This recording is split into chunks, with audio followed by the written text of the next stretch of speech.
Thank you so much for joining us today. And the program held living Amadesuwa Osawagie. We must apologize for coming on behind schedule due to some technical issues. But thankfully, we're able to resolve that and we're set to hit you. All right, so on our head matters today, our guest is a man at the front line of restoring dignity to thousands of Nigerian women. He is Professor Ileogbe Sunday Adeoye, Medical Director of the National Obstetrics Fistula Center, Ugbo, Benin City.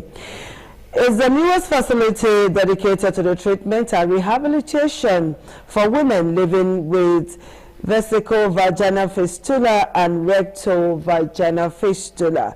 He's a renowned surgeon, advocate, and public health leader. And he has dedicated his career to ending a condition that is 100% preventable. Yet, a lot of Nigerian women are living with this condition. What could be the matter?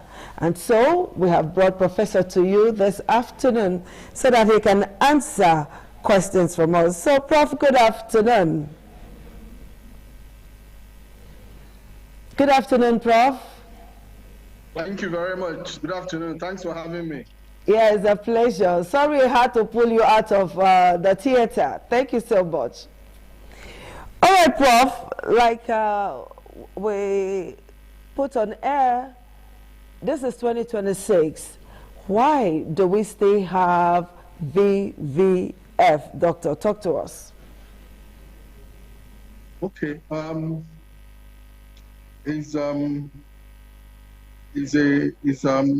do I put it?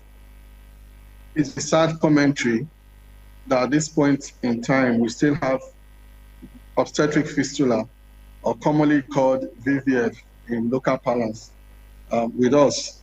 Though it's a hope of the UN that by the year 2030, VVF would have been eradicated from most parts of the world, and Nigeria is doing its best to see whether how far we can come close to achieving that target. Now, coming specifically to the question you asked, this age and time, why are we still having obstetric fistula or VVF as a burden? I want to distill the factors into the common factors that we're familiar with, which are still very much with us. We have the very major factor of cultural beliefs, where women think that the normal thing is for you to prove your womanhood by achieving vaginal delivery, even when your pelvic dimensions, the dimensions of your pelvis, does not support a vaginal delivery. Okay, and even in situations where your pelvic dimensions may have supported one or two vaginal deliveries, but in the context of the index pregnancy, where the baby you are carrying, the lady is carrying is in excess, is bigger than her pelvis. At that point, what she needs is a timely cesarean section. If for any reason she does not have that timely cesarean section, she comes down to fistula. So that's the fundamental thing we need to understand. A woman carrying a baby that is bigger than her pelvis, the solution is an early cesarean section. And if that cesarean section is not done early enough, she's going to either rupture her uterus and come down to fistula, or come down to fistula even without a rupture. So who do we blame in this instance, doctor? Are we going to blame the woman, the family, the society? Who exactly are we going to keep this blame on for the woman not getting early cesarean section? We will not blame any. If we want to solve the problem, we will not blame anybody, because we are looking for solution.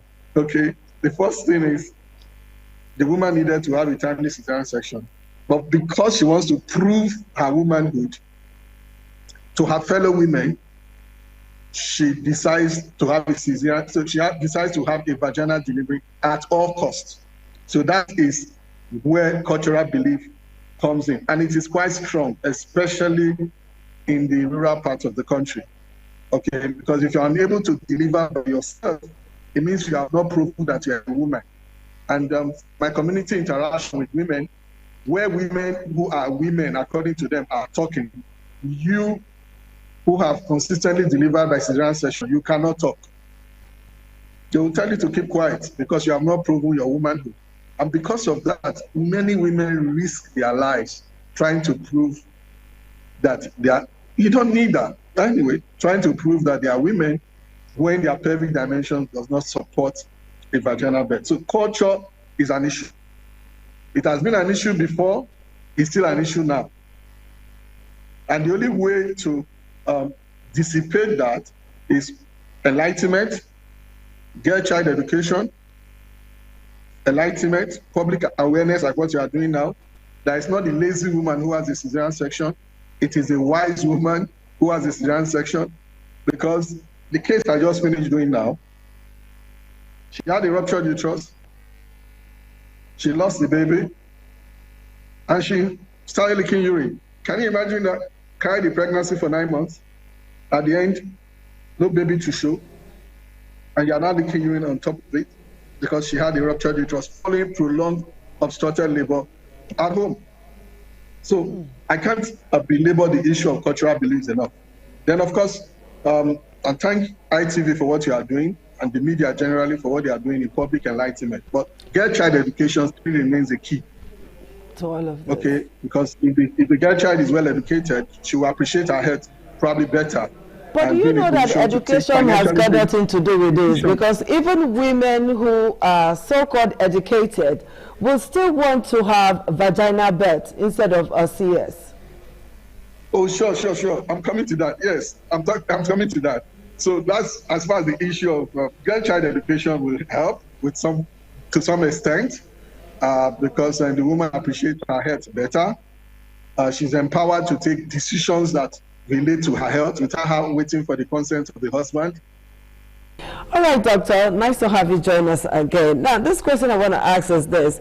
The federal government waived treatment fees in all federal medical centers and teaching hospitals. In your experience, why are women still not accessing care early enough? With all the free transport, free feeding and all of that.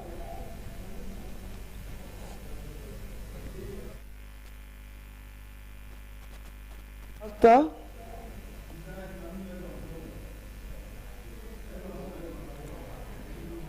Can doctor hear me? All right, the question I asked is this. With the freeze with the federal government's waiver of treatment fees in all of the FMCs, teaching hospitals and all of this, in your experience, why do you think women are still not accessing care early enough? Okay, thank you for staying tuned. We so much apologize for the network issue. All right, doctor, let me quickly ask you this question now before the network throws out again. The federal government waived treatment fees in all FMCs regarding this issue of VVF. In your experience, why are women still not accessing care early enough with all of the goodies attached to this treatment? Like we mentioned earlier, why women are still coming down with VVF or obstetric fistula even in 2026. And I was talking about the place of cultural beliefs as one of the things that hinder women from seeking care early enough. You know, there's a spectrum. When a woman is in labor and the baby she's carrying is bigger than her pelvis, it goes through a spectrum of cephalopelvic disproportion. That means there's a disproportion between the head of the baby and the pelvis of the mother. It continues. At that stage, it ought to be arrested through a timely cesarean section. If nothing is done at that stage, it progresses to obstructed labor. And again, the baby can still be rescued at this time, and the woman will be okay. But if nothing is done at that time, again, the obstruction continues with the passage of time, and you end up with prolonged obstructed labor. At this stage, the woman may have ruptured her uterus. She may have lost the baby. And in a couple of days, she begins to leak urine and feces. So essentially, what we're talking about is why will the reasons for delay in assessing cesarean section. That's essentially what we're talking about, the reasons for delay in assessing. But we're talking about the place of culture. And we also agree that even educated women, some educated women still hesitate, even when they are counseled on about the benefits of cesarean section. And I was talking about a patient who probably for whatever reason, she's had about two cesarean sections. I was supposed to have an elective cesarean section for the third one.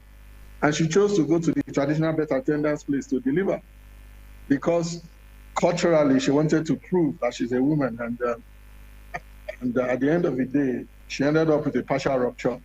But she was lucky, the baby was okay, and she was okay by the time the surgery was eventually done. Time is really not our friend now because of the network issues. So in one sentence, doctor, tell us the way forward as we wrap up. Because we'll do this again, definitely. Well, there are a lot of issues. We're just talking about culture. And we're going to do this again next week, doctor. Hopefully you'll be in the studio with us. Okay. Yes, hopefully you'll be in the studio with us. So in just a sentence, let's wrap up. What's the way forward? In a sentence, the way forward for our women is for them to realize their pivotal role in the home. And so anything that affects their health destabilizes the entire family and endangers the future of the children. Because the best person to take care of the children in our home is their mother, no other person. So with that, I want to extract a promise from you right away that you're going to be in the studio with us next week, Monday by 2:30. Yes. Yes, doctor, thank you very much for coming to our show. We'll see you on Monday by 2:30, Dr. Adeoye.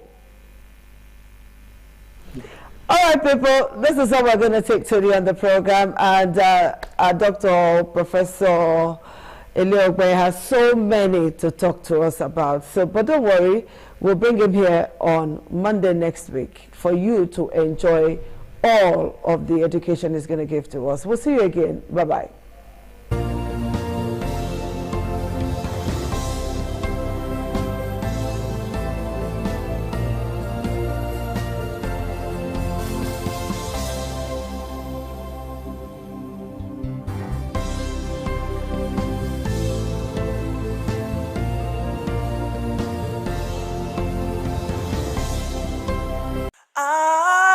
ITV, certainly the best.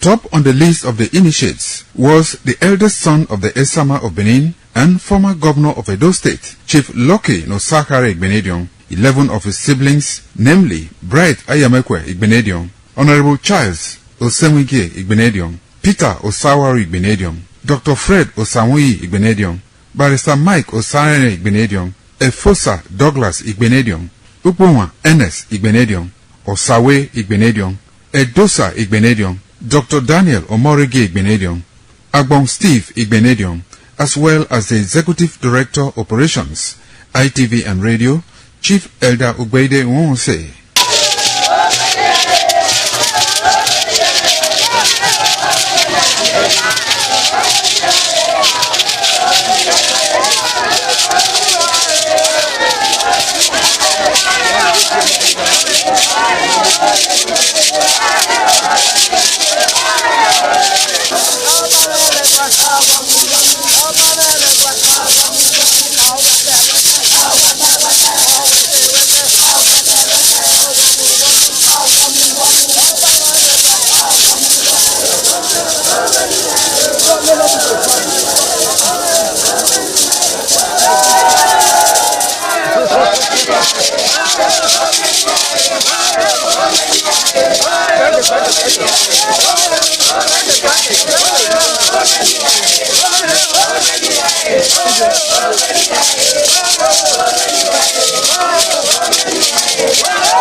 It was a vital aspect of Okada community's cultural heritage, which emphasized the significance of age, responsibility, and community service. Over 50 notable sons of Okada were also initiated. According to tradition and customs, those initiated, dressed in white traditional attire, were made to undergo some rituals, while the Odionwe pronounces blessings on them and assisted them to take a seat with the elders.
Ojúde aṣáájú abẹ́rẹ́ pé.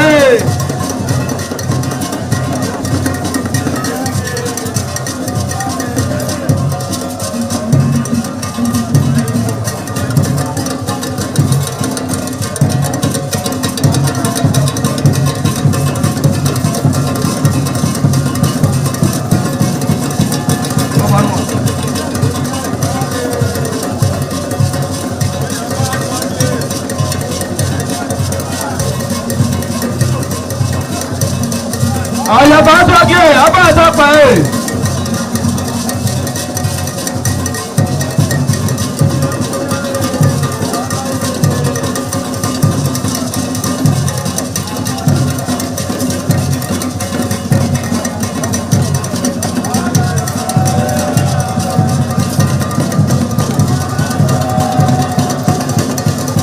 Àlàyé aṣáájú abẹ́rẹ́ pé.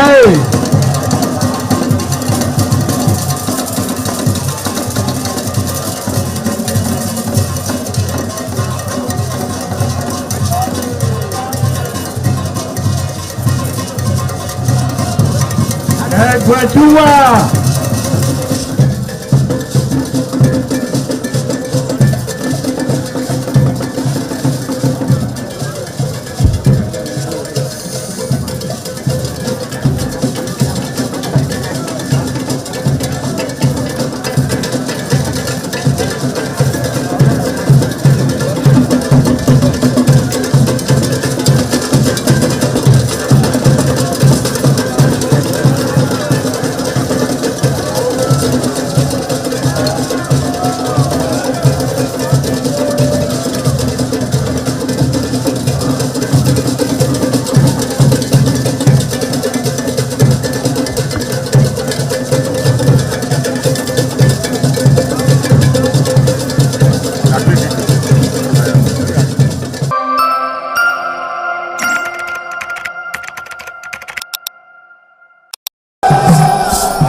Omonoba Nedu Ukwakolopolo, Ewai II, Oba of Benin, stepped out majestically with loud crowd to perform the Sotun rites of his late mother, Queen Mother Ioba Omoni Ikoyeme, Ioba Ewai II, who departed this world 49 years ago.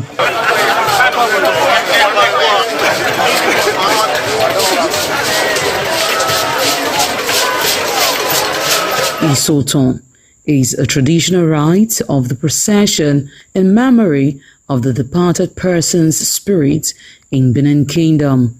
It is usually heralded by public display of the departed person's influence during their sojourn on earth. The display of a human effigy symbolizing the departed royal matriarch was preceded by the Oba of Benin, who led the procession from his palace to the Immortal Shrine at King Square in Benin City, where he offered prayers for the repose of the soul of the Queen Mother, Ioba Ewai II.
Thereafter, a priest assigned to the immortal shrine offered Oba Ewai the second items for Isoton on behalf of his family. However, Chok, known as Uri, represented a mixture from royal fans after ancestral spirits were invoked to bear witness and announce his arrival. On his way home, Oba Ewai paid tributes at various pilgrimage sites, including Queen Idia Tomb, the side Oba Market, where a cheerful crowd of traders abandoned their wares to catch a glimpse of the royal personage and join in the celebration.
ITV, certainly the best.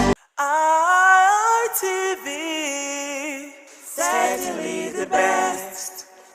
Hello viewers, I must say it is always a wonderful time to have you join me on Viewpoints on ITV.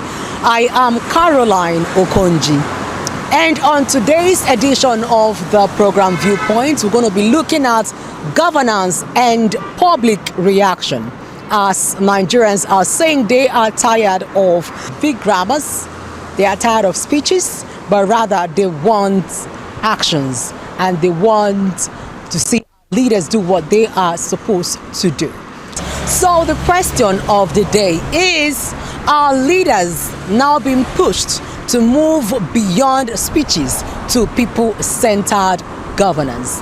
That is basically what we're going to deal with today on Viewpoints. I am Caroline Okonji. This matter based on communication and movements. When you now come out, you don't need to be forced as a leader. The leader had to come out, this is what I want to do. Then people also will react, we don't want it or we want it. Let me give you a clear example. Here in the state, we found out that leaders, as at that time, they went down to the grassroots to eat corn, akara, and agidi with the common people. What are they doing? They are communicating that they are for the welfare of the masses. But by the time they got there, what happened? We had a statement, go and die, which means there are two statements on the ground. I'm already there, I've gotten what I wanted. Then whatever you would go and die, that's a statement. In that, there was reaction. So normally, leaders are not supposed to be forced to talk. They're supposed to talk. That is why most of the parties, even though there's no manifesto now, this is what we want to do for the people. But for now, the people, when you now say, this is what I want to do, the people will react. I was coming from somewhere around Delta State. I saw overhead bridge in a village. Who want to climb the bridge? You see, because there are people of that area that are used to female bicycle. Tell me, What is the communication? Are you saying that that bridge is built for motorcycle rider? It's communication. Then it's to tell you, say, the people will now react. We don't need this here. Is that not communication? So leaders have to come out. You don't need to force them. And whatever you have said, when we are not hearing from you, what happened? There will be another reaction. The people want to know why. They will ask you. So if you now keep quiet, then you don't care for the people. So normally leaders speak their mind, followers also do their reactions. At this point in time, if you cannot speak to your people, what you want to do, and what you want to do, you say it, and it's negative. What will happen? People will react. And if we don't react, they will become stupid.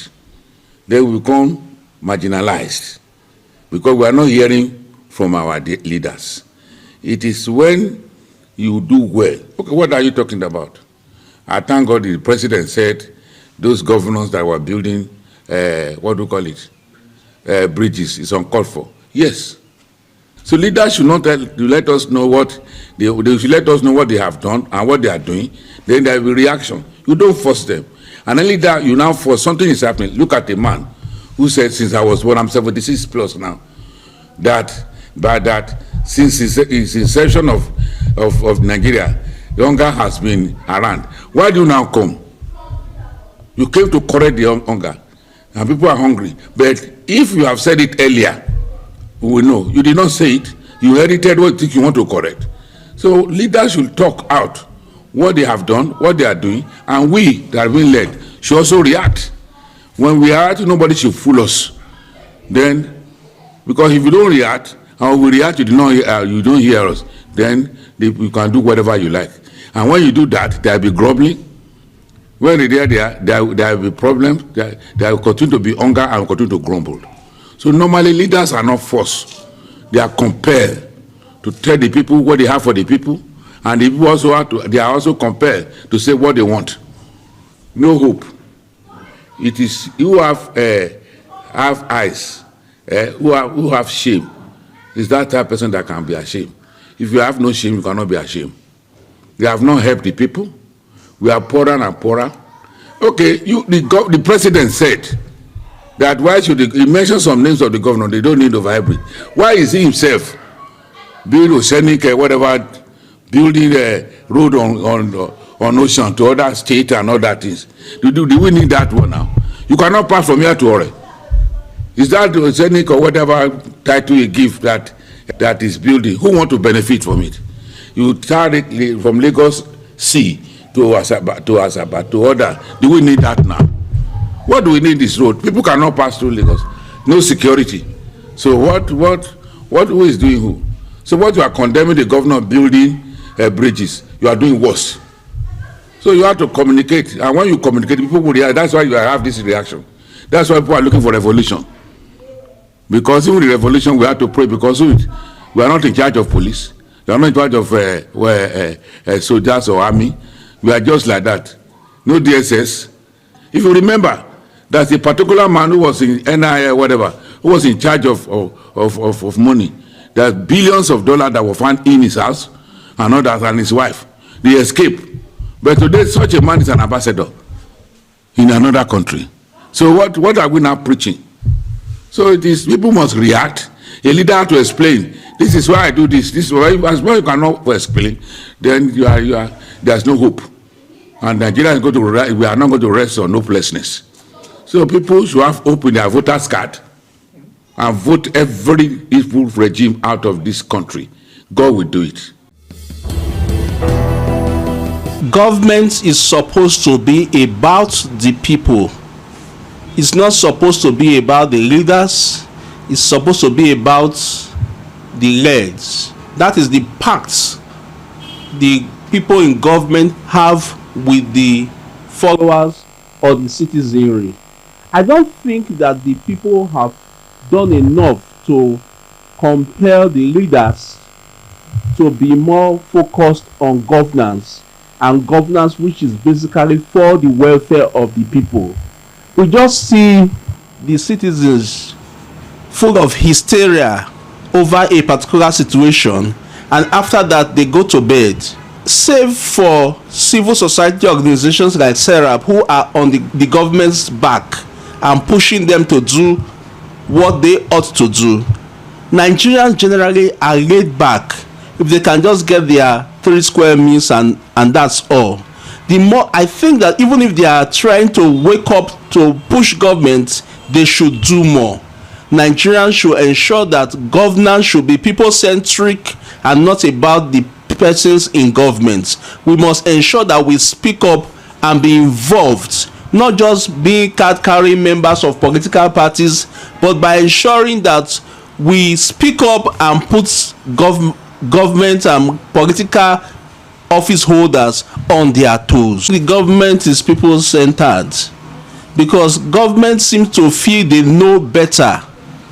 I believe that the leaders should come down from their high horse, have town hall meetings with the people. What do they want? What is the primary issue that you want us to focus on?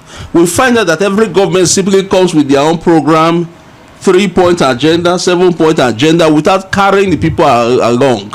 Renewed hope or all that sloganeering, without letting the people say, or without the input of the people. You find people having pages and pages of manifestos that they are not ready to implement. It's just for the paper, just for the records, for people to see that there's a manifesto. But they must carry the citizenry along. What is happening in rural areas? Do they have primary health centers? Do you know that the UBTH as a hospital is a tertiary hospital? Only very important health issues should be tackled there. If we have general hospitals in Benin City, general hospitals everywhere, UBTH will not be crowded up because it's a tertiary hospital. If you go to other tertiary hospitals in the country, except you have major referrals, you can't go there. So the government should look at what do the people want, where does it pinch these people, and try to ensure that they remedy that area. Like schools, we must ensure that time will come that people will be removing their children from private school and putting them in public schools because public schools have become very good. Children should not be sitting on the floor. Children should not be wearing tattered uniforms. Government should be able to do that for families, so that people will understand that they have a government who listens and cares for them. Take example for Edo State. There are other little things, that low-hanging fruits that you can grab, and people will see that you are doing something good for the people. See Ring Road. The road in Ring Road, just that city center, is bad. You pass there every day, you see that road is bad, nothing is being done, but you are putting on flyovers. That is a white elephant project that will take millions or billions of naira. Whereas primary health centers where children will be born, where children will be treated, where people will run to first before being referred to general hospital, they are not functional. Those are the very important things. Primary schools where our children of the poorest of the poor can go free of charge or paying little sums of money, they are not functional. Healthcare is not affordable for anybody. People are dying because they cannot pay out of pocket expenses to pay for hospital. They go to chemists, they go to one auntie nurse who treats them. But if all these things are being tackled by the government, then the people will be very happy. Not major projects like flyovers, which will not touch the people personally. Very soon the flyovers will be underground bridges for criminals to be hiding. Those are not the primary issues of government. You see, people need practical. People are tired.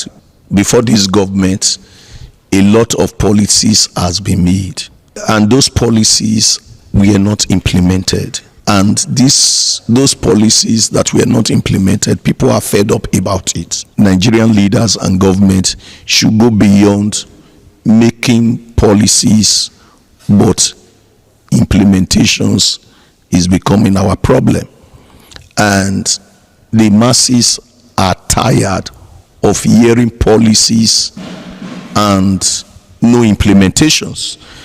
And this has been making the masses to disbelieve every policies that the government are making. And that is why the masses are saying that they are tired, they are fed up.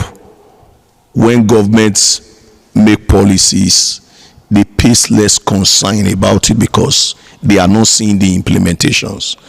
And this time, the government should wake up to their responsibility. In the developed nations, governments have their agendas, and it is their agendas that is the scorecard of their administrations, in the sense that when they don't need to be reminded on what to do,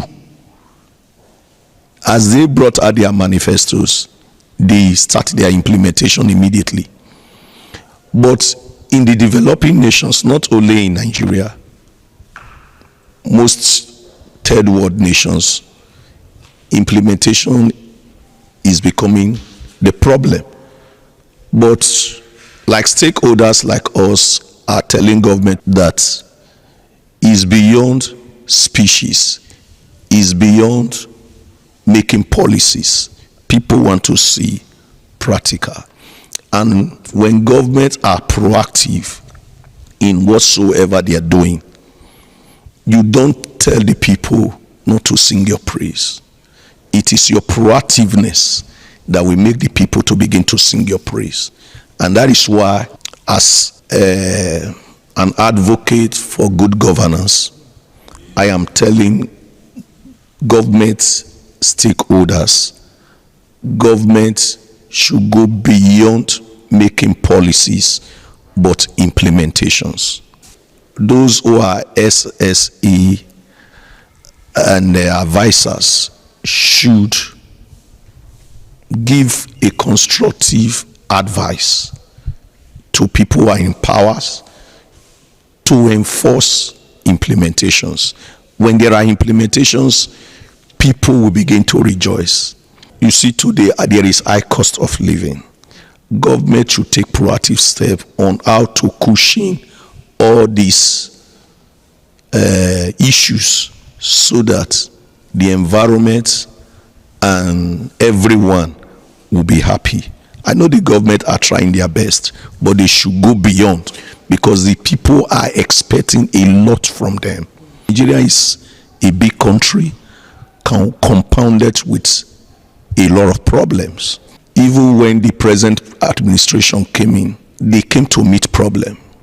Rome wasn't built in one day. It takes a gradual process. If the masses will support this present government to bring out what he has proposed to do, I believe things will be done.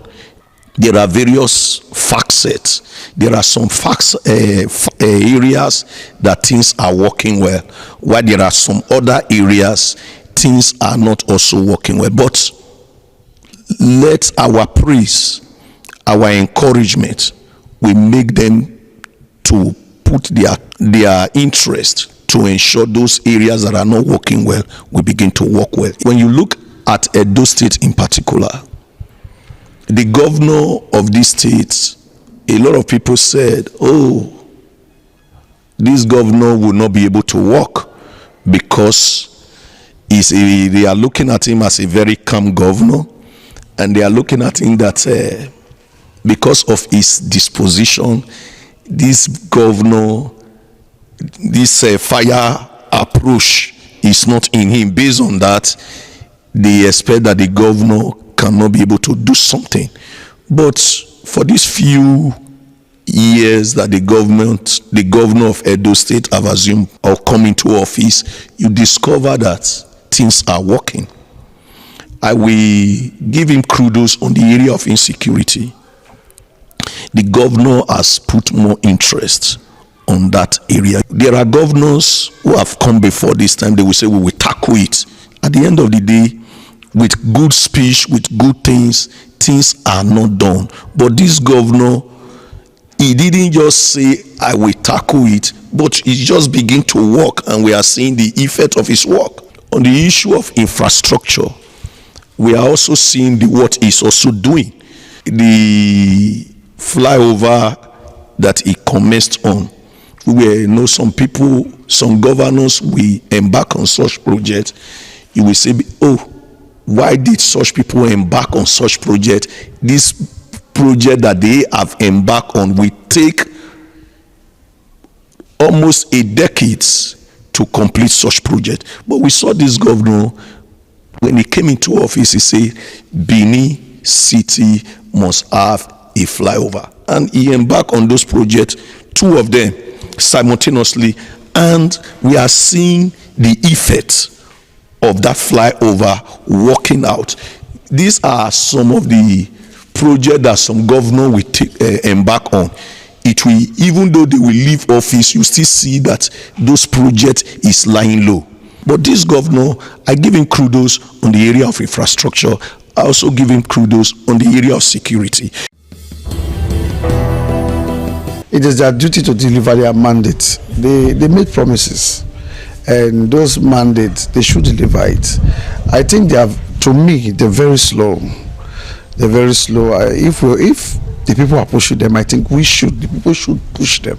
Shouldn't use the word we. The people should push them to deliver good governance, to do what is proper. And so, for me, I don't think is there anything we're doing that is actually speedy. Nothing. The roads are very bad.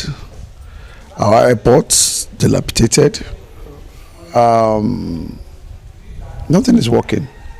Nothing is actually working. But we are hoping that they will do something about it. And I think our governor, Senator Morokwe, is trying, but he can do better.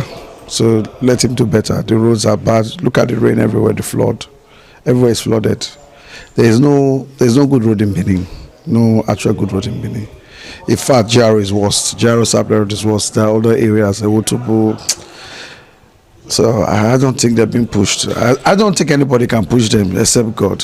For me, on that day, 2027, by the time the people go to the poll to vote, the vote will tell.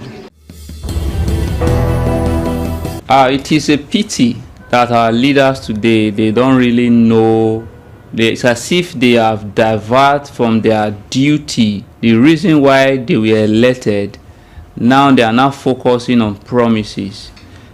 So it's not supposed to be the citizen, the masses, that will tell the leaders what they ought to be doing.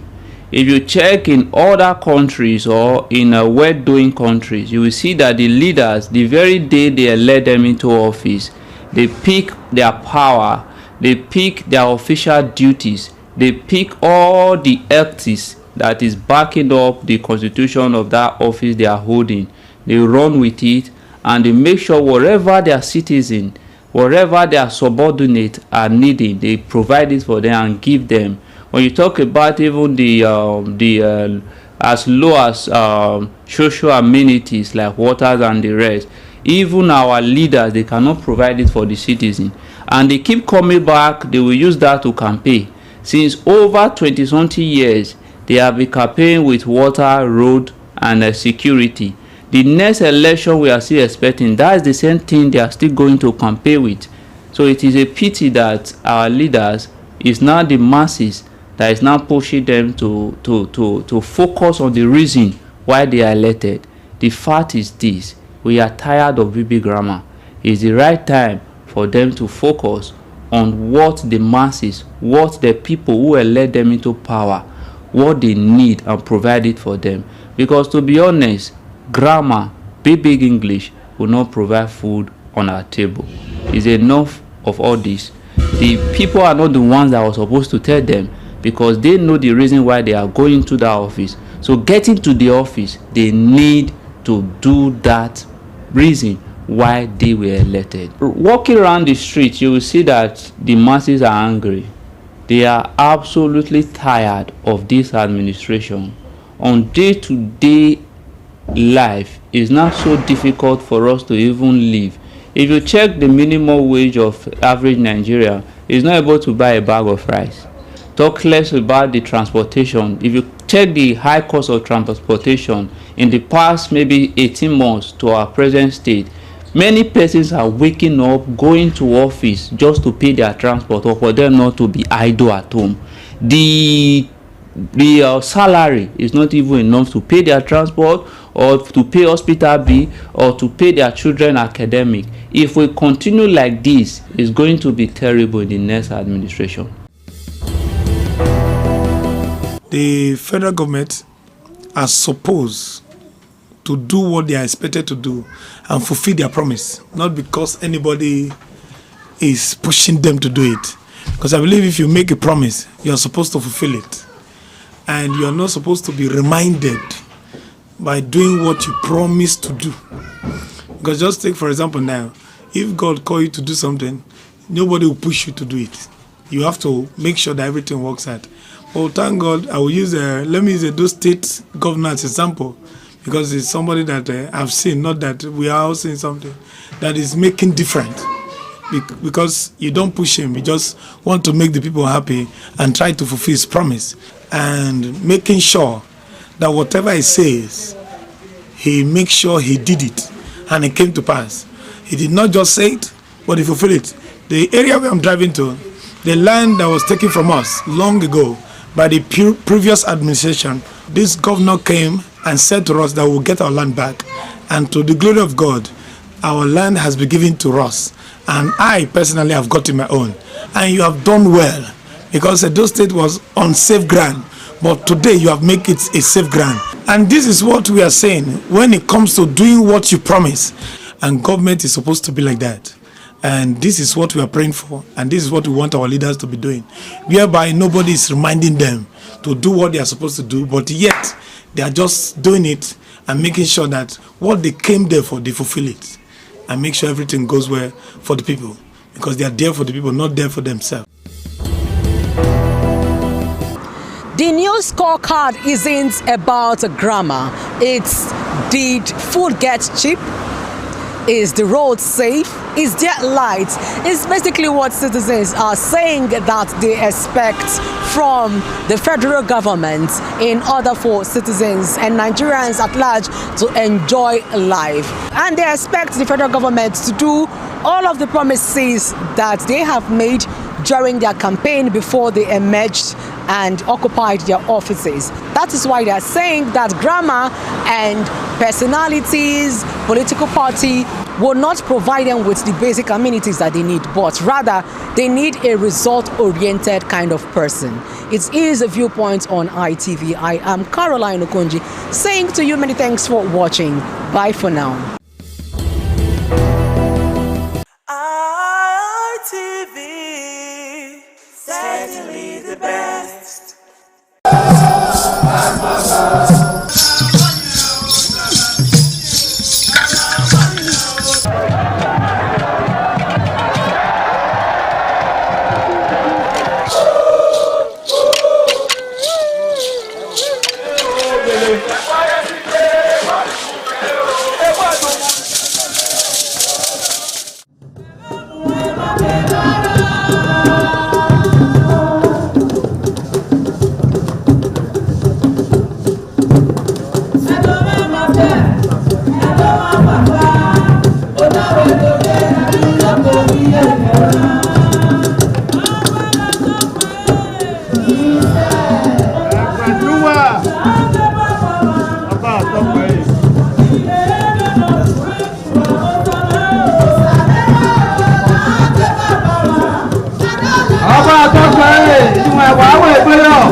àjúwà ọba àtọpẹ́.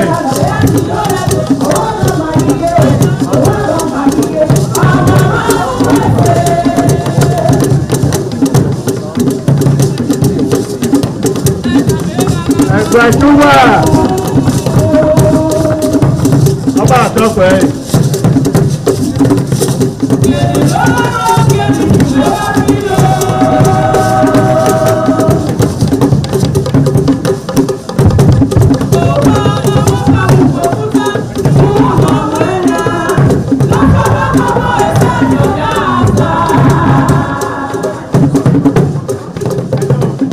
ẹgbẹ́ àjúwà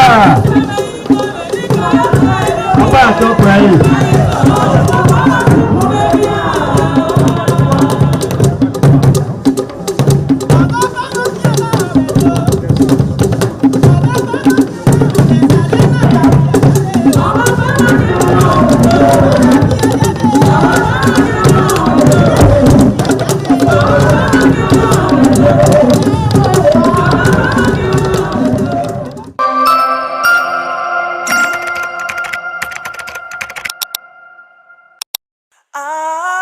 ITV, certainly the best.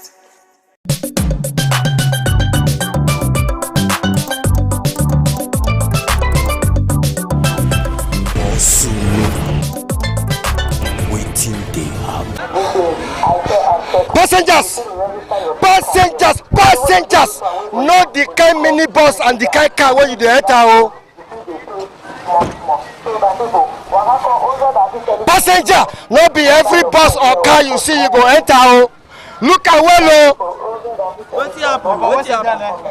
All the bus, Ministry of Transport. Yellow and red but no number, no code. No code. Na code be the problem. You know here, say for this level, this area when I dey so iki happen last 2 weeks. You know they see the way that the road be, so they talk about government no dey do road for any season. Na dry season na government dey do road. Talk all those guys. Oga, government no dey do road for any season. Say do for you no like it. Hey, mommy, how are you? Nice to see you.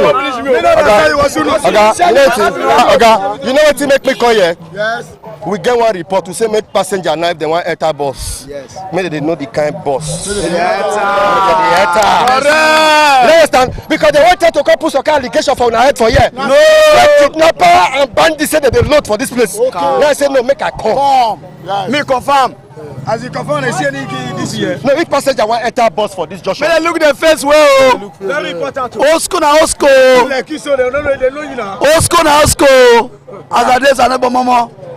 Passenger know me, I know passenger. I know my own know me. All those who carry money from other side to call here, they load, they carry money to go. Other people they talk so. Other people that they work for dancing and you believe. For evening they go come and they work for their route they don't get.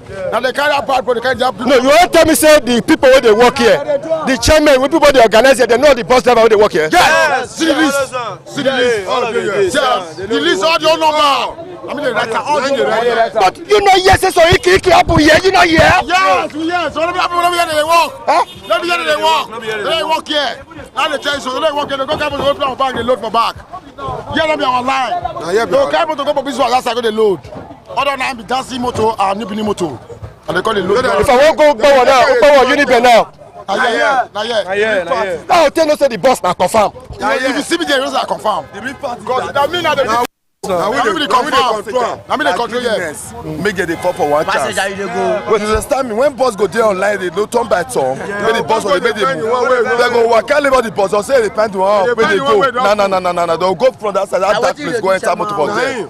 And maybe motor when they enter, only 2 people dey inside. Other 2 people na thief. Doesn't mean they go to enter. They'll go rob them for that. So if passengers see say one bus they load, motor they enter here na genuine. No, if passengers see where they load, make them make sure say they food that bus and enter the next bus. They go front, say they want go enter the one maybe say if they blow they go for this area here. It don't concern us. Yes, no. I true that. We dey agree. It don't tell. Respect. Greetings. Passenger why enter bus for this Ibiwe. Yes. I go to know the confirmatory bus because of something wey happened 2 weeks ago. We get pack. Now yes, that be our pack. Now they give us the motor they load. So that anyone may do load for back, they no load for our pack here. All those impatient drivers, all those armed robber, kidnapper, na bag na there for the go dey load. Na here be the park where they give us, they dey load. If they forget things, they forget load. Na here we dey give them back. They come here, we give them back. Yes, those people wey be say they do that thing. Now for first. New Benin. That's an allegation, no. No, it don't fit us na first minibus now they call the office here. Nah, you know what you want to do one day, If not be say I not quit your cash, but that's why say he played number not come day back, but he put for front and not see. When they don't push that girl to away, now they pass that wire road, they zoom past it. Now the girl come me say whether I know that motor. Now say I not see the plate number. I say this motor not be this route for the work. What to know? But why did they thief minibus? Minibus, yes, for this go for our route here. No, they go a month now. A month. You get the motor you dey here, another say another here. You get the motor now. Now here you dey work? No, no be how they work. I come out road, but man you go watch it for here. No, I come out road. You know that driver? No shaking, a parking, but no. Oga, now you get this bus? Yes, sir. Are you the real driver of this bus? I'm the real driver now. The driver now. Yes. Are you the driver of this bus? Yes, sir. Are you sure? Yes, sir. Because you know, yes, one day some kidnappers use this level to take operate. I hear now. Why you hide your face? Sit down well. But now your boss be this? Yes. Sit down well. Now, why code not there your back? Which code be that one? That number. They never do and come out now. I just spray my motor now.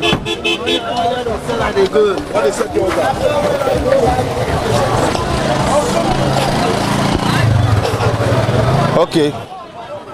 Now they pursue all of them. Now they pursue all of them. They not fit park here. No. Who park here? No wait you go see now. Don't say Martin, no wait you go see. Who knows say get make up town here? Nobody talk about man make up put on. You go know say minibus not fit load for you. You want that?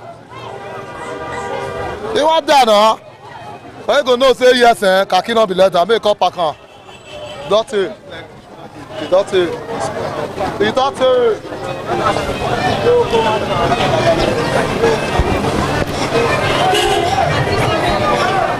This ring road, people they complain about this ring road. Now I don't go ask all those drivers whether the people, where all these drivers where they work here, whether they know them. You know, say one matter happened like 2 weeks ago when they say kidnapper can't use minibus load for here. That's what they talk. But I know since then, that's why all of Nana don't come. Now I make all of us day here, they watch. We wear uniform. Sunday we not still wear uniform. Sunday we not wear uniform. So once you look, make we see all those there one chance. You know when the first they happen before, now we first pursue all of them. Yes. So now since they're not this side, now Papa the day before. Now they don't see on this side, we'll pursue them. We'll go hold them. No worry. What will be your advice for passengers? Because for passengers, now any bus they just enter, they just the thing is that's why we always preach about this Central Park.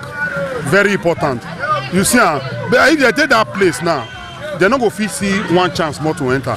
Because we not fit there all the time. I fit there here now, I go here, say hold up there, I go that side again. Because these people now, and the time when they come, they know they come for daytime. Now in the evening, they come. Around that kind 4, 5.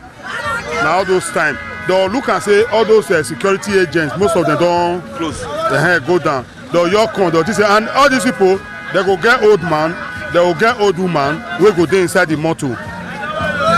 They go get old man, old woman inside the motor. So you now, even one enter, now you can't see old man. You see it the day, you see it your man, you go enter. And meanwhile, the people they want to perpetrate the evil now, they go there front. As they come up from where everybody there now, they will come do like say stop them, you go enter. The other will do like say stop them, go enter. Now so they can. If now here, we for the hold them. But if we catch anyone now, what will happen? If we catch anyone, I know 2 ways about it. The governor don't talk and now execution now for ring road. After that 2 weeks court now execution. So for me, you know say we catch at the right time, they will see good evidence, they prosecute them. That's it.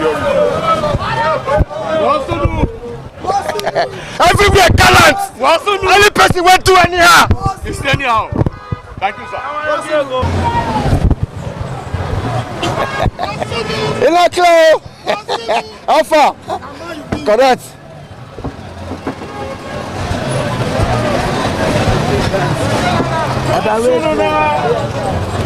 I don't suffer, not be small. Upon say I get sense. Poverty no good at all. Oh. Now you make I join this business. However, Mona relax, no small. The soup that finish. Mona relax. The soup that finish. I don't suffer, not be small. I guess. Poverty no good at all. Oh. Now you make I join this business. 2,000.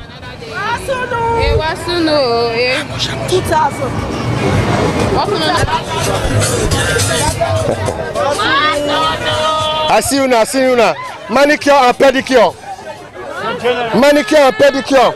I see you now. They're everywhere. Manicure and pedicure. They're everywhere. Manicure and pedicure. Now what? No, what did you do here? The work then and now they ask me what they do for you. Now give me work. No understand. How can a mature guy tell you not get work? How be banana you the say so? I supposed to be here.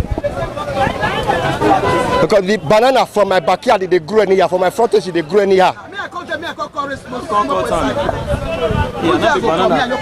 No banana we scatter everywhere for Nigeria. You cannot work on the price. I mean, you not call the insult me. From my backyard, they grow every 3 months. Now it they come out. 3 months don't reach now. Now tomorrow be the 3 months. No, you go.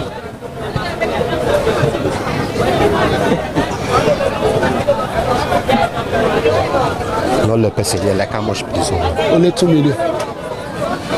That's 2,000. Only 2 million now. That is the code. I give you West Alako. I give you West Alako. 2,000 naira. You know where you are there. That one with my backyard go Surat. You know Surat make something. What's the apple? Also know. But you know America. You okay? We never. I they see you all the time. They admire your program. Waiting they happen. Now waiting they happen. Now waiting they happen. Now waiting they happen. Waiting they happen. Who they drive the motor? Who they drive the motor? No, I want to know who they drive the motor.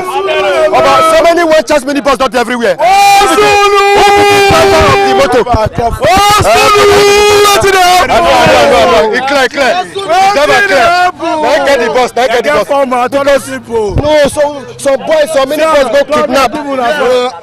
Show for the unit. No, I want to show for the unit. That can don't always shadow duster, you know. Yes, the thing is they work for check now. You know. The thing is now we are for the apple. You know those Oluku Road.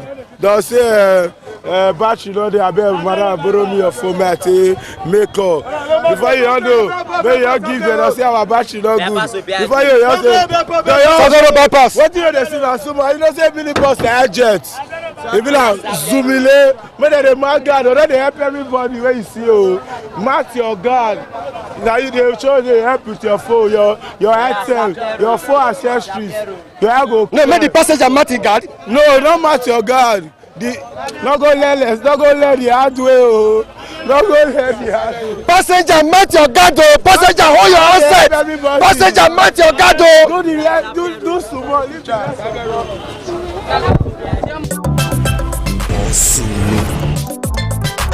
Waiting they happen. So far not be small.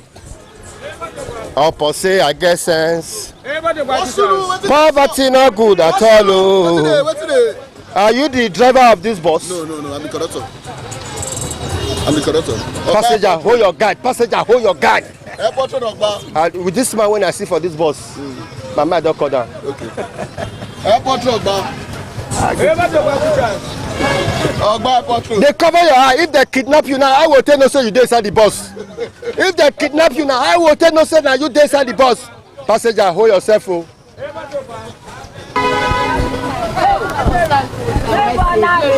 God.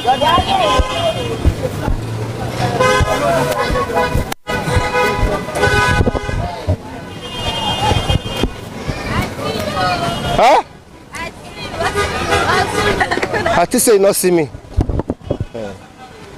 You never hear say federal government of Nigeria don't ban all this sachet.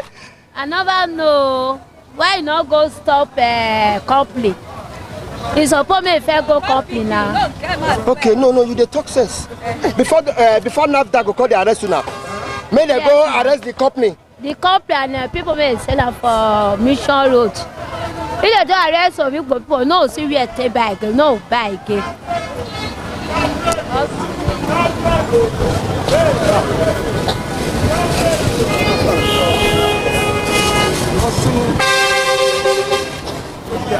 You never hear say federal government don't give NAFDAC power.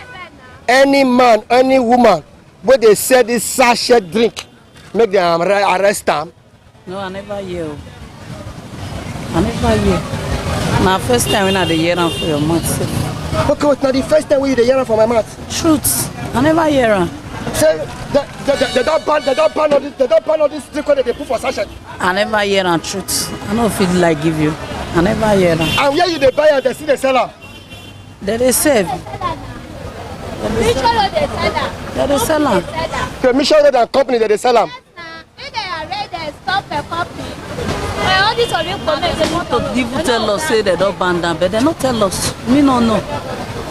Now first time. No. If of you go stop her, no. Who stop her? No, Nigerians they drink all this sachet where? We don't know. You know fit also you don't know. Sorry. Let me pick up my guy. So you don't know say. If they stop company, of you go start to the buy for company. As of you go they sell her, we go they still sell for us. They don't tell they don't sell for us. If of you go company say they want buy, company of it say no sell for them. If they stop company, of you go start to the buy for company. That we now will still start to the follow of you go they buy for me. Waiting these people when they sell them to the consumers, they talk say, if true federal government and NAFDAC ready, make the federal hold the company where they produce all these sachets. And the person wey suppose more arrest no be we na company and Igbo people shop na we dey fine how we go take 6 months chop na we just dey fine so if they go tell them say make dem no do am again we ourselves we no go sell we go find another thing wey we go do because this one na one naira come 1 plus 1 and 2 how we take dey manage take dey survive.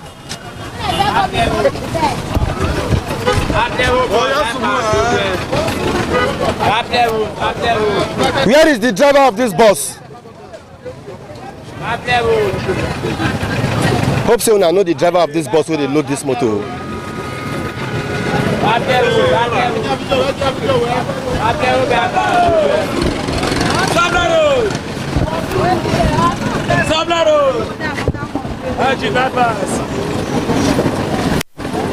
Now people take the enter one chance, so you say you don't go. Passenger go enter, they go jump enter, they go enter one chance. They don't go no say na kidnapper bus, they don't enter. Wow. Oga, respect boss. Are you the driver of this bus? Yes, sir.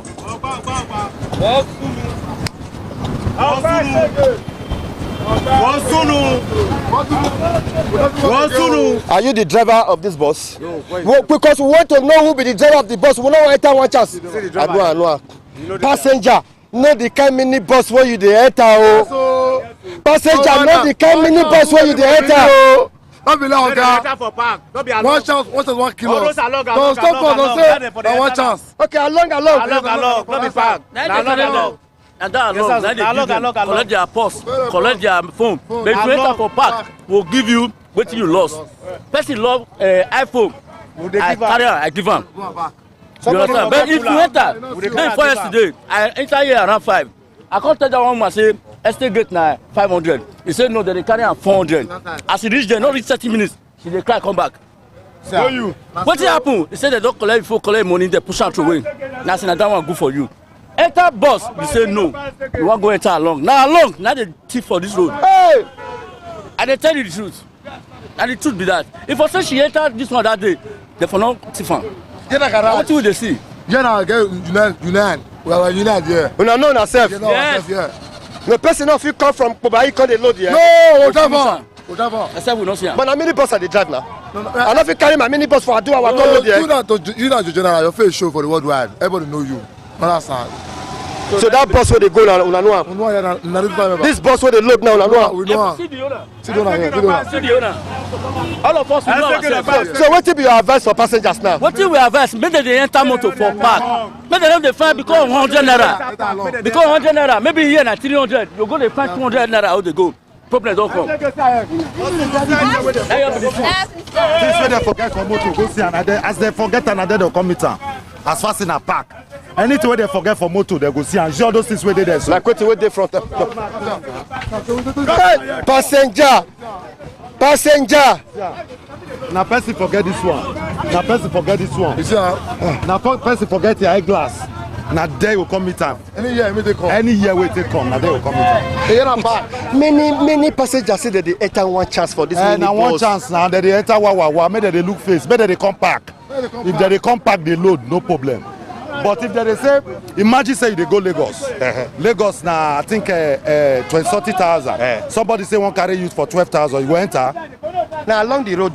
No, for instance, say now what they cause problem with that. So if they enter, may they forget say the money. If they enter for the normal place, no problem. Passenger.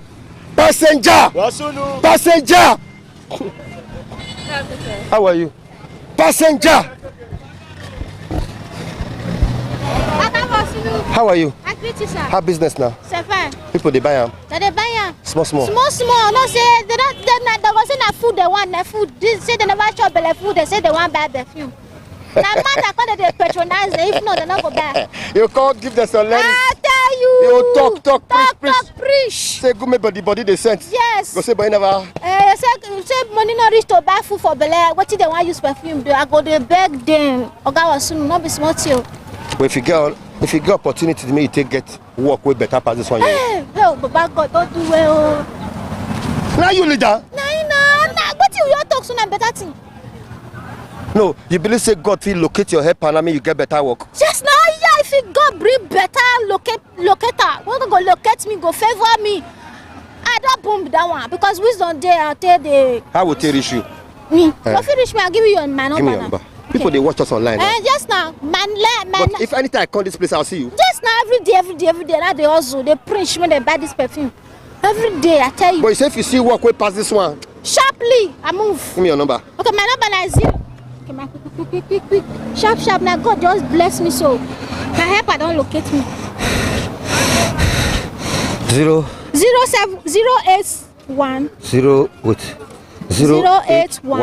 186 414 97. Ogban. Don't know one. You can flash me inside. You feel work any work? Poor Mandala. I go work. Any work? I say you not see us everywhere. Cause days everywhere they hot. Any work even on a clear, even on a like bouquet, I don't go. That's all. What do you want to use this money do? This money, if you reach me, but get some more picky for us where I see they also go they feed. Money your corner, open business, also they. I be tell you, only say I don't see money to open shop. Now I can do also like this. I lay hand work. Start this your number. Learn hand work. Yes now. I like machine. You like me? You get machine, Abi? Yes now. Machine. Hey, what be your name? My name is Faith. Oh, Nyeme. What you doing? We do pataki. Faith perfume. So you believe say through this talk when me they talk so God will locate your helper for work? In fact, God already locates me. As I always say so, God already locates me. Any work your work? Yes. I don't go. Even though anyone will just give me now, I clean you and I sweep you, I don't go. But in fact, as me and you they talk so God don't locate me. I thank God and I thank God where I thank RTV. God go bless RTV. God go bless RTV.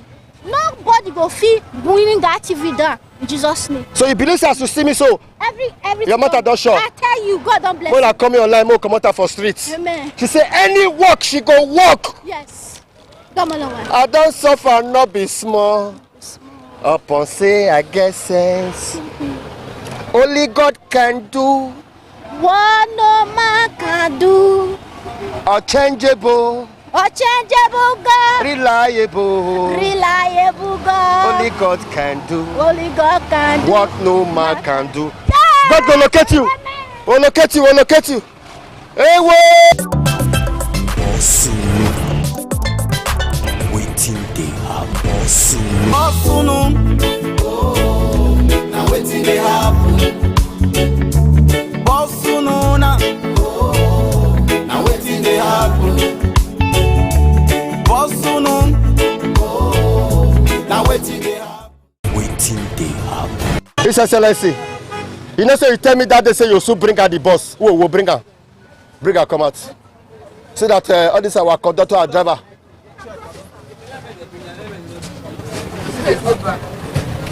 One of the biggest problems when Nigerians they face na transportation. Transportation don't chop their salary. Transportation don't chop 60 to 70% of their salary. His Excellency, that new bus where you want to bring so now free we go take enter. Amen. Who say amen? Amen. Amen. I said the new bus will come now one bring come and free will take enter. Amen. Till election day. Amen. His Excellency, they say amen. No. that new bus where you want to bring come and so now free will take enter. Amen. Till January 16. That bus, may I tell you the name? No. The name of the bus is Akpako bus. You know, say before we get comrade bus, this one is Akpako. I may ask you a question. Why is it that waiting people talk? Waiting we talk for our mouth, you don't chat for TV. Why? No, this one where you talk so. Why don't they chat for TV? No, this one where you talk so I must break a come out. Why don't they chat for TV? I must break a come out. People go talk waiting there, but no, we don't say for news. You know, look at that off. Why? Why no they do like, when they do like that? They go come out with person talk. You don't think you made the woman here to government. Why do they go cut off? Wait till they talk so we go show them. Show them, I got it, show them. Una go let you no talk, don't go come out for TV now. You bring the one where they sweet to people here. No, sweet you dey blame television station for Nigeria. Yes, I'm blaming you for not up. Yes, I dey blame una. Una dey do who here. Television station? Yes. No, they said the needful. I got up better than we know that thing go over up. No, show the way people this. They reach to the government. It is wrong. If you don't, they go know what they talk about. No fear on their head. No good. Una be our eye. Una be our representative for that place. Now go talk with the put and cut and cut and off. Can't the one way we put for people here. No good. No good. I can't kill myself. Kill yourself. I can't kill myself. Oh.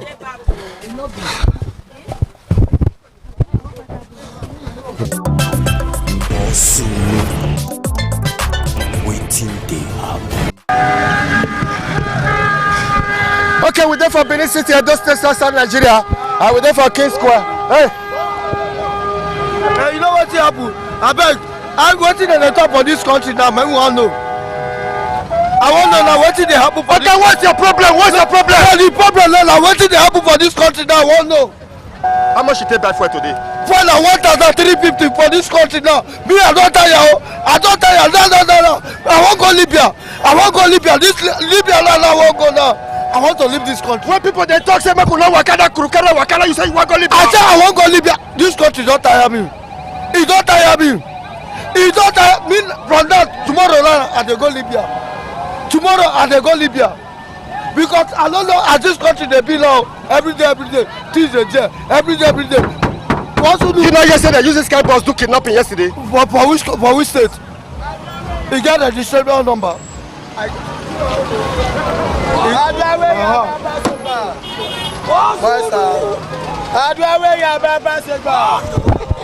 a guy now. Correct. Move. Waiting happen. How much you take back for today? The fuel every time it doesn't increase. Me no understand. I want 1,330. You know, you say that because of American, you know when they fight, you know, yeah. Because of American, you know they fight. That because they buy fuel high. They can't go just 1,150 just now. No. I won't buy fuel. They see 1,330. My brother, you baffle me. Who be these people where you carry so? Now passenger now.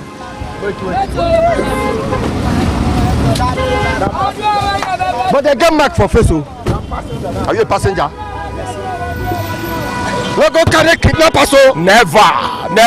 We go carry bandits. Never. No. Yes. A businessman. Yes, sir. I don't know. Hey! But we don't see again now.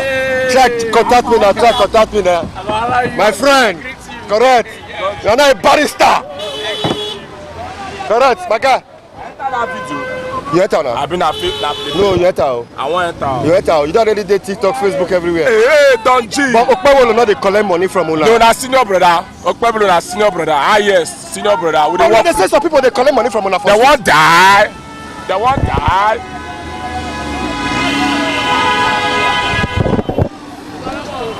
Hey, all this guy na street. See ya. Na street they do. Don't G, Abdullah. Now waiting they happen. Now waiting they happen. Now waiting they happen. Waiting they happen.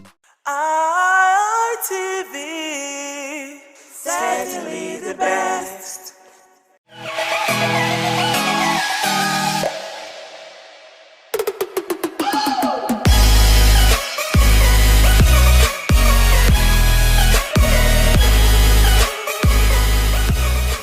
All right, distinguished ladies and gentlemen, it's another beautiful episode of your favorite Rendezvous for Guys on television, and I'm talking about the Guys Hangout Show on independent television, reaching you live from Benin City, Edo State, Southside Nigeria, West Side Africa.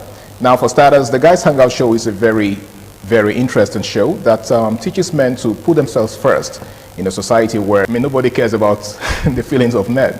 All right, so we encourage men to prioritize themselves. I believe that it's only when you invest in yourself that you can give out to those around you. After all, you can't give what you don't have. My name is Harry Aigboje, and of course, it's my pleasure to have you join me on another beautiful episode of the show. Now, tonight, I've got two gentlemen with me. Of course, they've been with me before, and we're doing this again. And let me begin with the one that sits far away from me. All right? To my far left is someone that is really passionate about everything that concerns guys. Okay, he goes by the name of Osas Zabi. Yeah, yeah, thank you. It's great being here again today. And it's great to have you. Yeah, thanks. All right, and of course, seated next to Zabayo is someone else who is also very passionate about masculinity. He goes by the name of Benedict Ochagu. It's good to have you on the show, bro. Were you thinking about it? No, I was actually looking for a better way to introduce you. Oh. Yeah. All right, thank you so much. It's always a pleasure being here, knowing that you are listening and watching us from the comfort of your home. Absolutely. We are once again here. Okay, so gentlemen, we have something really serious to talk about. It's one of those very controversial subjects. And of course, you know that we live in a controversial era where certain things tend to offend certain people. Okay, so as guys, we come across some terms that we use, and some persons just get offended. And one of such terms is, jealousy and insecurity. All right. Now there seems to be a thin line between both. How would you define jealousy, and how would you define insecurity? Some persons believe that both of them are the same thing. Now, what's your take? How do you see both words? Do you think, they are the same, or do you think one is good and the other one is bad? So let me just hear your thoughts on it. Let me begin with you, Zabi. Yeah. Okay. Like you said, actually, there's really a thin line between both of them. For someone being jealous and someone being insecure. Yeah. But they come from two different emotional standpoints.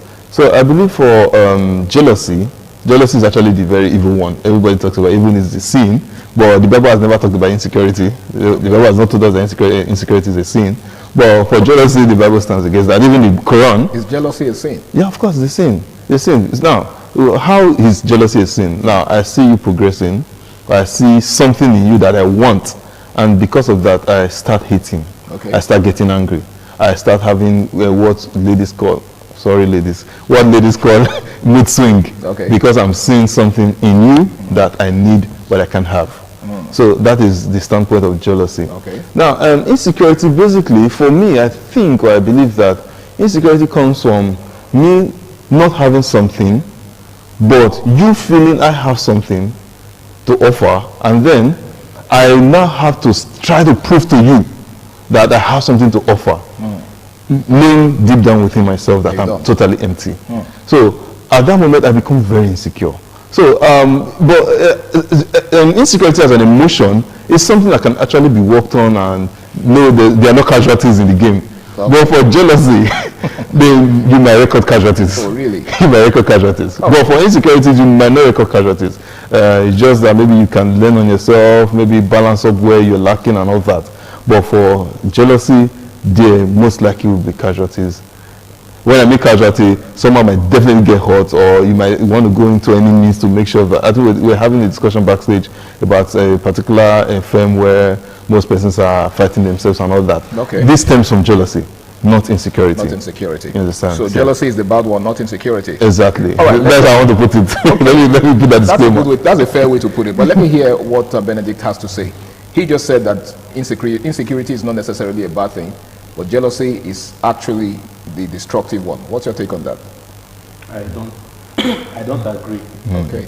The reason is, for me, first let me say that I think you have broadened the context of this discourse.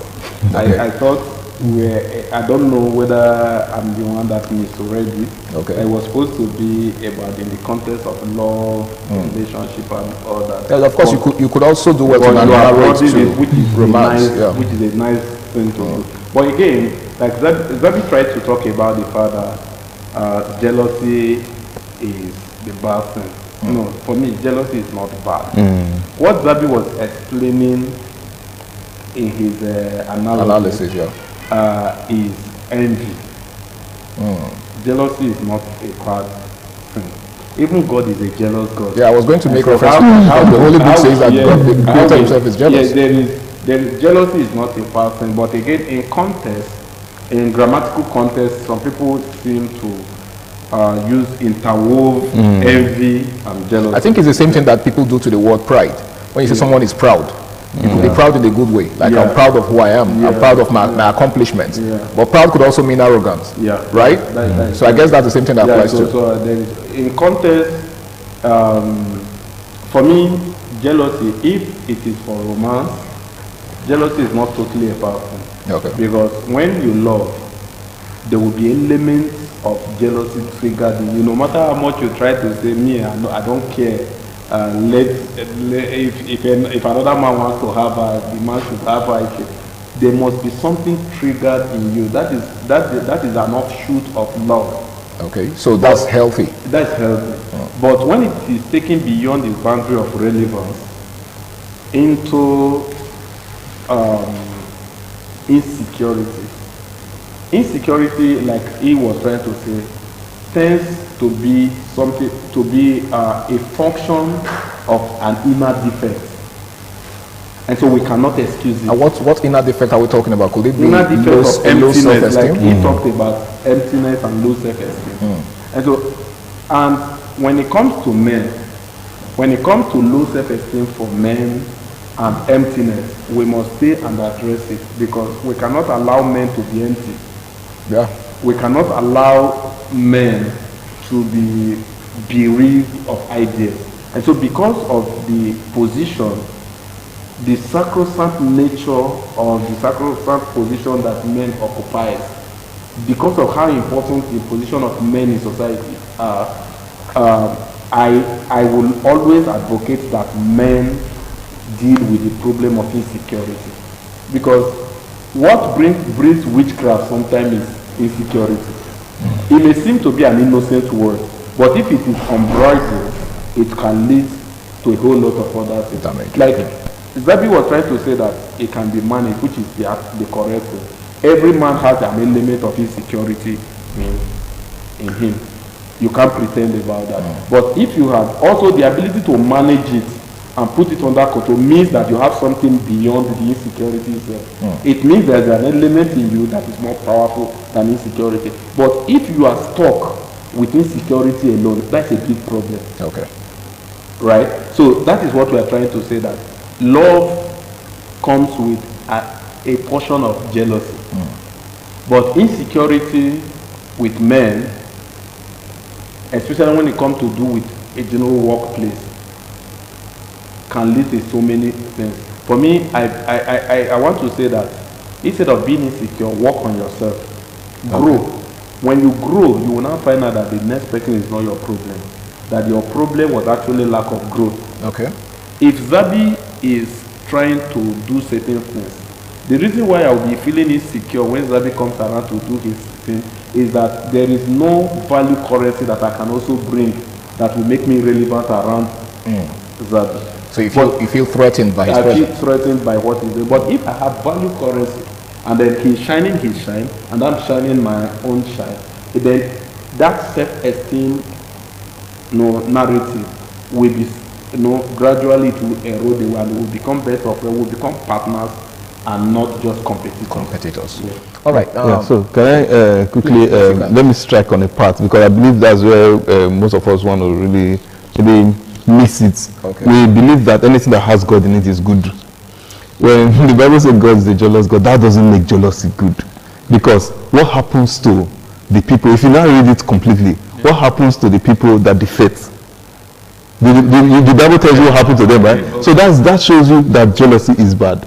Because God now being a jealous God means that if you now give what is due him to somebody else, there's a repercussion. Okay. Which something happens. You understand? The problem is with the repercussion. There is always a repercussion. There is always something. Right. So that's what I'm talking about. There's always casualties. Okay. So just God being a jealous God, there's always casualties. Okay. Well, Christians are not casualties. All right. I think I quite agree. You're not getting and sometimes just in language, lexical content. Yeah.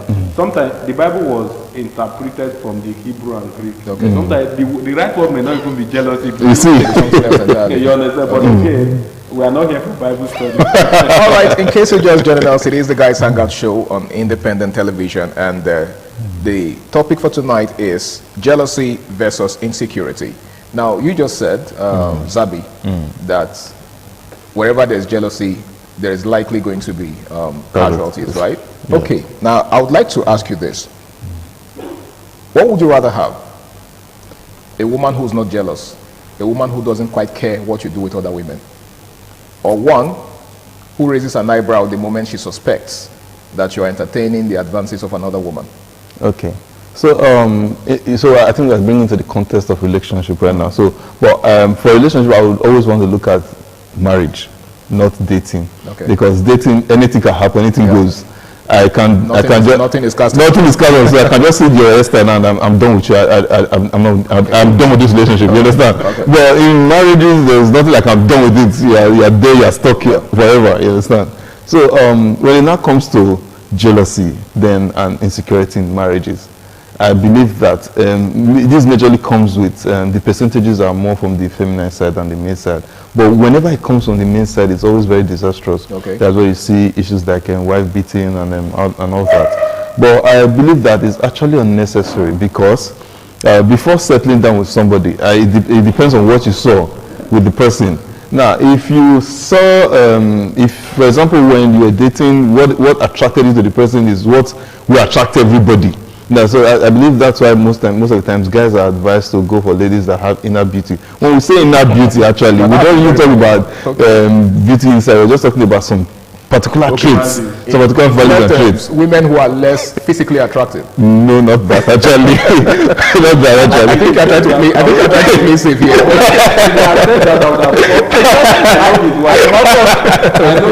All right, go on. Okay, so the point I'm trying to make is. I think you go for ladies that they have the value that everybody can see. Okay. And then another person sees the value and tries to admire it, and then you become insecure or you become jealous.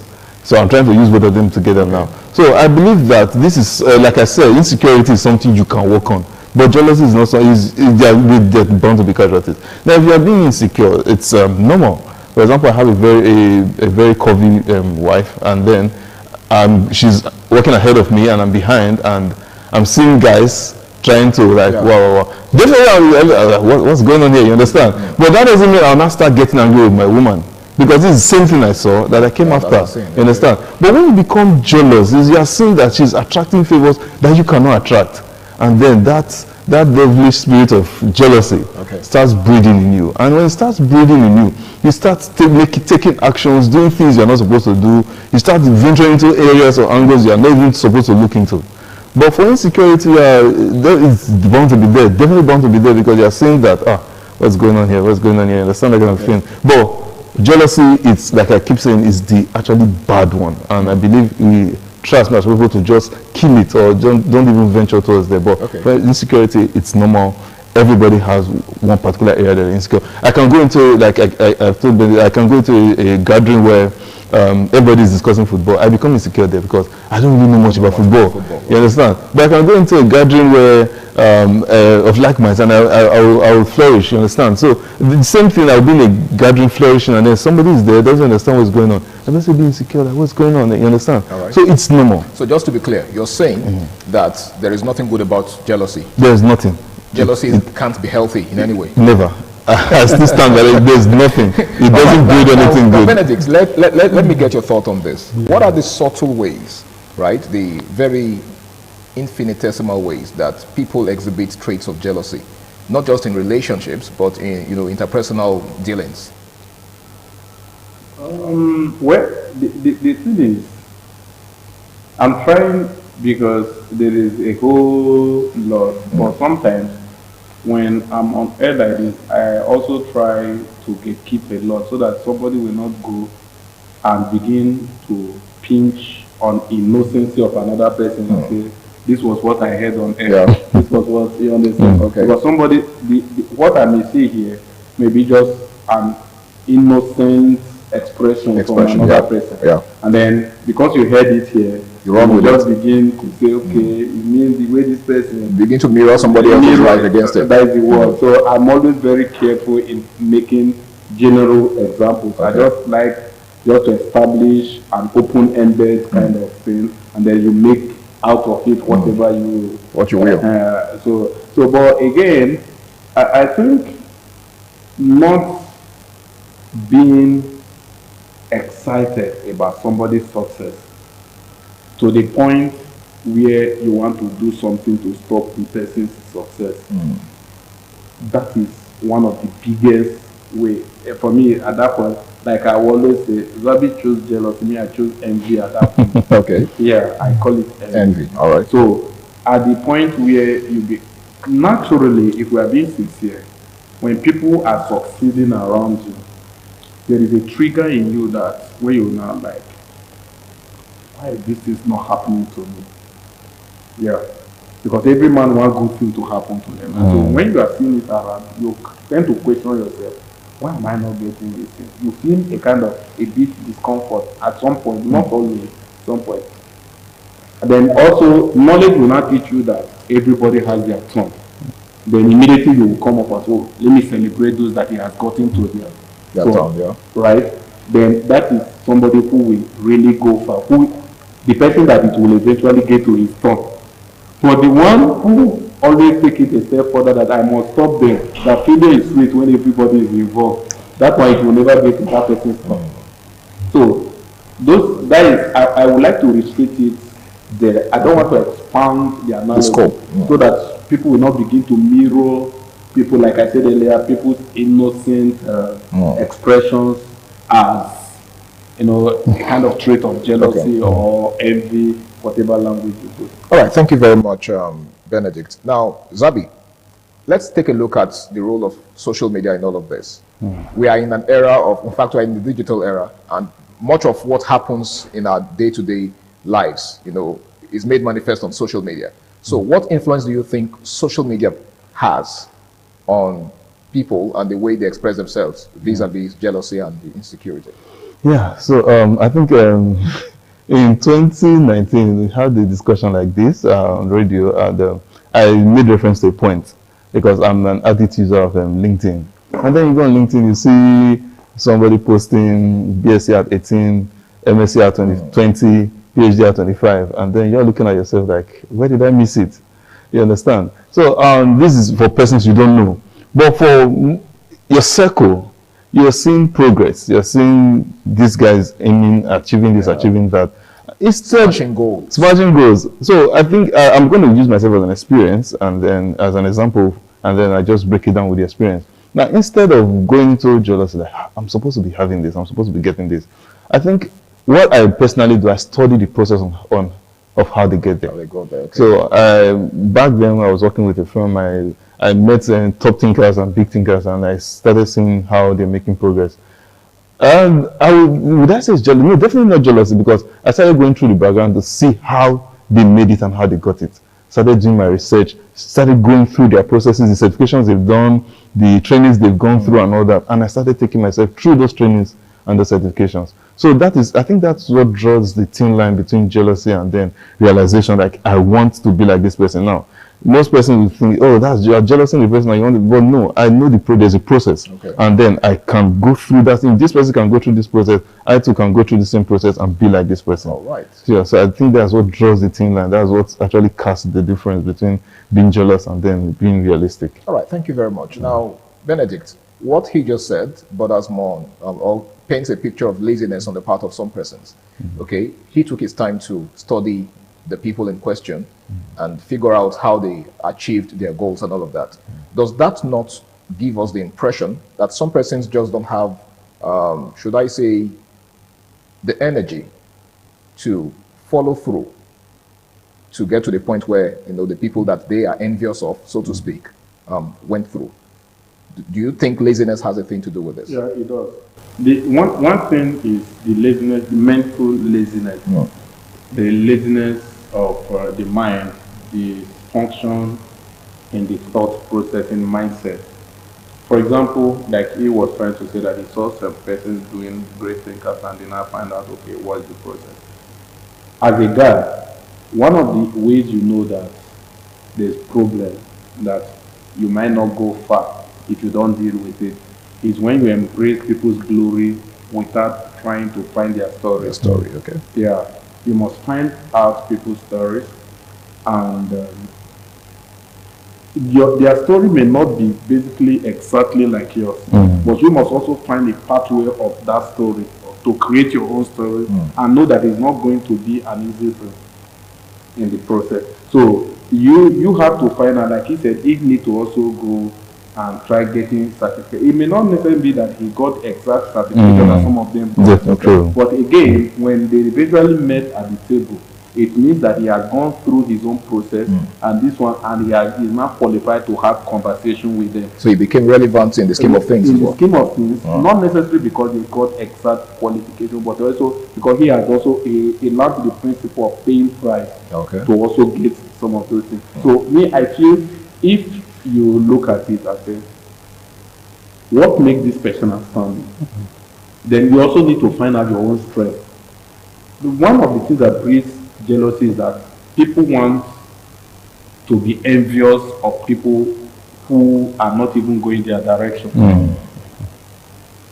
Yeah. For example, if you are saying, like my pastor would say, if you are saying I am envious of you, find out whether what interests you is what interests me. Okay. You may buy in other words, might not even be the same. You may buy a car, and I come around, maybe you see my features, you feel I'm being jealous. Maybe car is not even my dream in the next 1 year. That's not my pursuit. So find out if a car is my pursuit, or maybe you bought a brand of car. Find out if I do fancy that brand of car before you say I'm being jealous of you. So sometimes what you need to do is find out where you are going to. Find out, create a roadmap, and then look forward to becoming better. If you can focus on becoming better in your own life, so all of this envy, jealousy will really die down. Because people can be doing well in their own choosing line. That may not be your life. And so one time this one succeeds here, you are envious of this one succeeds, you are envious of this one. Before you know what happens, you are in the game of trying just to pull everybody down and everything just. So it's about building yourself. So that when Zabi comes, and Zabi is speaking as a mathematician, for example. I know he's very good with calculations. You understand? And then I speak as a journalist. My drive is not to be a better mathematician, for example, than Zabi. My drive is to be a better journalist than I am today. Because that's your profession. You understand? Than I am today. Or maybe, okay, going into the business line, because Zabi is also a businessman. But we are not into the same line of business. I'm happy seeing him do what he does. And then I am also happy doing what I do. Okay. Right? My goal is to be better doing what I do. And then, again, I will also be happy that he gets better so that when we meet at the echelon, the top echelon, we'll be able to have conversation. And life is easier at that level. Okay, life is easier at that level. Now, Zabi, what do you think, or how do you think communication can reduce jealousy and insecurity, in relationships, not just in romantic relationships, but, across board? Education? Communication. Yes. Communication. Yes. Okay, yeah. So I think I'm a very big advocate for communication, not just communication, effective communication. You can actually be communicating and then it's not being effective. So I think when it comes to jealousy and insecurity, most of the times, majority, 100% of the time, is people don't study, understand the process that the person used in getting whatever the person got. You understand? So I think I was just thinking about this earlier. Like, I think in fact, the only way that kills jealousy and insecurity is understanding the process. Okay. So if I would really advise most persons that are actually making it out there, and I think LinkedIn has been a very good platform for that, where people tend to maybe explain the processes of how they got it, especially for legal means.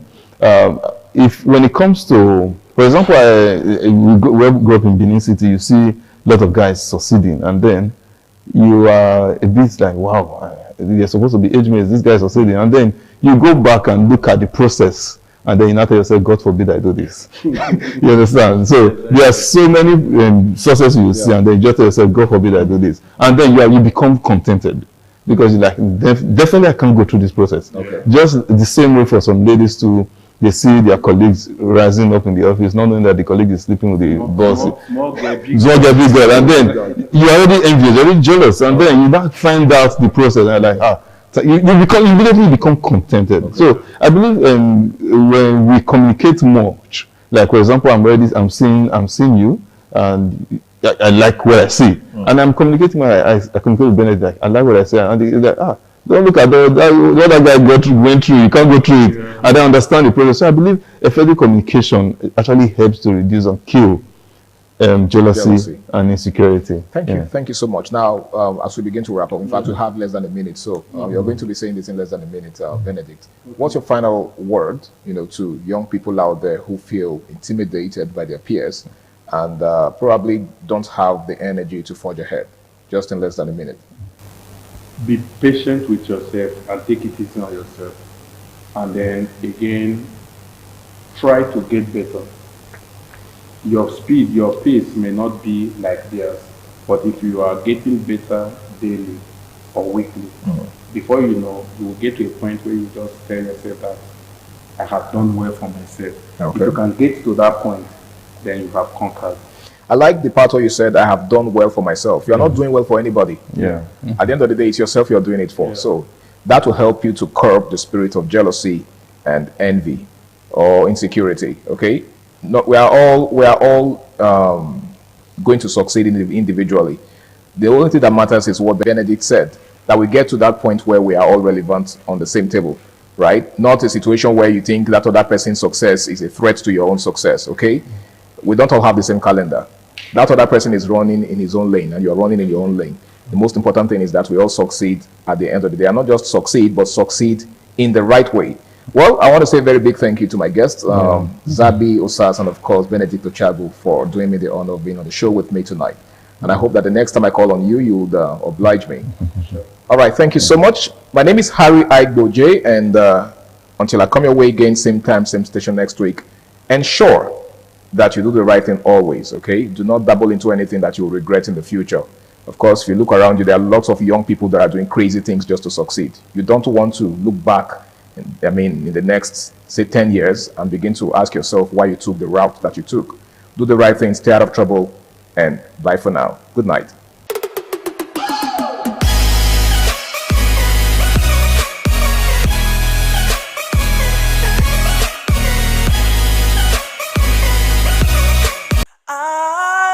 ITV, certainly the best.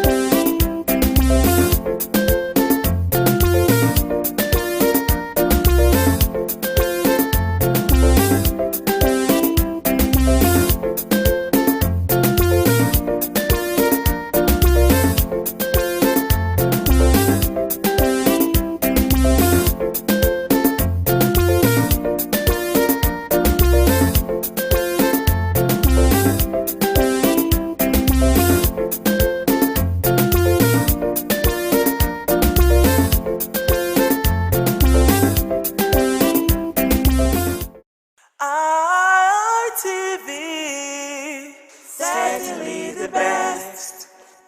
More time on Ladies Night. My name is Daisy Leo Sikidi, your host, and I have Elosa Egwasa with me in the studio again. It's a delight to have you, Elosa. Yeah, good evening. Good How evening. are you? I'm fine. Yeah. You look good. Thank you very much. And you? Neat and well put together. Thank you. Okay, so we're talking about grooming essentials for ladies. This is the second half of the year already. We're about to end 2026, and it will amaze you that some ladies do not know what they should be doing to look good, to stand out. They don't know the basics they should be getting. It is not necessarily about fashion tips, but it's going to be all encompassing on today's show. For those who do not know what is grooming, I know there is a definition of grooming that is in a negative, like where an older man gets a younger girl, like very young. The way people say Two-Face was grooming Annie when she was a teenager. You have the girl, you teach her to satisfy your needs so that you can exploit her innocence, her finance, and whatnot. Right? No, that's not the grooming we're talking about. Exactly. Okay, but I'm going to let Eloisa talk about what grooming is, so you can understand what grooming it is we're talking about and how important it is to women this 2026. Thank you. All right, Daisy, thank you very much for that question. Okay, first of all, grooming talks about our personal hygiene. As a lady, grooming talks about how we take good care of ourselves, our hair down to our toes, how we take care of our body. Because you see, grooming gives us that first impression. It gives us high self-esteem. So when you take proper care of yourself, when you take proper care of your body, when you are walking, you walk with confidence, you walk with boldness, you know you look good, you smell nice. So that's what grooming is all about. That's what we are discussing today. Okay, yeah. But how important is grooming for a woman? I mean, I just bath, I wear clothes, I'm good to go. But it's very, very essential for a woman. It's very, very essential because you need to look good. You need to use deodorant too. You know, there are some persons, they just feel once they bathe, they are good to go. There are some essentials you need as a woman to look good. You need to smell nice. You let people see you and say, yes. It does not necessarily mean you have to be very, very expensive. So you have to look good in the best way you can. There are good deodorant, there are good body sprays you can use. They are not too expensive to look good. Yeah, not just bathing alone and living. So you have to take care of your body. You have to take care of even up to your face. Use face moisturizers, you use face cleanser and the rest to take good care of yourself. You have to look good as a woman because once you appear like this, people sees you first. They see your face, they see your hair, they look at you first. So I feel it's very, very essential we look good, not just bathing and wearing clothes and leaving the house alone. Okay, so if you're one of those women who think once you've had a bath, you're good to go, just wear any dress and you just go. You don't take out time to think about the merging of this clothes. Exactly. You don't take out time to see if your hair is properly secure. You don't take out time to check the mirror, double check before you leave the house. You don't want to even know if the shoes you're wearing are clean. Yeah. But this conversation is definitely for you. All right, but what should our daily grooming routine actually be? I've seen several videos on YouTube and sometimes TikTok, and I'm amazed where you see some people's morning routine, just morning routine to groom their face, only face, just face prep. Yeah. And 30 minutes they're still on it. Yeah. And there was one I saw one day, I'm like, only for face. You know, there was he woke up, he had patch, there was this eye patch to deal with the swollen eyes. When it was done, after 30 minutes, he took it off. He washed with a particular soap. Then he put his face inside ice. He explained what that was for. Then he had a shower. He had a particular cleanser for his face. He had to apply sunscreen. By the time he was done with all he had to do for face, I said, wahala. What will I now do to the rest part of my body? But what should a regular grooming routine be for a lady? Okay, like I said earlier, a daily routine for a lady is to always look good. Now, how do you look good? You always take care of your hair. It does not mean you have to be very expensive. Or if you don't have the money like the one you just described now, like buying all the facials and the rest, there are still products you can use that are not that expensive to look good. Yes, you have to take care of your nails too. There are some persons, when you look at their nails, it's not well to do. When you look at, when there are some persons, they talk, you look for where to put your nose. So you have to, you have to brush, you have to take care of your body parts, you have to use deodorant, very important. There are some persons, they don't even know the use of deodorant. I keep emphasizing on deodorant. There are some persons, they don't bother, they just feel, let them just, I beg, let me just bathe. And you have to bathe regularly. There are some persons, they don't bother, they just bathe once a day. It's not right. You bathe regularly, you bathe like, okay, let's say maybe because you are going to work, you don't have the time to bathe in the afternoon. You can bathe in the morning, you bathe in the evening. There are some persons, once they come back from work, that's how they sleep. They don't even bother about bathing. At least brush your feet like twice a day. Brush your teeth, take care of your body parts. They are very, very essential. Also pay attention to your face, because when people see you, they see your face. So you pay attention to your face. Like you just said, the person doing a lot of facials, doing this and that on the face. It is important too, but it doesn't mean you have to break the bank to achieve all of this. So let your hair look good. Just, there are some persons, they can carry weaving for like a very long period of time. So you have to change it. Yes, it has bad odors. So you have to change it. You have to work on your body appearance. So those are your daily routines for as a lady. Yeah. Okay. So you don't need too much. Brush your mouth. Yeah, you don't need too much. Bathe twice a day. You don't clean have to be off, too expensive. use deodorant. Yeah. And keep your hair and nails clean. clean. Okay. It would amaze you that both of us actually not wearing artificial nails. Yeah. Is there a reason why you're not wearing? No, not as safe, maybe because of the cost or anything. I don't feel like to wear. Okay. So yeah. So and my nails are very, very neat. Like right now, as you can see. I can. They are clean. Okay, I used to be obsessed with artificial nails at some point. I love how it feels. I love how it looks when I'm holding my phone. Yeah. And it has a beauty. other things. Yeah. There's a beauty. a lot of it. Yeah. But it started damaging my natural nails, and I had to take a break from it. And this year I've only had artificial nails once, and I think I'll have it one more time, and I'm done. And I probably will be done for several years. Really? Yes. Is it that bad to your It's that nails? bad. Wow. It's really bad. It's so bad. I don't love how I react to it. So I'll just keep it trained, keep it neat, and if I really must have cutters on, okay, I'll wear the cutters. The problem I have with the cutters we have now is many of them don't last. And, it start breaking after 2 days. It's washing off. And if you need to look properly groomed, you can't be going with cheap nails and nail cutters that is already peeling off. So it looks odd and tacky. Yeah. So after 2 days, I'm going to have to clean off and cut it again. So it's a lot of work. Grooming takes time. Exactly. But to follow the trend, all right, how often should we update our grooming toolkits? I want to put it like that. Like, I know toothbrushes, some people will say change your brush after 3 months. Yeah. So you can still, your hairbrush, should you change it often? Your underwear, should you change it often? Exactly. But some of these things, how often should we update our grooming toolkit to stay fresh? Okay. Yeah, as a lady, you have to update them monthly. You check out for expired products, especially the sanitary towel. Yeah, sanitary towels and the rest. Especially for the face too. Those your makeup kits you use is like I said earlier, you don't have to be too expensive. Check out for the expiry dates too. So don't you have to change monthly. And for your toothbrush, like they said, 2 months or 3 months, it's fine. You don't need to overuse it until the thing is now bent. Like there's some places they will use it over and over and over again. No, you have to change your grooming tools monthly. Check for them, check for their expiring date and the rest, and you have to be very, very updated every month. Okay, before I go on a quick break, I want to ask, are there mistakes? Okay, I believe there are some mistakes we make. Like you've mentioned one where we want to use expensive things.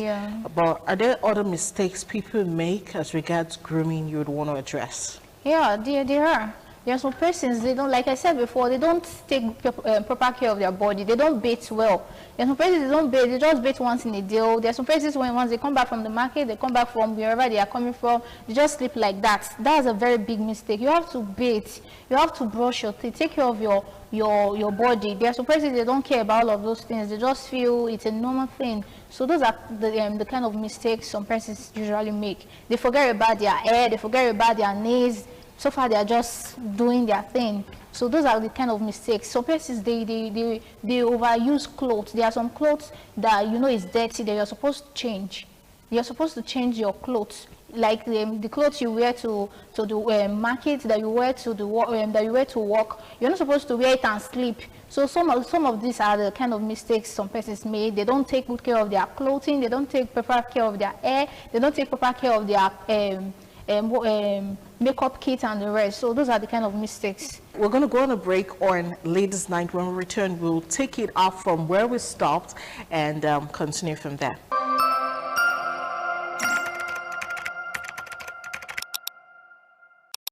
A big thank you for staying tuned, and we're back. It's still Ladies' Night, and we're talking about grooming essentials for ladies. So Alexa was talking about some mistakes ladies make, and before the break, while the break was on, she said she needed to add a few more things. So over to you, Alexa. Okay, all right. There are still some mistakes, like people eating on their bed. It's not right. Your bed sheet, that's where you lie on. So some persons, they eat, they leave the food crumbs and all of that. It's not hygiene. And you see your makeup kits too, those your brushes and the rest you use it. Some places don't even wash them. Some places don't change them. They can use one for a year. They are not expensive. So those are the kind of mistakes you make. And there are some persons, their surroundings are always very, very dirty.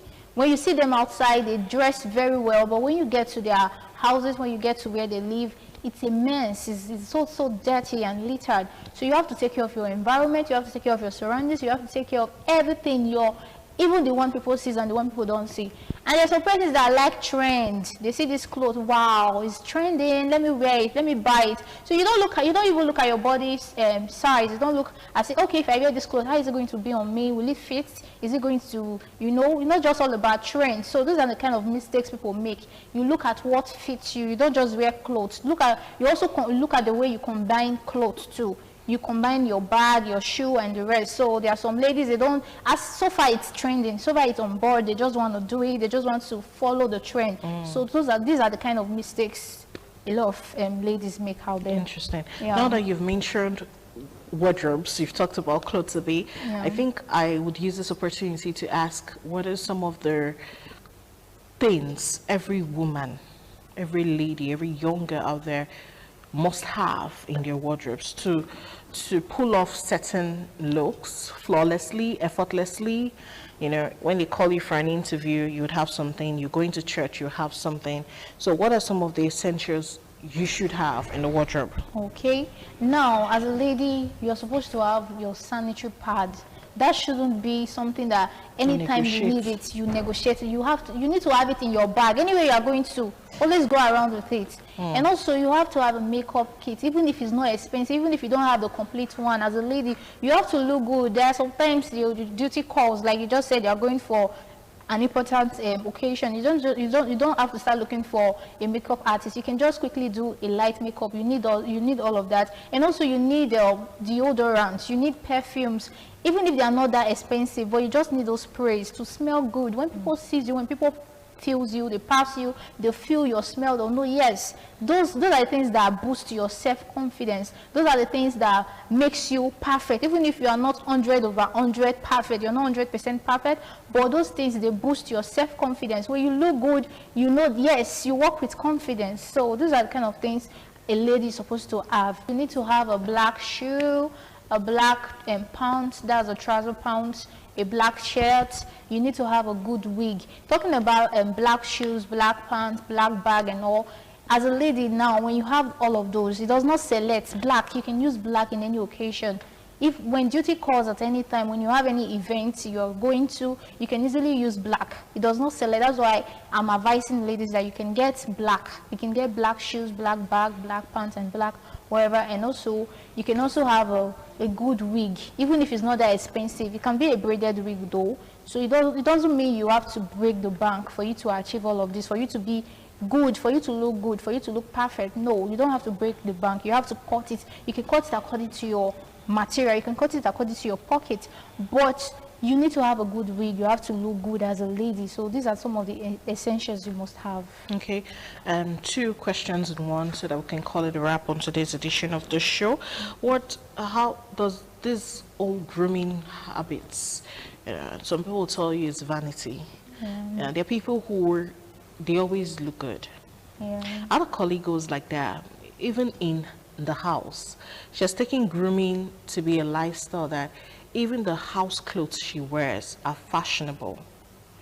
The sleepers she's going to wear inside her home are fashionable. And when you ask her, she'll tell you, when I look good, I feel good. And when I feel good, everybody around me will feel good. And when everybody around me feels good, it attracts good things to me. And then she just goes on and on explaining why she takes a whole lot of time looking her best every time, any day, everywhere, whether it's at home or out of the house.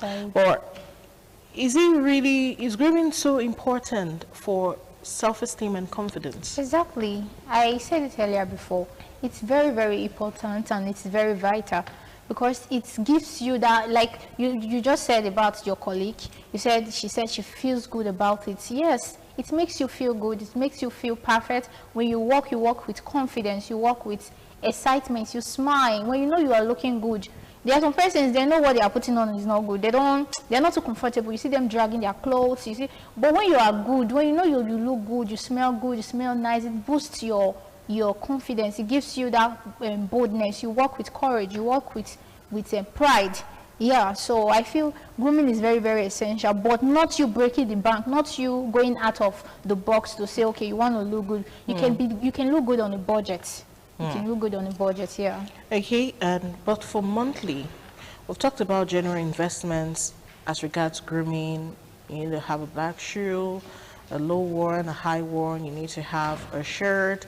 You need to have a black shirt, a white shirt, a good wig, a simple makeup kit and whatnot, jewelries and all of that. But that's something that could last you a year. If you get a good shirt, it could last you years. Even more than. But monthly, there are some things that, as you're writing list for foodstuff, as a woman, you should include it. What are some of those things that you don't joke with them? In fact, they should be on the list before foodstuff. Yes. Okay, as a lady, you need to have your sanitary towel. There are some persons that don't care about their skin. They just feel, let me just use, you can use any of the lotion on your skin. So you have to care about the lotion that suits your skin. You don't use any product, like any hair product on your skin. So you have to get a good body lotion. You have to get a good makeup kit, even if it's not expensive, like I said before. And you need to have a good bathing soap.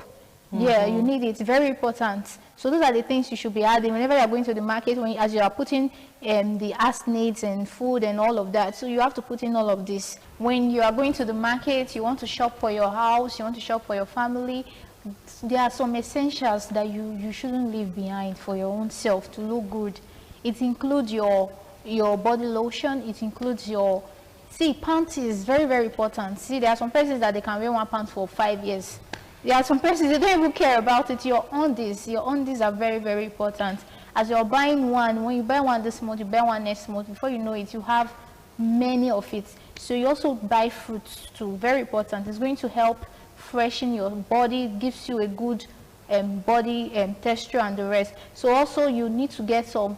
There are some jewelries you can still buy that are not so expensive. You can still write them in your list and say, okay, let me have this. So you see these things now, they can last you for a very long time. You can have your antiperspirant also, and also your roll-on and the rest. So these are not too expensive. These are things that when you start buying them gradually, you already have them in your closet. They are going to last you for a long period of time.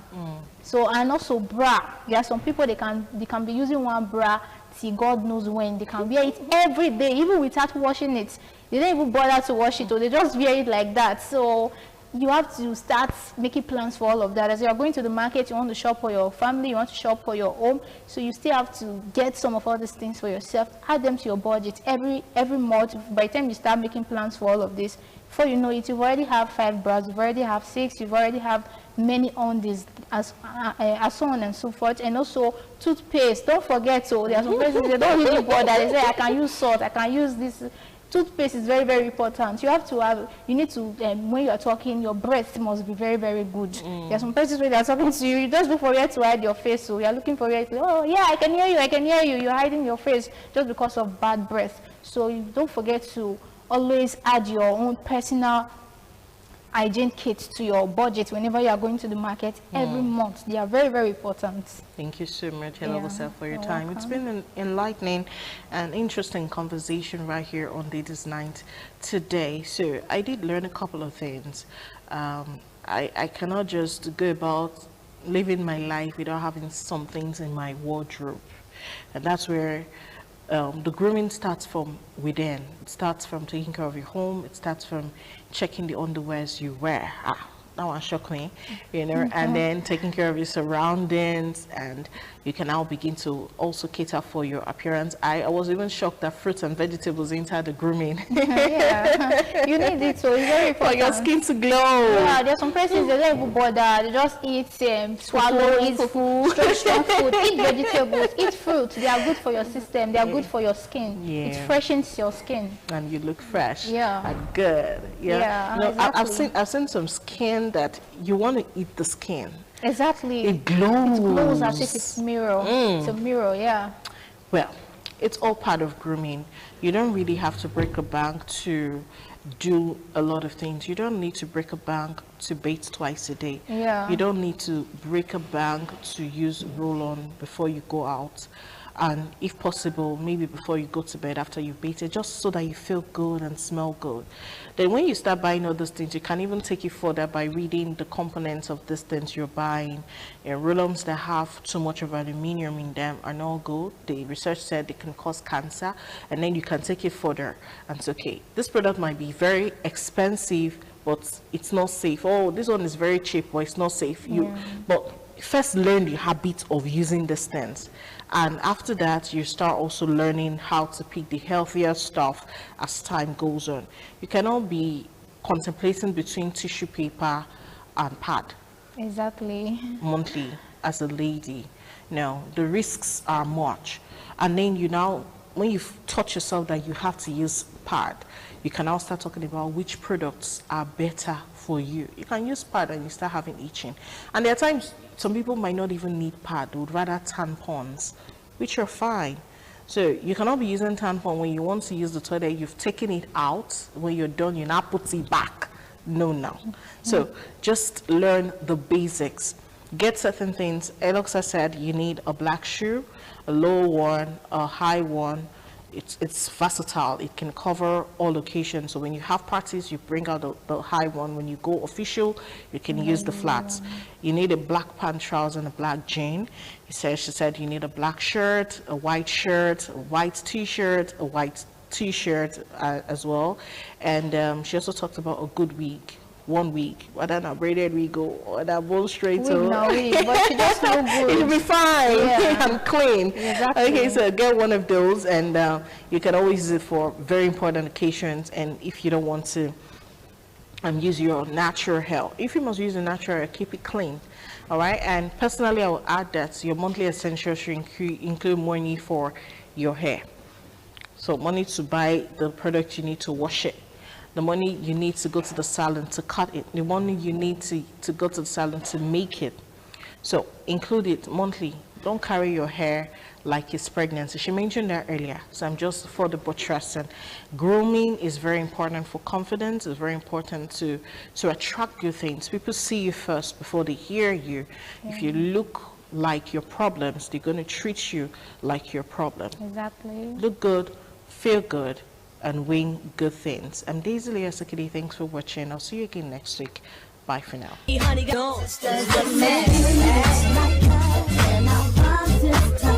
But on chrome, never leave that Brooklyn alone. So if you say it's on, then it's on. ITV, certainly the best.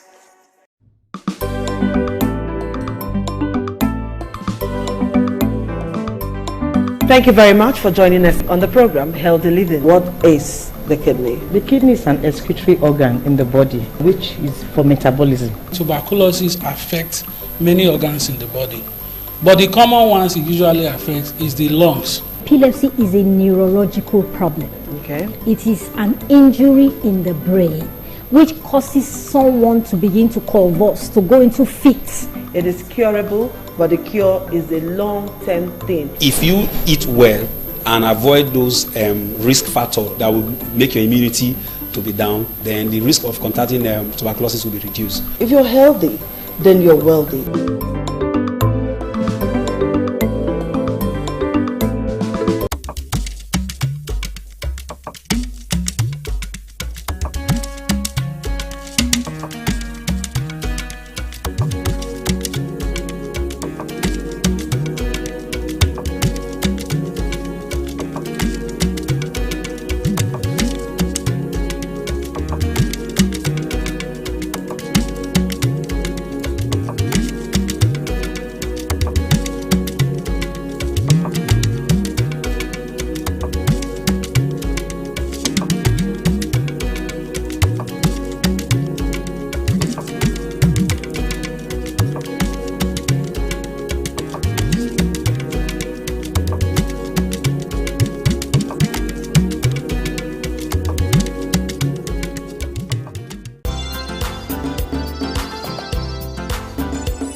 A very good evening to you. Welcome to the news at 11.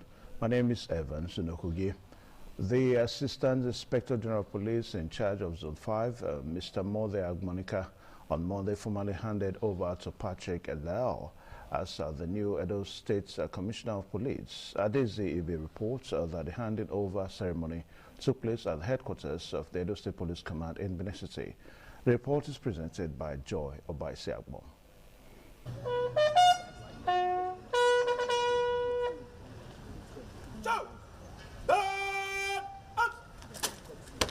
The new Commissioner of Police, Patrick Dow, on arrival was accorded a guard of honor, witnessed by senior officers. The ceremony featured the formal exchange of baton. In his remarks, the AIG Zone 5, Monday Agbonika, urged the new State Police Commissioner Patrick Dow to discharge his duties with honor, integrity, courage, and compassion.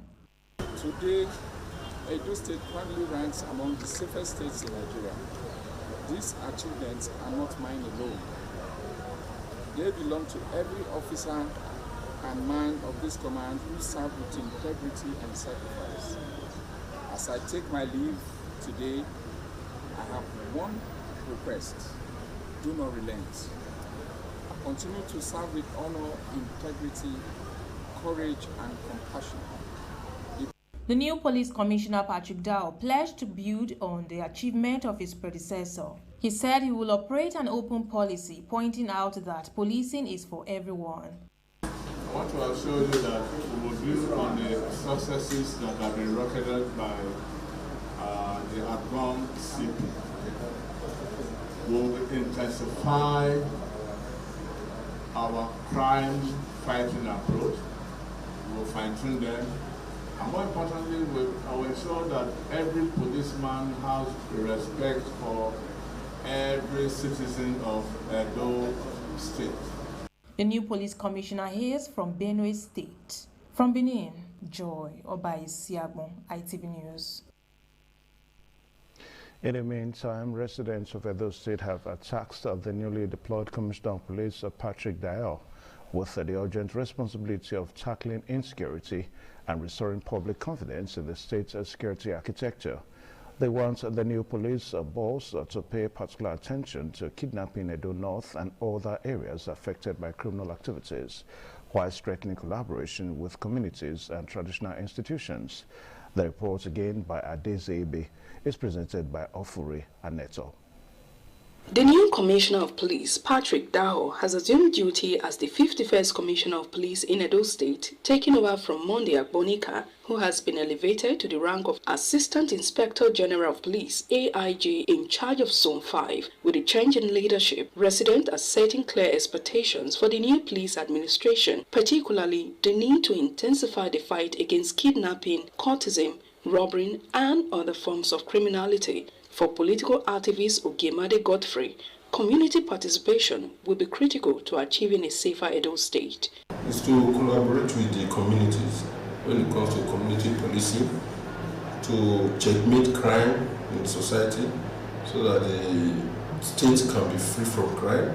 He also called on the new commissioner to undertake a comprehensive review of the state security situation, work closely with the Edo State government, and strengthen collaboration with traditional rulers and community leaders. For Honorable Alonge Tunde, improving security must also involve helping alleged misconduct by some police personnel. He urged the new commissioner to tackle extortion, unnecessary roadblocks, and alleged collaboration between some officers and criminals, stressing that such practices undermine public trust in the police. The CP should talk to his officers, because most of his officers are collaborators with most of the perpetrators of all those evils. Make sure say all those police when collect illegal money for youth hand for roadblock, when we say now Yahoo boys now be their problem.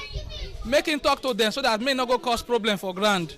As the new police leadership settles in, residents are looking forward to a more effective security strategy that will protect lives and property, strengthen community policing, and bring criminal activities to the barest minimum. From Benin, Ofuri Aneto, ITV News. You're still watching the news at 11 on Independent Television. We'll quickly take a short break. We'll be right back.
You're still watching the news at 11. Moving on now, the Lagos State House of Assembly has called for urgent and decisive measures to cope with the rising incidents of vandalism of public infrastructure across other states. The lawmakers made the call following the viral video showing suspected vandals removing iron rods, steel reinforcements, and cables from the Festac town, Lekija Link Bridge. Rising cases of vandalism of public infrastructure have continued to raise concerns over public safety and the protection of government investments across Lagos. Raising the matter during plenary, the lawmakers unanimously expressed concern that the activities of vandals could compromise the structural integrity of critical infrastructure and endanger motorists and residents who rely on the facilities daily. They called for swift action to stop further destruction and ensure that public infrastructure remains safe and functional. Ruling on the matter, the Speaker of the Lagos State House of Assembly, Right Honorable Mudashiru Obasa, cautioned against indiscriminate measure that could affect legitimate operators. He specifically urged caution in restricting activities such as those of barrel pushers, stressing the need to distinguish between legitimate operators and those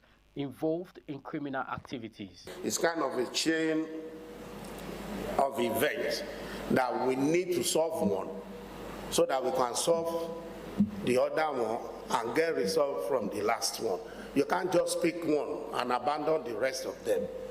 The Speaker also expressed concern that the prosecution and incarceration of offenders could be complicated. We just have to continue to call on the executive to do more.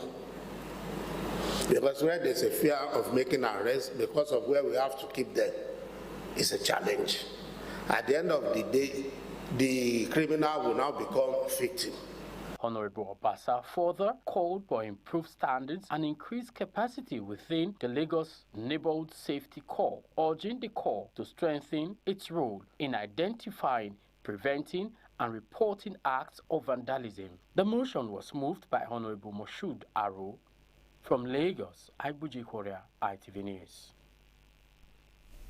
Flight operations at the Murtala Mohammed International Airport in Lagos State were on Tuesday disrupted following protests by members, aviation unions over workers' right to unionize and the alleged non-remittance of the 5% ticket sales charge by airlines. The protests grounded activities at the airport, leaving passengers stranded at the airport, disrupting travel plans and business activities. The unions said the protest is to enforce workers' rights and secure funds meant for aviation agencies.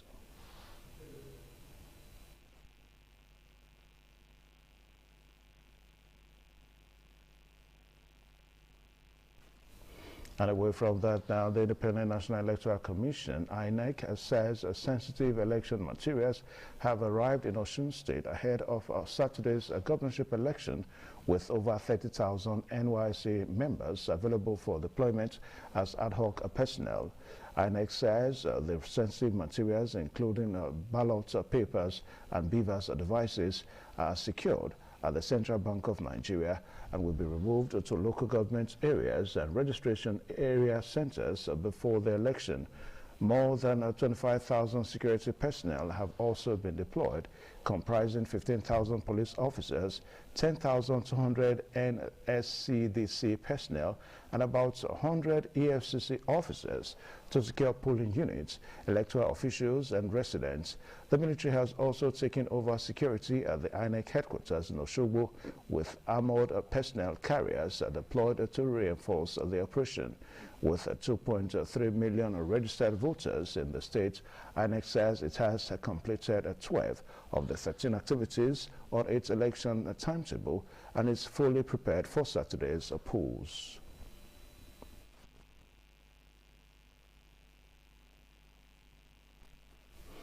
And with that, now in the news at 11 on Independent Television. My name is Evan Zunokogi. A very good night to you.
ITV, certainly the best.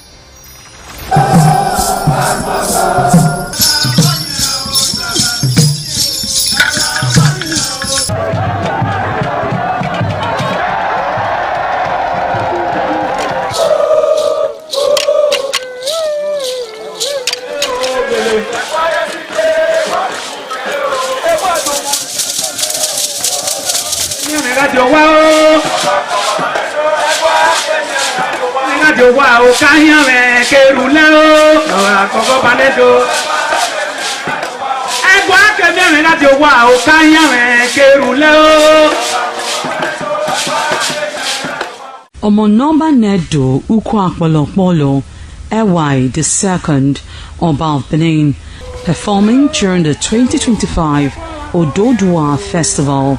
Ododua Festival is unique as it was organized in honor of Ioba Omoni Hwoyeme, Ioba Ewai II, as part of activities for her burial rites.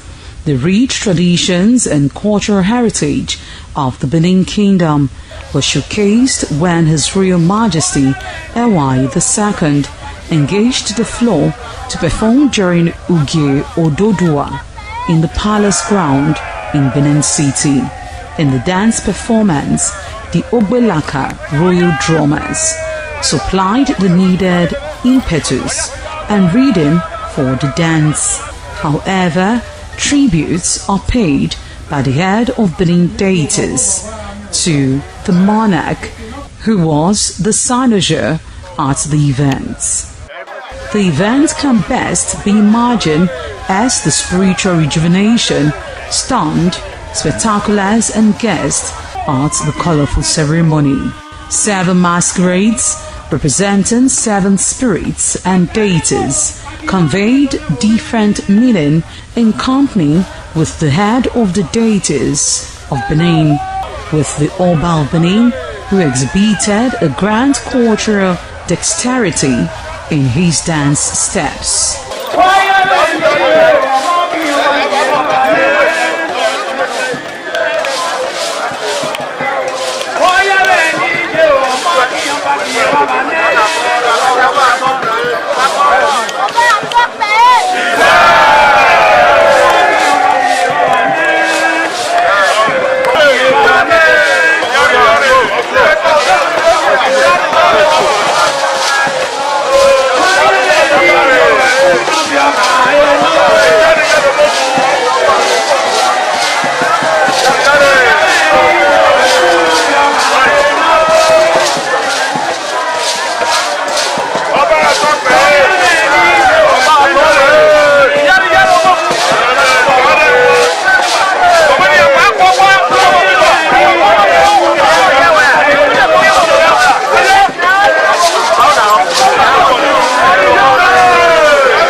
the Ekoko masquerades from Ute village, whose cult is connected with Obaeware and his mother, Elere, appear on this occasion to bless the Oba.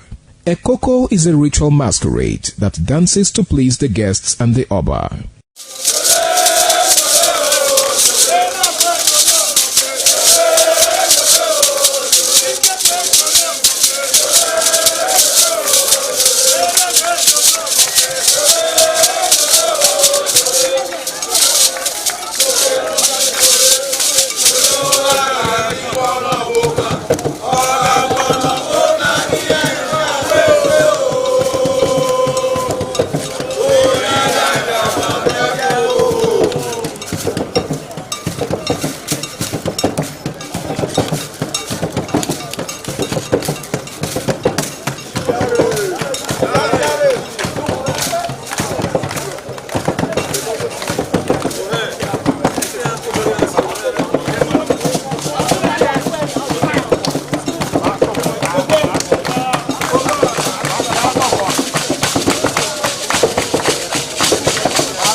ITV certainly the best.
Waya bota la ni wa ugi bota vese ni ma du gi bota na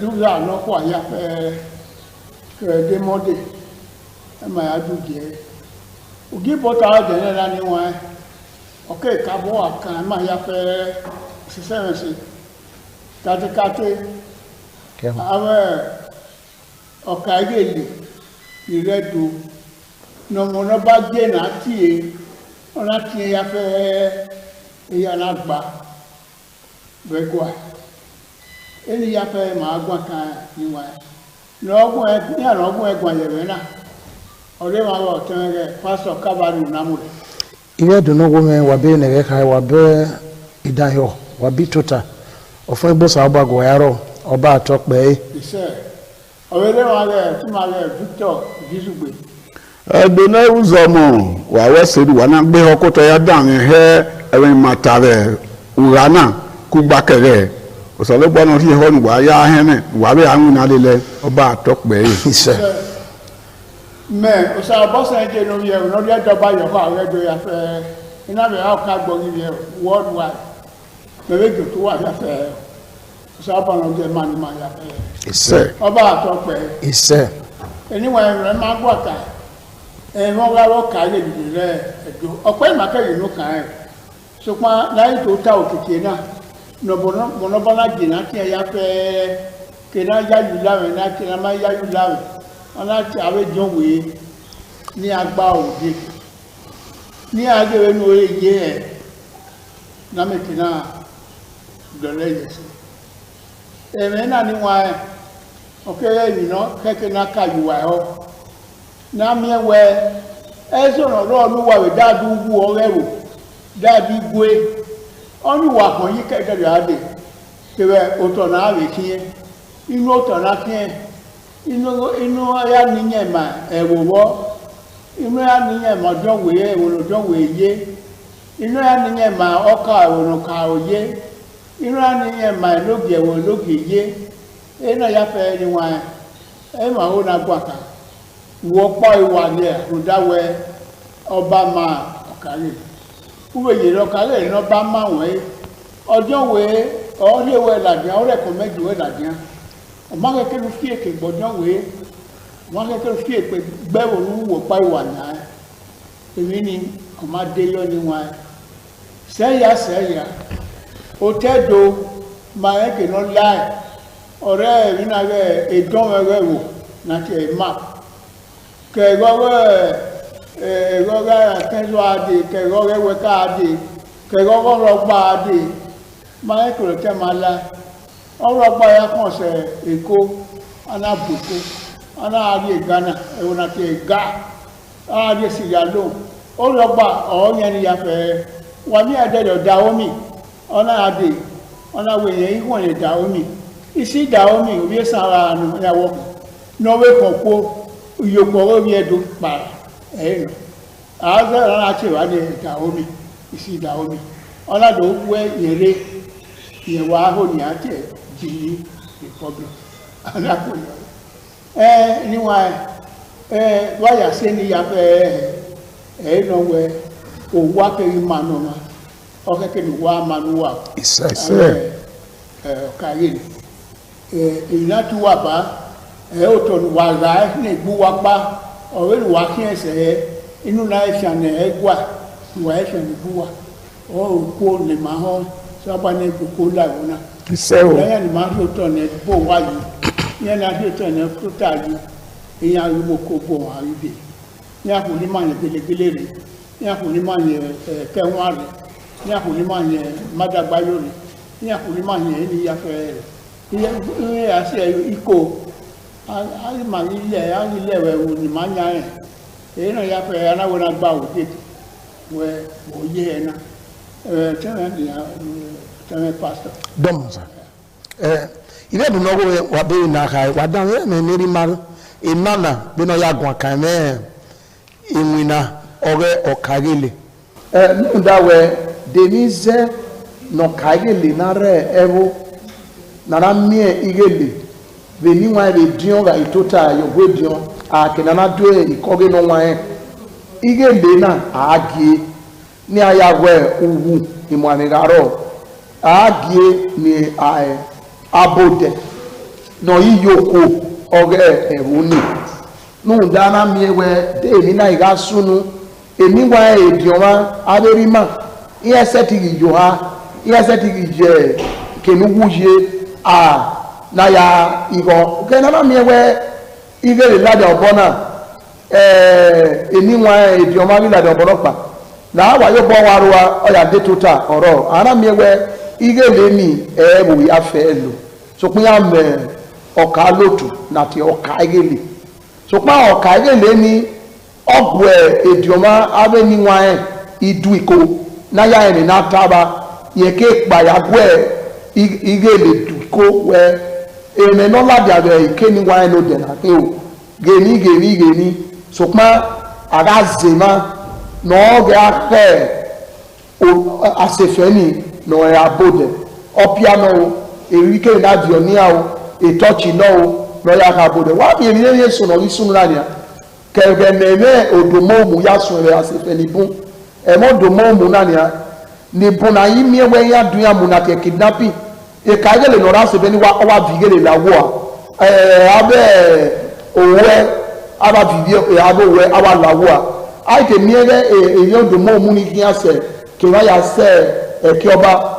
agwali amune ya ile se na ni amua ìmúná kàdélé bá ṣe fẹ́ ní fún ẹ̀yẹ́ nìgbè èdìọ̀mọ́ ẹwọ́ ni ọjọ́wò ẹwọ́ ni ọ̀tùpògèrè ẹwọ́ ni ọ̀tùpògèrè ẹwọ́ ni náà owó èlérí máa mọ̀nà ọba náà dókó àpọ̀lọpọ̀lọ̀ ló ń da ètò wàwẹ́ náà pàgbèrò rẹ náà ra oyotọ̀ náà hìẹ́ abòdẹ̀ náà yá hẹ́ ni awẹ́ ni màgẹ́rì rí ẹ́ ni mú ní kó fẹ́ mú ìmàríà èmú náà mú sákàrẹ̀ rẹ̀ ìmàríà náà pàgbè náà hẹ́ uwu náà rẹ̀ hẹ́ bò ọwẹ́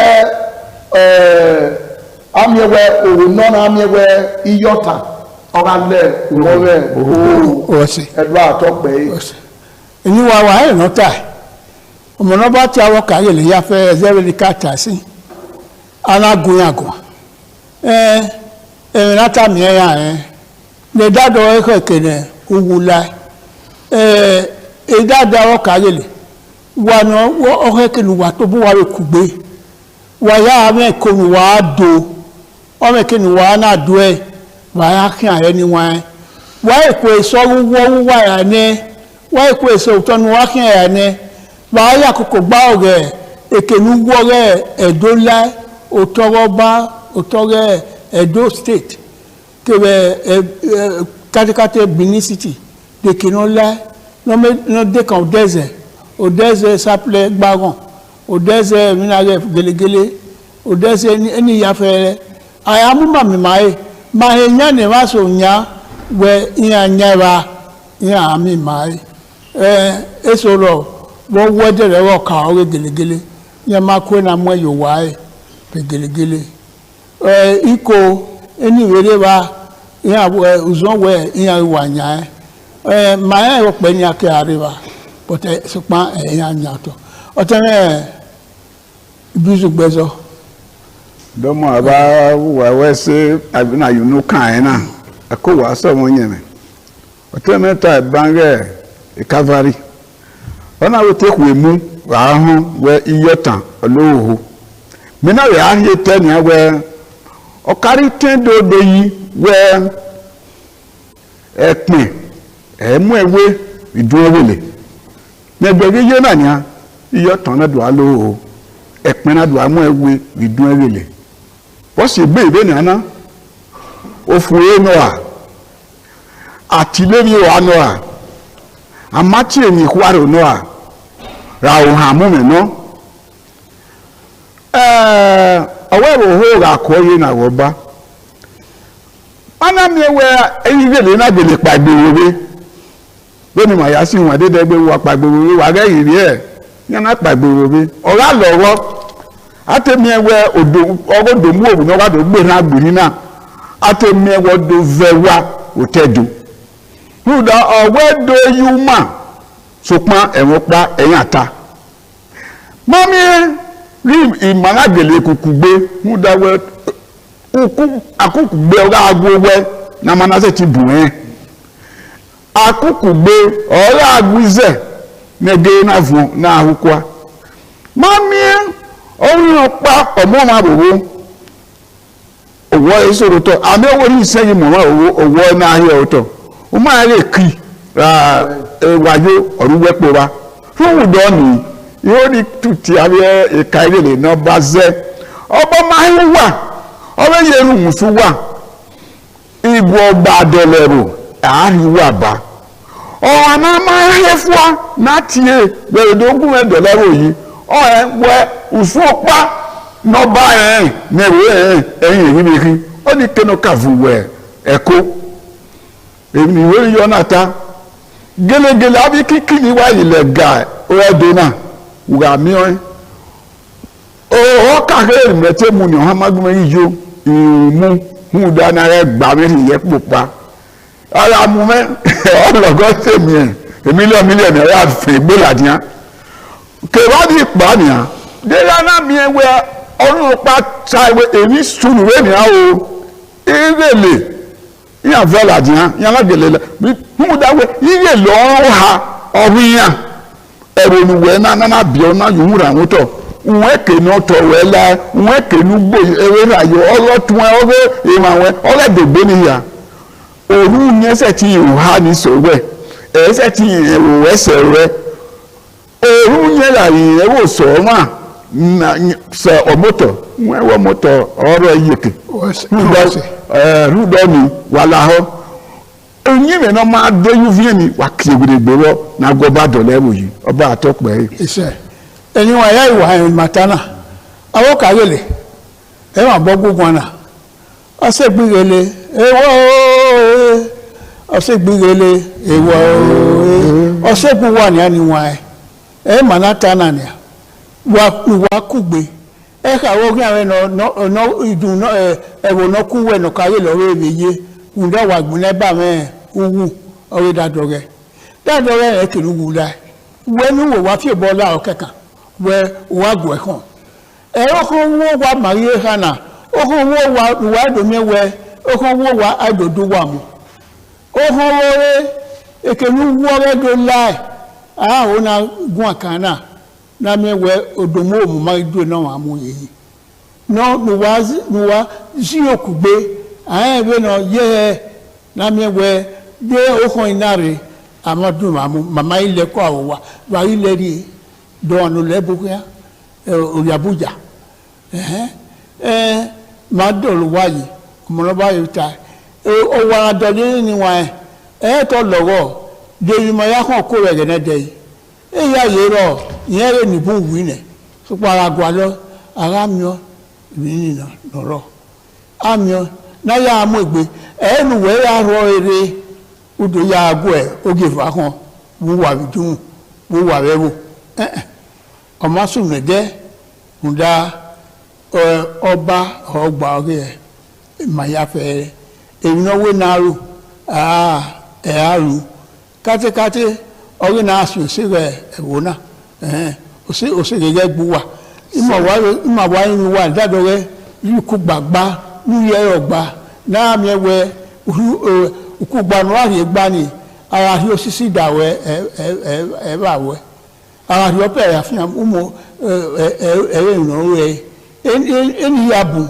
na we ko ri opi ari ero oloro ya zi owe keni ade oge no ni ataye di ya mi ilasiwa ebibi so yin aro yaro o arewo na we ewa to boy no we gbere na no ya hon ko ni bu ya fe ya yiro ni wa na me we ma de ewo na yese ne lo ma tan bi kan bo ni edunu pẹ̀lú edion we okaiwo kebe okaigele o sanogo do ayuwa we unta ni da se fe ni unta we gbérage ogo fuwe no nunda eri ma mo no ba na doko apolopolo wori ze okagele osanogo do azodion we ana miewe oba we gbe zokao a enigi le la se fenya otedo be na ga ya dole boyi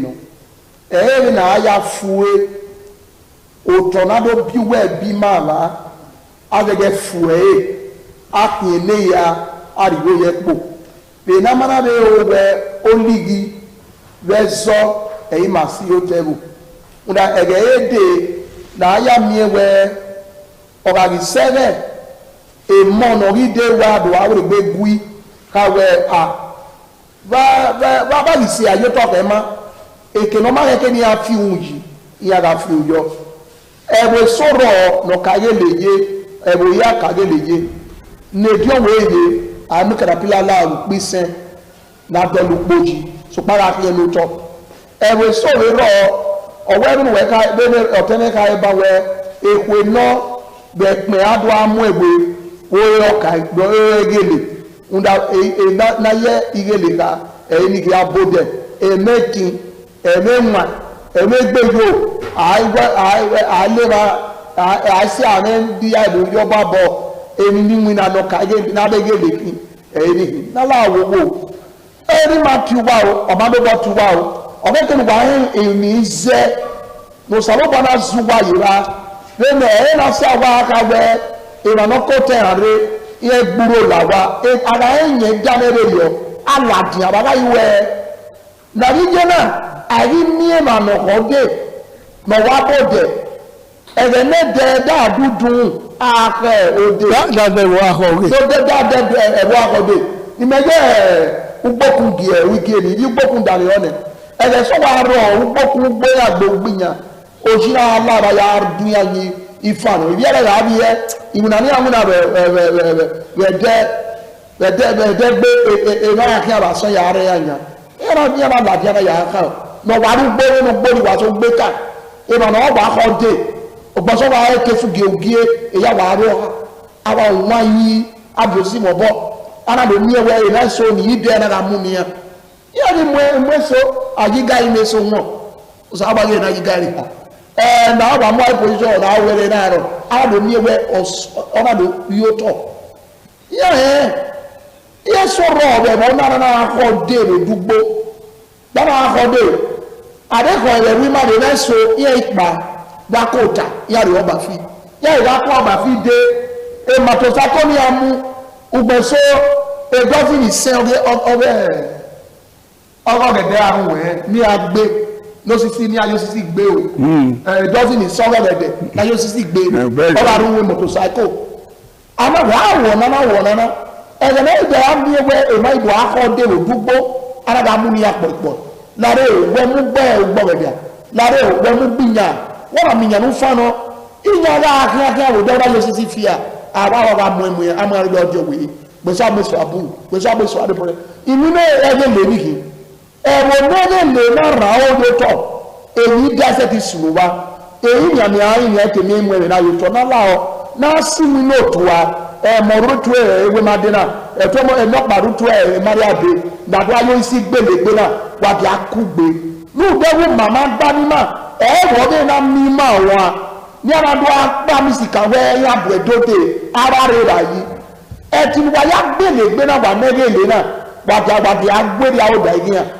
wa di ma mo ko da yin mi ma do agbe gbegbe ma ko nu da o amo mi me na ni ya we ne mo tu ya la tedo ni mara gbegbe ma ko ya tu agbe we a do bo kin ya ba ni awe wa ya gon ya da siba ya na mi o wa no nere to ya de bi aye si fi egbe wa o mama ra ni ko ni ma gba re yo ege ni obege do ko hu o sa ba la na gbogbo yo ni ako hu ise ni wa ya yi wa da he matana awo ka gele o ojo we awo ka awe ni gba o mo wa e mo wa gugun ana uda inose monata na roma pe na no mo ba tu wa ya fe ona tu wa yi ko na guwa go we gere ne wo je wa he do no se ma wa we wi so e no we ri enu wa no we unu wa we ge mi no here no wa ya me we e ma ta yen gi wa hu ne na we akugbe aro nu wa e ma na we gbe we ya wi bota na na kugbogele aro no nuwa otan ega be bone ana abo kaibele kekere igobado level aye gun akana awo kaibele upo no kwa mu waye na ọ̀wọ́n no bagye wu ugan no kwa yen ha ni huda adu eke ọba na fi abo na yohan eriye ero ye ro mane no samudi ake ohan egbe ogbe run amudia ni yoko to bun pi ara amudia no rede to bun gan wa eru ọba to kin asuwe we no mo sabe kin ari asuwe una gele mo egbe lórí awina awo kairele uwu dadebo ayekunu wu dadorela tinorize mudawe wa mudayowe amasimi anya uya fi boyo rere uwe no ya baku adowe nebuto we shift ground ona sikobona kere no paro sikobona kere we wo ma de se ba we ya fi boye iba te kesu gebu wo ogiva uwe pátápátá adòfin ẹyẹ ìva ahinyin ọ̀nà ẹ̀rọ wọ́n ẹgbẹ́ mátẹ́yà ẹ̀rọ ọ̀nà ẹ̀dẹ́ náà gba ọ̀ma bíi bìyàn ààyè pa ọ̀rọ̀ ààyè nana fínáwó ọ̀rọ̀ ààyè nana tọ́ ọ̀wẹ́ utọ́ mẹ́rẹ́ gbówákọ̀ gbómiwé utọ́ mẹ́rẹ́ rọ ìwúlọ̀ ẹ̀dẹ́ náà náà àti ọ ní nàmákìyàn máa yọ. Pẹ́tẹ́pẹ́ bá wù ẹ́ náà ọwọ́ àwàwù ìyá wíwá kọ̀ wíwé wa tọ́ ni wíwá yà fún ìdẹ́yọ ẹgbà ọ̀wá ni máa gbọ̀ wọn ọ̀ma ìgbé wọn wọn náà mi ọ̀kẹ́rẹ́ ọba àtọ́pẹ́ yìí. Ìṣe èyí wá àwọn ọkà ọ̀bọ̀ gbogbo àná màmí ẹ̀bẹ̀ nà ọtúmọ̀pá gbẹ̀rẹ̀ ọkà orí tè màrọ̀ ọkà orí tè akẹ́zọ̀ ayé ẹ̀yẹ̀ wa ẹ̀yẹ̀ náà pẹ́ ẹ̀yẹ̀ ọwọ́ kan ọ̀kẹ́ náà wà nínú kẹ́yàrọ̀. Ọ̀kàyèlè àwẹ̀ wàmí àmúbọ̀ lẹ́wẹ̀gbé yàsígbẹ́ ọdún wòye ìmàhóni màtàládìá wẹ ọmọkẹ́kẹ́ ní wàgùn olùyàrúwẹ́ kú wa wẹ náà kàyèlè wẹ̀ ọkà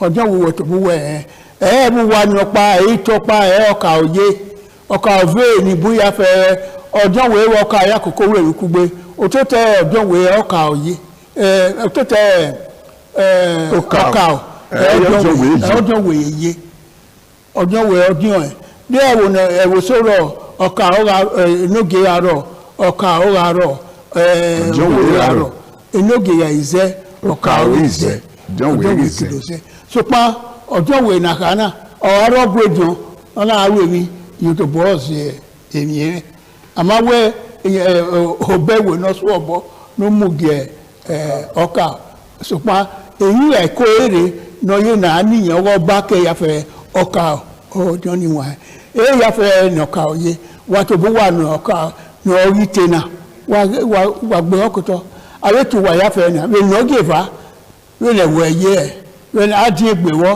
ǹda ọmọ kẹ̀kẹ́ náà wà ní tẹ̀ wà dòlúgà wẹ̀ òdẹ̀ wẹ̀rẹ̀ gbẹ̀rẹ̀ màtánà nàkúgbẹ̀mí kì náà rọ̀ ọ̀nùwà ẹ̀yà kì ní wọ́n ẹ̀ màkà bọ́ pọ̀ rẹ̀ ẹ̀wọ̀n yàfẹ́ nìdá yìí mà ugi ọ̀rẹ́ ìbòtà ìbàtà dínà ẹ̀nà ẹ̀bá màá mú gi ìbòtà dínà yòtọ̀ ọba àtọ́pẹ́ yìí.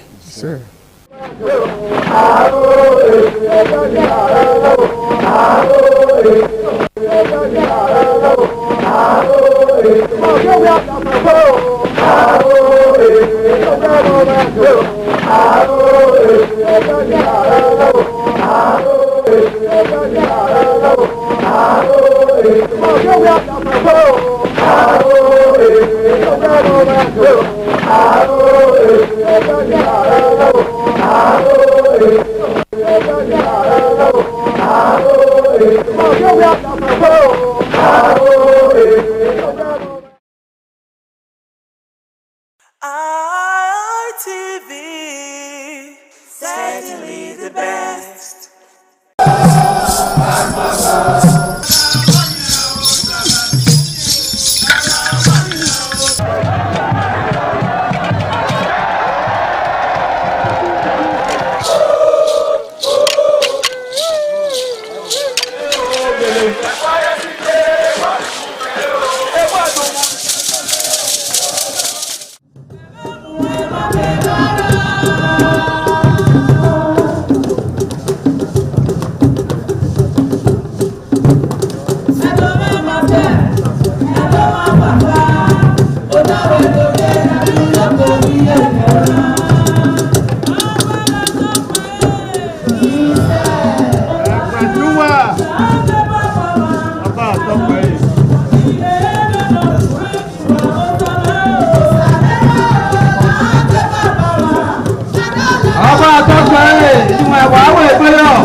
The threat of global warming is real. You have seen the destruction of lives and property as a result of incessant flooding. Make the environment a conducive place for all to live in. Stop polluting the environment. Protect the environment today. This message is brought to you courtesy Independent Television and Radio. ITV, certainly the best.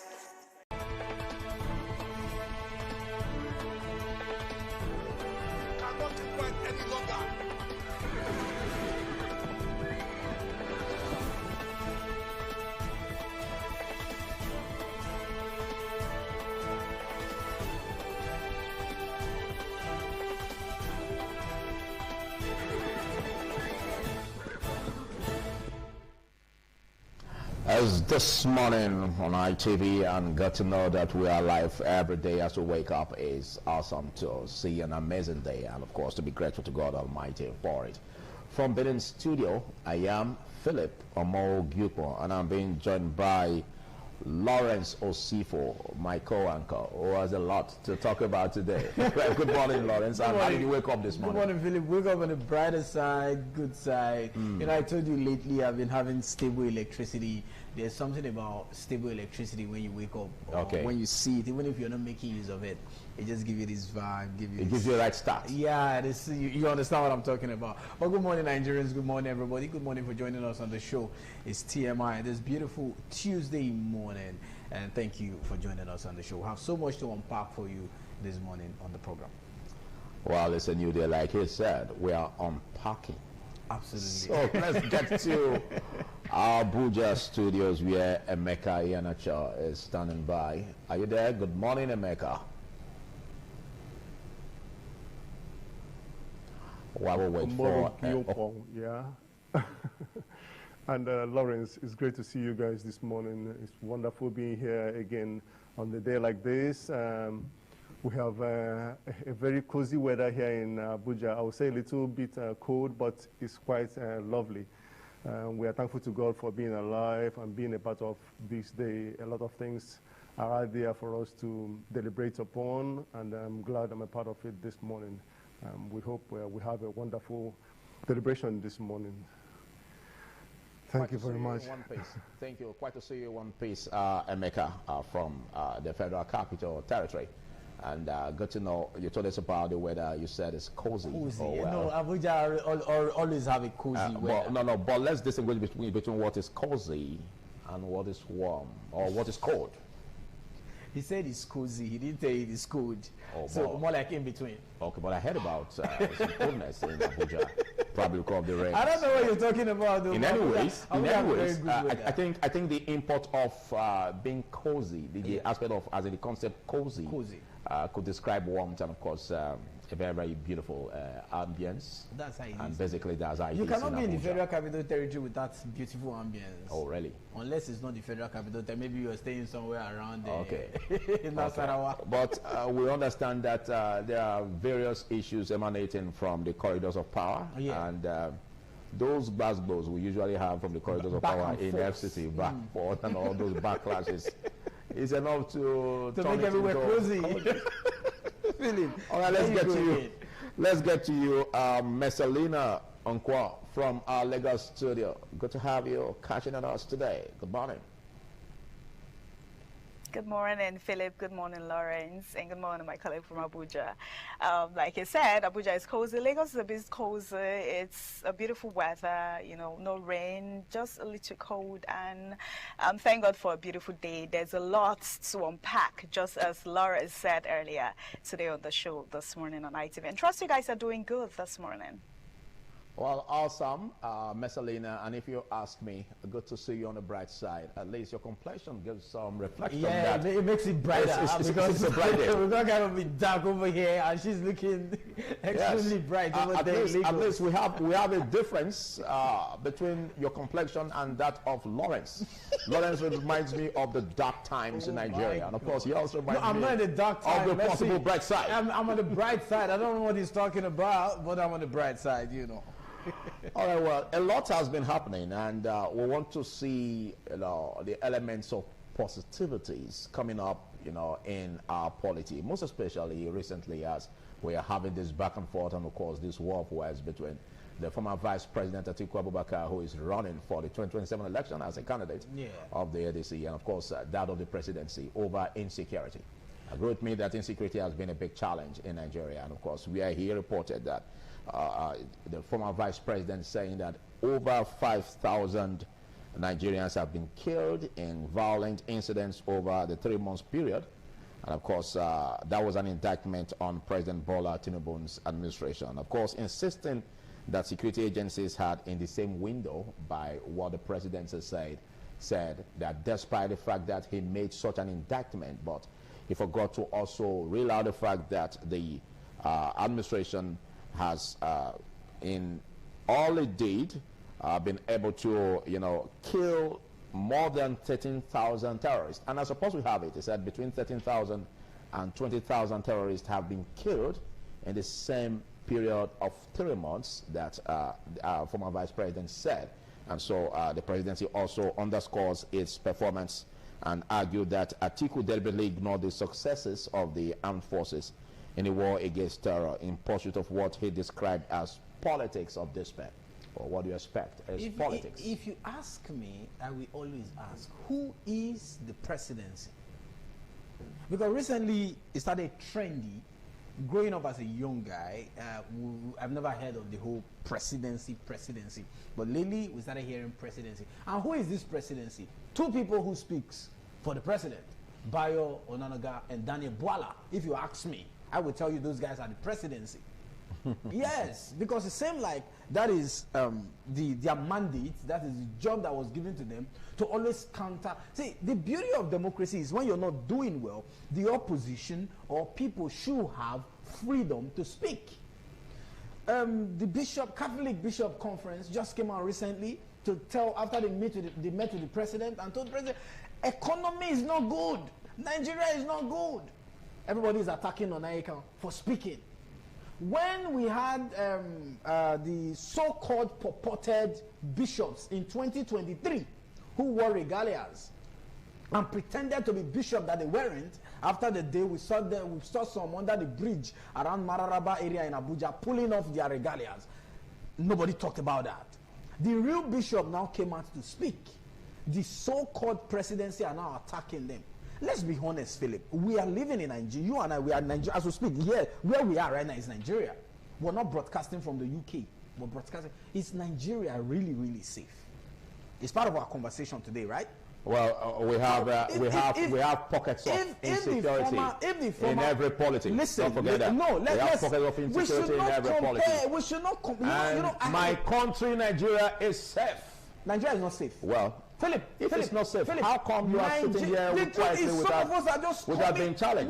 We commit our hands into our lives into the hands of God. Well, I think what you said is relative, anyways. It is. We understand the fact that we understand the fact that we have issues on our hands. A whole lot of issues. Tackling insecurity. Let's put a whole lot of issues. Okay, underline a whole lot of issues. Tackling insecurity. Yes. But again, let's not also forget the positive numbers we're having. What are the numbers? It's better that at least we are having this our armed forces fighting hard to make sure that the terrorists are killed or brought to face prosecution. Do they have free hands? And of course, we have this number here, 13,000. Though that's not a basis to applaud the government. But again, there is need to look into that and see how the administration under President Bola Ahmed Tinubu will tackle insecurity headlong. Okay, we look forward to. Yes. When you are in election, you are already in election. But the alarming report here: over 5,000 Nigerians killed in violent attacks. Over 5,000. That is quite excruciating. Over 5,000. Let's get your thoughts on that, Emeka.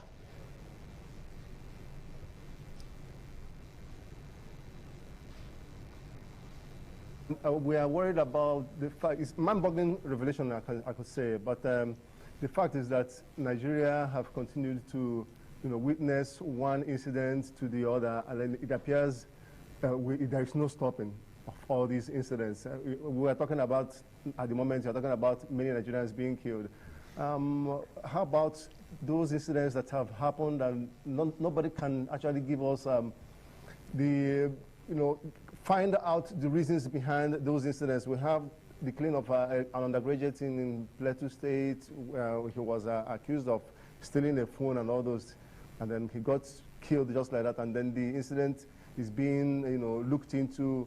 The death of one young girl in the house of a serving minister is also an issue that has not been resolved yet. How about the fake agency that we have out there? Two institutions probing one matter. The House of Reps looking into it when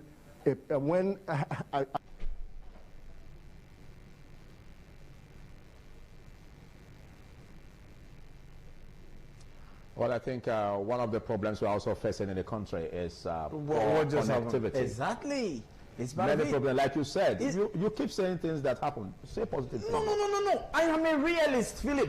Okay. I have always said it everywhere I find myself. You said a lot of things happening to Nigeria, but one positive things happen. If I say the positive one, I will tell you. Let's be honest. Well, we don't have a prophet of doom here, but I'm not a prophet of doom. No, you're not. But again, you can easily predict how the story will unfold in Nigeria. Exactly. You just don't see it happening. This exactly also shows the fact that the need or the lapses we have in governance, most especially as regards making sure that the system works. And just recently, we had this aspect of increased salaries for the armed forces. Well, let's get your thoughts on what is happening as regards the war wars between the former Vice President Atiku Abubakar, who is the presidential candidate of the NDC, and of course the presidency, Messalina.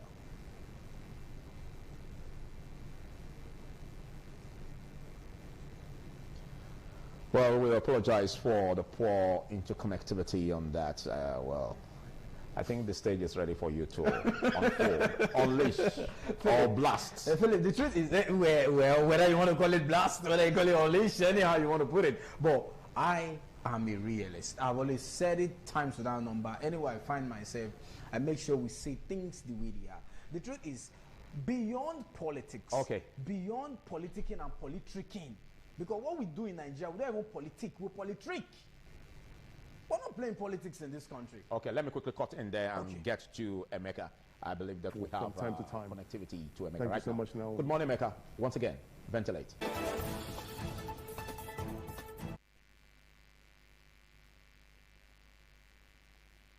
As I was saying, we don't politics in this country. We politrick.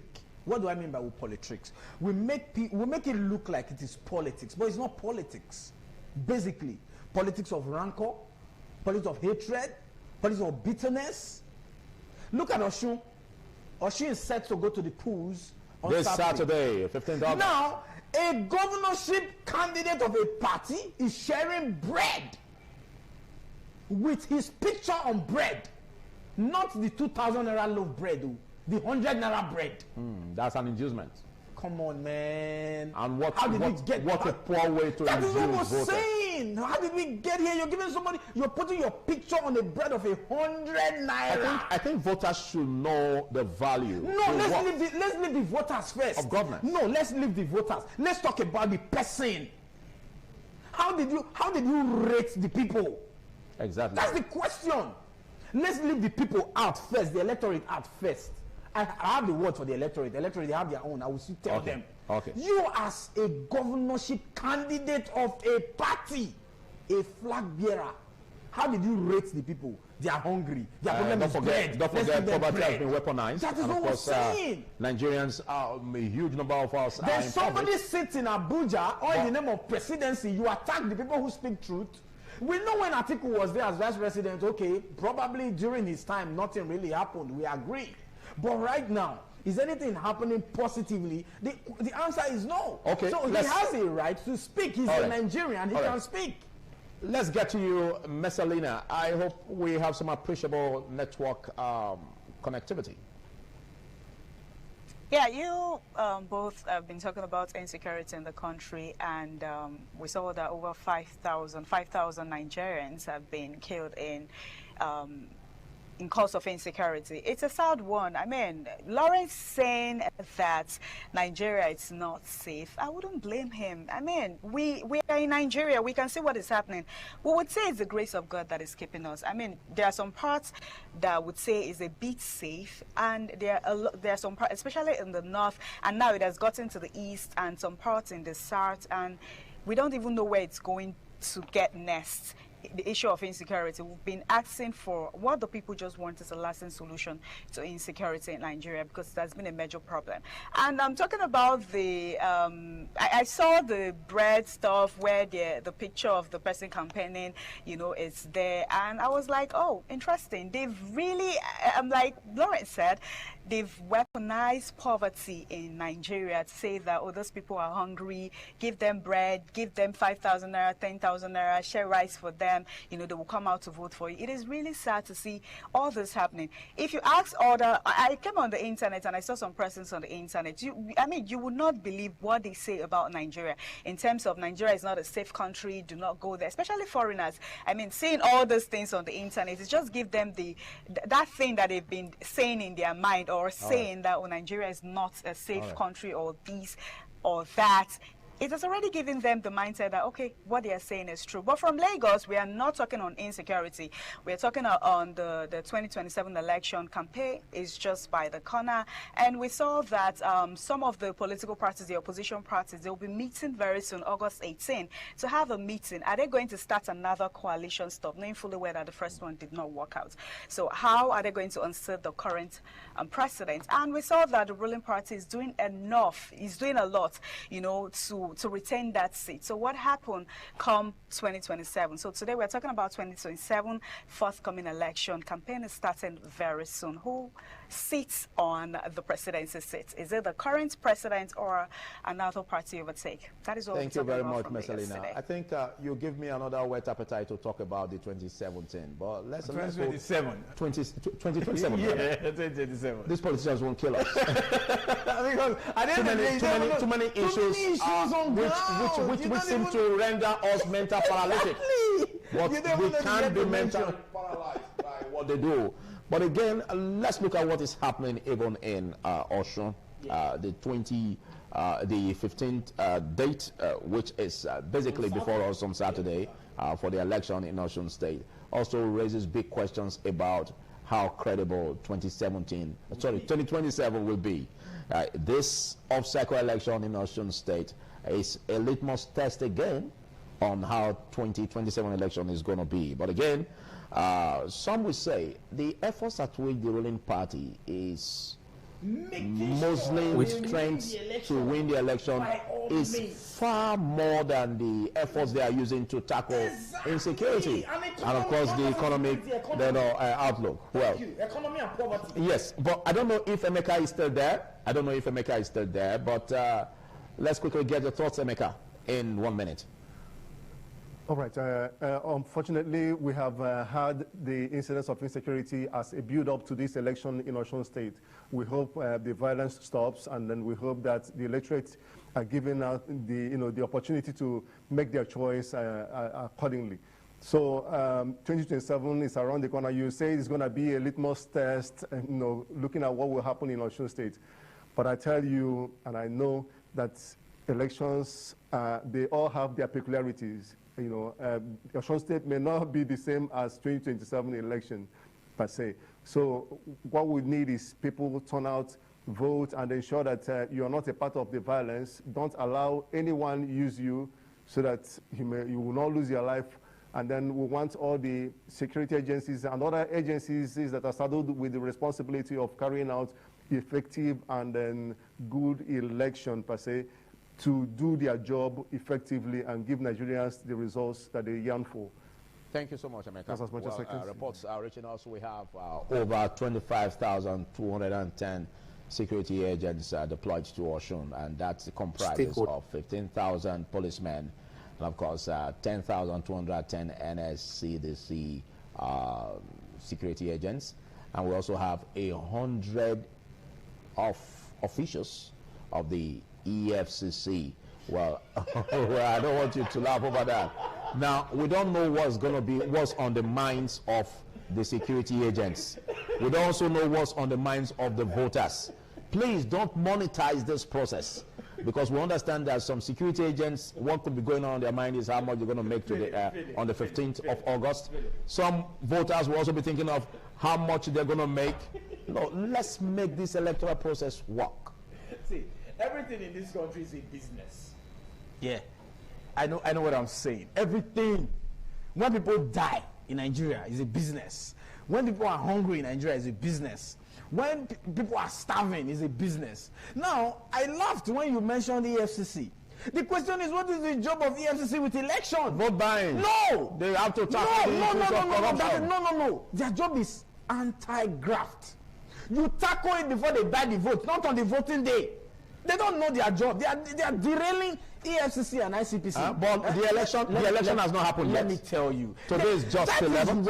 And so they could be there already to find a way to tackle this. Philip, the job would have started even before now. You check money flows. How money flow from account A to account B? Well, let's not be presumptive. To account C. Let's not be presumptive. The job. Not going on election day as EFCC officials to go and look at who is buying votes. That's not their job. The security agents should do that. Probably that's why some say Nigeria is a cruise country. A very, very cruise country. Well, we'll take a short break and then we'll quickly look at the pages of the newspaper, and let's get to see what the pages of the newspaper got to say for today, this day.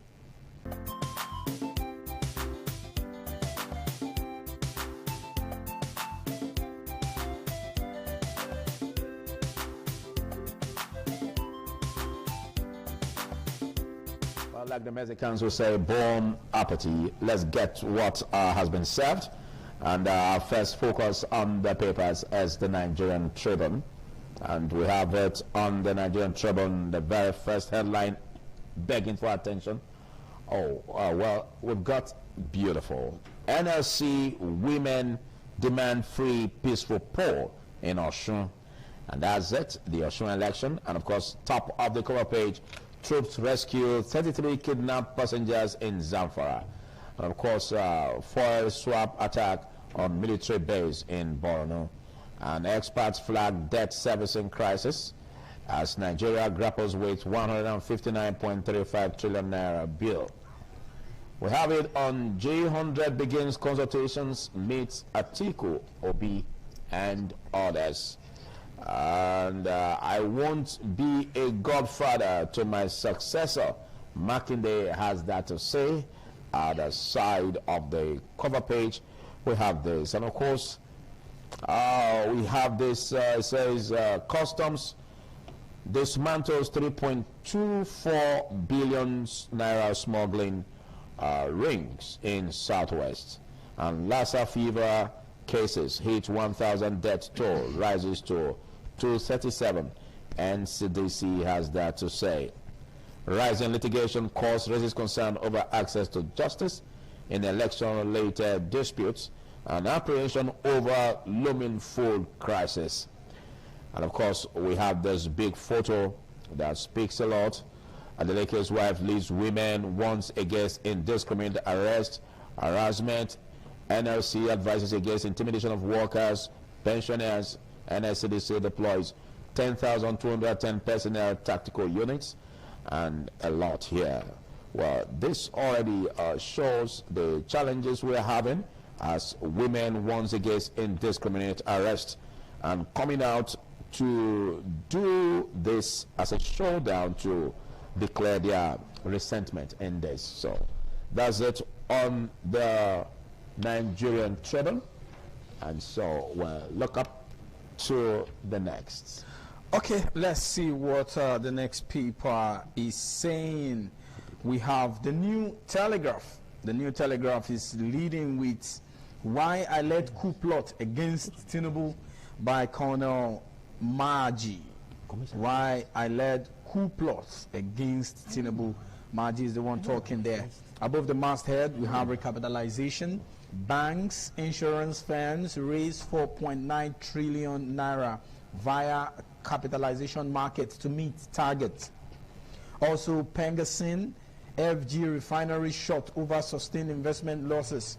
This is coming from the Petroleum and Natural Gas Senior Staff Association of Nigeria, Pengasin.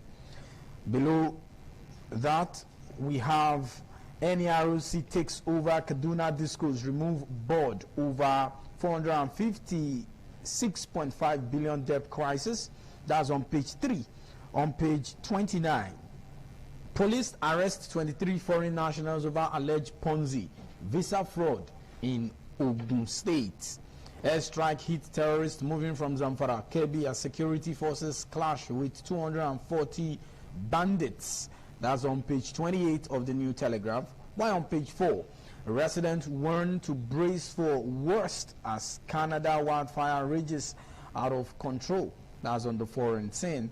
Then also on page 2 and 6, Oshun Goba, CSO spot fresh manipulation windows in INEC systems. CSO spot fresh manipulation window in INEC system. Page 9, State Police ignoring fundamental issues will create more problems, says Mohammed. Page 5, Gambia to study TET fund model for new higher education. Nigeria elected VP says. Why?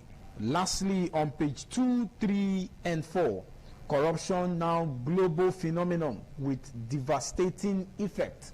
Who is speaking? The ICPC is speaking there, that corruption is now a global phenomenon.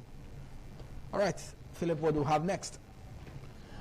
Okay, well, we will be looking at the Daily Trust. What do we have on the Daily Trust? Well, a lot we look at here, but I'm afraid we go back to the next, which is the Daily Times. The Daily Trust. Okay, we have it on the Daily Trust. 2027. Opposition revives coalition against Tinubu. And troops arrest kidnap syndicates. Commander recover rifles and cash. I'm afraid that's much we can take on the pages of the newspaper, as you do well to get the papers from the closest vendor to you, and of course go online.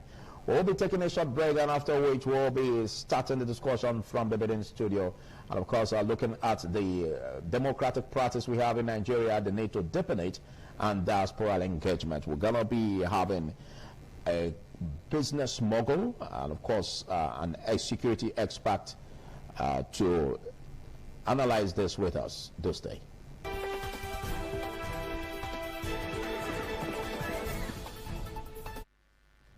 Deepening democratic governance, the diaspora engagement is what we're about this morning. And of course, we have a global public affairs analyst with us who is who has earned an AS Biology, BS Environmental Science, and of course a professional toxicologist and bioterrorism preparedness expert and radiological nuclear weapons of mass destruction hazmat, and Citizens Public Academy, a CEO Daddy Rich Productions Incorporated, and over 19 years of community service and civil engagement.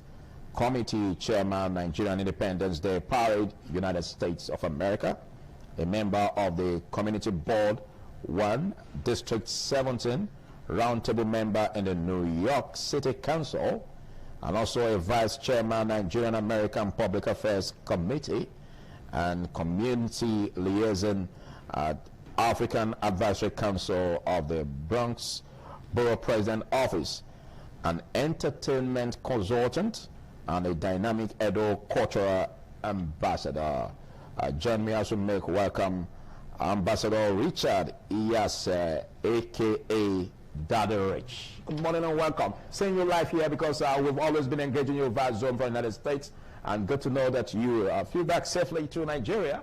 You always do this every time, and good to know that you're here, seeing you live. Good morning. Thank you. Thank you for joining us. Thank you for having me. We appreciate you. All right, so we look at the challenges we're having, most especially in deepening democratic governance in Nigeria. What do you see as the role of the diaspora in deepening governance? Do you see this role as significant? Very, very significant. Very, very extremely significant. Nigerians in diaspora are economically and intellectually profound. Nigerians in diaspora is a powerhouse, a pillar for Nigerians' economic development.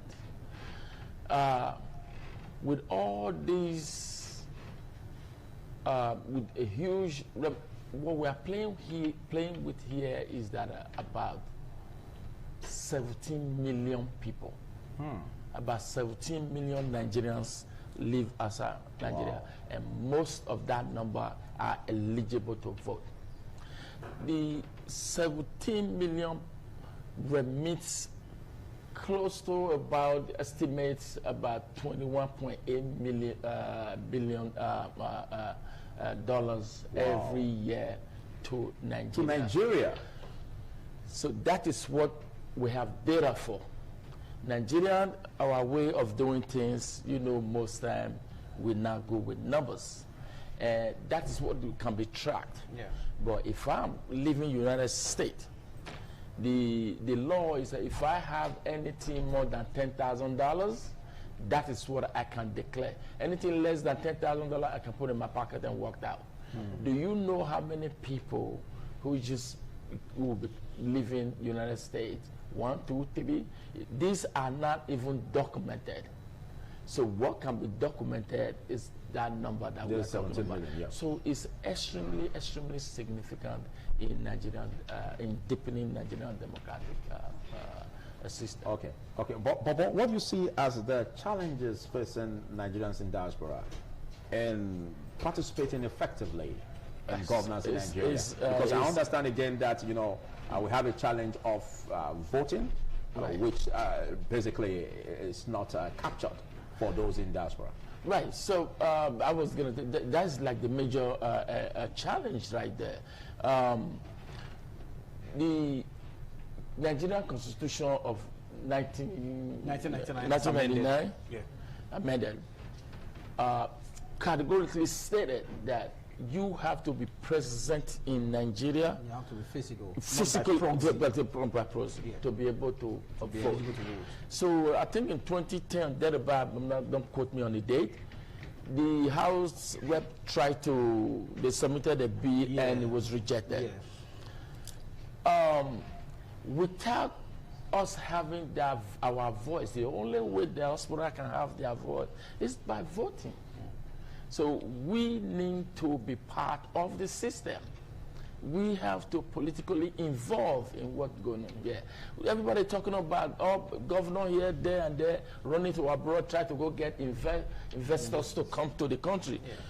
How do you want me to trust my hard-earned money in your hand when I cannot even decide who is going to govern over that money or who's going to be overseeing in charge of the money of your phone? I don't even have the right to choose. Okay, but we have the Edo experience, for instance. That brings us, exactly, that was where I was actually going. The governor just returned recently from a UK trip. A lot of persons have been lambasting him. Why go on a trip? Why not just do a Zoom meeting with the people over there rather than waste taxpayers' money going with a lot of, some persons call them bodyguards, who are political appointees. Do you think that was a right step in the right direction? I have never been fans of going with entourage, traveling. I have always kicked again. I have spoken about it several times. People want to go to China to make a deal. They go with their cousin, go with their family members. Where the other body will come with professional, expert in different area to negotiate these things. You just go with this appointee. Now, you have to go with experts in the area that you want to go for. That being said, it's a good idea. Him going over there is not, I don't have problem with that. I'm for it. Because we Africans, Nigerians, we believe in technology is coming, is making its own way. We're still not there yet mentally. So we believe in physical, believe in seeing interaction and seeing. So him coming, and it shows how serious he is, and they can see and interact and ask him instead of just Zoom and a call. So we are not there yet to trust this some of our electronics way of doing it. So we want to physically say, I don't have no problem with going, but going with the entourage, or what are they doing? If you go with experts, negotiators, people who can strike deal, people who know how to, then I am all for it. So, the governor, he's doing well now, but he needs help. And that's all, everybody, all of us, all hands on decks. And good advisors, people need to continue to talk to him on the right thing to do, on how to go about these things. So, so that's why people like us, we come, we want to contribute. They have a meeting with him and give ideas one way or the other. Okay. How engaging is the government of Nigeria at the national and, of course, sub-national level, even at those states, of diaspora, of those in diaspora? How engaging are they? Or are they just only reducing Nigerians in diaspora to the social media platforms?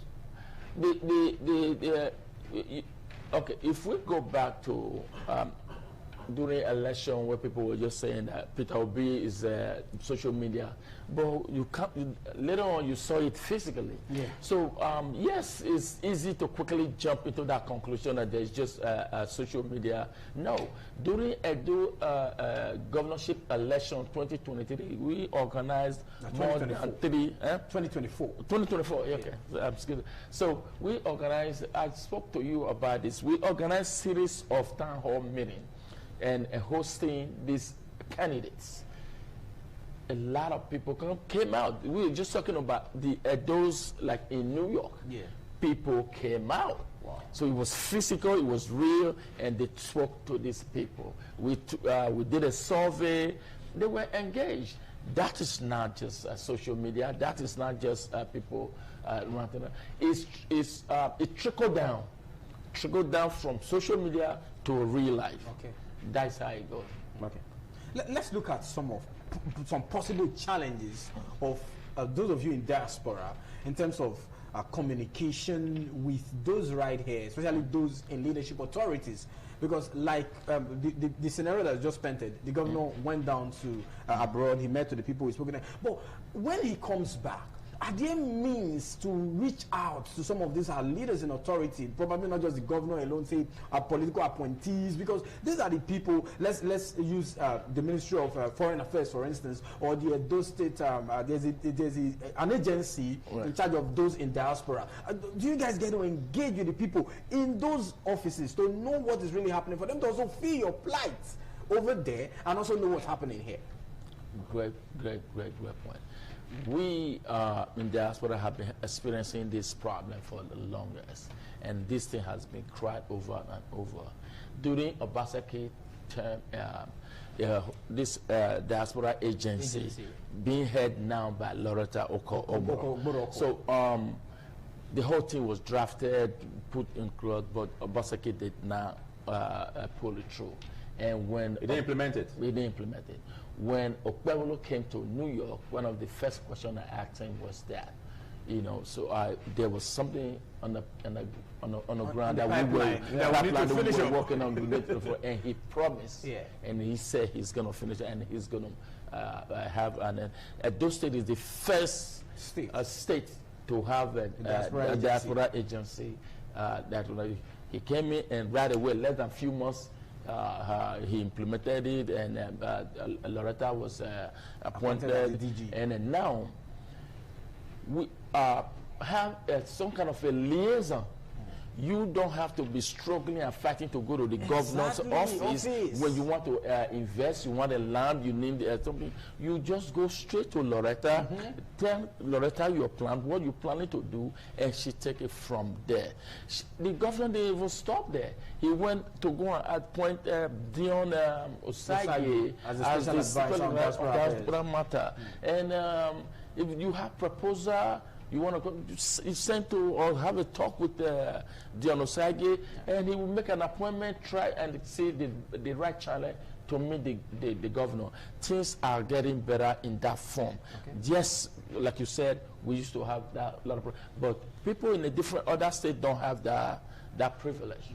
So I will commend the governor for that. That means he's listening and he wants to hear us. And we ought to be here, we ought to have our voice, because we are contributing a lot. Okay, you have many names. They call you many names, Ambassador Richard Iyasere. You are also known as Daddy Rich. You are also known as the Duke of New York. And now, you've affected lives. Can you tell us? Because you made mention of even in millions, you know, or billions in dollars that Nigerians in diaspora bring to the country and all that. But can you tell us your impacts in Edo State? Because of time, I'll quickly run over this. The name Daddy Rich, my government name, I say it that way. My government name first name is Richard. And most of the time, so I mostly like or introduce myself as Rich. Nice meeting you, Rich. But what is associated with it also? So how Daddy Rich came about was a young Benin dude that came to United States, didn't have no place, or you know, and I accommodated him, stayed with me, and while he was with me and we living together and everything, as Benin culture, traditional demand, he cannot actually call me by my first name because of the age difference. So and we are in America too. You don't want to start calling brother or they sound somehow. So he also sounds somehow. So he coined it. See, I say Daddy Rich, Daddy Rich. So he started calling me Daddy Rich. I said, I'm not your daddy. So, but he said, you gave me this, you did this, and I say, so more like you're playing the role of a father already. For playing the role of a father. That's how Daddy Rich came about. Another of my friend who was also very intelligent, working on Wall Street, and said, you know what, you lack entertainment, you've been doing entertainment for a minute now. Why don't you register the company? Call it Daddy Rich Production. We have Petros, Paul, they all came about. That's how we come up and register the company Daddy Rich Production. So through that Daddy Rich Production, I was able to start bringing a lot of Nigerian artists, people like a lot of all this Afrobeat. But the first time they started coming to US, I was a huge part of all of that and bringing that. Then at the point, I said, let me concentrate on Edo. Then I started bringing in some Edo artists, somebody like Influence Akaba and the others. So I, brought them to America. And so just being in entertainment, my name becoming large in Nigerian community. There was a big incident that happened in New York. Amadou Diallo, maybe you guys are familiar with that music. Diallo. Yes, so he was shot by the police officer for the one time, and the whole place, New York, was in chaos. The government don't have the African community to communicate with. So out of that chaos, the African Advisory Council was created by the Bronxboro president.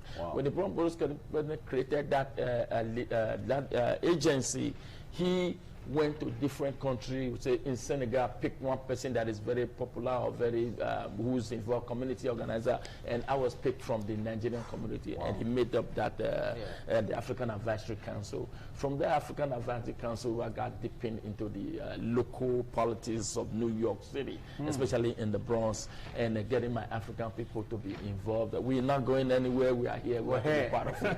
So, and a lot of also our people that come newly to the city are not, they don't know some of these resources that is available to them. That where we come in. Okay. So I'll stop it right there so we can talk more about most of these things. Okay. Now, quickly, we'll press for time right now. In your words, if you want to advise the government of the day, whether the government at the top level, the federal and the subnational, like the state level, in terms of democratic relationship between those in diaspora and we here in Nigeria, what would be your advice to them? Let us have a voting right. Okay. So let us get involved. Let us be part of the system. It looks like we are in the air. We are doing a lot. We are coming here to make sure this country develops. We don't have our own voting rights. Which ought to be a right that is create the impact enabling environment for us to come and invest. Let us trust you. Trust the system. Trust the electoral process. And even the electoral umpire, INEC. Okay. Yes, because we have an election, an obstacle election in Osun State that's coming on 15. So what are your thoughts? You see, the whole drama is a movie. It's Nigeria is a movie if you look at it. That's what we've been talking about. Nigeria is a movie. A cruise country. Do you believe Nigeria is a cruise country? Look at how even our own governor. When you come on. Listen, we're going to talk. We're talking about that next to the time. Yeah, so I want the governor to focus on Edo State. I want him to continue doing the work that he's doing, especially in security. And I give him his flower. I give him a props for, coming up with this. I was one of the first ones that started the fast track prosecution. We spoke about so he's doing it. He's working on it already. Yeah, let's continue to have a meeting with the governor and come up with more ideas and move the. I will tell my people, even if you did not support this governor, even if it was not, you were the other winner, but he is the governor now. If he succeed, the whole Edo State succeed. Take that part out of it and let's focus on how we can move Edo forward. Thank you so much, Ambassador Richard Iyasere, and we hope you have a beautiful stay here in the country, and of course continue to impact lives the way you've been doing. All right. You're married. What? You're married. You are married. Yes. Very beautiful children. Very many. Yes. So you have married. I have 4 daughters. 4 daughters. That's the order of bride price. Yes, a lot. And men that have girls are always they are lucky. And rich. Well done. Just like Philip. All right. Thank you so much for taking the time part of this. And wish you the best of the day. I have fun being with you guys. Thank you so much. We appreciate you. We will be taking a short break, after which we'll look into security and of course the aspect of the increased salaries. And we will be discussing with a security expert, the founder and of course the coordinator of the Sapphire Shade Safety Awareness Initiative, Reverend Dr. Richard Azeke, in a moment. To stay.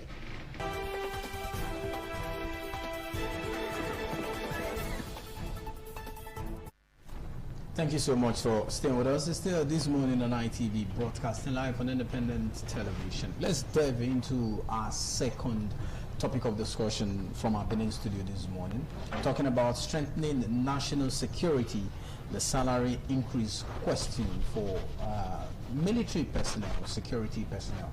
I have a security expert, someone who understands how the architecture of security works so much, the person of Reverend Dr. Sheriff Azeke, who is a security expert, to join us, make sense of this conversation. This morning.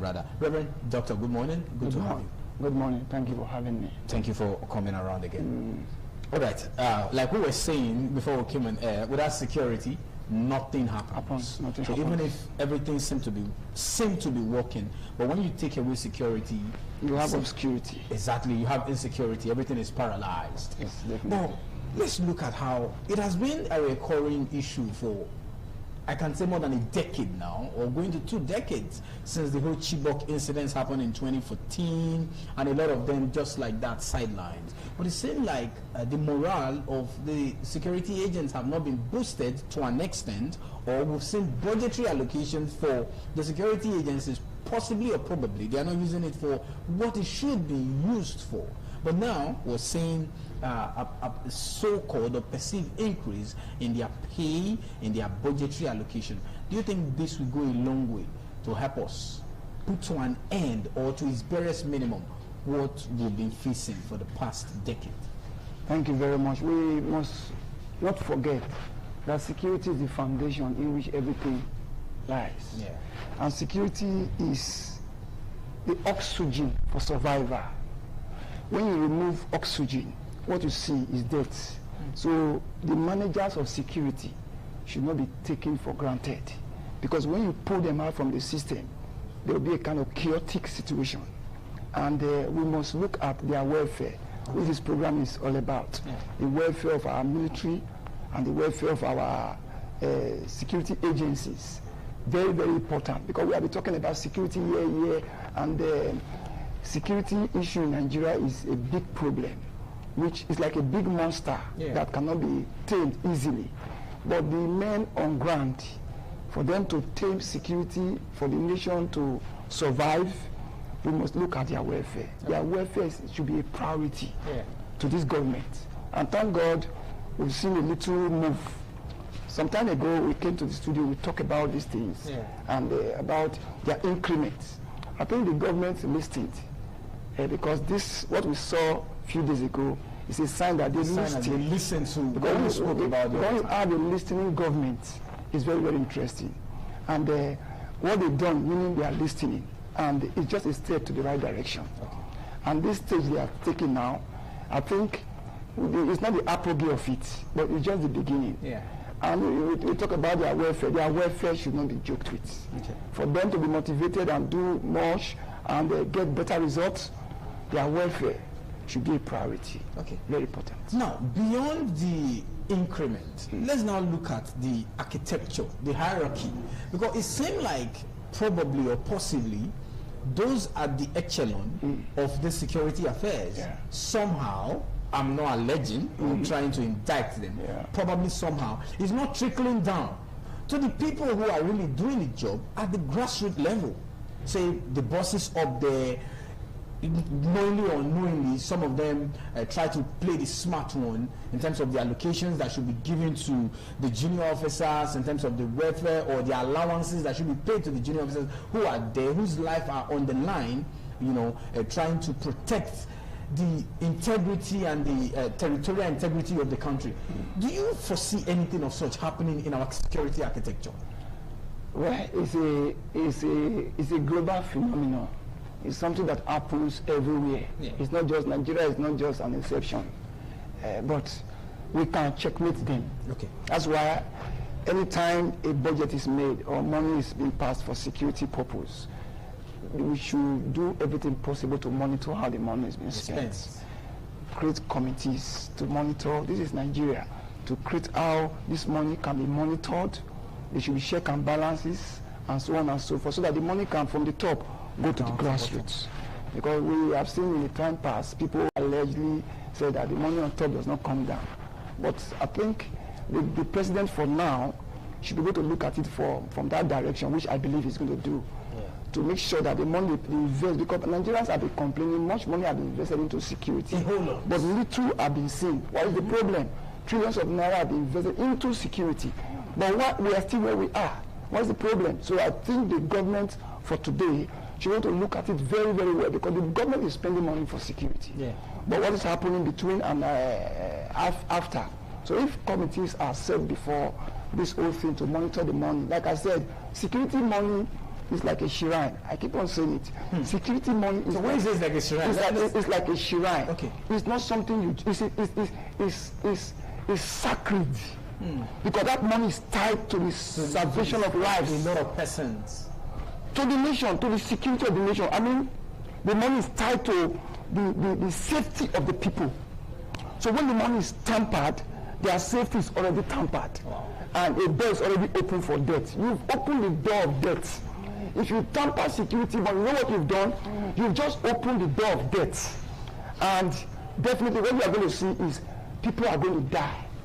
Blood is going to the spirit. Yeah. And when people die as a result of you tampering security money by opening the door of death, God will hold you responsible.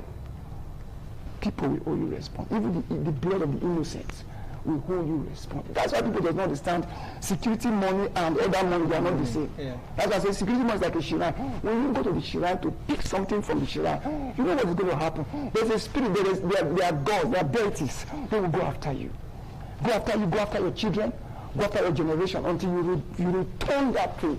So our people, whether military or politicians, paramilitary, or whoever is a manager of security fund, you should understand from this background that security money is like a sacrament. It's very sacred. It should not be tampered. When you tamper it, you have tampered so many things. We should keep that money intact and use it for whatever. Because if we are using the money that is allocated for security to do the job, we will see much impact. Definitely. Even our security men will be well taken care of. Whether the military or the paramilitary and so on and so forth, we will see the impact. That's why I said Nigeria will have the money to take care of security and security managers. Okay, let's look at the recruitment process. Yeah. How do you think the recruitment process should be? You are an expert. Because in most cases, it is I don't want to call it the condemned child in the family. That people always say, go and buy form to join this military apparatus, join the one they see as the good guy, the diligent one, is never pressured to go and pick a form. It is the bad one, in quotes, the one that is doing things in the streets. Everybody knows as the strong guy. Everybody will like, oh, this one will fit join police, this one will fit join army. What should be the process like? The process of, recruiting people into our security architecture. Security job is not something you joke with. It's not something you bring miscreant into. It's something you bring the best of the best, because they are going to manage lives. It's not something you just look and say, well, let's bring the nobodies. No, you bring the real people, because these are people who will be the custody of lives will be what they manage. They are custodians of lives. So you don't bring people who cannot manage lives. And we talk about recruitment. You see the level of recruitment is low when it comes to the security, military. In the past, when we talk about military recruitment, you lobby. Exactly. You slot. Exactly. I have a question. When you get it, your community will rejoice with you. Yeah. They will even big band, call whatever. They will celebrate you. That even the family will call everybody, say, one of us have joined the military. It's not easy to join. Very, very. It's not easy to join the military. It wasn't easy to join the military at that time. But today, even we can bear it, even not too far. Funds were brought. People were rejecting the funds. What were given. People were not rejected because of what they've seen over time. Yes, because military work, let us bring it down to military or security work. It has to do with lives. You are signing your life. Joining military is like you are signing your life. You are no longer yourself. You are no longer. You don't belong to your family anymore. You've been taken over by the nation. You are now a property. You are national property. So your families, they don't have right to even. That's why when the person dies, they don't take the corpse home. You will be given military burial because this one belongs to us. So for such a person to when I answer the call as a pastor, it's like giving my life. I disconnected from everything to God. I became God's property. My parents, they don't have connection. That right to keep on calling on me because they see me as this is God's own property. That is how we see the military. The soldiers, they are federal properties. for somebody to sign, you want to join the soldier or the military. You have already signed your life for such a person, just like a reverend father. Who want to be, a man want to become a reverend father. You know what it means? So for such a person to do such, should be taken care of. Should be given the best. They should even live better than others. Because this is government property. Government should be able to take care of its property. But what we are seeing is the reverse. You see some of them on the streets, see some of them on the highway, sometimes you just weep. They are government property. They should be given the best of life. We talk about 180 something or 187,000 for the list. No. When I came to that day, I said the list should not be even up to, it should not be 300,000. I said it here. The least payment, the least person in the military should not receive less than 300. What is 300,000? I told you here by my research, the least soldier in America received more than the highest general in Nigeria. Go and check it. Now they shifted the salary of the generals to about 3-point-something million. We think that money is still big. When you convert it to dollar, it's quite a small money. It's just 2,000 something. Just 2,000 something dollars, which the least soldier in America receives. So what are we talking about? Their welfare. They cannot come to the studio like this. No, they can't. Yeah, exactly. You see, they are dying in silence. I have feeling for them. This is an internet world. When you go to the YouTube, you see some videos of how soldiers were being killed. You will weep.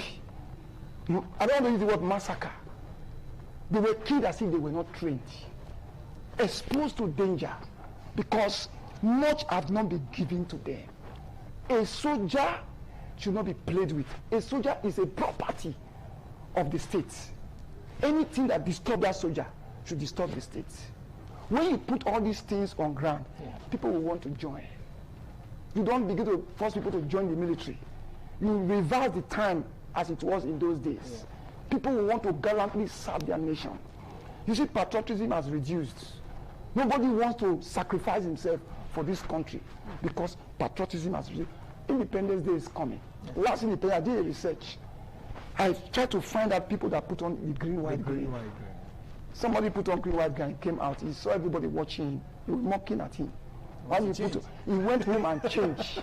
Before, when Independence is coming, you see the joy, the exuberance, the happiness. You look forward. I'm going to put on green and white, green. But today, the patriotism, that's how it is in the military. The willpower to do the work has reduced. A man you give a gun, you should not joke with. You've trained him with a gun. Don't joke with him. You should take care of him. You should pamper him. You should put everything, make him comfortable, so that gun is carrying that you are training for the other way. Use it that way. It's more dangerous to train a man and give him a gun and joke with him. Okay, let's look at the welfare of the families of these people, because in most cases they are the battlefront. They are not at home. A security personnel, military, basically they leave their family for like a month or two, or because they've already signed their life for the protection of the nation, just like you said. The families that they left behind, how is their own welfare too for those that are alive? Then let's look at those that have passed. In most cases, every January 15th, if I can remember, it's Armed Forces Remembrance Day. The government, governors, the president, they go, they lay a wreath at the cenotaph and all that. It just seems like that's just the only celebration day they have for these people. Beyond that day, beyond the normal what they give to the people, but the family, the welfare of the wife, the children, most of their relatives who are also in all of this. What do you think should also be done in order for them to also have a feelings that they belong? It is said, one for all for one. If you are treating a man, you should also extend it to his family. So it's not a matter of we are paying them this and that. You look at the welfare of their family package. Because in America, which we try to look up to, you see, they don't joke with the family of the military. They don't joke with them. The soldiers, their family, their welfare, their children. When you say, I'm a son to a soldier, it's a pride. You're like a golden boy, like a national trophy.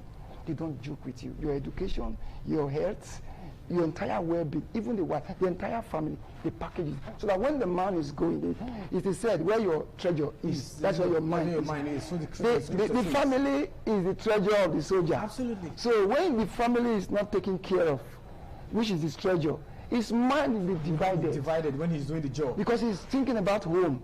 But when the home is in order, his psychology is in order, emotionally is balanced, absolutely. Physically is balanced, and so on and so forth, it's good to go. So the welfare of their families should not be joked with, should be looked at. When you also go to their barracks, talk about facilities, when you go to their barracks, I think the government need to do more. I don't want to begin to condemn certain things. The government need to do more in terms of putting their barracks in order.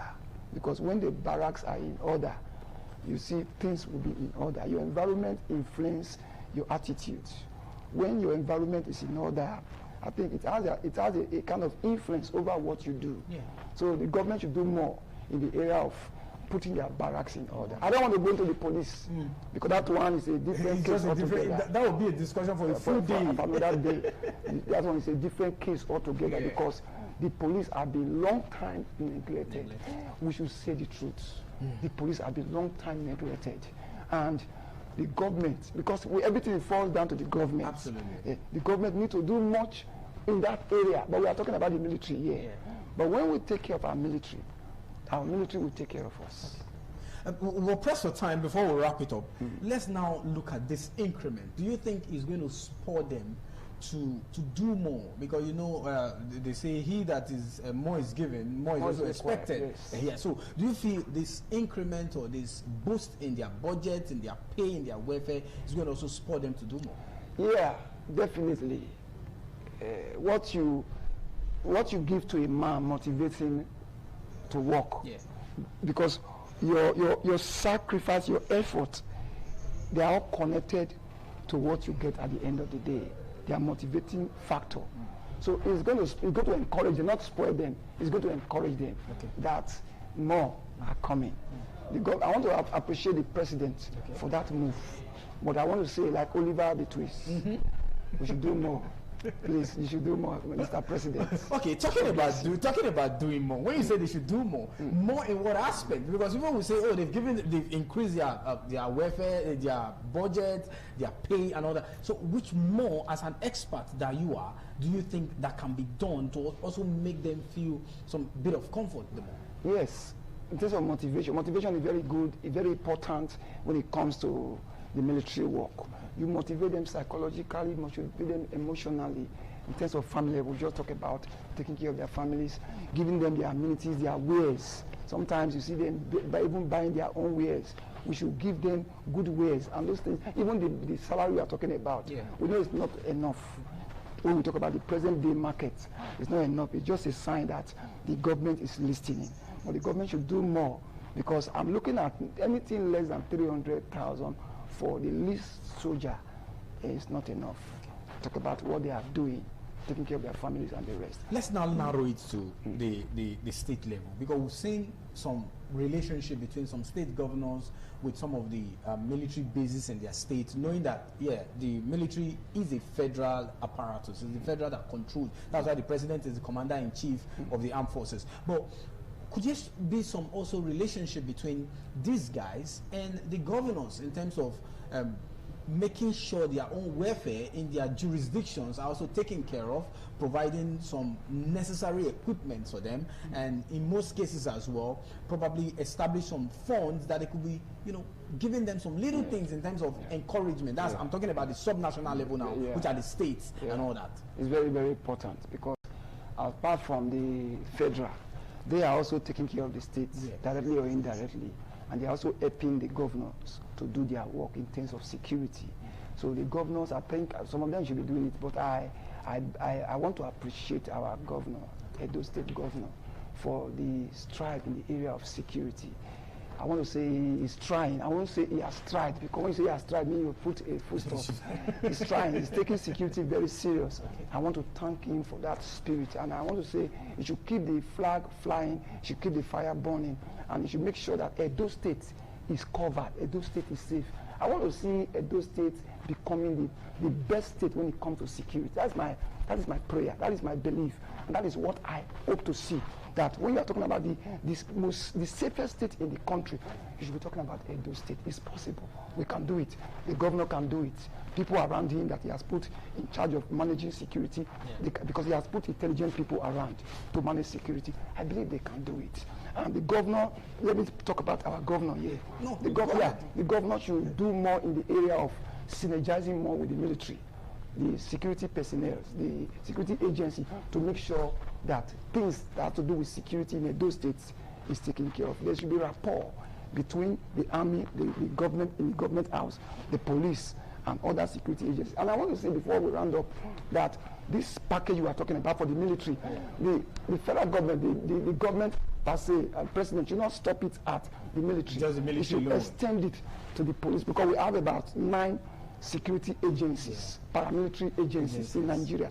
We have the police, we have the DNRA, we have the EFCC, we have the EFCC, we have the custom, we have the immigration, we have the fire service, we have them like they are the 9. So they should look at them, because they are doing same work. Because when they are taken care of, because when you take care of John and leave Musa, you have not solved the problem. Everybody should be happy, you should spread it. I know the government is going to do that. They are starting from the military. They will shift it down to the police, because I like talking about the police. If you have brought police issue now, I love talking about the police more. But I want to thank God for the military. They are doing well. The military can take care of Nigerian security problem if they are well motivated. If they are well motivated. It will not take 72 hours to address this issue. If there's a willpower, there's a political will, and there's motivation, they can address this terrorism issue we are having in Nigeria. And we are seeing a better day in Nigeria where everybody can sleep with their two eyes closed and wake up smiling and say, a blessed Nigeria. Good. Thank you very much, Reverend Dr. Sheriff Azeke, a security expert and Chief Executive of Sapphire Shield Security. Thank you, and Safety. Thank you for joining us. I appreciate your time. Thank you very much. It's still this morning on Light TV. We will now hand you over to our Abuja studio where Naimika Ehanacho is standing by. Shortly after the break, stay with us.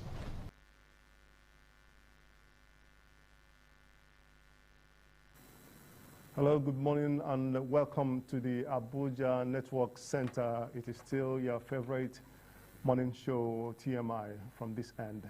All right, we have on this side Nigeria's rising debt profile. You know, this is an issue that has been on in the public space for some time.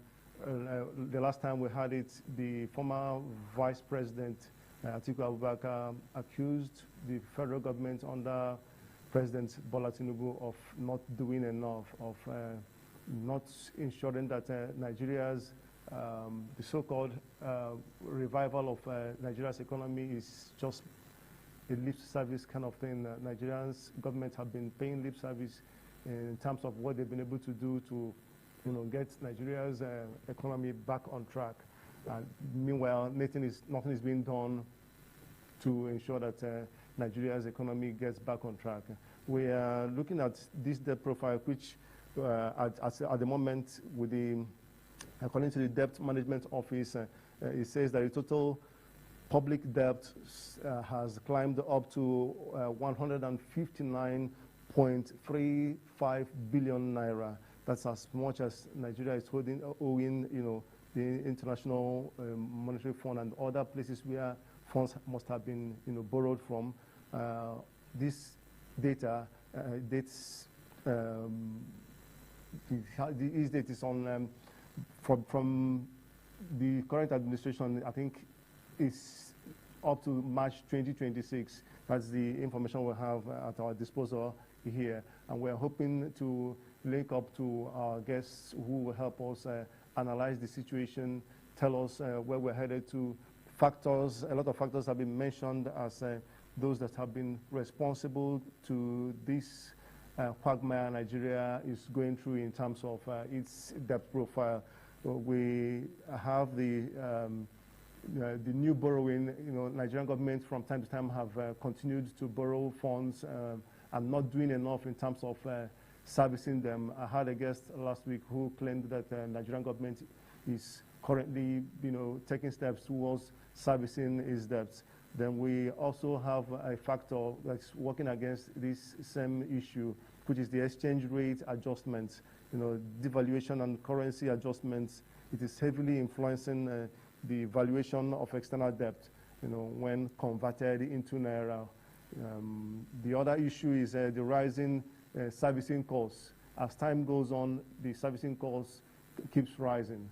So we are hoping we will link up to our guest who is on standby now, I think Ben Ogunloye, who is a public affairs analyst. He'll be joining us in a moment from now to help us analyze some of these issues, and then we'll see if we can have a way forward.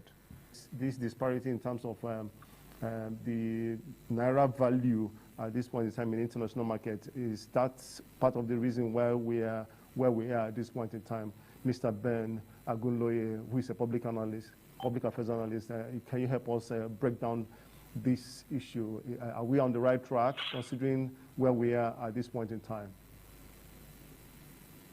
Well, from where we are, I don't think that we are good enough for ourselves, but relative, of course, to some other countries, people will find it figures like debt to GDP and GDP ratio. When you come from that perspective, I think that we are not excessive. However, we need to look at also the figures. Now, when Buhari was leading up, his exchange rate was about 400 Naira to a dollar. As of today, it's about 1,380 to the dollar. So when you check that carefully, then you will know that valuing debt in terms of just the Naira may also be running the statistics that is actually coherent enough. Because, for instance, $1,000 in 2023 is just about 400,000 Naira in the official market of all notes. But today, $1,000 is about 1.3 million. So the gap is wide. But let's take it away from there. I think it's not about the debt. It should be about what are we using the debt for? What are we doing to ensure that these debts are applied to capital projects that are able to shore up or grow the revenue of the nation? So it's not just about borrowing.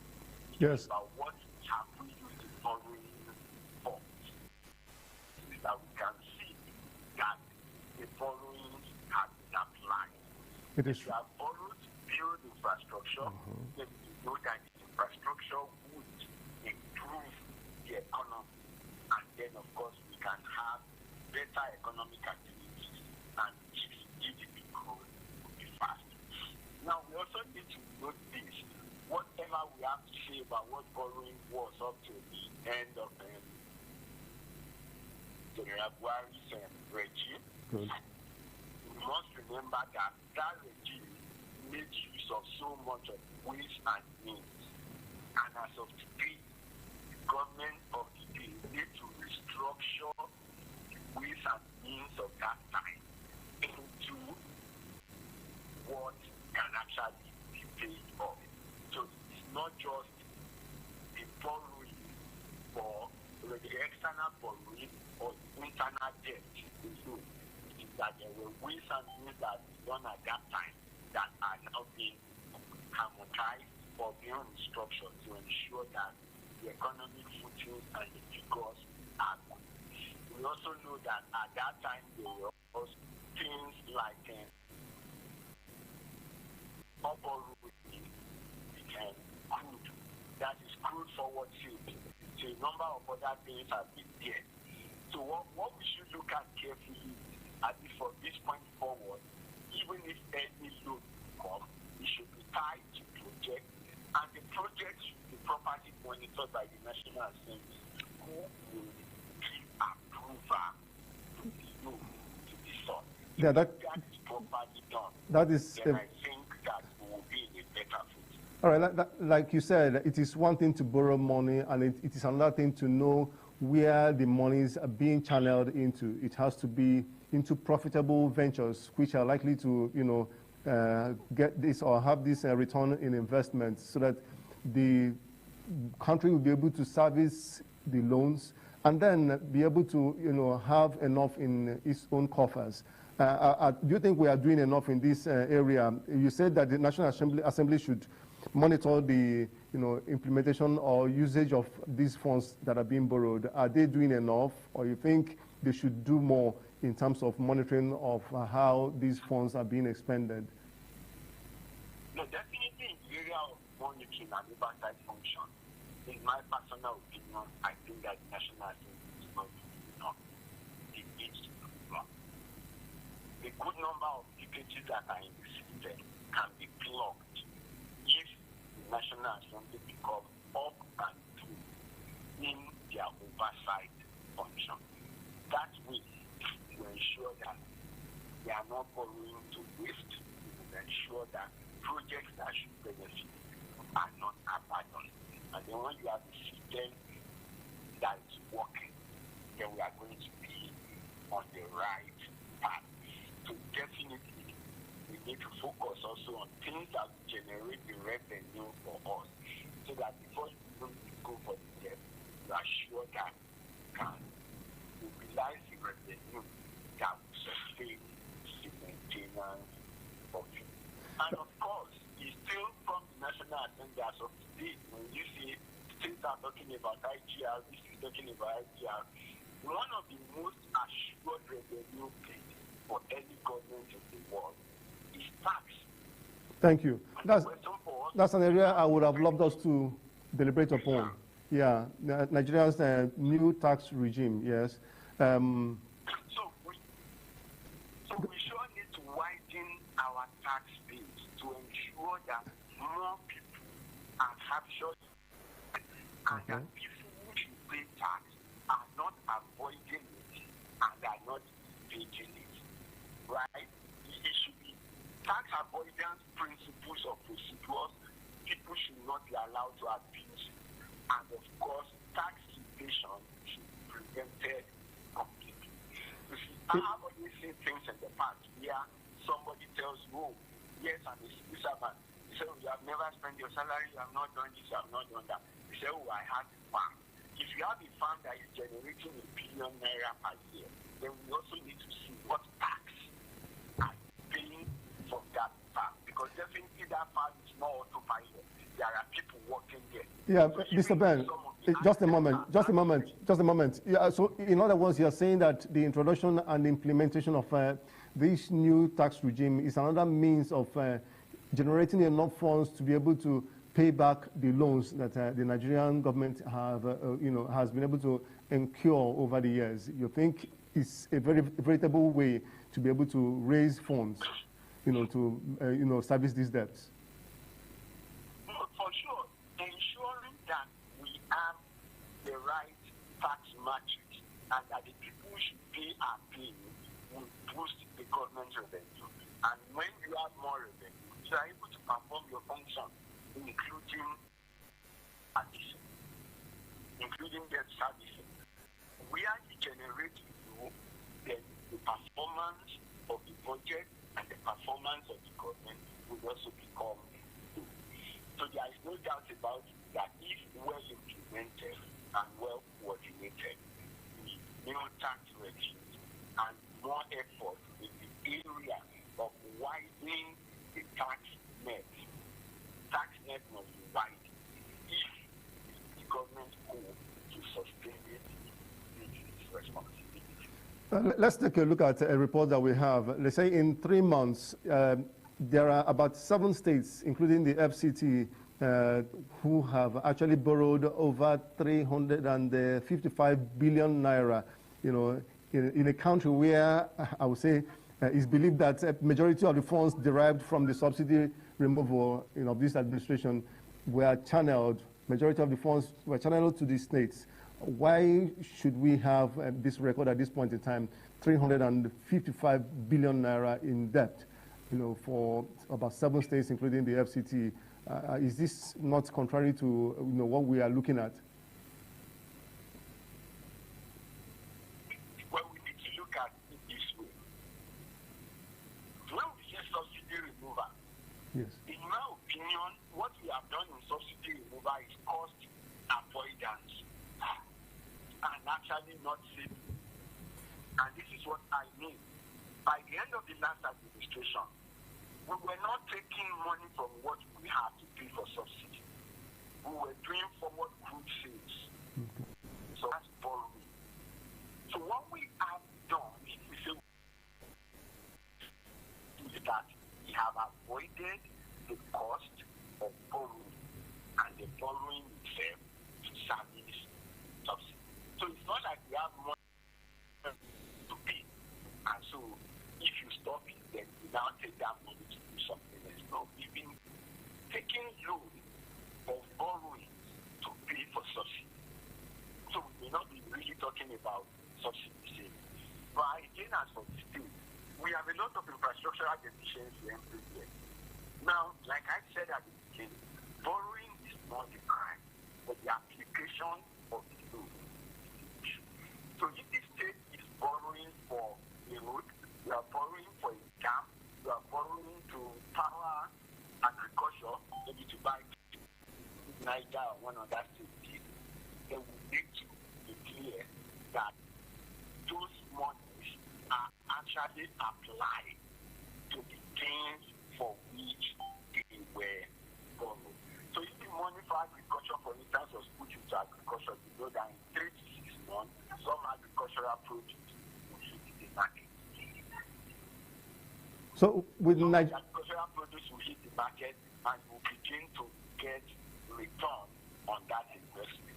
But where the borrowing is meant for consumption of the pay salary, then there is disaster. They actually have borrowed them specifically for projects. And that's where the monitoring and the scrutiny of the local approval authorities come in, whether the State Assembly or the National Assembly.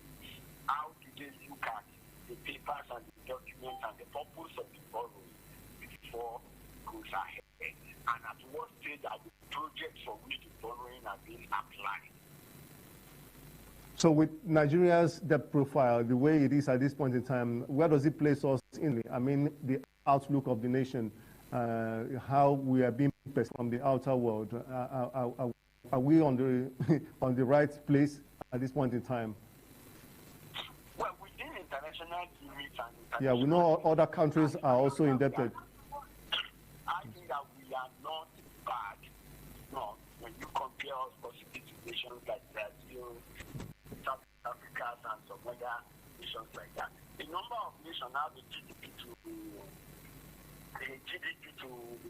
debt ratio that is above 50%. I think we are still way to do that. Some are even at 100. But like we are saying, I don't think it is comparing. We need to compare ourselves with ourselves, which is how effective are the loans that we are taking being applied. What do we do to ensure that those loans are correctly, appropriately, and timely applied? Not that you apply for loan and the loan is there gathering interest, and for months you are not even ready to use it. I think we had that case at some point in Niger, where maybe the governor had already moved for the loan, but the infrastructure projects or those who were taking the project were slowing it down, and the loan was already attracting interest. So we need to look at managing the borrowings to ensure that we are taking per time what you are ready to use.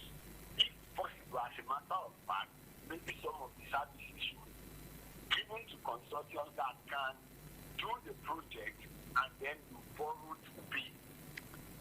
Meaning that the project you are paying for has been done to an extent. So we may need to begin to look at restructuring the contract award process. Ben, we are actually running out of time. We are running out of time now. We're running out of time. We may have to let you go at this point in time. Thank you so much for joining us on the program, Mr. Le. I know we really didn't have enough time to talk about this. Here from Abuja, we'll be handing you to our Lagos Network Center for Marcelina to continue the program. It's still TMI on independent television, ITV. Thank you.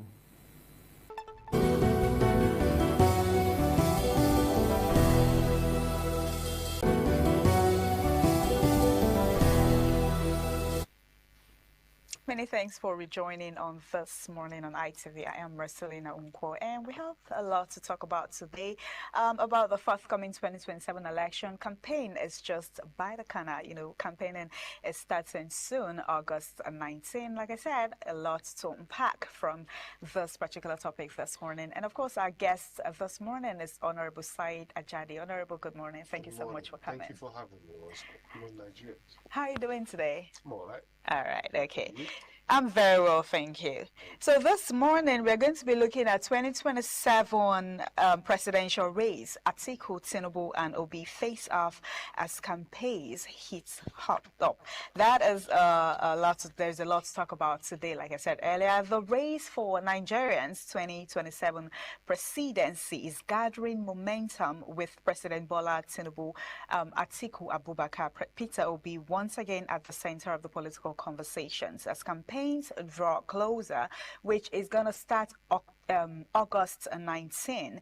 You know, the big question is no longer just who wants the presidency, but who has the political structural alliances and support base to actually win. Can the opposition unite behind the candidates, or will division?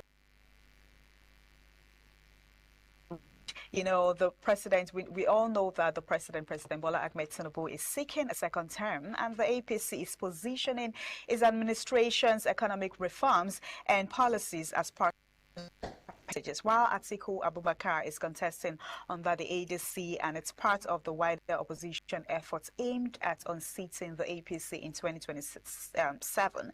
I also know that Peter Obi, now running under the Nigerian Democratic Congress, is also seeking the presidency and remains the important figure in the opposition space. Okay, I wouldn't say important because all of them are important. The big question is, can the opposition unite?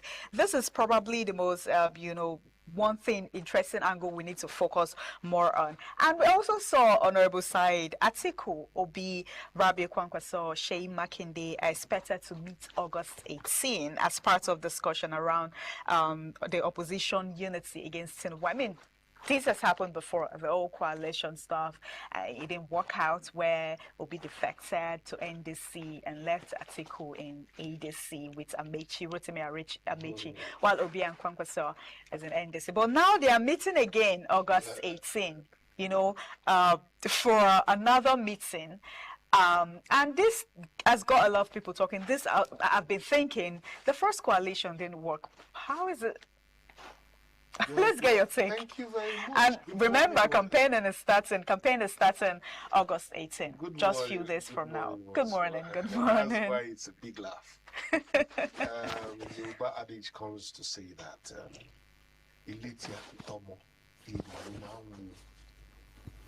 can you translate to those that are not Yorubas? What means that the bottom line of that, if you don't train your child very well, it becomes a bastard and will destroy the heritage.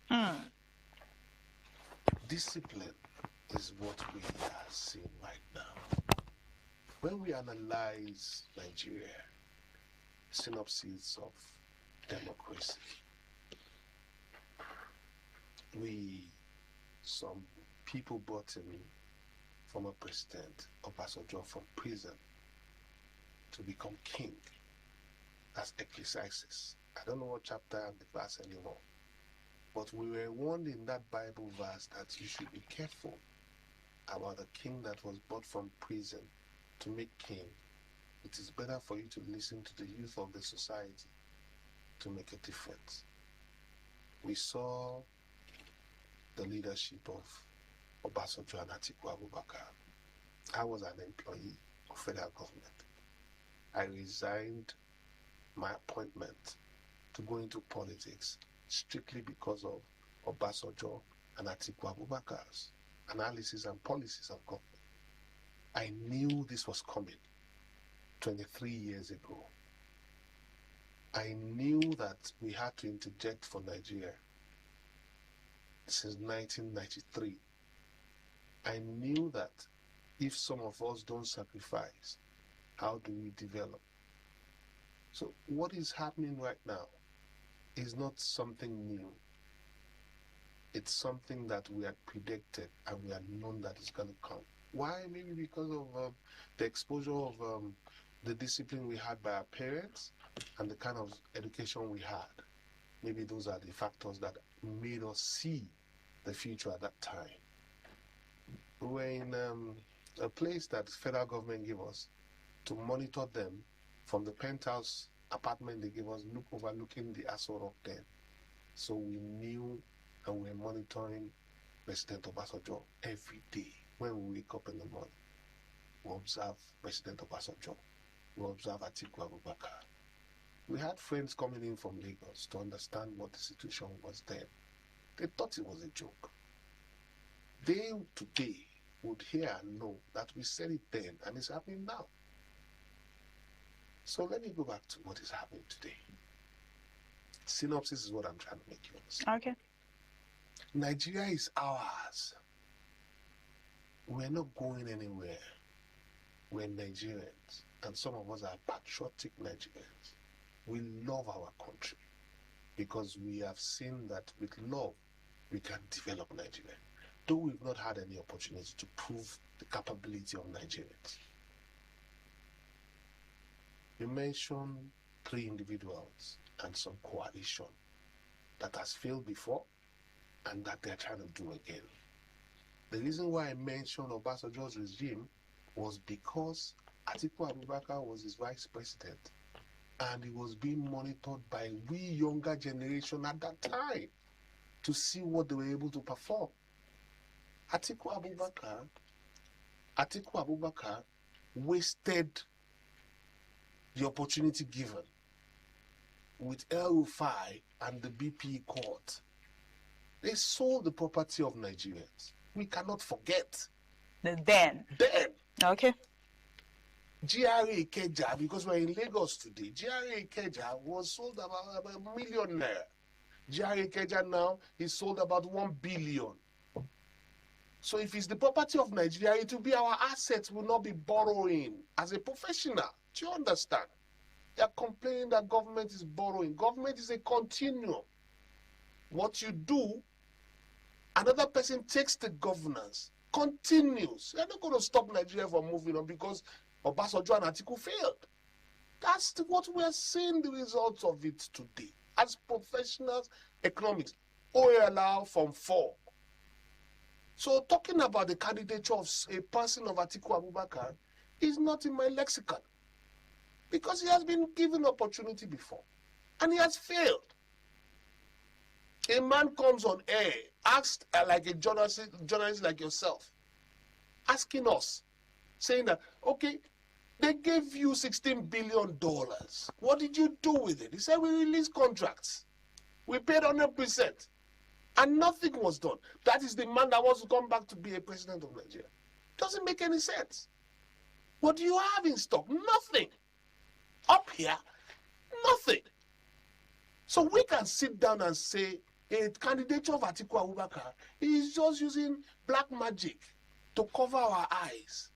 But the reality of the situation is that we don't need such people anymore. We are forward moving.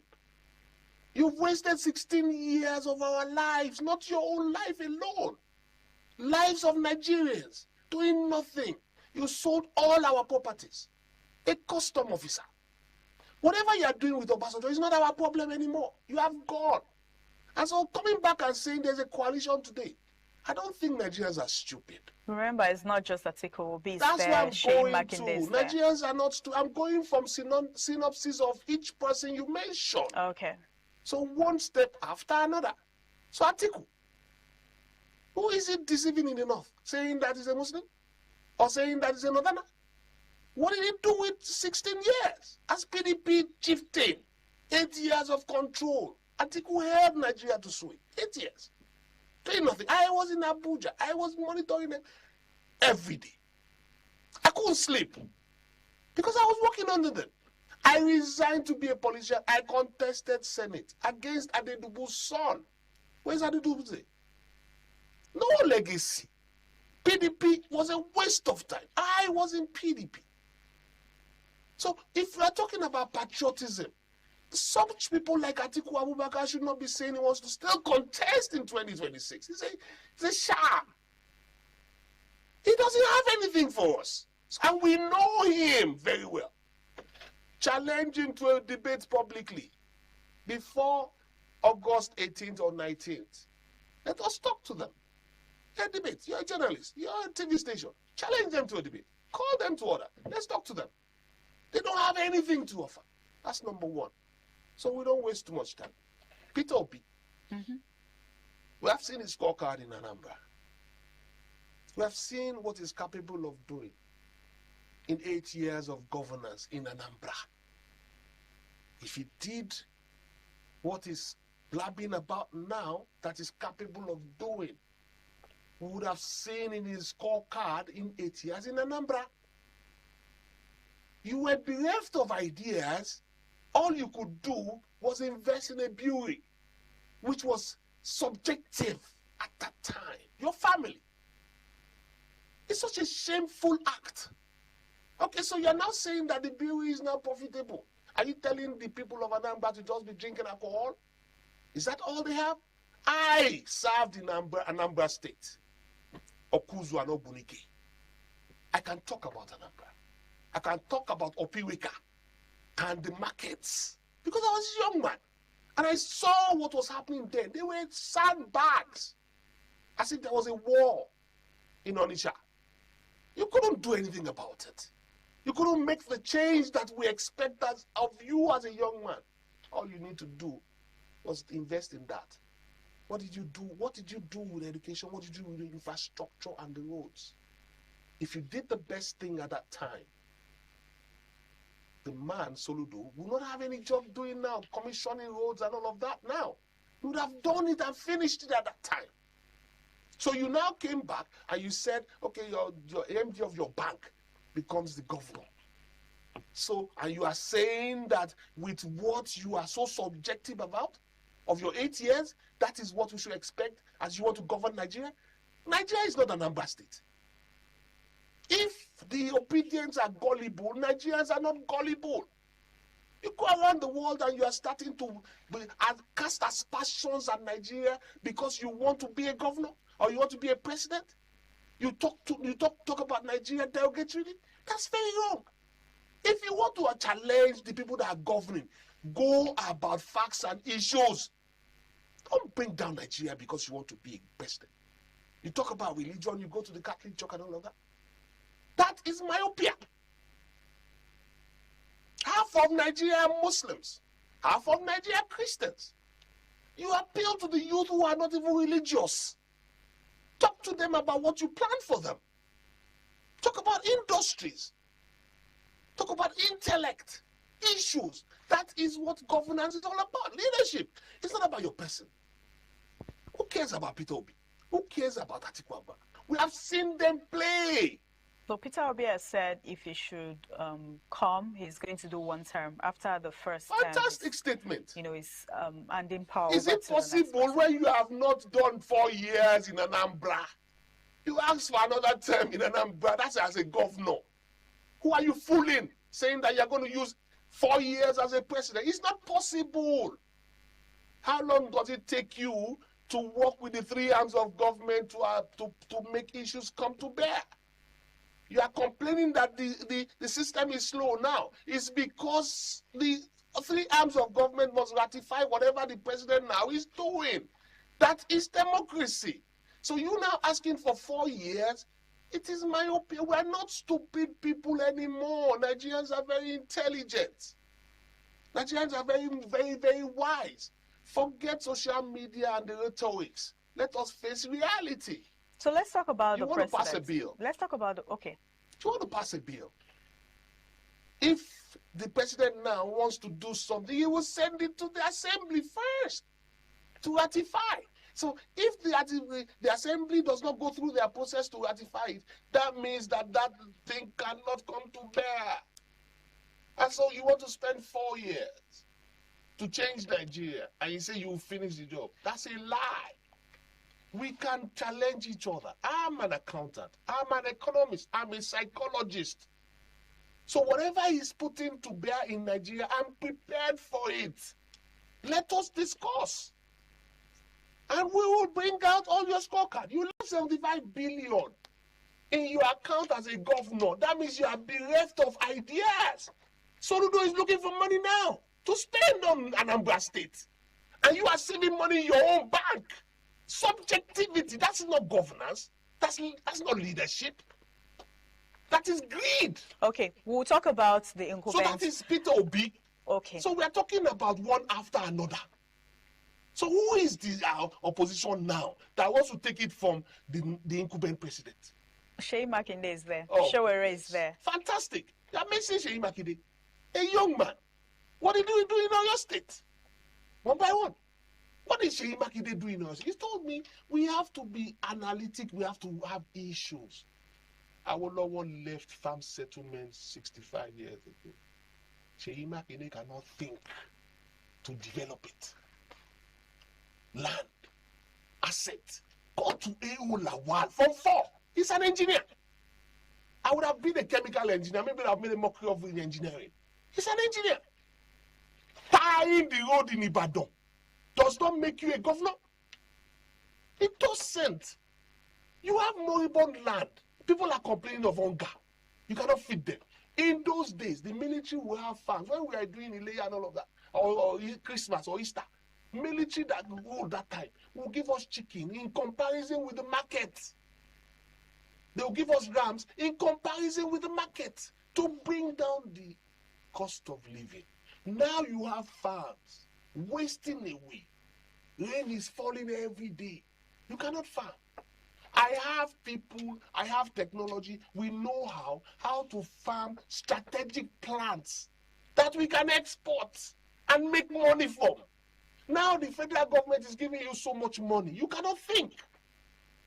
The governors are making times 4, times 10 of what they used to get 5 years ago. Okay, Honorable Said. Yes, please. Let's talk about the incumbent president, President Bola Ahmed I'm Tinubu. going one by one. You Sorry, mentioned Shawori. because you mentioned, we'll talk about that. Because you mentioned something, I just want us to talk on this before we continue on that conversation. Okay. The incumbent president.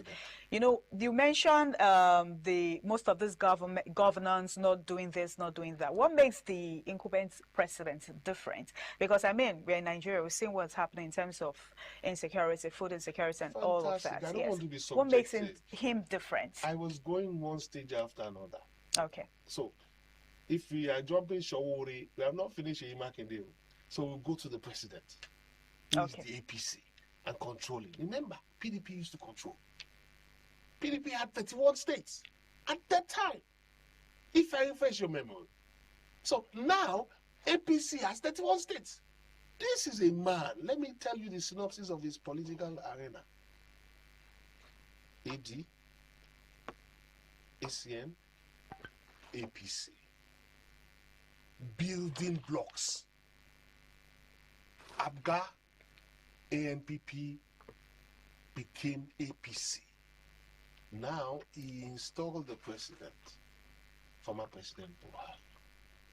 The former president gave him a free chance, and he was able to succeed and be a president. That is strategic thinking. That is building blocks. Forget sentiments. Asiwaju Bola Ahmed Tinubu has tried as a human being. Very few people will achieve such feat in their lifetimes. Nigerians. Quote me. What are the achievements? Let me finish. What are the achievements? That's what I'm going to go to now. Okay. Thank you. A man that comes into power, they just handed over to him. Don't forget that there is a transition government. Okay. That will give the committee the documents of what they have done, what is happening, and what to expect. In the transition government handing over, they had nothing for oil. Buhari did not budget for subsidy. There was no budget allocation. So he came straight to Nigerians and said, there is no more subsidy. Some people have 1,000 petrol stations now. Some people have 2,000 petrol stations. Some people have 10,000 trucks. It's all about subsidy to their pocket, not to Nigeria's pocket. So a lot of people have become multi-billionaires. So what are we, the ordinary citizens, benefiting? Thank you. That's what I'm going to. So you remove subsidy. That's a bold step. All right. No kidding anybody. There's no money for it. So you remove subsidy and says to Nigerians, sorry, we are going to suffer for a little while. But things will change. For a little while, okay. A little while. Yes. 16 years of PDP, I just told you. Nothing. They had money. They couldn't make it. Not even one bulb was lit. So it's a waste of time. But here scorecards, which I'm going to analyze to you now. 1, he removed the subsidy. 2, he stopped the idea of going to central bank to collect dollars and sell at 200 naira extra on the black market. Collapse that market of the Aboki. I know people that are below the change now. I know what is going on. He collapsed the market of deceptive governance. And so the Naira now is strengthening whether you like it or not, whether I like it or not. So as a businessman, I can plan. I can project on my business devoid of government because the Naira to the dollar is stable. 5, 10 naira movement is different from 200 naira, 300 naira margins. That's number 2. He said to us, we know that our indigenous parents that cannot pay school fees, students can access loans now. I didn't have that when I was a student. So how many students Honorable Said, hold on. I will answer your question. But let me ask a question, sorry. How many students has come out to say they've benefited from that loan? Do you know of anybody that's collected the loan? I know. You know of somebody that have collected the loan? Yes, but I don't know of many. I am a sponsor of students. So it's a burden that has been lifted off me as well. I send people to school to go and study. For indigenous widows and all of that. I do that, but we're not supposed to be saying what we are capable of doing. We do that, no matter how little. But if the government now says we know our responsibility, farmers' children can go to university now. It's a challenge that has never been. A lot of married women, because they want their children to go to school, commit all kinds of things underneath. Because the children must go to school. So for government to take that responsibility out, it is left to the youth and the students to say it out themselves now and say that yes, we do this. Government has given us this. Stability. I've actually not seen anyone that have benefited from that loan. Strikes and all of that. There's stability now. We're observers. We have seen them discuss and say, okay, this is the money that has been promised to you since 2009. Don't worry, we'll give it to you now. And they are processing those monies. We have seen solar off-grid stations in universities in Nigeria by federal government. Off-grid. Powering libraries. So the Minister for Communication or the Minister for Information or the Minister for this or that, maybe they are sleeping. Let me tell you something. They are not helping the president. Let me tell you something. But we are seeing it happen. Honorable Said. That's number 3. Honorable Said, sorry, you would continue. Before you continue, I quickly want to say this thing. You said in schools, federal schools. I would not mention the name of my school. Do you know, recently I'm doing something in my school to get something. I called my HOD, right? Do you know what he told me? What did he? I'm not going to mention the name of my school, but it's a federal school. He said, there's no electricity currently in the school. The transformer is faulty and we do not know when to fix it. Mind you, it's a federal school. Fantastic. Continue. What I'm saying to you is that something that has been 100% and is being changed gradually. I'm not saying that they are powering the whole university. I'm saying sectors of the university that need critical power is being installed. Because solar is very expensive if you want to do the whole university. I do renewable energy, so I know what I'm talking about. We on the private sector compete for contracts to do these jobs. It was never available 10 years ago. But government thinking about these things now, it's a plus, madam. The reality is that there is positivity in the thinking. We have resources now on the macro level. We are strengthening the macro level. By the way, last time I came here, I said a bulb of tomato was 200 naira and 5 was 1,000. Correct? I'm saying to you this morning that the people that are making this happen because of my research are the alarubos, the middle people. They are the ones stifling government's progress. I went to Ibadan. I went to buy the same tomatoes. A bucket of tomato is 10,000 naira in Lagos. I bought 3 buckets at 15,000 naira in Ibadan. A basket that fills 3 buckets, I bought at 15,000 naira. So what does that tell you? It's telling you that there are a lot of challenges in the network of Nigerians, and even Nigerians are not sincere to themselves. Government is different from individuals. We do not love each other. Everybody is like a crab in the basket. Let me make money. Let me make money. I don't care. Blind his eye, cut his leg. Just let me get out of the basket. That's what is happening. So there's crabs in the basket hunting themselves to go out of the basket. By the time you get out of the basket, maybe one hand is cut, one eye is blood, and all of that. But the reality is that Barak must stay. Whoever is there might go. Look at Nigeria's security situation. This president inherited what was happening. It did not come from him. Was it as bad as this? Hold on. Then? Hold on. We have seen results in the last 3 months. Talking about your state, they rescued the children.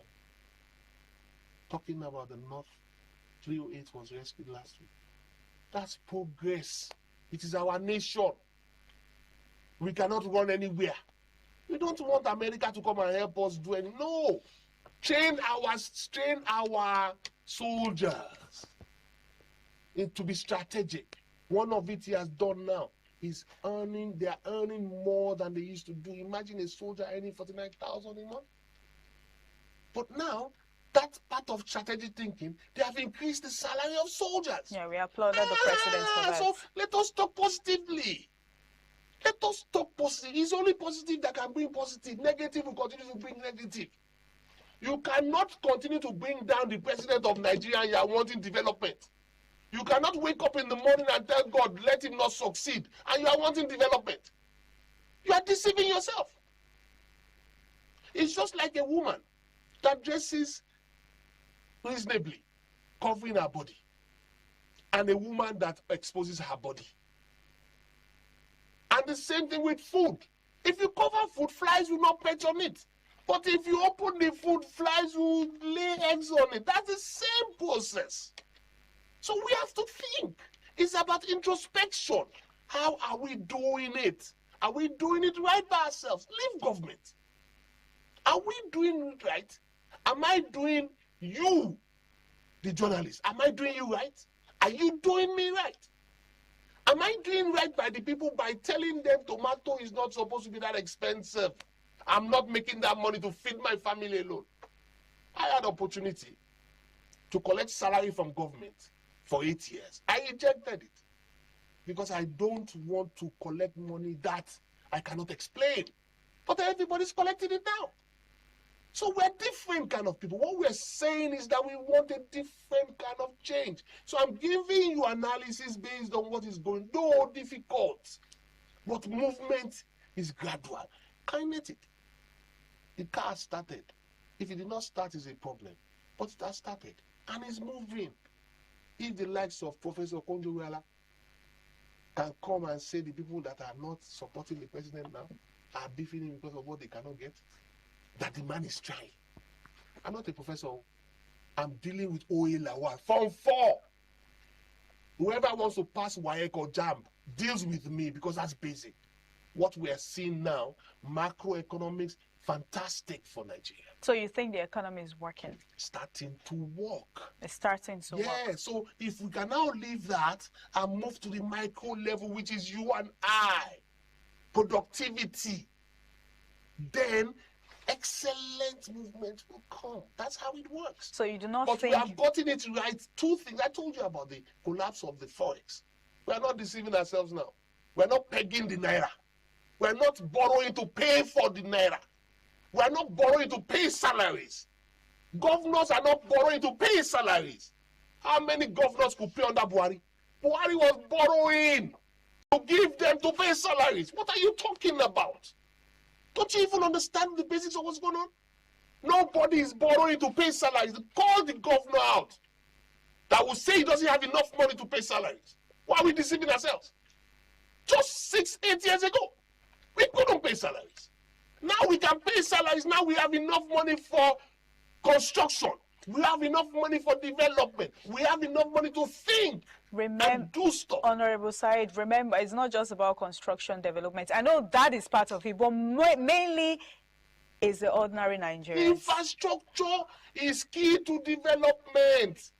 If I am producing tomatoes in my farm and I don't have good roads, the tomato will perish before it gets to the market. Common sense. So if infrastructure is available, that means I can get turmeric from the north. If Sokoto Badagry can be functional, I can get turmeric from the north. I can take it to Badagry and export it to Benin or Togo at a cheaper rate, rather than waiting for a trailer that will be broken down at Lokoja.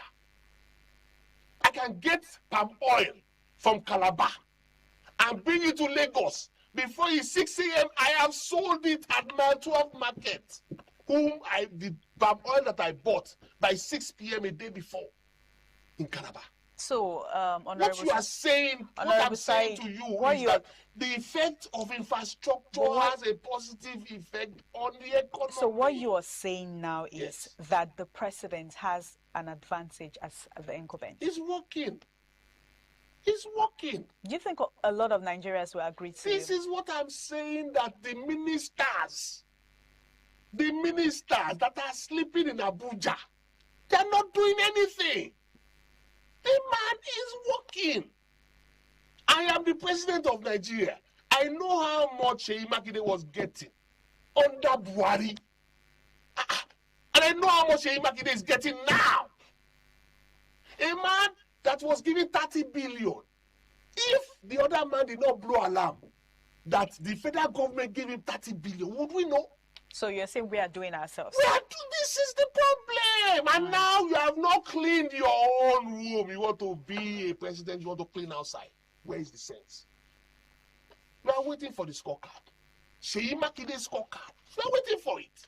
So you do not think what you are saying now is all these opposition parties, these people that are coming to contest, you do not think Nigerians should give them a chance? Nigerians should not even listen to them because they have been tested. All of them? All of them. Maybe Showori, that is a journalist, devoid of every other person. Every other person is tested. 30 billion. You said he left it in First Bank. Doing what? Over a year now. Doing what? Sorry. Gaining interest for you? They will give him money. We're not stupid. I'm an accountant. I'm an economist. I'm a trained managerial psychologist. I can read people. We can do business. We can discuss. The training is because of Nigeria. What do we need in Nigeria? How do we solve the problem? We have seen the problem a long time ago. So it's not a thing that we are just seeing. No. We are not ready to discuss the problem anymore. We are only waiting for the opportunity to solve the problem. And which the president is doing now. Whether you like it or not.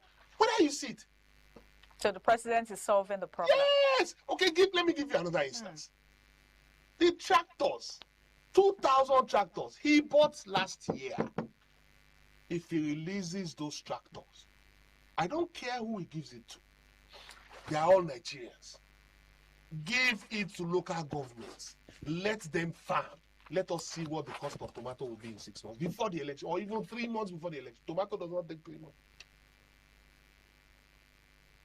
I bought Tatache in Ibadan. There is no Tatache in Agege Market.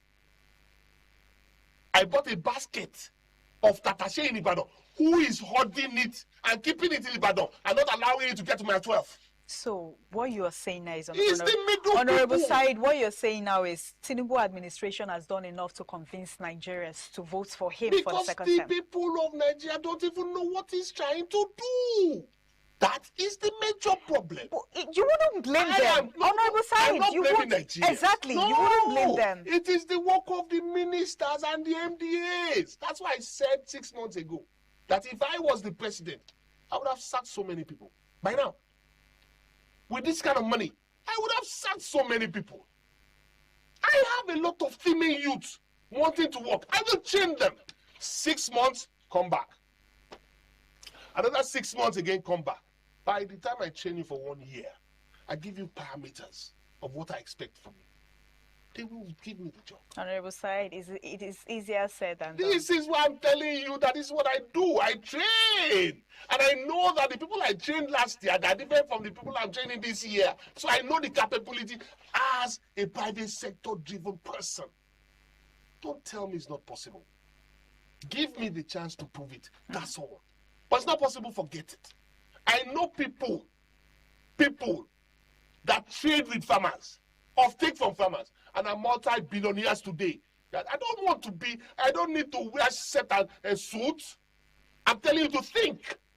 Let us think. We have arable land that we can use to feed ourselves. It's called food security. And that's what the president is trying to do now. So I'm latching on to that. I'm telling you it is possible. Forget the governors to do this. Okay. That is why the president now is saying that local government autonomy. I have listened to programs on Fresh FM on Saturday morning, Oshelu today. They invite local government chairmen to come and give their scorecard. And without the president's intervention now, can they make that kind of money? Can they do all those projects they're doing? Let us face reality. There are a lot of things going on. Honorable Said. As an accountant, as a businessman. Atiku, Peter Obi, Shea Makinde, and some other political, some other persons, they are meeting very soon. Yeah, don't you think if they eventually, which I don't know if it's going to be possible, don't you think... Don't waste your time. Honorable Side, you never can tell. Anything can happen. Anything can happen.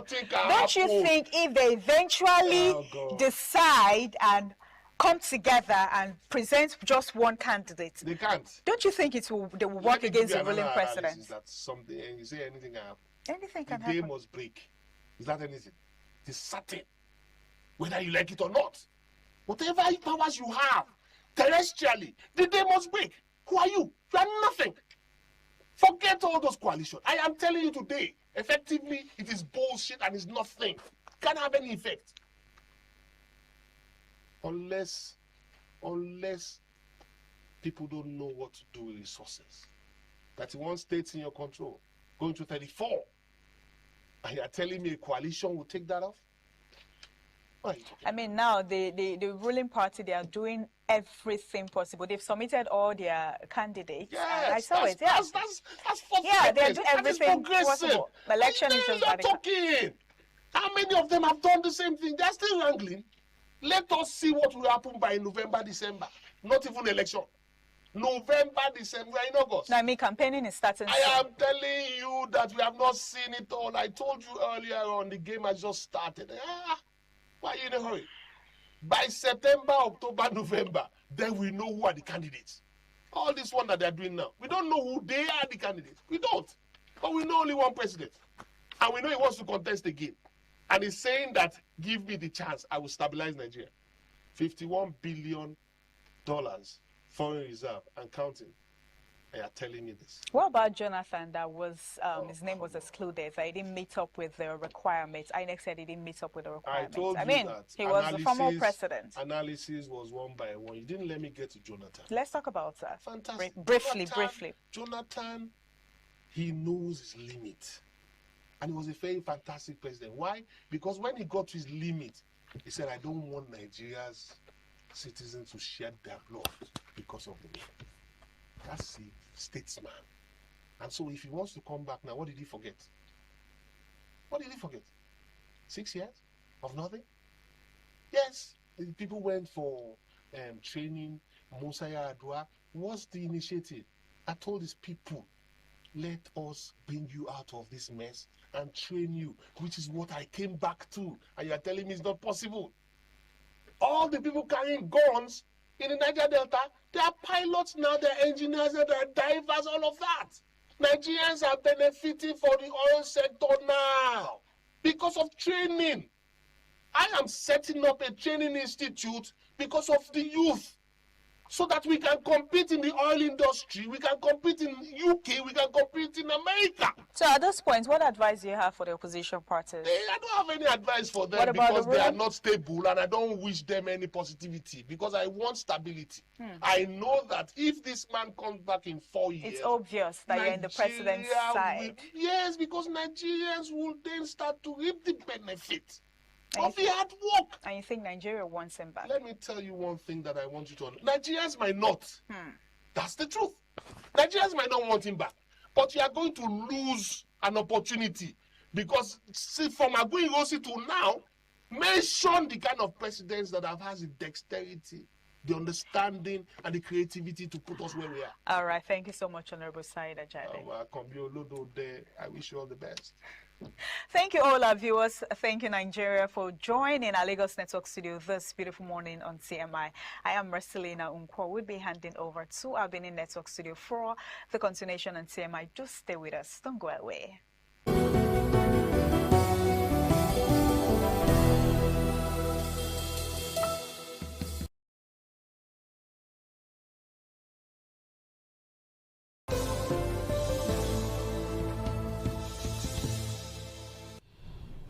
A very good morning to you and welcome to the news update at this hour.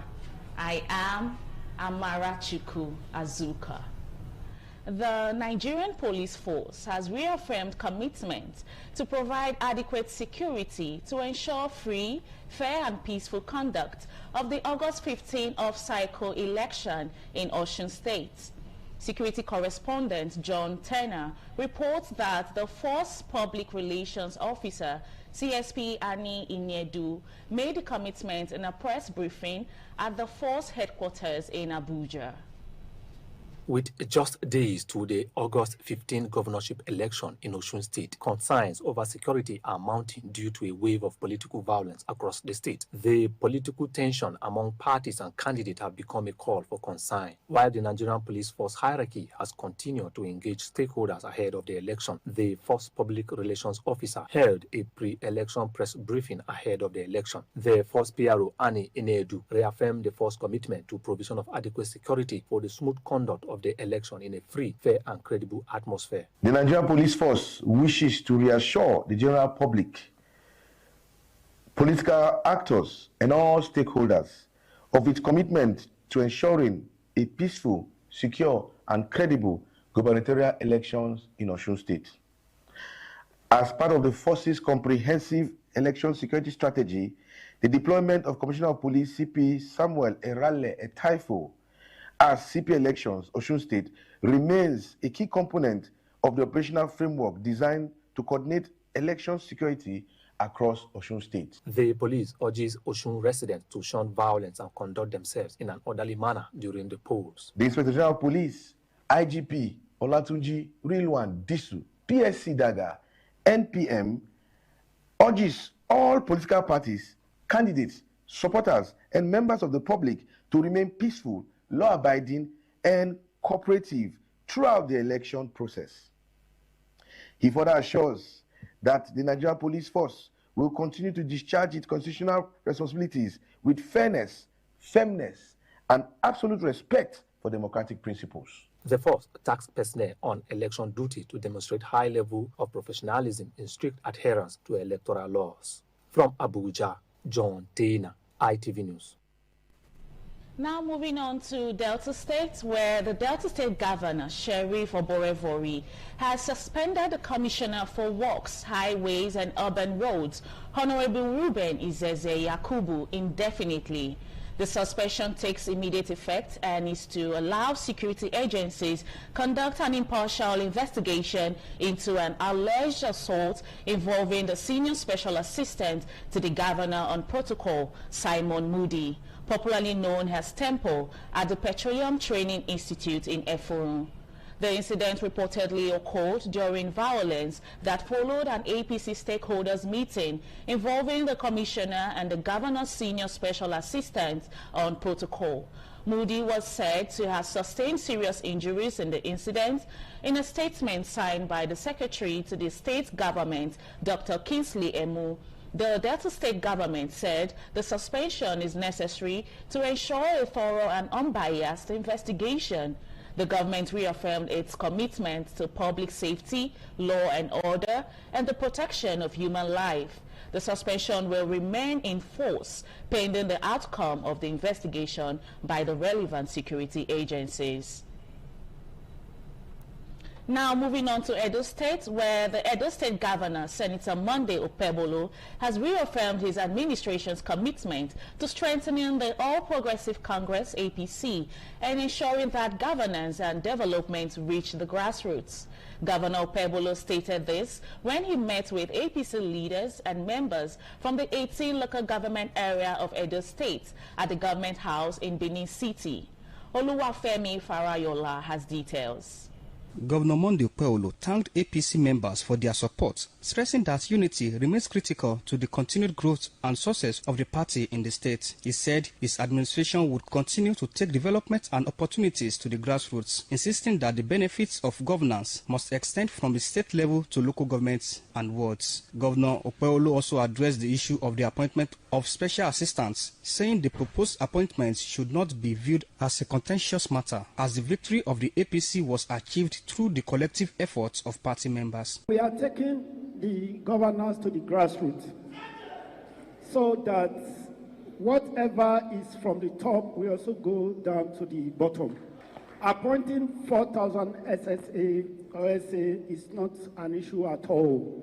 Earlier, APC State Chairman Jared Tenebe commended Governor Okpebholo for what he described as his efforts to reposition and strengthen the party since assuming office. Tenebe said the APC had become more vibrant and stable under the present administration, noting that several party members had been given opportunities to participate in governance. The APC chairman disclosed that the governor had approved the appointment of 25 special assistants for each of the 192 wards in the state. He explained that the meeting was convened to brief ward chairmen and other party stakeholders on the criteria and guidelines for selecting qualified beneficiaries. Tenebe said the APC State Working Committee had also constituted a committee to work with the various wards, ensure compliance with the guidelines, and compile the names of successful nominees for submission to the party headquarters. He added that arrangements were also being made to provide the party with a vehicle to facilitate its activities across the state. The meeting was attended by the Deputy Governor, Right Honorable Dennis Idahosa, Chief of Staff to the Governor, members of the APC State Working Committee, local government and ward leaders, among other party stakeholders. Oluwafemi Falayola, ITV News. Away from that, it was a solemn gathering at the Holy Cross Cathedral on Mission Road, Benin City, as Catholic faithfuls from different dioceses converged for a Mass for the dead in honor of the late Archbishop of Benin City, Most Reverend Dr. Augustine Obiora Akubeze, whose remains have returned to Nigeria ahead of his final rites. The Mass brought together bishops, priests and parishioners who joined the Archdiocese of Benin to mourn and pray for the repose of the late Archbishop's soul. Ofure Aneto has details. The Mass for the Dead was held at the Holy Cross Cathedral following the return of the remains of Archbishop Augustine Obiora Akubeze to Benin City, with Catholic faithful gathering to pay their respect and honor his service to the Church.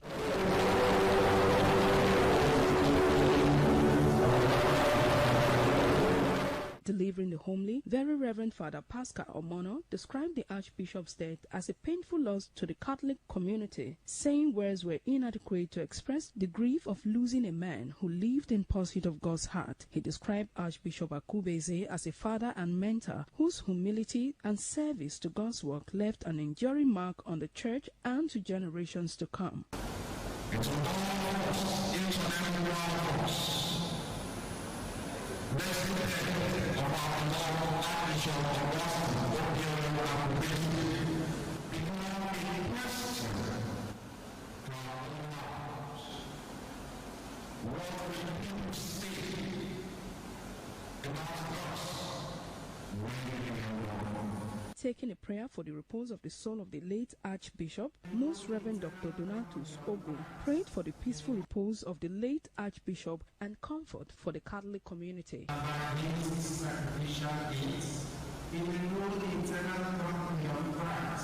We received the body of the Archbishop Augustine Obiora Akubeze just today into the Archdiocese of Benin City. And because of that, in about 105 parishes that we have in the Archdiocese, are to be celebrating Mass today at 5 o'clock in their different parishes. Most Reverend Dr. Augustine Obiora Akubeze was called home to the Lord on Thursday, July 9, 2026, at the age of 69. From Benin, Ofuri and Neto, ITV News.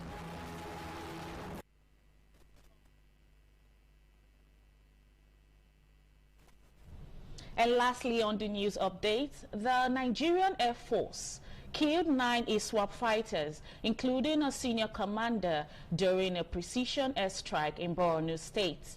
The operations targeted terrorists moving through the Sambisa forest that is being described by the military as a major setback for the insulted group.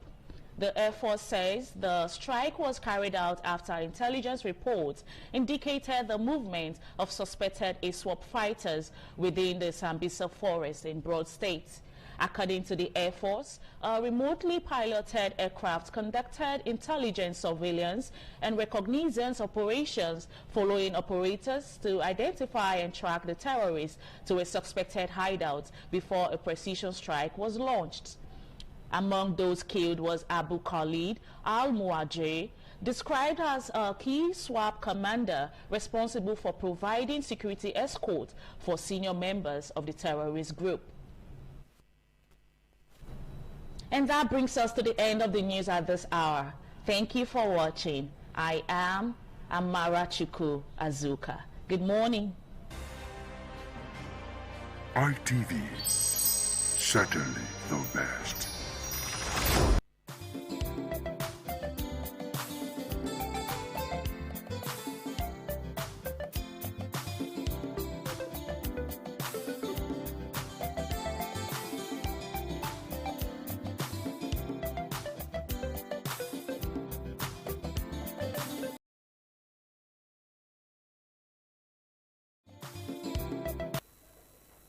Good morning and welcome to CMI Social, where I bring to you the trending news just as it hits the internet. My name is Eneda Wisdom, and here is what's trending. We've seen a video on the internet that has sparked a lot of reactions of a woman from the All Progressive Congress handing out rice to the residents of Osun State ahead of the gubernatorial election. I'm talking about the governorship election that is forthcoming. And you know what? A lot of people have different reactions towards this particular video. Some are saying, you know what, it's just rice, and she's handing it to people who might need it. But I thought we all agreed on a different way of doing things. I thought we all agreed on change and, you know, discarding the idea of selling your votes. You know, I'll let you watch the video and then we'll go through the reactions together.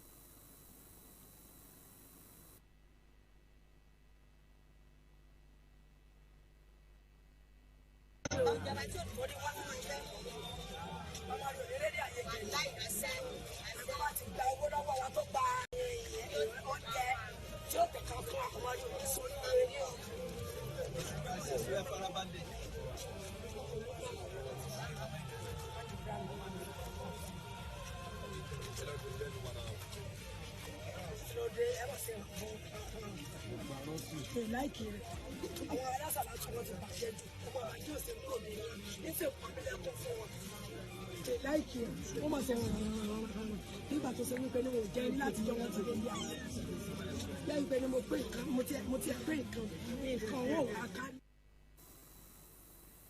There you have it, and we've seen this over and over and over again. Nigerians, we know how this thing works. And, you know, with all of the financial and, you know, the economical issues that we are facing in this country, you would hope that when it comes to an election that should be free and fair, an election that you get to determine who leads you for the next 4 years, you would be on your feet, all hands on deck, you know, 10 toes down to do the right thing. But although many people would like to say, it's not just rice, maybe it's just an act of kindness, we have seen this before. This could be a clear picture of people selling their votes, or it could just be a simple act of kindness. But let's go through the comments together.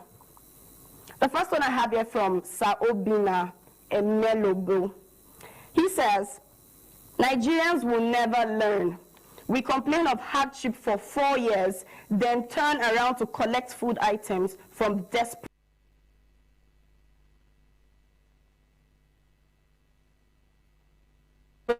That's my next comment here. When you watch the video clearly, you go see saying that ghetto women wey life they show shege banza, then they share rice give. It's well. That's all I can say. And from Giant says, at least she has done her own part. Some people will see rice to eat for the next 2 days. Dollar Pizzo, the poverty rate in Nigeria is alarming. See modern day slavery. I wept for Nigeria. And from Omar, hunger will be the bait to rig this election, and it's sad to witness. Ikonde Jr. says, una mothers don't start. Later, una go begin blame APC. And now una mothers, they cause them. Tosin, these are the people that will vote. That's why they are less concerned about the people on social media. These people selling their future don't really know what's going on in the country. Make them hungry, and they will do whatever you want to eat. All right, clearly we can see different comments and different reactions. While some people are saying, you know what, these people have gotten the opportunity, they've gotten rice to eat for the next 2 days, and others are saying they're selling their future for rice. But from whatever angle you'd like to look at it, those parcels of rice will only last a few days, but will it determine the next 4 years of your life and the lives of your children? Let's do the right thing in Nigeria, yes? Now I'll take you to the next interesting and trending news I have on my list. Evangelist Tonto Dike has come out with a new one. We know the popular actor Tonto Dike from the Nollywood industry. Now she is preaching at her newly built industry, New Wine Prophetic Tabernacle in Abuja. In other words, she now has a church. Yes, Tonto Dike is not just an actor anymore. She's not an evangelist, and she now has her own church. There are a lot of, there are a lot of mixed feelings, a lot of reactions towards this particular one. I'll just let you see the comments for yourself, and who are we truly to judge? But still, I'll take you through the comments so we can see the different angles. The first one from George here says, Josh highlights, let's not get ahead of ourselves. When did this one give her life to Christ, much less accept a divine calling?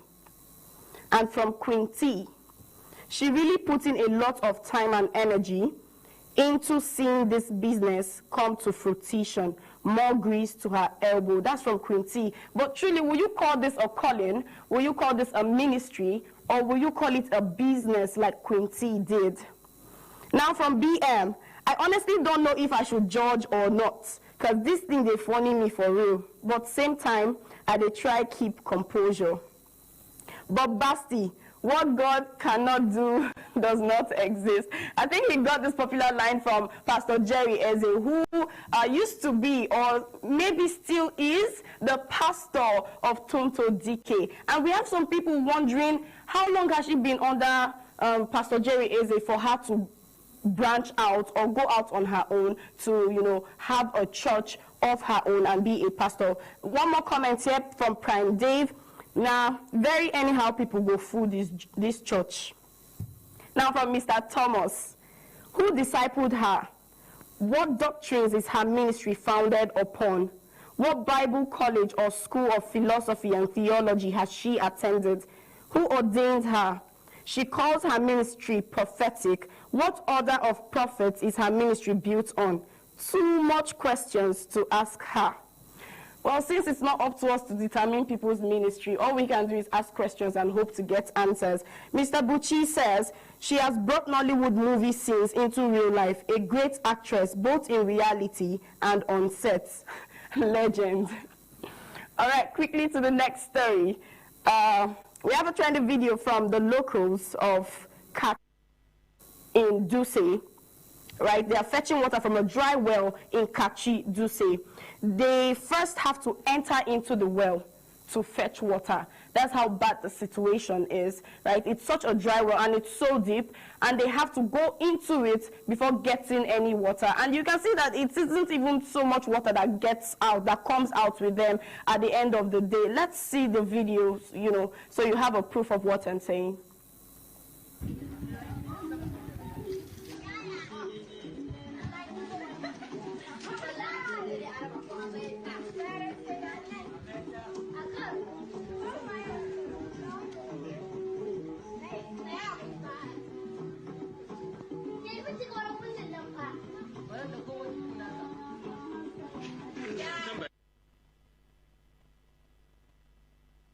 All right. Clearly, it's a very, very dire situation over there. I'll just take you through the comments real quick. From Chigozie Bashwa, she says, there are still the ones that will vote just because of religion, and they will never call out their leaders for gross incompetence. All right. From Fortune, no, APC has provided. Stop telling lies. APC progress. I think this one is a strong APC fan. From Country, Not Nation. Yet they have a governor, senator, House of Rep, state rep, local government chairman, councillor, all receiving allocations on their behalf. And from Mona Lisa, it's so painful. We have plenty of water, so we shouldn't waste our water. It's the most precious and priceless material. Next comment on my list here from Jennifer. It will surprise you that those locals would choose burning a guy for blasphemy over a borehole. Could this be true? Yet it is a touchy situation, because whatever the case may be, water is life and people need water. From Chukwu, ironically, they will vote Tinubu because of religious perspection. All right, that's the last comment for this particular story. I'll take you right to the last one. And, this one is clear and evident for itself. The residents of Amupe, Sapele are out to the government to urgently intervene and provide relief before the situation gets worse. What is the situation? There is a serious flood that has swallowed up houses, that swallowed up the earth on which they tread. They now have to move around with canoes, yes. So the flood has become so bad that they're calling on the government for speedy intervention. I think I have a video there for us to see. Leader of Delta State, Sheriff, this is Sapele, Delta State, and this is Amope. I really wanted to suffer. Every year surround water, no going out and no coming in. People just inside their house, money to the dark, not if they come outside. Not if they come outside from their houses, hungry because of water full everywhere. All the road now, water cover everywhere.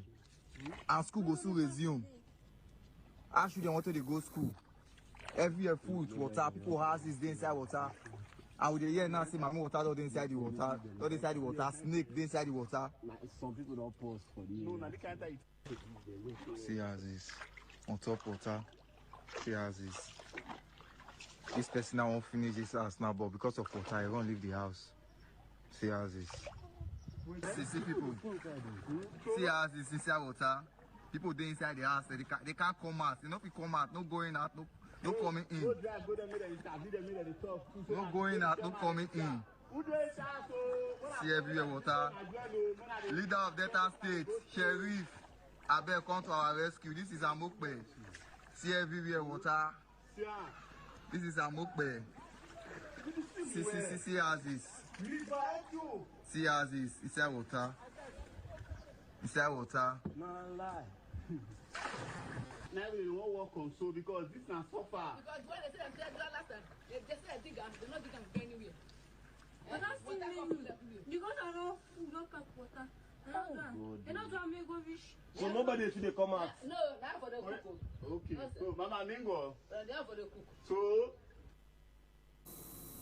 You know, it's easy to dismiss such a thing when all you do is see it, watch it in videos and see it on TV. And you're wondering, could this be AI generated or is it just an animation? This is the reality check of human beings, people living in Delta State, and they are daily calling on the government for intervention. And that's all the time I have to spend with you on TMI Social. I'm really happy you gave me all this time, to spend with you this morning. Thank you for staying, and we hope you enjoy the rest of the programs we have packaged for you right here on ITV. For now, I have to say goodbye. My name is Eneja Wisdom. Until next time.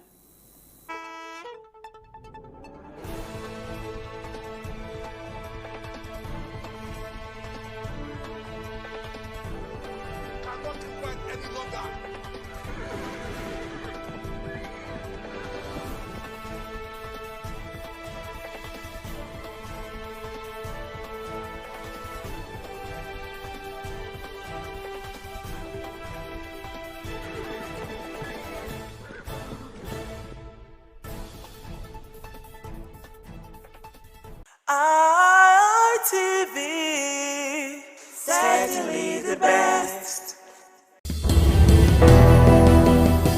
Hello viewers, welcome to Viewpoint on ITV. I am Caroline Okunji, and on today's edition of the Viewpoint, we're going to be talking about the special criminal court that was actually established by the Edo State administration. We will illustrate their activities since its inception, the purpose with which it was established, the benefit of the court to the citizens. That is basically all we're going to be looking at on today's Viewpoint. I am Caroline once again on Viewpoint. Let's go talk to some persons and hear what they have to say about the establishment of the special criminal court by the Edo State government. I think as far as policy on paper goes, it's a great initiative, and it's something I support the concepts and the initiative. In advanced nations of the world, you have different courts for many different, shades of crimes and criminality. And the whole idea is to speed adjudication and ensure that justice quickly gets to the people. But I always have a problem with implementation of good concepts and policies, especially when they are knee-jerk policies that are set up without properly thinking through and factoring in the sustainability quotient. I think that's where we have an issue. So far, it's been a lot of jamboree. We've not been able to get a real framework of any value to say, this is how it's going to run post the governor, for instance. It's just been like a task force instead of an institution. You see, special courts should be integral institution in the state that would outlive the government. So it is to that extent, I don't want to discourage the governor. I just want to advise that he brings in more legal experts, and if possible, understudy advanced nations where these things work. We need special courts. In fact, we need more special courts for related offense. A situation where you are crowding a traffic offender and a felon, somebody who has committed felony in the same courtroom, waiting turns. You have people who committed traffic offense who have been in police custody for months. For mere traffic offense, just because the courts are crowded, and the judge will keep telling you that he hasn't had time for that case yet and all that, does not go well for us. But if you are going to have to change a system, you don't replace it with another redundancy. You replace it with a functionality that will let people see the value of what you have done. That's on one part. On the part of the kind of punishment that is, proposed, the capital punishment that is proposed, for instance, for kidnappers, I can also understand the exigency of trying to remedy such a wicked society vice that we have suddenly found, among ourselves in Nigeria. You will recall that until recently, we didn't even have any laws on terrorism and kidnapping in the entire country, until very recently when our National Assembly had to pass that. So you can understand that such exigency would overwhelm us. But I think that beyond the, as they say it, scratching of our body, according to the offense, by African mythology, beyond that emotional reaction from passion, which in this place I have not condemned, I think it's okay. But I think we should begin to think of how to convert this, our, resources, who have been able to convert their human resources to crime and to criminality. I think we should be able to reconvert them to economic uses. So I think that we should turn our criminals to production centers or productive elements, and that is achievable. Much of the waste in government and ostentation, because you see, in dealing with crime, people just look at the crime, but there are ancillary reasons that act as catalysts to crime. If you continue to flaunt your ill-gotten wealth, especially public funds, in the face of young men who have left school and are not getting jobs, it's an incentive to crime. And when you don't deal with those ancillary symptoms, then you are not going to be able to control crime in society. So if government will cut down its expenditure and its ostentation, some of the local government chairmen that were imposed by the governor as soon as he came in, the governor went to the market and bought them, SUVs that many would never have dreamt of driving. And better boys on the streets who did better in school and so on and so forth, who did not do those dirty things that they did to become so-called local government chairmen, are still looking for a job. What kind of reaction do you think that such youths are going to react to such situations? So, point I'm making is that if we cut down all of those kind of ostentation and waste by government and channel that money, we could actually be able to put off enough programs and correctional centers where we can, if we arrest these boys as kidnappers, cultists, and whatever, we try and see how we can, persuade them, educate them, retrain them, reorient them against the life they've chosen, and see how we can reintegrate them to a productive society. Because to put all of the blame on the criminals, and I'm very much against criminality and crime, to put all of the blame on criminals in our society is to be unfair to justice and equity. There is too much incentive for crime in the society. So we have to, think through and look beyond these first-hand emotional reactions and say, look, how do we really deal with crime in this society? Let us, first of all, disincentivize, crime by spreading our common patrimony to ensure that the society takes care. It is only those who refuse that care. If you go to America and Britain, it is those who refuse to work. The system has provided structure to support their population. It is those who cannot apply themselves that go into crime. So we have not been able to provide any support structure, and we cannot tell that our boys have not applied themselves meaningfully. So rather than just take them and waste them under the hands of bullets and then do that publicly, I'm also against killing people publicly. I don't know if that is part of the overall policy, but the governor mentioned it, that they will be killed here at Ring Road. When you do that, you are going to desensitize people towards violence. people must be allowed to maintain that sensitivity towards violence. If you begin to show youths murder, well, maybe it's not murder now, whatever name you call it, and you begin to kill criminals publicly, it will get to a time it will no longer mean anything to young ones to see life taken or for themselves to take lives. And not to desensitize them. They should still maintain that sensitivity. The firing squad should be done behind closed doors. I am for execution, but after they have refused reorientation. The courts that had been set up to try kidnapping and cultism is not different from any regular criminal courts. It's a criminal court. And so the rules of court that pertains to the criminal justice system we apply to these particular courts. We already have criminal courts, and we have the Administration of Criminal Justice Act, and we also have rules of court that govern the criminal courts. So it will follow the same pattern.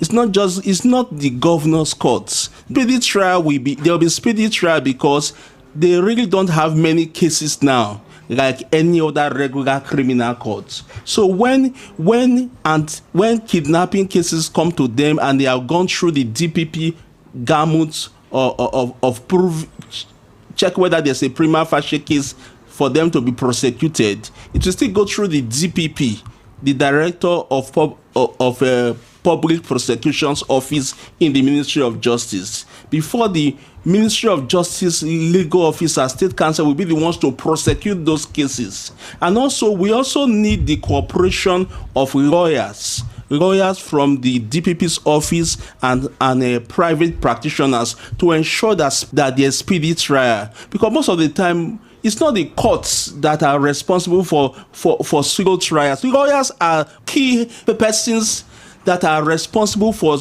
slow movement of cases in courts. They come with frivolous adjournments, and most of the time the court will just have to indulge them, because without the lawyers, the judge cannot just go and give a judgment just like that.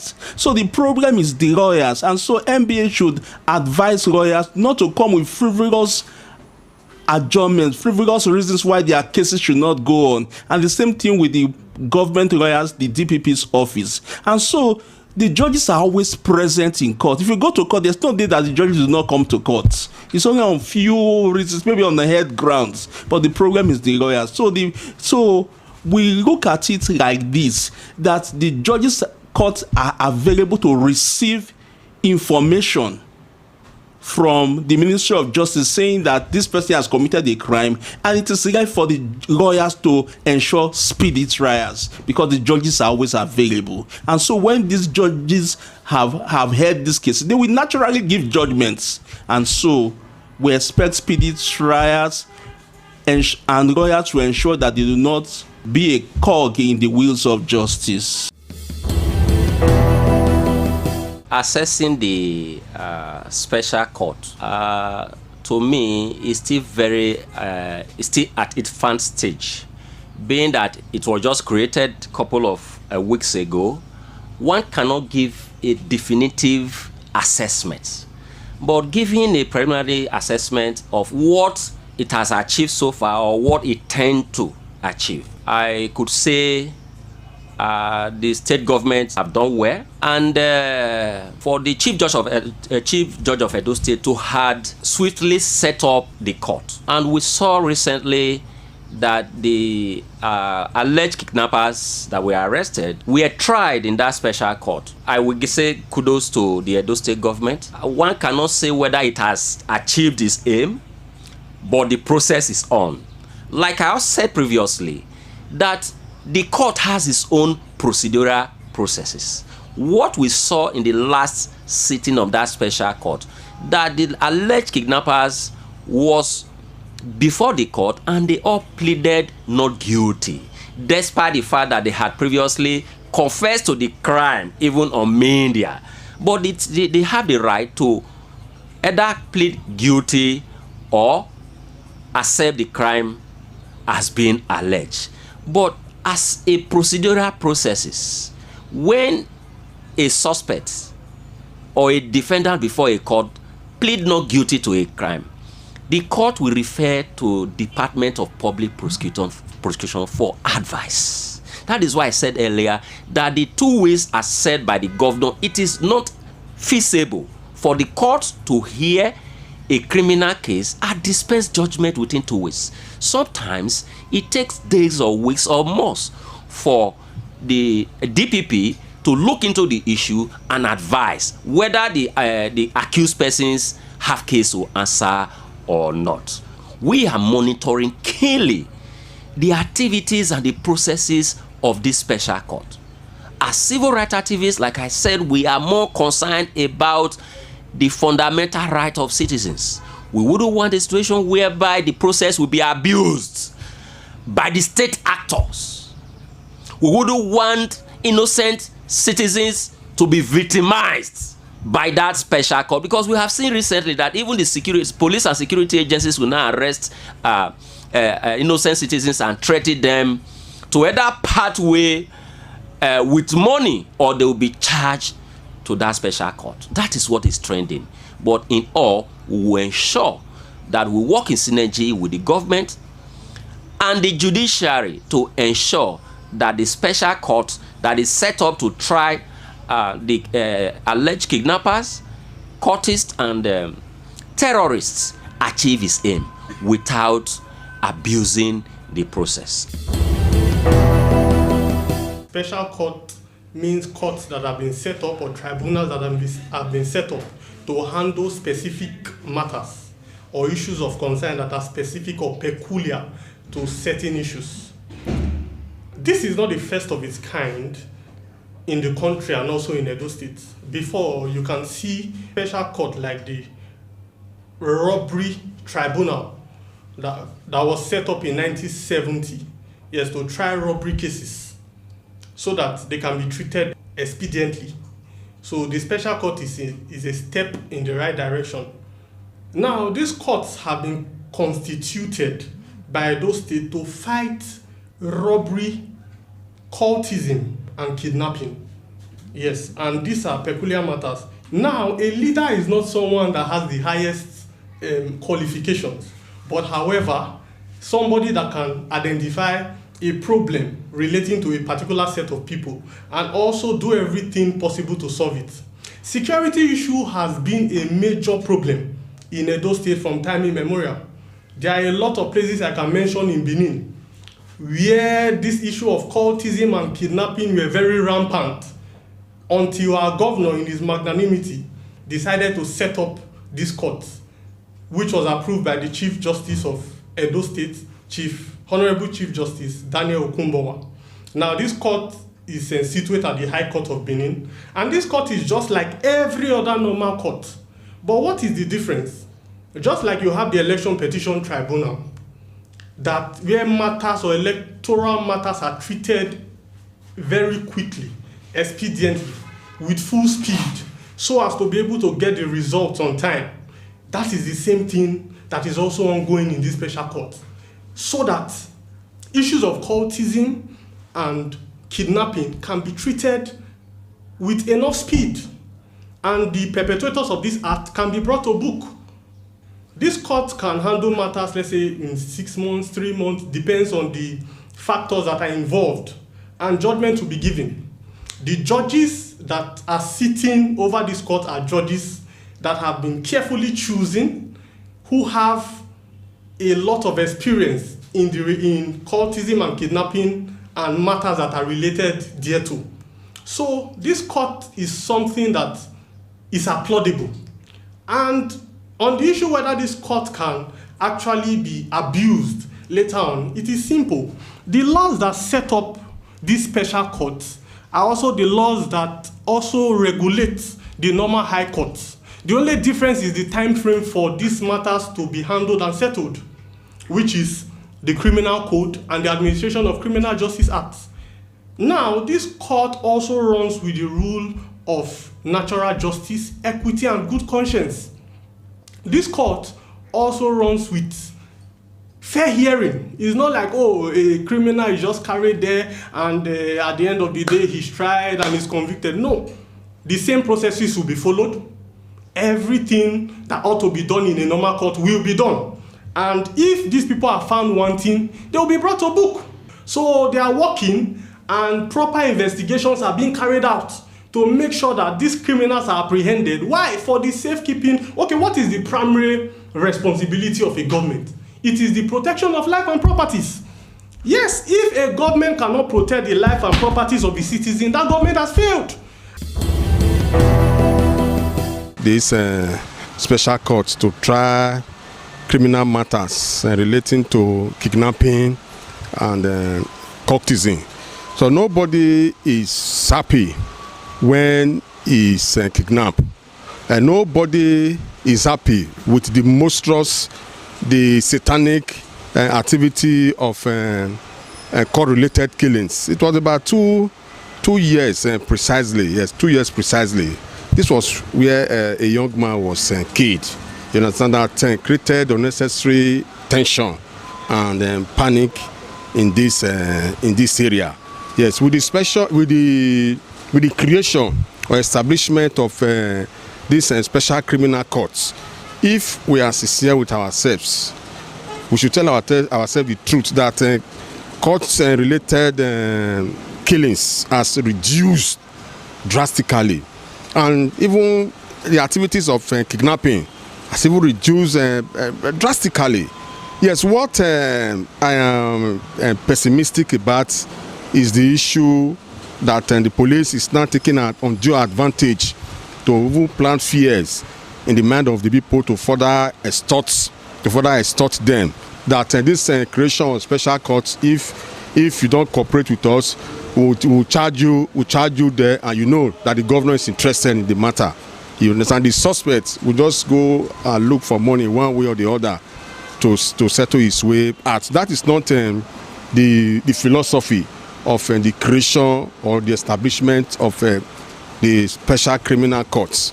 The courts was established to try matters related to kidnapping and court-related killings, and it should not be an issue that will not give impetus to security agencies to extort the people.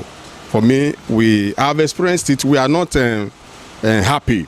Yes, that is why all hands must be on deck to support the administration of Senator Modu Bevolo to ensure that real kidnappers, yes, are arraigned or are charged to that special criminal court, and are real confessed courtists are charged to this special criminal court that will send further signal to people, to kidnappers, that those states is no longer comfortable. It will send signal to courtists that those states is no longer conducive for the activities of courtesan or court-related activities.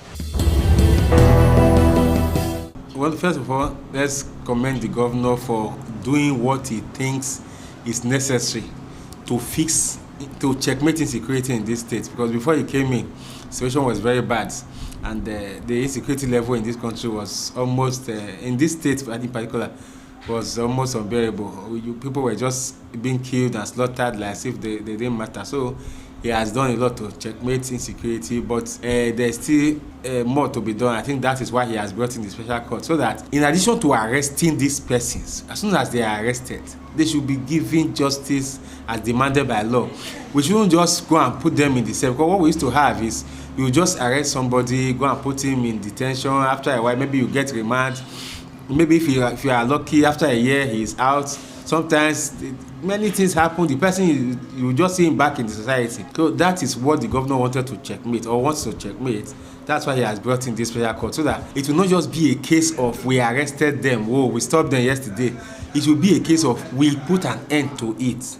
That is why he brought in this special court. And one way to do it is by giving swift justice. That's where the special court now come in. The special court is a court that it does not listen to adjournments anyhow. You come to court today, the next time you are coming is October, the next one will be March next year. So that has aided the injustice in this country. I also helped a lot of accused persons to get away with criminality. You are doing a criminal case. There's one criminal case I am doing now. is 4 years, exactly 4 years. So it doesn't make sense. And criminal matters should not be delayed that much. Criminal matters are matters that by nature, investigation has been done. You have come to a conclusion on where things stand. You already have an idea of where everybody is standing. Just go ahead and do the case. Now the question is, what has been the impact of the special court? I would say it has helped, and I will tell you why I say it has helped. We were here when they did the July 7/7. We used to know what 7/7 used to be in this state. This state particularly, they used to see those days as special days that people can do and undo, anything can go on. But it's no longer so. Now everybody is now, even the man who is the courtist will now tell you, come, I not be courtist too. He is avoiding the special court. He knows that if he's arrested today, tomorrow morning, he can be in court for trial. So he's avoiding it. I am aware that these people who were caught at the vegetable market for kidnapping that day, they have also been taken to that court, and their case has been sent to DPP for advice, and swift advice is also to be expected from the DPP's office, so that these people will not just go and stay in detention 3-6 months when nobody is looking, then they are released and they are sent back to society. No, special court is there to give you sharp justice. If you commit today, tomorrow you may be facing court. In another 1 month time, we may be hearing your judgment. So people are now more careful. However, there are some areas we need to also watch out for. The area of police now using special court to extort people is getting on the rise. That's where I feel people like the NBA, human rights organizations need to wake up. Before any small thing that happens now, before you even argue with policemen, they will tell you, if you do anything now, we'll change this case for you. We'll change it for you. You'll see yourself in special court. A matter that does not involve special court, they will find a way to wrap it up, and before you know, they are arresting you for courtism. No evidence of the courtism. They are arresting you for kidnapping. No evidence of the kidnapping. Just to harass, intimidate, and threaten people. Matters that should go to special court should actually be matters that have gone through police to the DPP's office. It shouldn't even come from police to the special court. It should be through the police to the DPP's office. The DPP has screened it. It is the DPP that is going to try the person, not the police. It is the DPP that knows, is there any evidence that I can use to convict this person if I go to special court? Not for police to just from their office take somebody to special court. So I think we need to checkmate that part. We should remove the power of police completely from the special court. Because police, that we know, we know where we are coming from, we know who we are. A policeman will tell you to your face, I know you didn't commit any offense. I know you didn't commit any offense. You will still be there another 1 month because you have not done what you are supposed to do. I have said it, not like I was told. All matters go through DPP. The DPP, of course, DPP is a staff of the state government, direct staff. Unlike the police, that is not a staff of the state government. The DPP is a direct staff. He answers to the governor. The governor can call him to certain matters. So he can now work within the mandate of law because he knows what the law. DPP is a man who studied law, and he has gravitated through the rigors of criminal justice to get to that office. He didn't just wake up suddenly and was made DPP. He has grown in the ranks. So when you now say, oh, this person is DPP, he has the ability to look at the file and say, this file is a file for special court. This one is not for special court.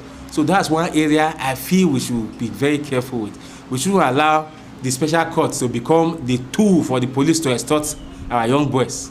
That's what it has become suddenly, but we should checkmate that one and ensure that on our own part, we keep the society safe from these kidnappers and courtists. Finally, before I leave you, let me just add this one. Courtism and kidnapping, they are offenses that are based on evidence. They are not offenses that are based on hearsay. Because of the serious nature of those offenses, we should not just be police should be. It has come to a point where we should bar police from arresting people from hearsay when it comes to courtism and kidnapping. Once somebody say, I know that my neighbor, somebody that you and I we have issue. You insulted my wife, I insulted your wife. I will not go and report that you are a courtist. The police should not make any arrests.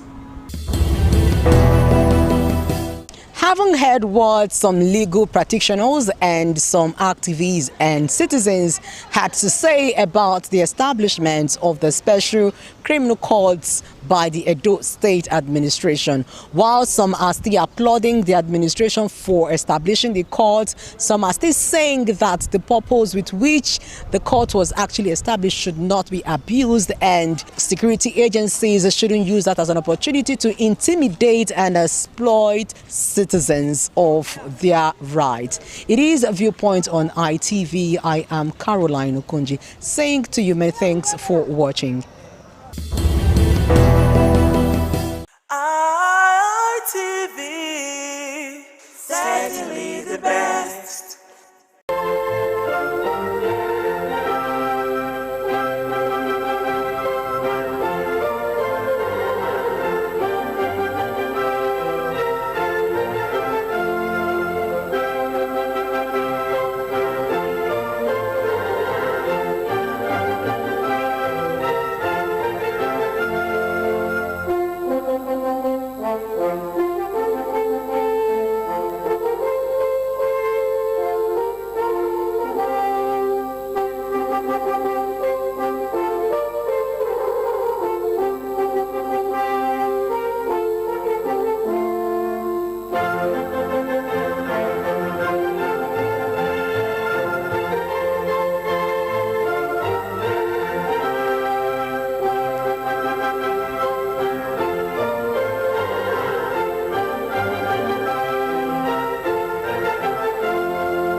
On the news tonight, 10 police officers, several bandits killed in Kebbi clash.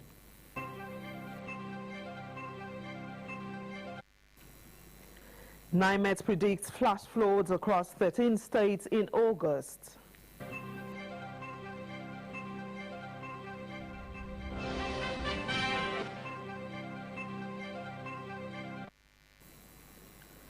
Benin City residents set agenda for new Edo Police Commissioner.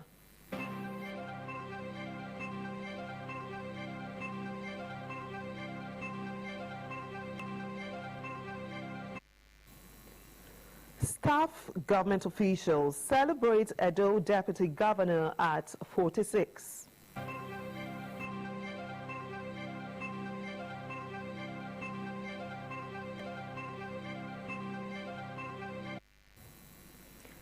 Plus, civil society groups, Lagos residents protest against traffic laws.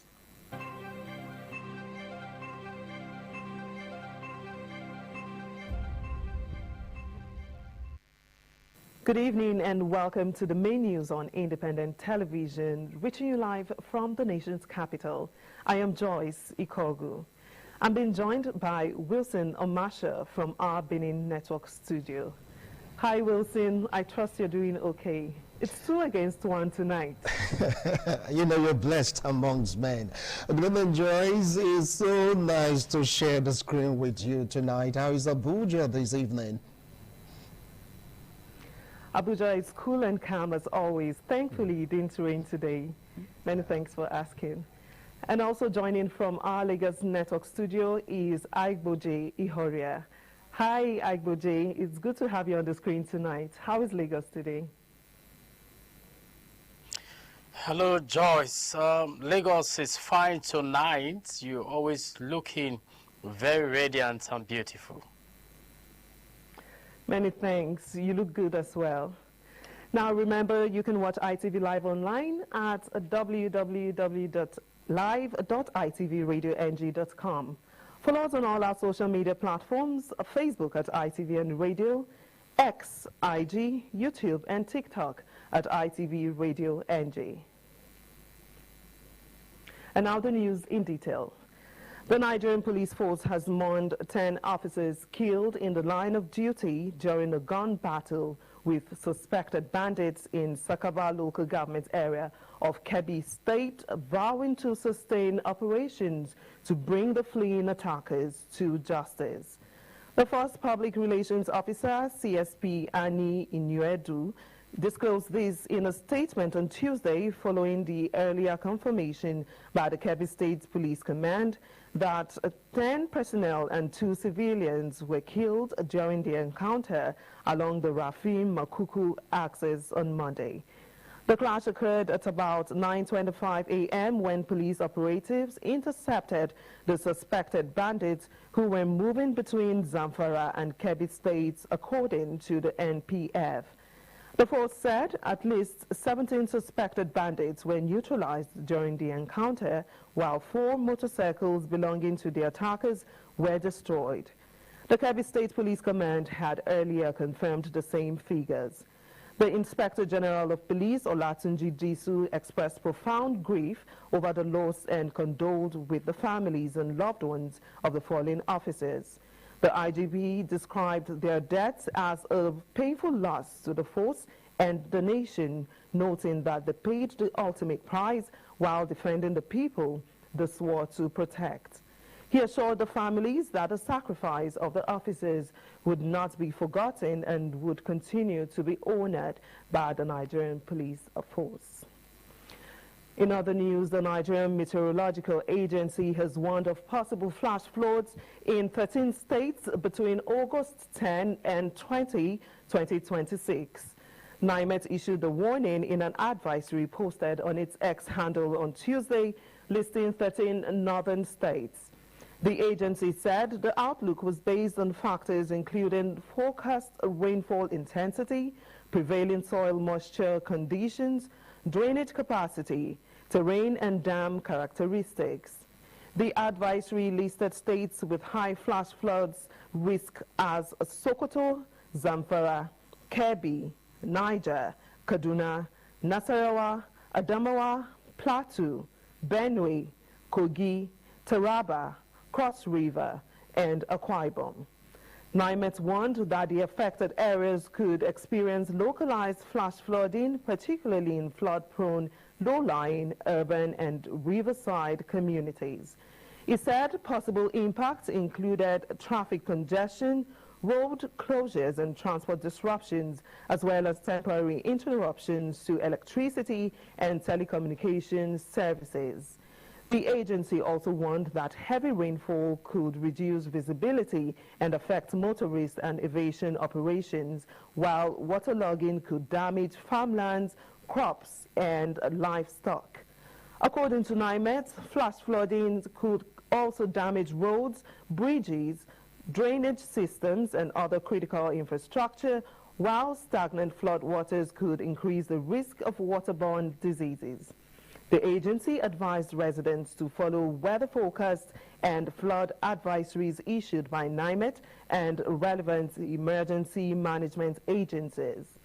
It urged the public to avoid walking or driving through flooded roads, bridges, or fast-flowing water, and advised residents in vulnerable areas to remain alert and prepared to move to safer locations when necessary.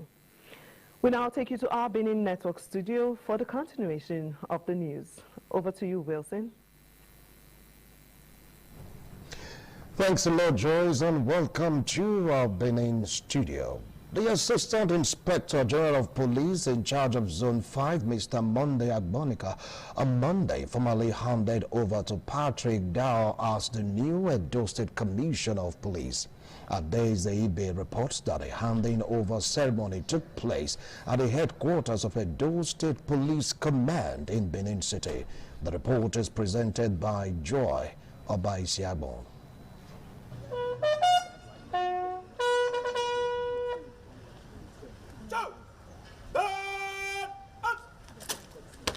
The new Commissioner of Police, Patrick Dow, on arrival was accorded a guard of honor, witnessed by senior officers. The ceremony featured the formal exchange of baton. In his remarks, the AIG Zone 5, Monday Agbonika, urged the new State Police Commissioner Patrick Dow to discharge his duties with honor, integrity, courage, and compassion. Today Edo State proudly ranks among the safest states in Nigeria. These achievements are not mine alone. They belong to every officer and man of this command who serve with integrity and sacrifice. As I take my leave today, I have one request: do not relent.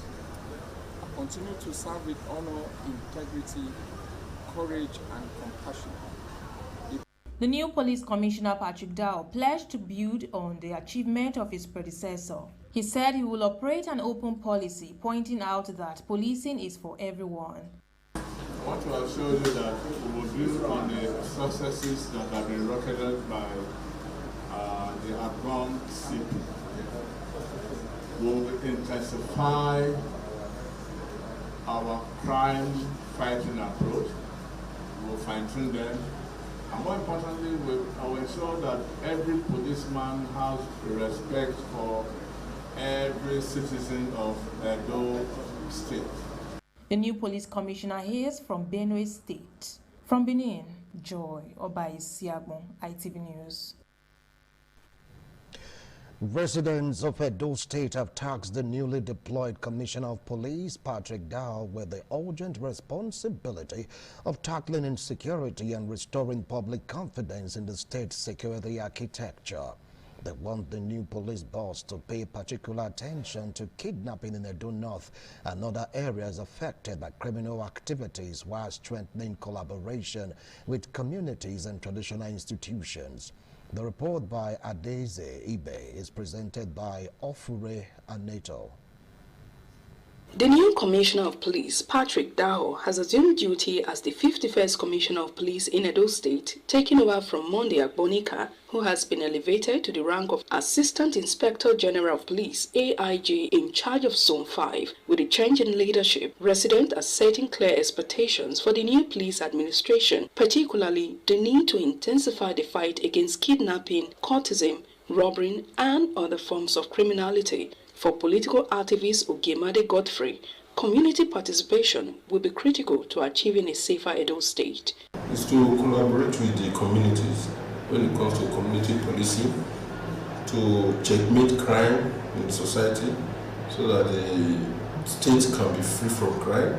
He also called on the new commissioner to undertake a comprehensive review of the state security situation, work closely with the Edo State government, and strengthen collaboration with traditional rulers and community leaders. For Honorable Alonge Tunde, improving security must also involve helping alleged misconduct by some police personnel. He urged the new commissioner to tackle extortion, unnecessary roadblocks, and alleged collaboration between some officers and criminals, stressing that such practices undermine public trust in the police. The CP should talk to his officers because most of his officers are collaborators with most of the perpetrators of all those evils. Make sure say all those police when collect illegal money for youth hand for roadblock, when we say now Yahoo boys now be their problem. Make him talk to them so that may not go cause problem for grand. As the new police leadership settles in, residents are looking forward to a more effective security strategy that will protect lives and property, strengthen community policing, and bring criminal activities to the barest minimum. From Benin, Ofure Aneto, ITV News. A surprise birthday celebration has been held in honor of the Deputy Governor of Edo State, Right Honorable Dennis Idahosa, at the Government House in Benin City.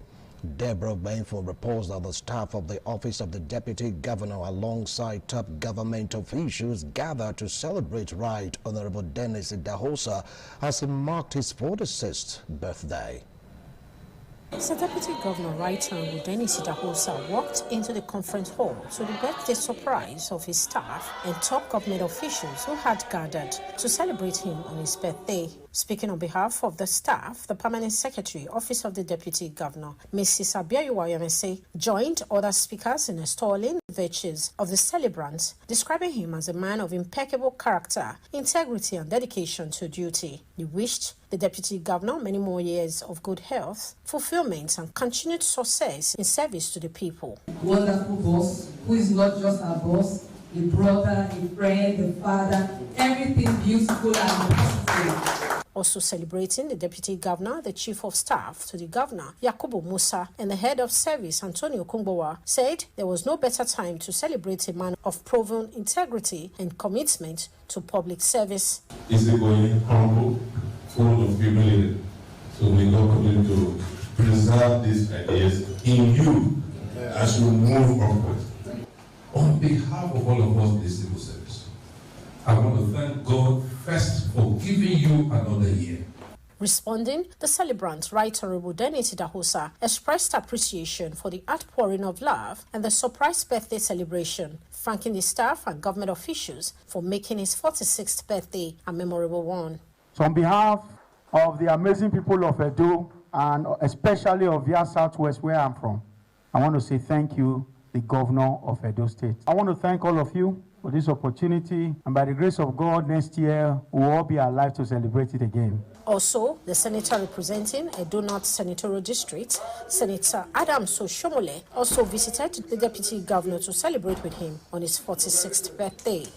In Government House, Benin, Deborah Obefum, ITV News. To Lagos for more news trending in that region. Over to you, Agboje. Thank you, Joyce, and welcome to Lagos Network Studio. Some members of the public and civil society groups have called for the review of the Lagos State traffic laws and exemption of bridges from BRT lanes. The group, in a protest to the Lagos State House of Assembly on Tuesday, said road markings and signages in the state are not sufficient.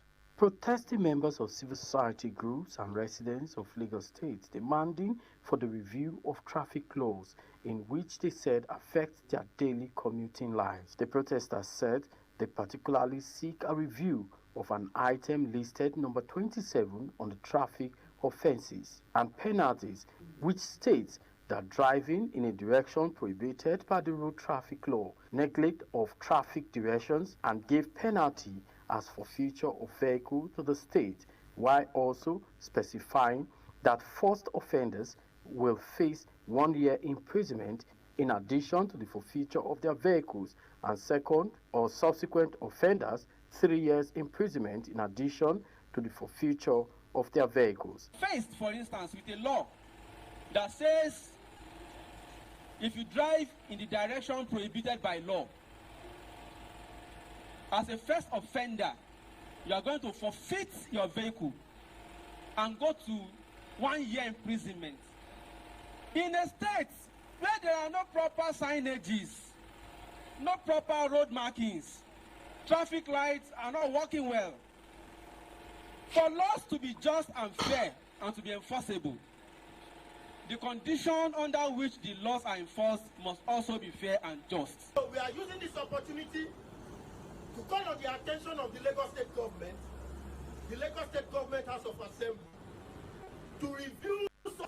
They said enforcement officers on BRT lanes be replaced with LASMA officers who primarily just keep the traffic and not static. The second demand we are making, therefore, which is the reason we are here, is that free Odoyalaro Bridge of BRT. The protesters took their complaints to the Lagos State House of Assembly, which is currently on recess. From Lagos, Agboje Horia, RTV News. Flight operations at the Murtala Mohammed International Airport in Lagos State were on Tuesday disrupted following protests by members of aviation unions over workers' rights to unionize and the alleged non-remittance of the 5% ticket sales charge by airlines. The protests grounded activities at the airport, leaving passengers stranded at the airport, disrupting traveling plans and business activities. The union said the protest is to enforce workers' rights to secure funds meant for aviation agencies. Moving on, The Lagos State House of Assembly has called for urgent and decisive measures to curb the rising incidents of vandalism of public infrastructures across the state. The lawmakers made the call following a viral video showing suspected vandals removing iron rods, steel reinforcement and cables from the Festac Town Alakija Link Bridge. Rising cases of vandalism of public infrastructure have continued to raise concerns over public safety and protection of government investments across Lagos. Raising the matter during plenary, the lawmakers unanimously expressed concern that the activities of vandals could compromise the structural integrity of critical infrastructure and endanger motorists and residents who rely on the facilities daily. They called for swift action to stop further destruction and ensure that public infrastructure remains safe and functional. Ruling on the matter, the Speaker of the Lagos State House of Assembly, Right Honorable Mudashiru Obasa, cautioned against indiscriminate measures that could affect legitimate operators. He specifically urged caution in restricting activities such as those of barrel pushers, stressing the need to distinguish between legitimate operators and those involved in criminal activities. It's kind of a chain of events that we need to solve one so that we can solve the other one and get results from the last one. You can't just pick one and abandon the rest of them. The Speaker also expressed concern that the prosecution and incarceration of offenders could be complicated. We just have to continue to call on the executive to do more.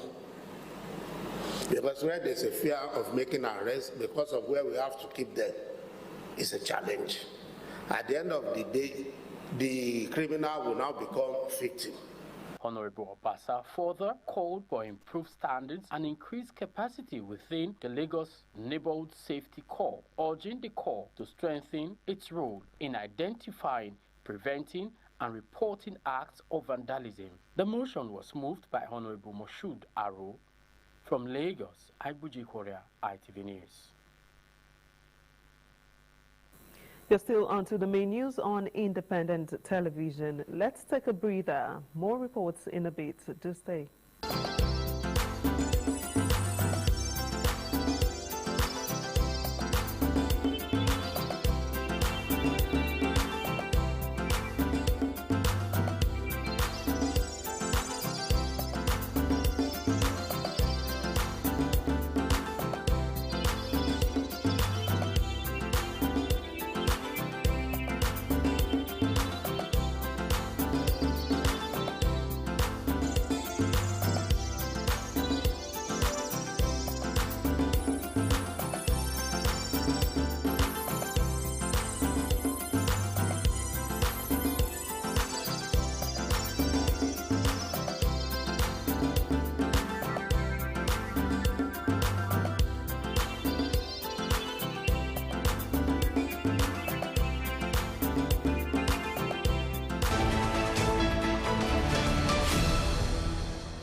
The Palace of the Oba of Benin has affirmed Pa Sunday Omoegbe as the Ozopo giver of rural community in a local government area, while recognizing Mr. Esosa Gibor Nelson as the undisputed Okaigil of the community.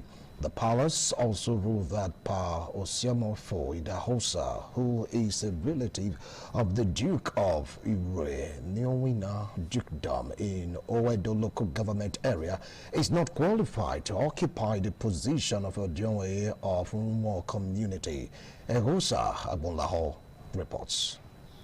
The Palace of the Oba of Benin has affirmed that Pa Osiomofo Idahosa, a relative of the Duke of Iruene Owina Dukedom in Oredo local government area, is not qualified to be the Ojionwe of Urohon community in a local government area, clarifying that he is not a bona fide indigene of the community. The ruling of the Alternate Dispute Resolution Committee set up by His Royal Majesty Ewa II, Oba of Benin, in response to the summon by Pa Osio-Moifo Idahosa, who had previously alleged that he has been authorized by the Palace of the Oba of Benin to hold meetings of the community in his domain following the death of the Ojionwe of the community, Pa Nogai Omoogbe, about 3 months ago.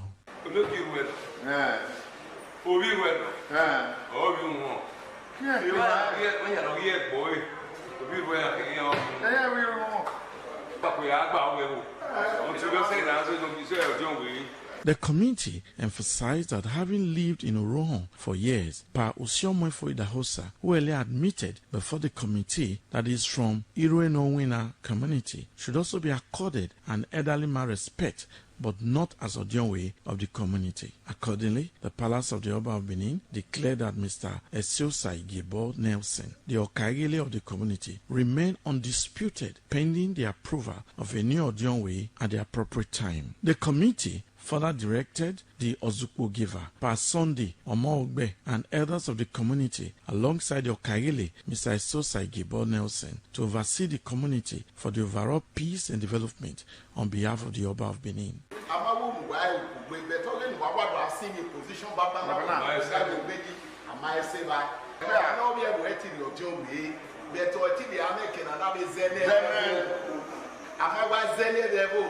Egosa Agbolao, ITV News.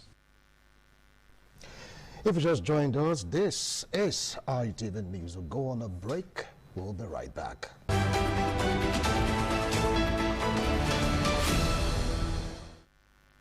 Thanks a lot for staying tuned.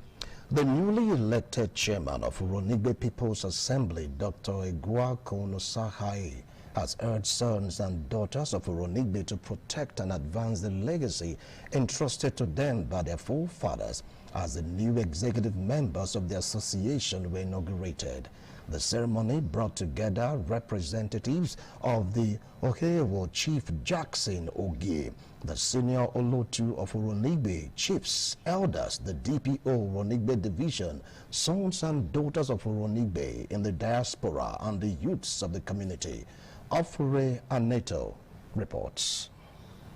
In his remarks during the inauguration, Dr. Egwakono Sahai appreciated past leaders and community members whose contributions helped shape Uronigbe. He said the People's Assembly was established to build on the existing foundation. He said the new executive would focus on key areas including roads, electricity, healthcare, social welfare, infrastructure, and enterprise development. Our goal is clear: to secure our ancestral land, unlock economic opportunities for our people, and guarantee lasting peace with our neighboring areas. Chairman Board of Trustees Dr. Ekpomusa Clifford traced the history of Uronigbe and called for unity among sons and daughters of the community to protect its cultural heritage and drive further development.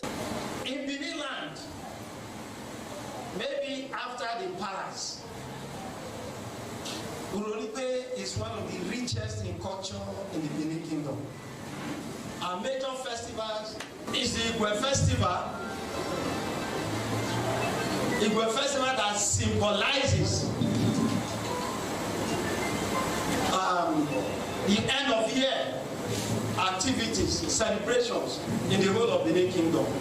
It will interest you, or it might interest you to know that Uronigbe performed the Igwe Festival, Igwe ceremony before the Oba of Benin does.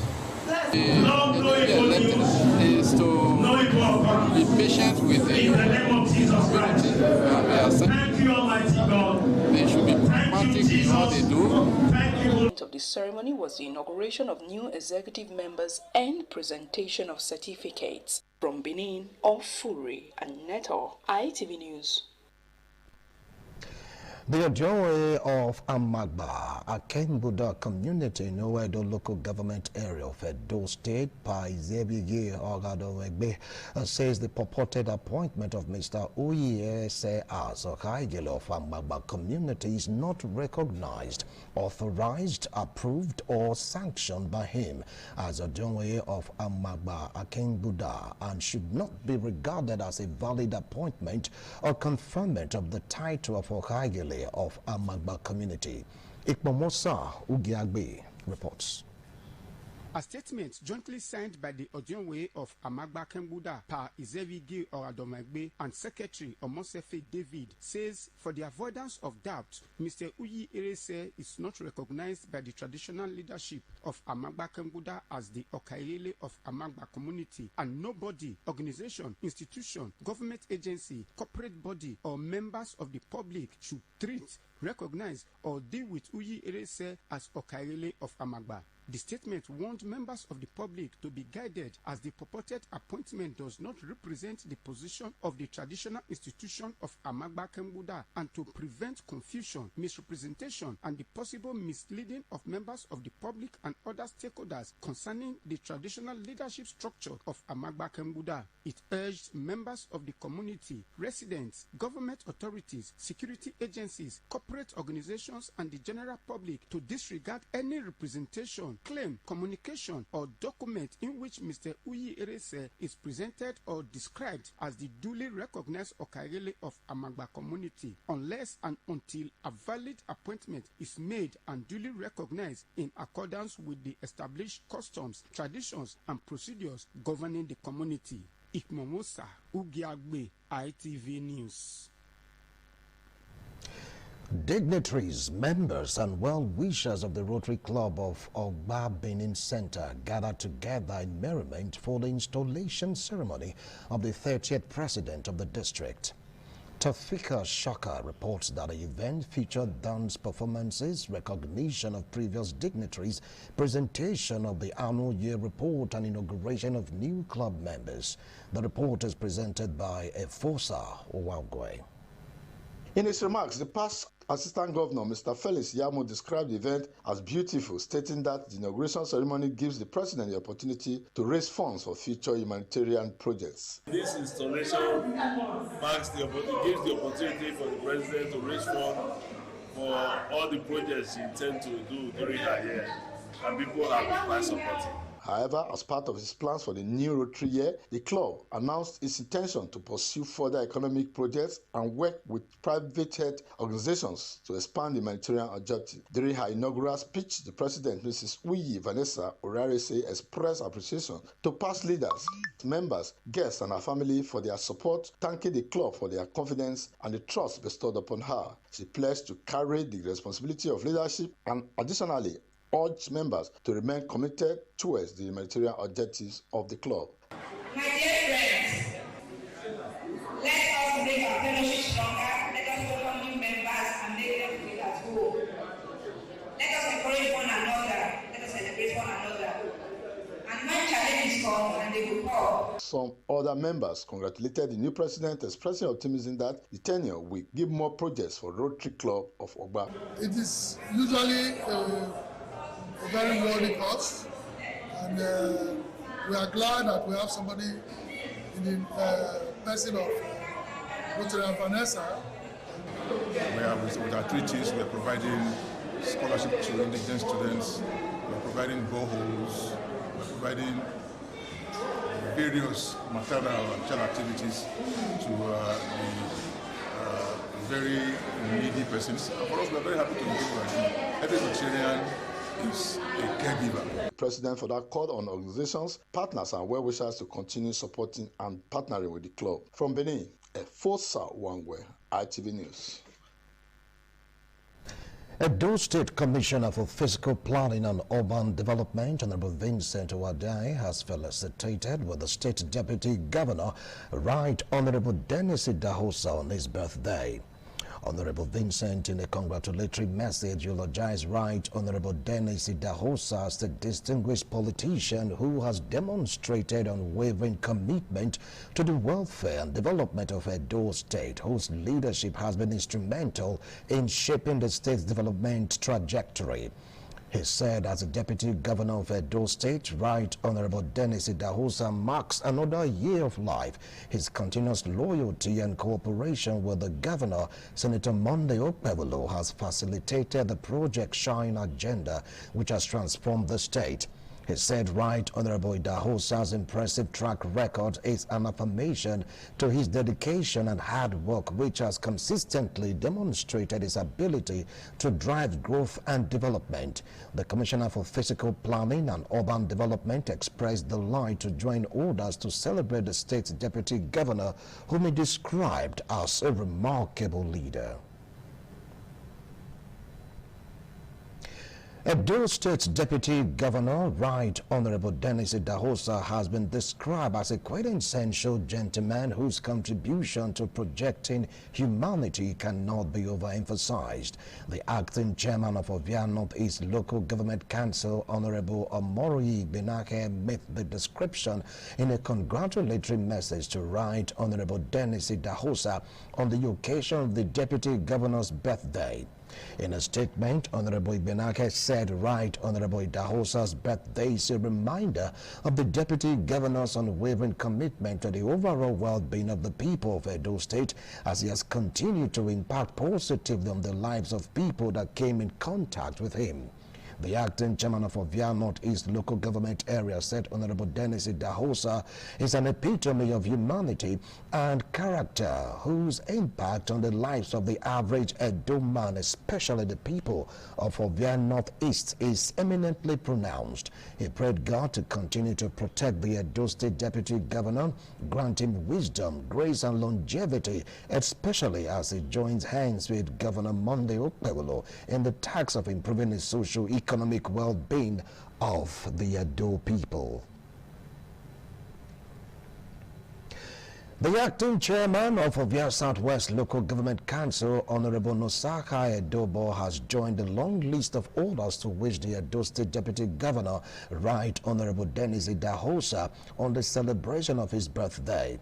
In a congratulatory message, Honorable Edobo said the birthday of the Deputy Governor is an opportunity to celebrate a man of unparalleled and uncommon loyalty to constituted authorities that brings development closer to the people of Edo State.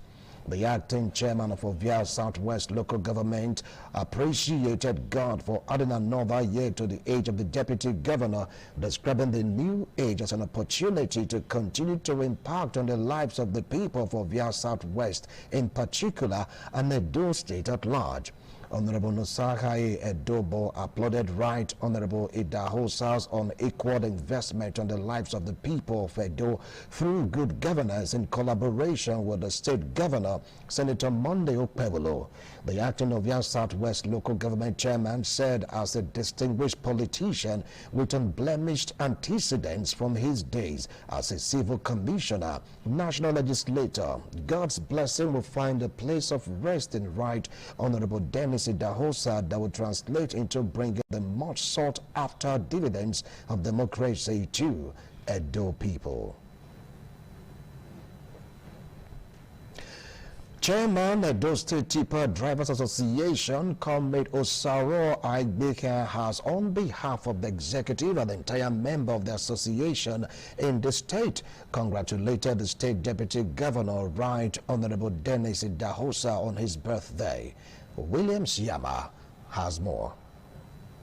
Chairman, Edo State Tipper Drivers Association, Comrade Osaro Aigbeke, in a special congratulatory message, praised the State Deputy Governor, Right Honorable Dennis Idahosa, for his commitment to Governor Okpebolo's administration's Shine agenda and his role in advancing governance across the state. Comrade Aigbeke described the Deputy Governor as a strategic thinker, saying his counsel, experience and work ethics had contributed to the progress of the current administration in Edo State. He commended the Deputy Governor for his engagement with community leaders, stakeholders and development partners, since such relationships were important to the state's development. Comrade Agbekan stated that Deputy Governor's ability to listen, develop strategies, and implement government policies had earned him the respect of colleagues, civil servants, and residents. Comrade Osaro Agbekan wished the State Deputy Governor, Right Honorable Dennis Idahosa, longevity, excellent health, and more years of productive service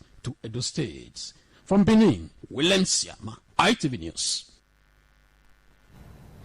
The Permanent Secretary and staff of the Office of the Deputy Governor of Edo State have celebrated Deputy Governor Right Honorable Dennis Idahosa as he marks his 46th birthday. In a congratulatory message signed by the Permanent Secretary, Mrs. Abiyuwa Oyuese, the staff described the Deputy Governor as a dynamic, humble, and compassionate leader whose commitment to public service continues to inspire those around him. They said his accessibility, wisdom, humility, and dedication to duty have made him not only an effective deputy governor, but also a supportive boss, mentor, and source of encouragement to members of the staff.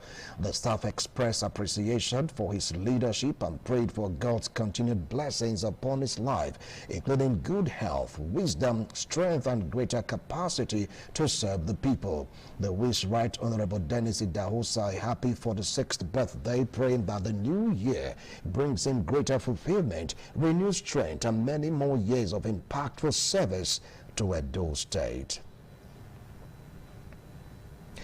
The Managing Director and Chief Executive Officer, Wesley Hotel and Suites, Ambassador Wesley Asoro JP, on behalf of management and staff of Wesley Hotel and Suites, has facilitated with the Edo State Deputy Governor, Right Honorable Dennis Idahosa, on his birthday.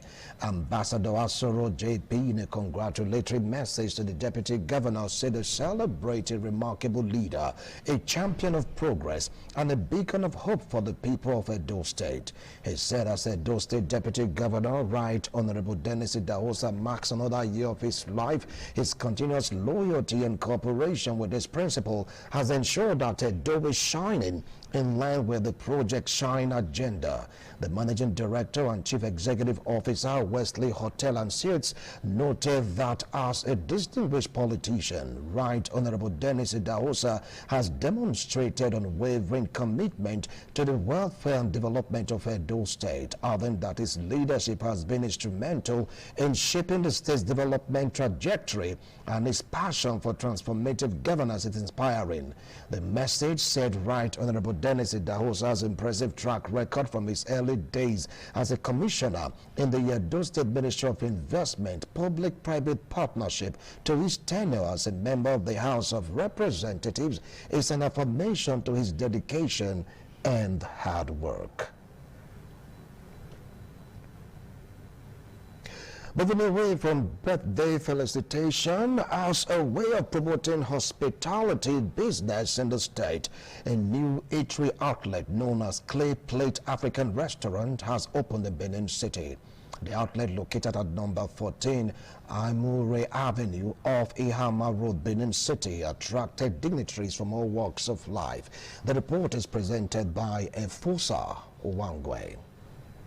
It was fun and merriment as guests and prospective customers joined the Chief Executive Officer, Hilton Peters Obote, said to formally open the eatery outlet for public use. Adducing reasons for the new outlet, Clay Plate African Restaurant, the CEO said as a way of contributing his quota to the economic uplift of the state, he deemed it necessary to set up such an establishment. He said the outlet will help in whetting the appetite of prospective customers who want a different taste of African cuisines and assure the people of quality service delivery.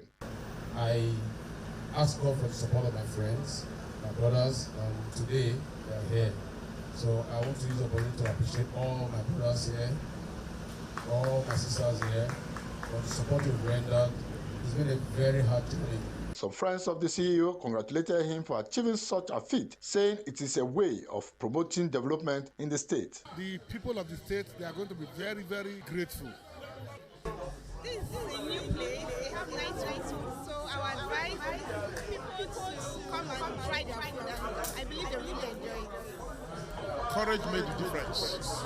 And I want to encourage him to continue to stick to God and that courage, to continue to believe in God and believe in himself.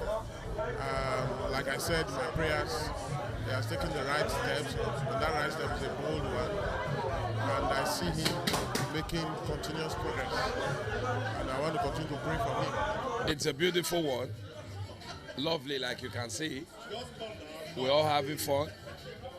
We encourage our youths and men from the town to do more so as to bring in development to the state. Yeah. High point of the day was the official inauguration of the new outlet Clay Plate African Restaurant. From Benin, Fosa Wangwe, ITV News.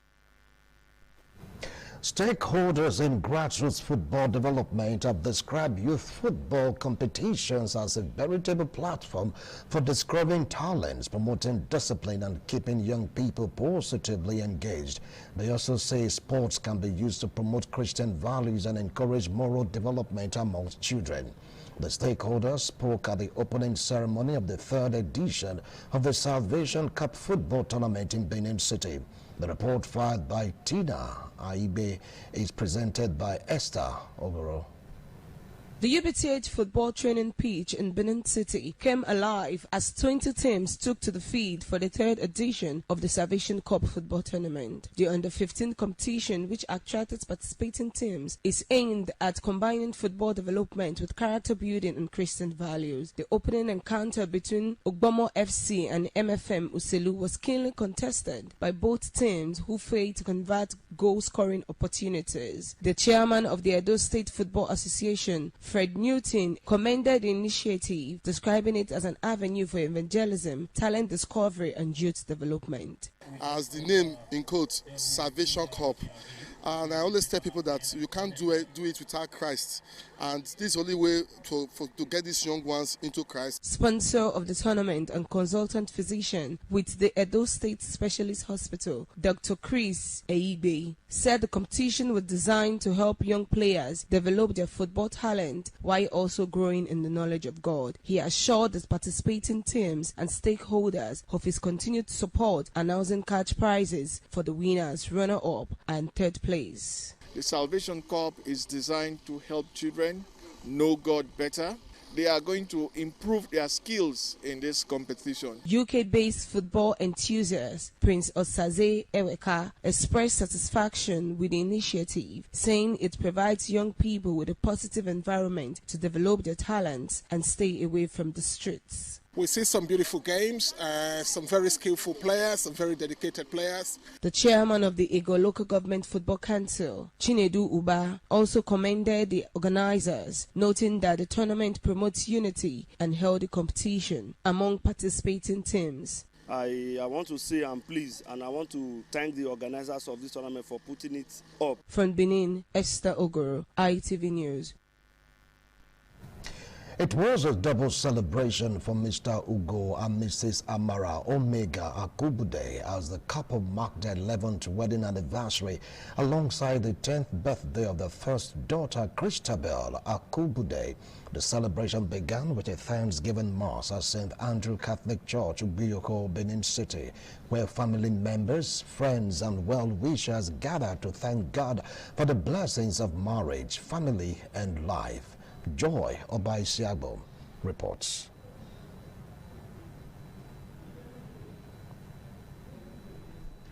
We'll bring to you details of that report later.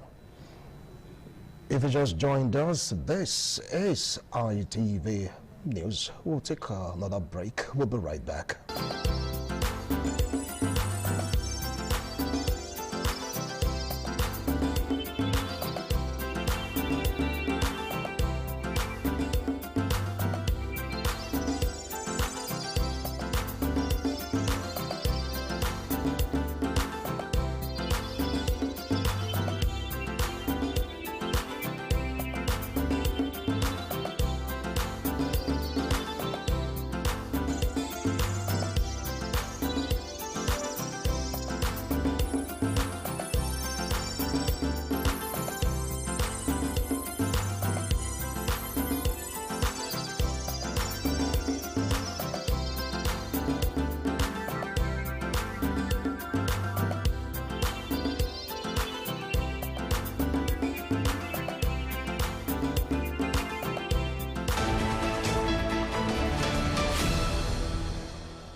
As political activities gathers momentum ahead of the 2027 general elections, a coalition of socio-cultural, youth, women and professional groups in Edo State has endorsed the All Progressives Congress candidate for Owedo Federal Constituency, Dr. Padi Iyamu. The group says the endorsement followed what they describe as the assessment of the candidate's capacity, experience and commitment to the development of Owedo Federal Constituency. Donald Amie reports.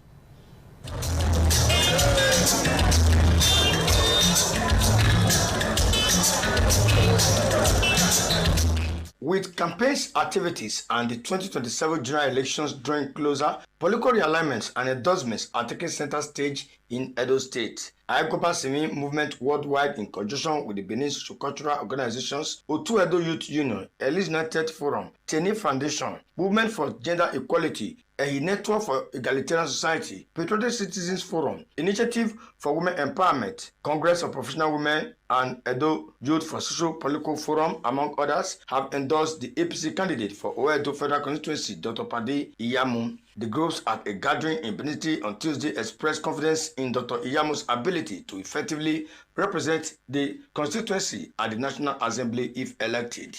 Padi Iyamu Emmanuel Igagboya is a pure Benin man.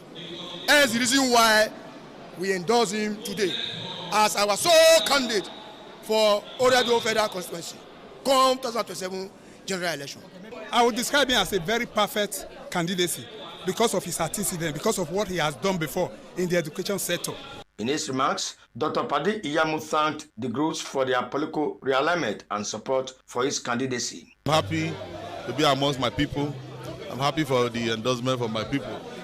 And of course, we know that Federal House of Rep seats, here we come. The APC candidate for the Owedo Federal Constituency, Dr. Padi Iyamu, responded satisfactorily to questions raised by some representatives of the various groups bordering on meaningful representation. The House of Representatives election is scheduled for Saturday, February 20, 2027, alongside the presidential and Senate elections. From Benin, Donald Ehiminen, ITV News. And now talking sports and football, the Confederation of African Football has confirmed key dates and host countries for its major 2026-2027 competitions, with the organization saying the move will provide greater certainty for member associations, commercial partners and supporters. In a statement published on its website, CAF said it has made significant progress in strengthening the competition's calendar. CAF said the African Cup of Nations Kenya, Tanzania, Uganda 2027 will be held from June 19 to July 17, 2027, with the qualifying competition beginning in September 2026. CAF Super Cup will be staged in Swane, South Africa on November 8, 2026. The match will feature CAF Champions League winners Mamelodi Sundowns against CAF Confederation Cup holders USM Algiers. And that's it on the news tonight. Thanks a lot for watching. Good night.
ITV, certainly the best.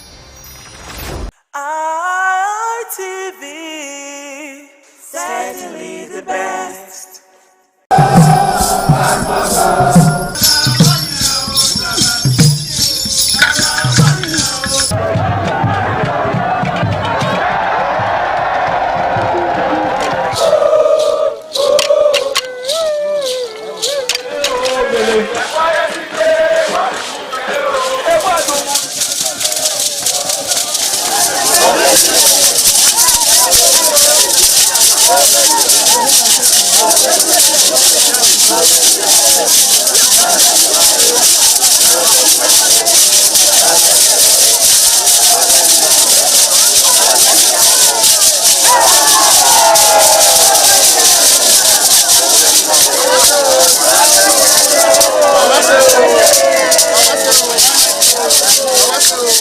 Top on the list of the initiates was the eldest son of the Esama of Benin and former governor of Edo State, Chief Lucky Nosakare Igbenedion. 11 of his siblings, namely Bright Ayamekwe Igbenedion, Honorable Charles Osemwige Igbenedion, Peter Osawari Igbenedion, Dr. Fred Osanwi Igbenedion, Barrister Mike Osarene Igbenedion, Efosa Douglas Igbenedion, Ukponwa Enes Igbenedion, Osawe Igbenedion, Edosa Igbenedion, Dr. Daniel Omorige Igbenedion, Agbon Steve Igbenedion, as well as the Executive Director Operations, ITV and Radio, Chief Elder Ugbeide Nwonse.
It was a vital aspect of Okada community's cultural heritage, which emphasized the significance of age, responsibility, and community service. Over 50 notable sons of Okada were also initiated. According to tradition and customs, those initiated, dressed in white traditional attire, were made to undergo some rituals, while the Odionwe pronounces blessings on them and assisted them to take a seat with the elders.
ITV, certainly the best.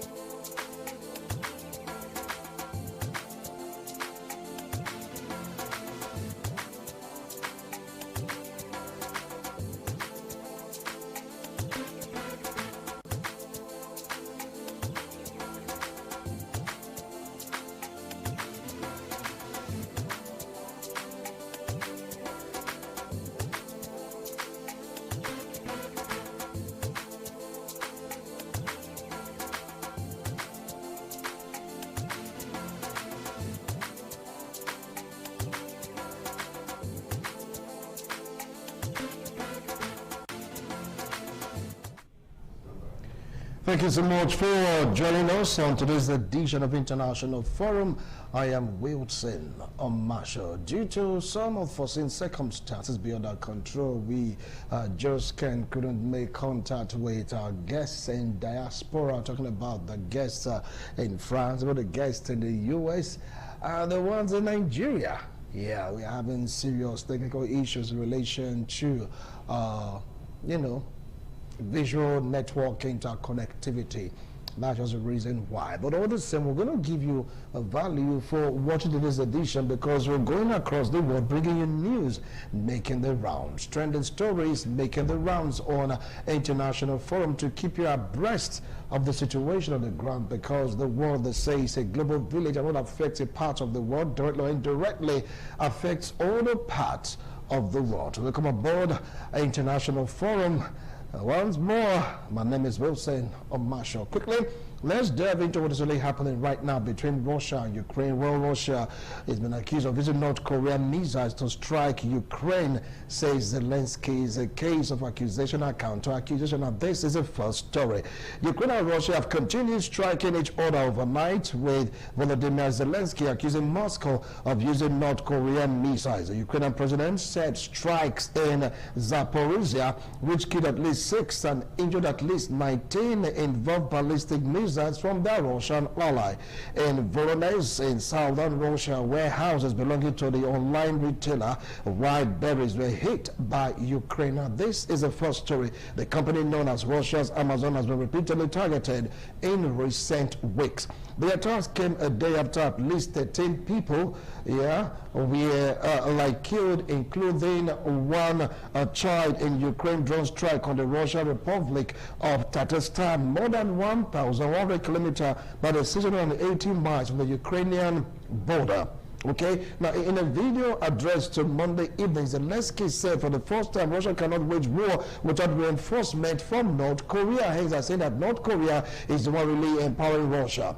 All right, so as it stands right now, the more North Korea strike they are here in Ukraine and Europe, the more the missiles and soldiers are used, the more they correct our shortcomings and, of course, blind spot. Anyway, if you just joined us, this is International Forum. I think we should go for a break right now. When we return, we'll bring to you more stories. We're going to continue with this story. After all, you get to know what is happening between Russia and Ukraine. Do stay tuned. Don't go away. I will be right back.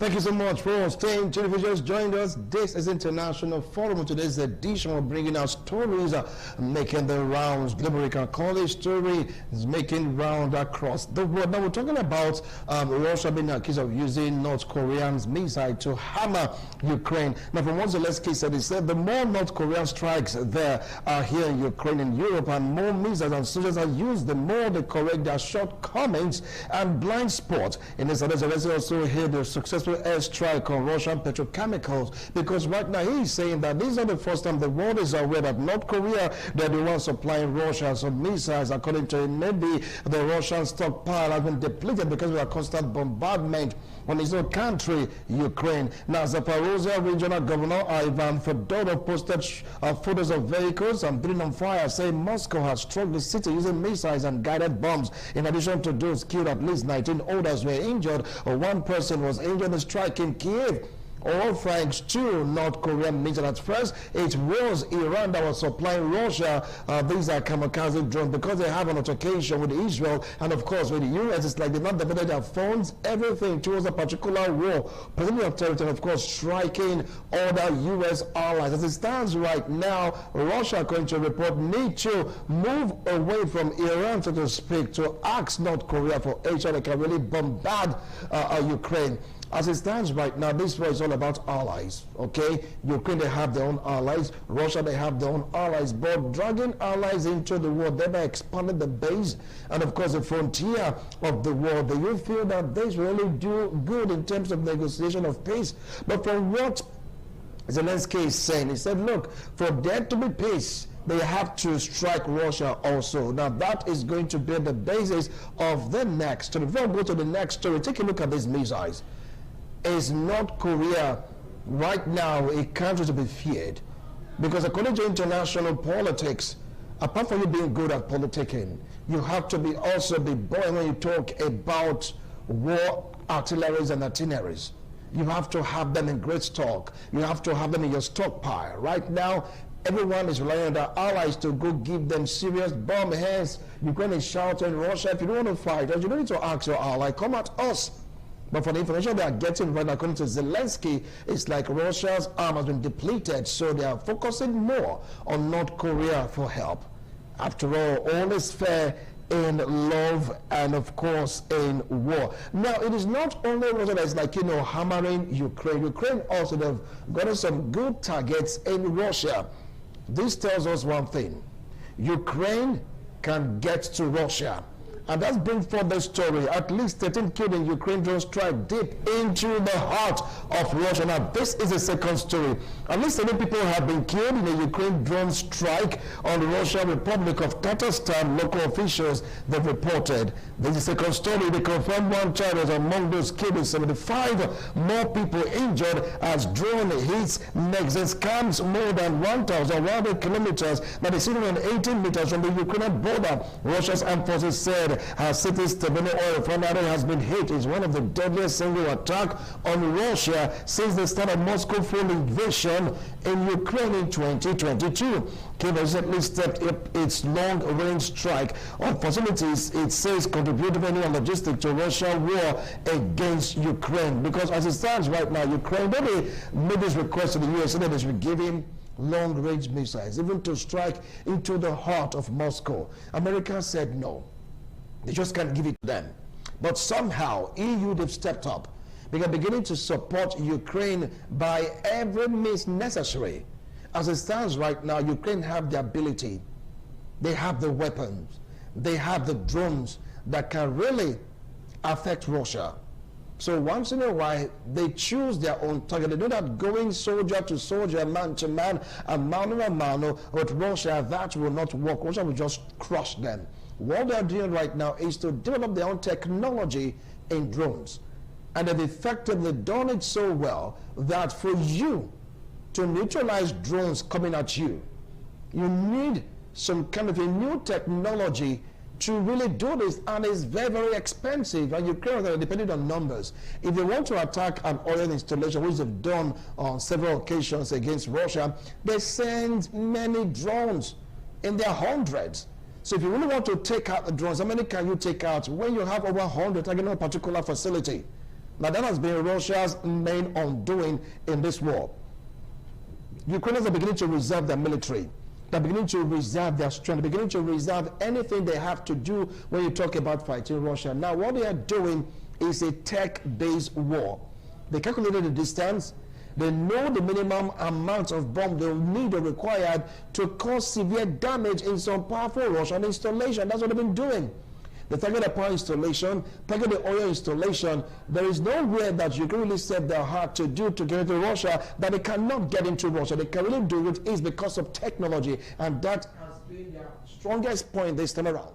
So, since the military cannot really match the power or the presence of Russia, they are sending drones, and they're beginning to get reserved for 20 persons to be killed in an instant.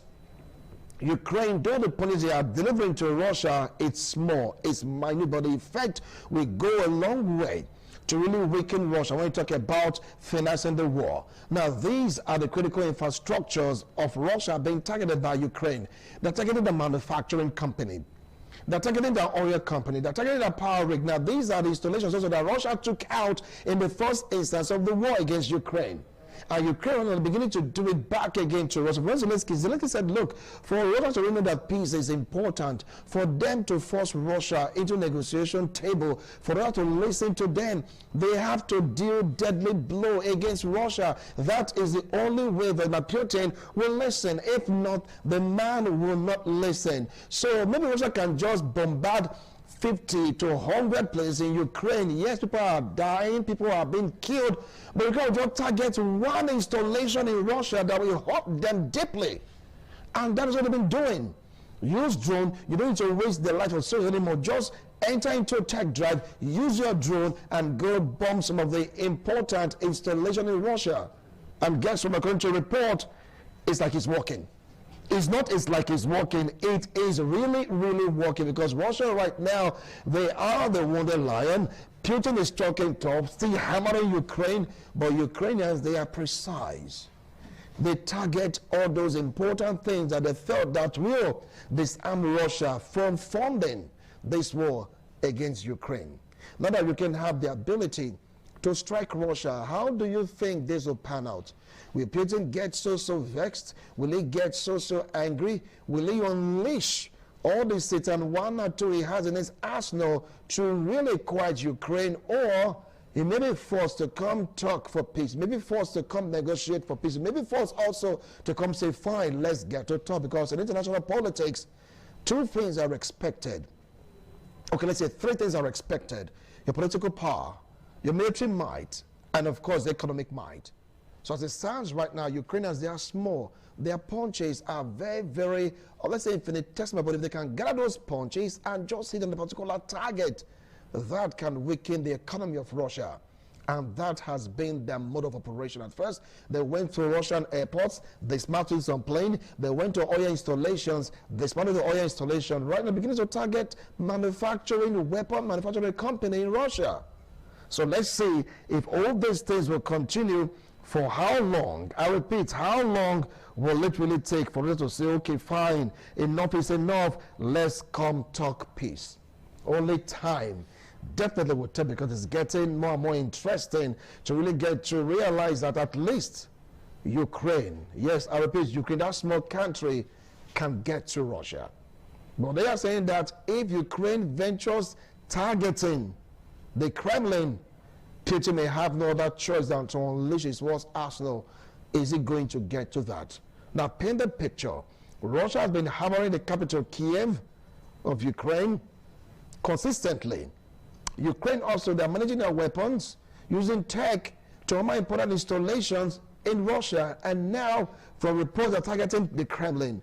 If that should happen, will the people rise against Putin to make him stop the war, or Putin will get so angry, so vexed, and release what has been threatening to release inside of Ukraine? The war is dicey. Trump is busy trying to make Iran to bend or break the Strait of Hormuz. Nobody's been paying attention to what is happening right now between Russia and Ukraine. And Russia right now is getting support from Iran, which has stopped giving, I want to put it again, kamikaze drone because of the war that they procured against the US and Israel. Now they're turning to North Korea to get more missiles, and of course arsenal. There are rumors that they are getting 1 or 2 things from China. China denied it. Never come to say they're supporting Russia. No, but you know the trend. You know the relationship between China and, of course, Russia. It's like a wonderful scenario in this. Get to see strength, tactics, wisdom being displayed in this particular war. But how long will this last? For how long will Putin keep putting pressure on Ukraine? Do you feel that Ukraine can survive this, basing their hopes on tech, giving younger minds the opportunity to really express themselves in this war? Because in war, there are no victors, no vanquished, because both sides definitely must lose. Ukraine has been the theater of the war. Right now, Ukrainians are pushing it back to Russia, even if it's just 1 out of 100 blow. But one of their blow is always devastating to the state of Russia. How will peace really come into effect? The world is watching. Everyone is watching.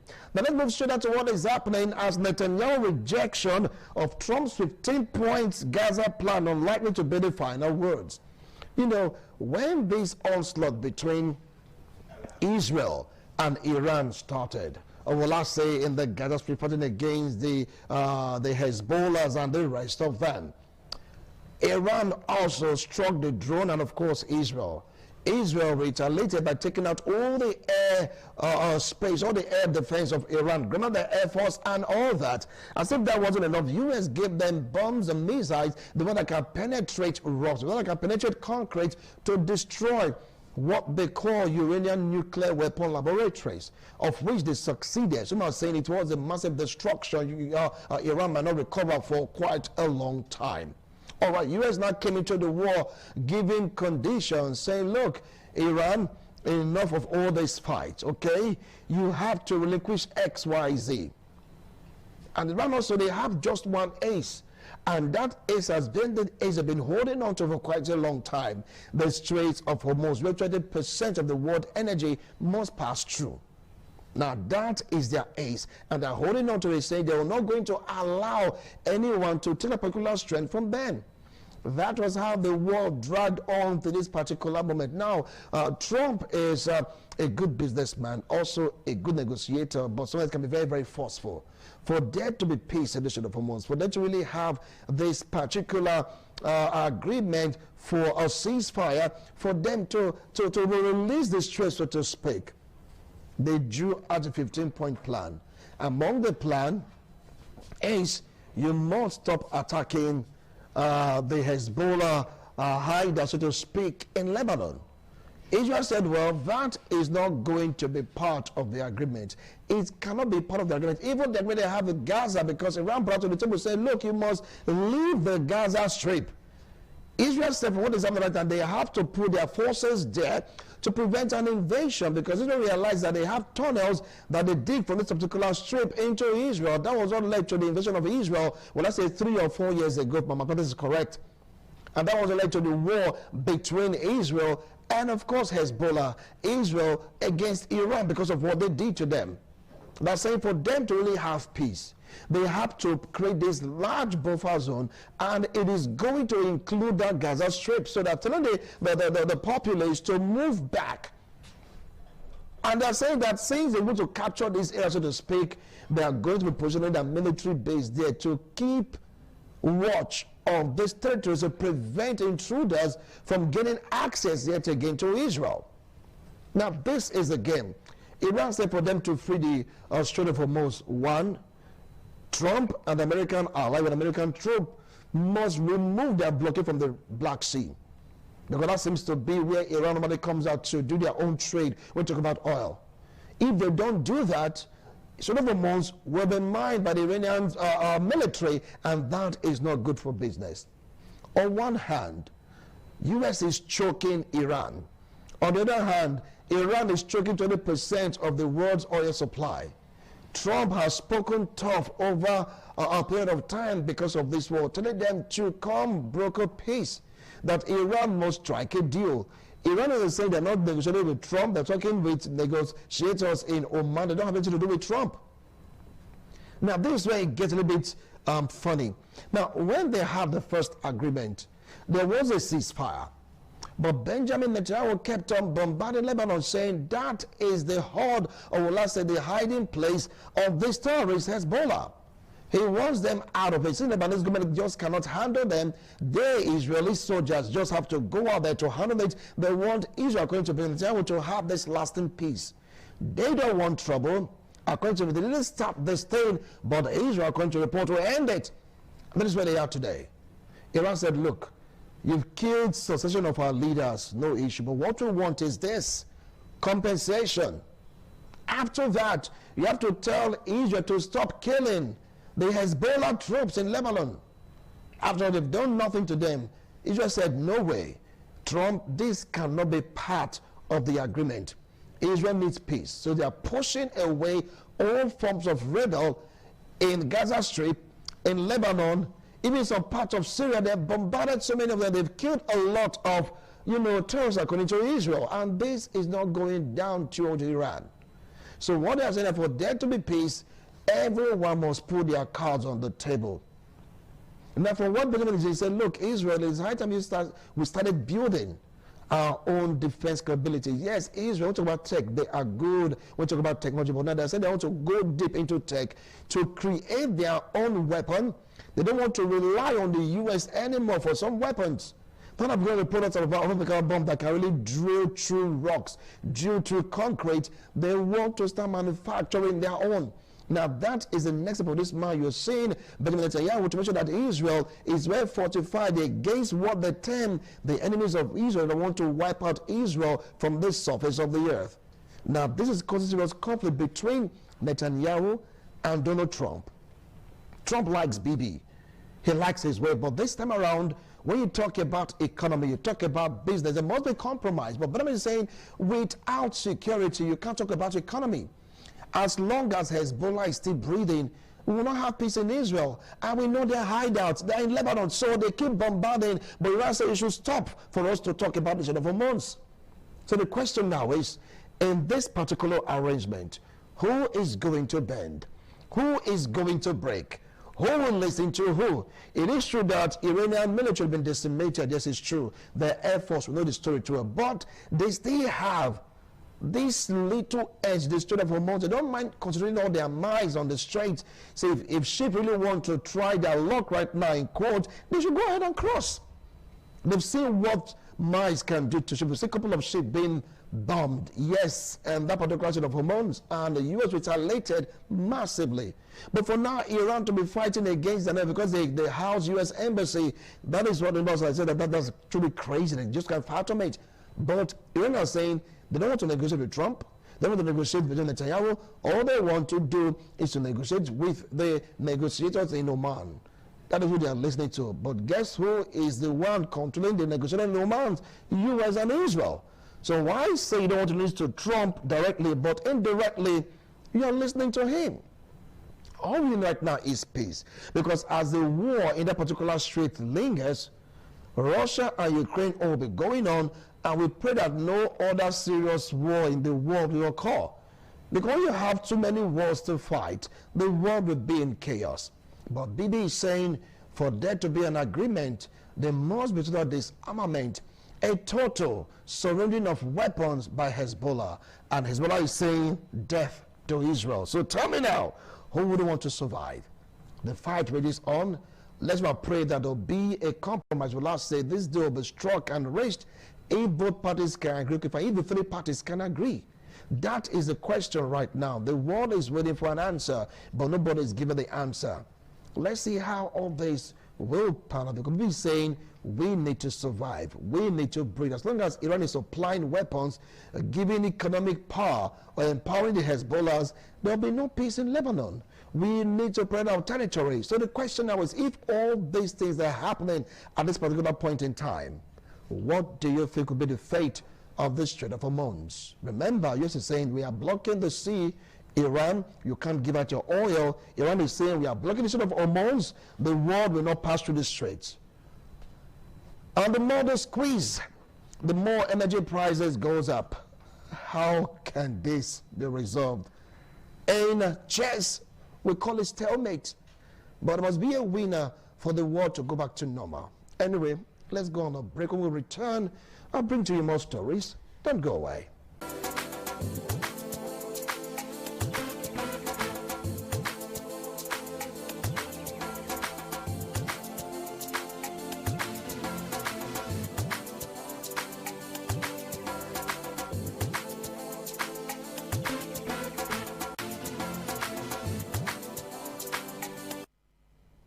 Thank you so much for staying tuned. If you just joined us, this is International Forum, reaching you live from Benin City, Edo State, South Nigeria. Like I said before, we had issues with our, visual masterpiece. That's the reason why some of our guests couldn't join us. Visually talk about situation bothering the world. Some of our guests here were able to make it, but we have to make use of this time to bring to you reports making round around the world. All right. These are news stories. Well, as it stands right now, Israel have been accused of weaponizing archaeology at ancient West Bank site.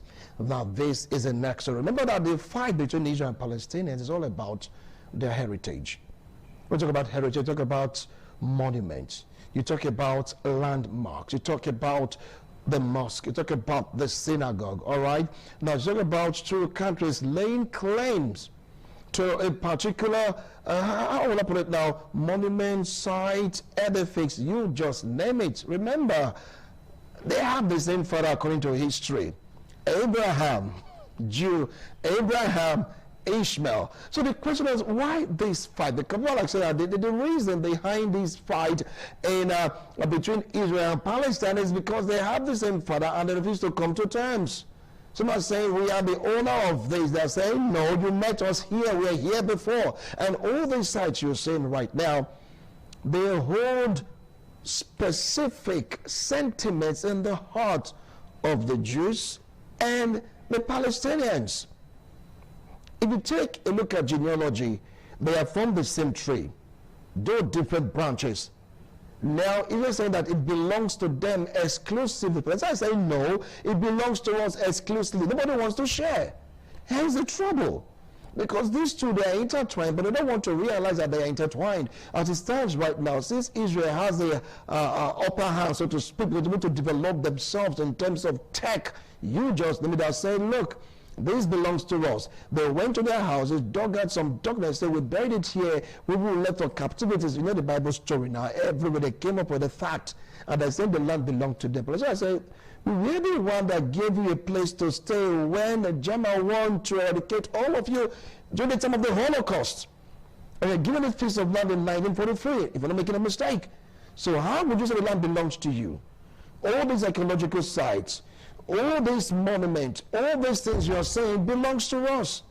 Remember the fight between Israel and 7 Arab states, right? In the 90s, so to speak, there's 19, how will I put it now, between 1960s or 40s or something of that nature. They fought so hard against Israel. They vowed that Israel would be erased from the surface of the earth, but somehow Israel managed to survive and conquered. Ever since then, Israel has been pushing back all these persons. They pushed back Egypt, they pushed back Iraq, they pushed back Iran, they pushed back Palestine, they pushed back so many persons, and the war is still ongoing till today. Now, the more they push them back, all the sites in this particular region have succeeded in pushing all these other forces back. Israel is now laying claim on them. Be it a synagogue, a mosque, a church, sites, you just name it.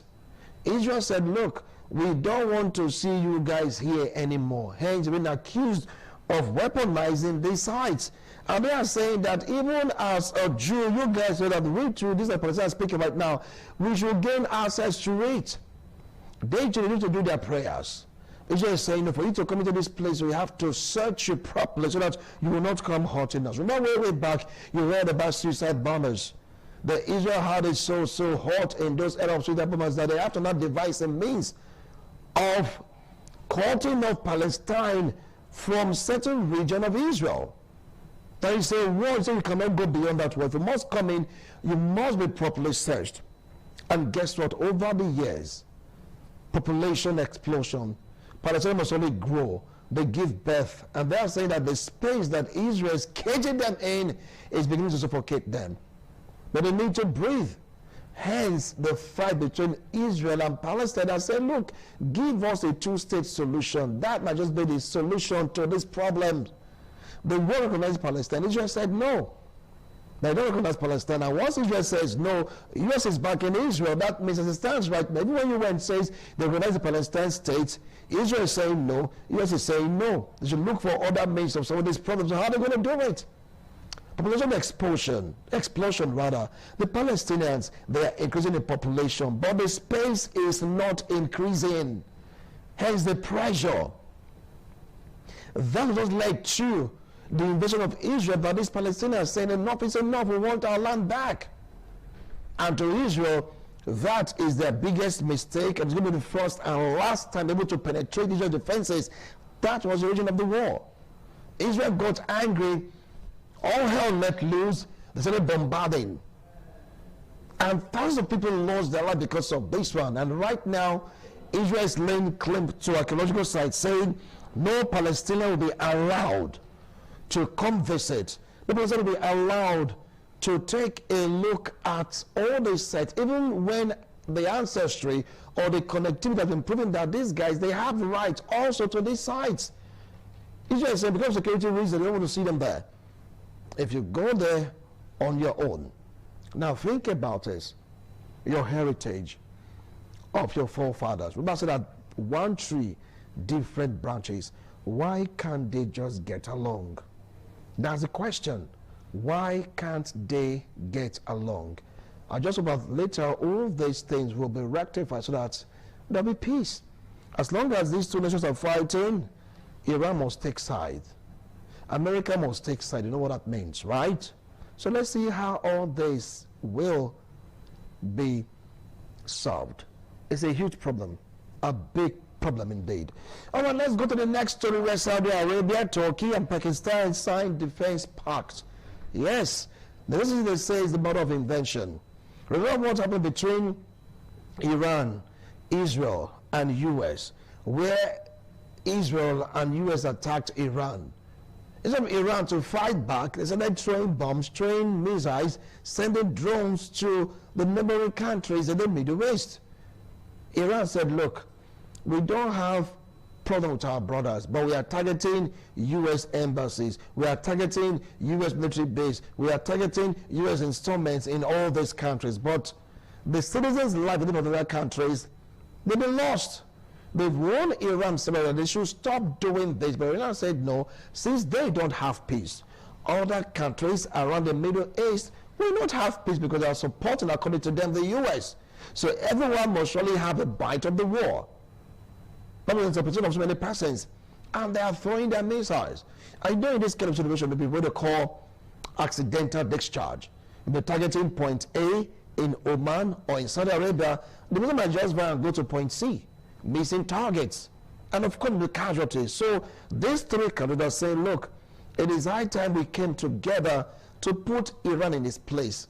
That's simply put, they want to have this pact to protect themselves, to shield themselves. Saudi Arabia, Turkey, and Pakistan. Now, Pakistan has nuclear weapons, but they are irrational.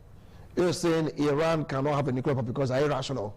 They can use it on anybody, on any state. That is the fear of many persons in the world. So I believe that if these three can come together to form this defense pact, it was so difficult for Iran to do what they did in this particular dispensation, because a strike at one of these countries would trigger a retaliation from one of these countries, because Saudi Arabia have so much to lose, Qatar have too much to lose, Oman has so much to lose, Turkey, they have so much to lose. They don't want war. They've been talking to Iran to please calm down. Iran is not listening. Maybe this pact will not help them to really form a kind of anti-ballistic missile equipment that can neutralize all these bombs being thrown at them by Iran. Because some are targeting Iran right now as being restless, that they don't want peace in the Middle East. Now just paint the picture. A guy is punching you. You seem to say, stop punching me, defend yourself against the guy. You are punching others. You're saying others will feel your pain. Is that how to really fight war? Hence, they are tired of this. So they want to come together to form a power bloc in the Middle East. As it stands right now, Iranian took our time. You must give it to them. They developed their tech in warfare extensively. You can't take it from Iran. We talk about kamikaze drones. They have it. Missiles, they have it. They've gone so deep into drone technology, and they're even building nuclear weapons. Until you just said, look at what these guys are doing. U.S. men are saying, stop it. You can't go beyond this level. And they have stockpiles of this. What was the mission? Take out Israel from the surface of the earth. You get here words like death to America, death to American allies. Now that's why the world is not happy with Iran. That's why Iran, they are too hostile, and they are extending this hostility to their neighbors. U.S. and Israel fighting Iran. Iran, they are targeting their neighbors.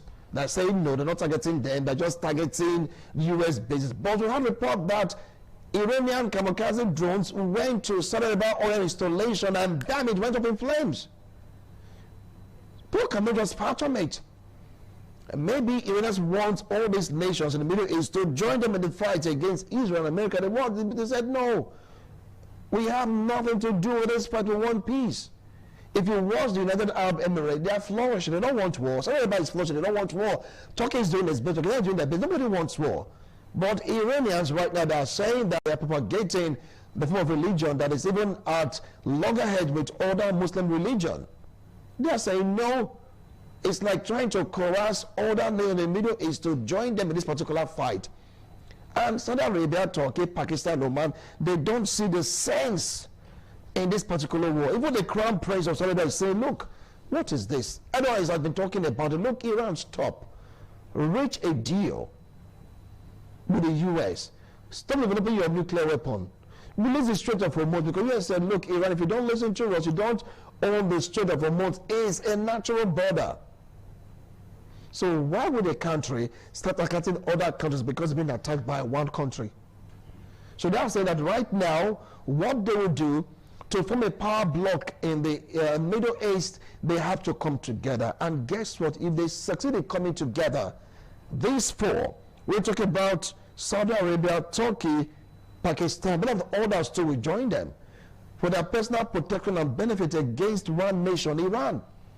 Because Iran is not very hostile to them. If they can form this weapon treaty, defense pact, it is going to be tough for Iran to bombard one without others retaliating.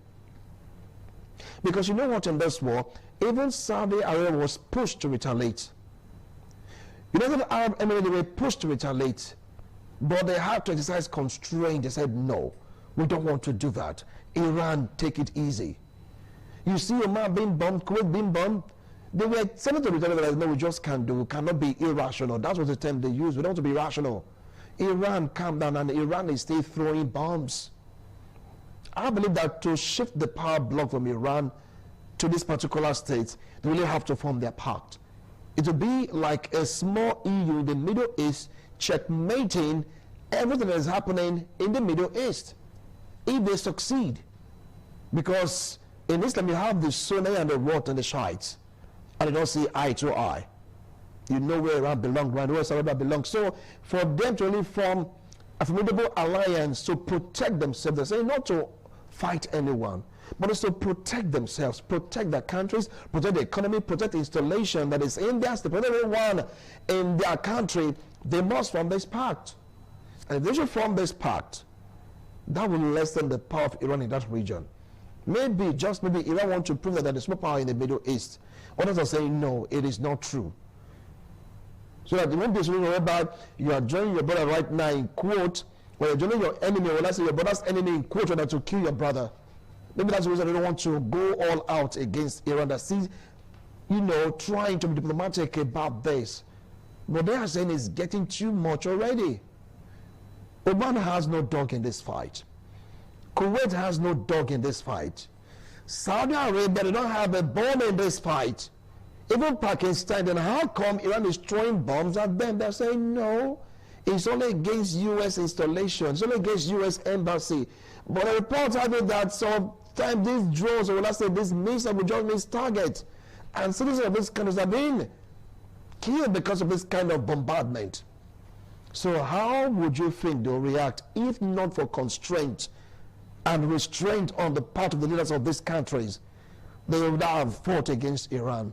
And if that should happen, Iran may just have nowhere to go. But I say, no, we are brothers. Iran, calm down. And this boils down to the peace deal.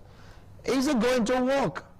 Because saying Saudi Arabia, Turkey, Pakistan, Oman, Kuwait, Iraq, warn your brother Iran. Because I believe that somehow America is still holding back. That's what I believe. They are still holding back. Maybe Donald Trump is like, when will it profit if you say, okay, America go all out? Because they said they're going to bomb so many things, but they've not done that yet. There is some level of restraint in the person of Donald Trump. He said, no, just let's talk about this. But as he said, they don't want to talk. The U.S. must listen to them. And if this is what possesses my prayer is that they shouldn't push Trump to the brink of taking a very rash decision. That will paint him a monster who is trying to avoid. He's been talking a deal, but they're saying, no, we don't trust your deal. But they have someone else to talk on the deal, and we are still watching. Let's see how this will pan out. If this pact is formed, who is going to bend, who is going to break, who's going to be in charge of the Middle East. All right now let me straight down to another story where Houthi attempts brutally kill at least 30 Yemeni government forces. And guess who is sponsoring these Houthis? Yes, Iranians. They're not going to say it though, but the world knows that they are being backed up by Iranian government. And right now they are fighting against the Yemenis government, and they're in Yemen. And these were the same rebels that sent missiles against Israel when the fight between Israel and Hamas was ongoing. They are saying Hamas is their brother. Israel don't have right to kill them. They said throwing missiles also, and Israel also retaliated. America retaliated. And went on the fight against the government of Yemen. So you see, when you have a group of presidents that have this particular belief so strong, whether it's right or wrong, they are willing to take lives, what will elevate them as? These are the rebels, Houthi rebels. They operate in seas. They've sacked so many ships. And they are saying that they have an agenda, they have a goal. Yes, to push for their own religion. But the world has evolved.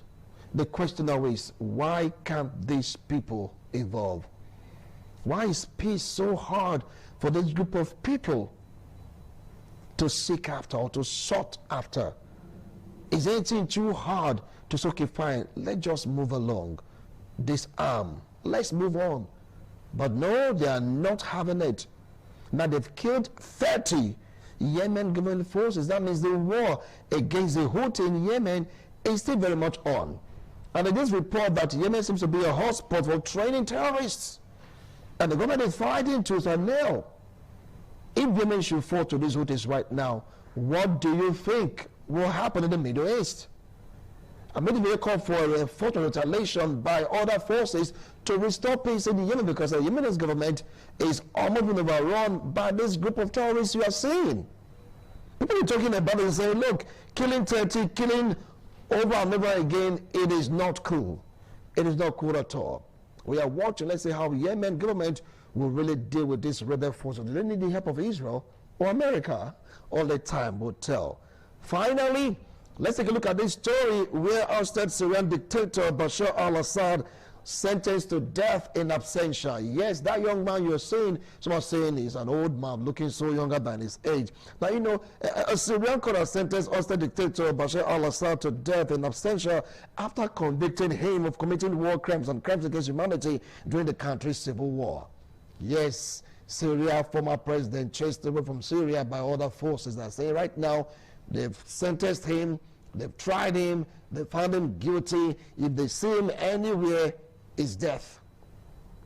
Well, Bashar right now is in Russia chilling and is watching his car occupied. He's watching Syria, not his country anymore. He's watching Syria from afar. But the question now is, you sentencing a man to death in absentia, does it really make sense? Or is it an order to have him killed anywhere he's seen in the world by Syrian forces or Syrian government led by another group? Only time definitely will tell. But he's under Russian protection. He's in Moscow. And it would be a difficult thing for anyone to assess Bashar, since he's under the protection of Putin, because he just can't penetrate Moscow's defense, penetrate Moscow's military, the KGB, to get to this man. So can one deduce that all the threat or the court sentencing him to death in Syria is worth it? Does it make sense? Is it going to work? Or is just, you know, a threat and futility? But according to them, if they see him in Syria, it's a death sentence. Do you think he's willing to go back to Syria? That's a question we are waiting for him to answer. If he's seen anywhere near Syria or anywhere is at the range of being targeted by Syrian forces. Well, folks, this one will call it a wrap of today's edition of International Forum. Not to worry, next week our guests will be on the ground and would have fixed our visual equipment to get to hear their views and opinion no matter where they are globally. I'll see you again next week Tuesday, God willing. Bye for now.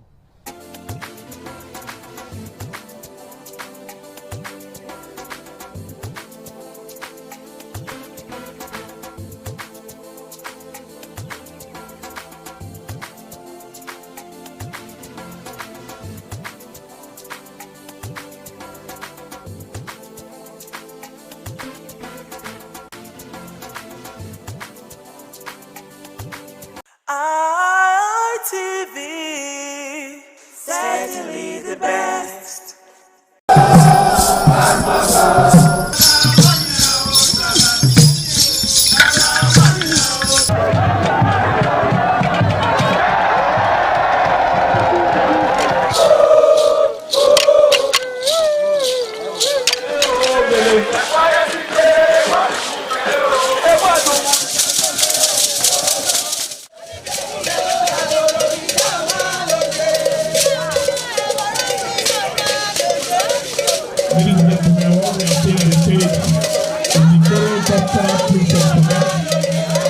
the other side, we have the gymnastic boys.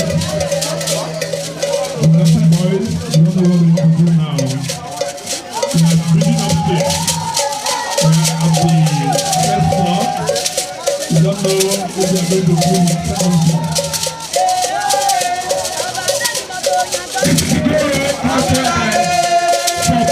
Always.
ITV, certainly the best.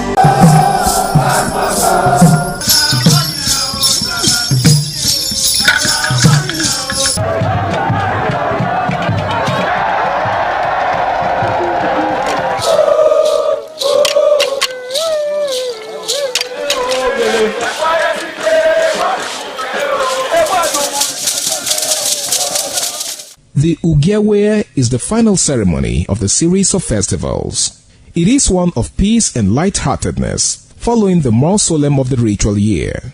Ugewe is the festival of the Ewe leaves, a symbol of good luck and joy. It is the most popular of all that heralds the dawn of a Benin New Year, new vow, newness of life and freshness of life, and a new hope for the future. In the evening, the Ewe leaves are presented to the Oba of Benin in grand style in a colorful ceremony. The Ihogbe society, amidst singing and dancing, bring the sacred leaves that symbolize good luck, blessings, peace, and prosperity. Each of the senior members of the Ihogbe proceeds to give the sacred leaves directly to the Oba of Benin, and others put theirs at his feet.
The threat of global warming is real.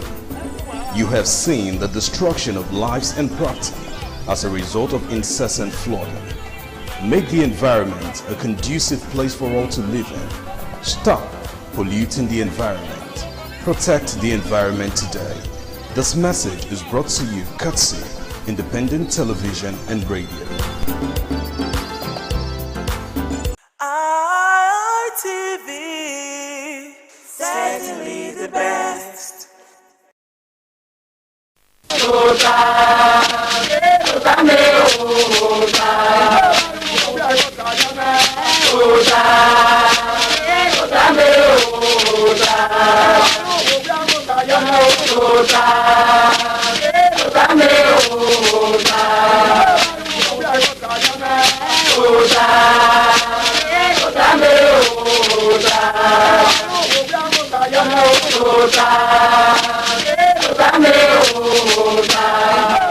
Waya bota la ni wa ugi bota vese ma du gi bota na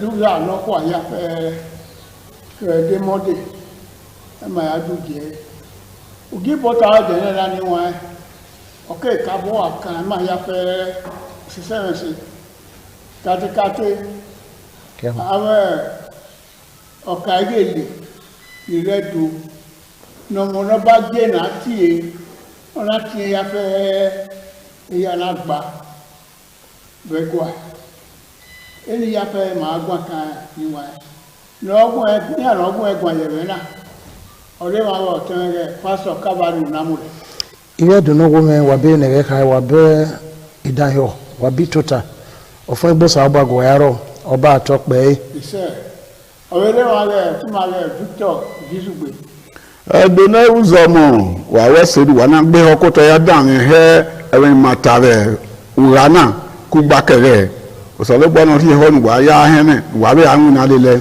oba atokpe ise me o sa boss en je no ye no le do ba yo fa we do ya fe ina be o ka gbo ni ye worldwide me we go to wa ya fe o sa ba no je mani ma ya fe ise oba atokpe ise anyway re ma gbo ka wọ́n wá wọ́n kà á lè dìde rẹ̀ ẹ̀dọ́ ọ̀pẹ́ ìmàkẹ́yìn ló kàn án ṣùgbọ́n láyé tó ta òkìkí náà mọ̀nàbọ́nà jìnnà tí ẹ̀yà fẹ́ kéná yáyù láwẹ̀ náà kéná má yáyù láwẹ̀ wọn láti àwẹ̀jọ́ wèé ní agbá òde ní agbègbè ní orí iye ẹ̀ lámẹ̀kì náà dọ̀lẹ́ yẹ̀ sí ẹ̀mẹ́ náà ní wọn ọ̀kẹ́rẹ́ yìí náà kẹ́kẹ́ náà ká yùwà ẹ̀ ọ́ na miewe eso no ro luwa we dadu wu orewo dabi gwe oni wa kan yi ke de ade tewe oto na we kin inu oto na kin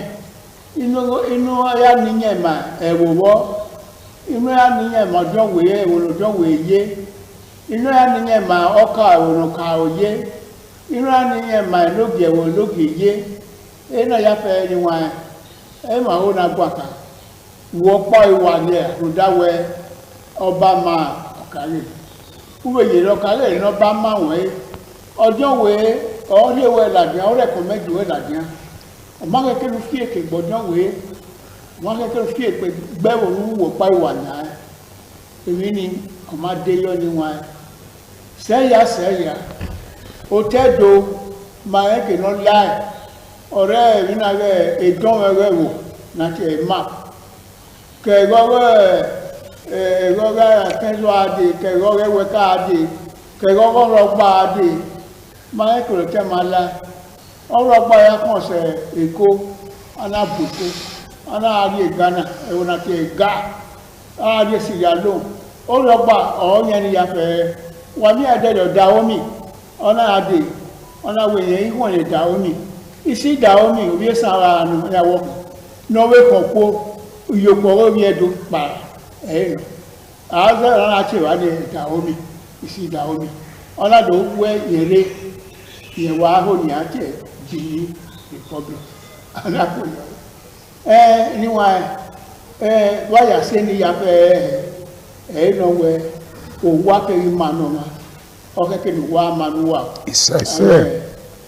ọ̀kàrí ìlà tí wà bá òtò wà rà ní ìgbú wa pa ọ̀rẹ́ ìwà kí ẹsẹ̀ inú náà ẹ̀fẹ̀ ní ẹgbà ìwà ẹ̀fẹ̀ ní ìgbú wa ọ̀rọ̀ kó lè máa hàn sábà ní ìgbòkó láìwọ́n náà lẹ́yìn ni máa tó tọ̀ ní bó wáyé yẹn náà tó tọ̀ ní tó tààrí ìyẹn arúgbó kó bó wọn àríbè ní àkùnrin máa yẹn gẹlẹgẹlẹ rẹ ní àkùnrin máa yẹn kẹwọn rẹ ní àkùnrin máa yẹn mádàgbáyò rẹ ní àkùnrin máa yẹn ní yàfẹ rẹ ìyẹn àṣẹ ikó àrílẹ̀ rẹ wò ní máa yá yẹn èyí náà yàfẹ anáwó náà gbà wò dé wẹ wò yé ẹ náà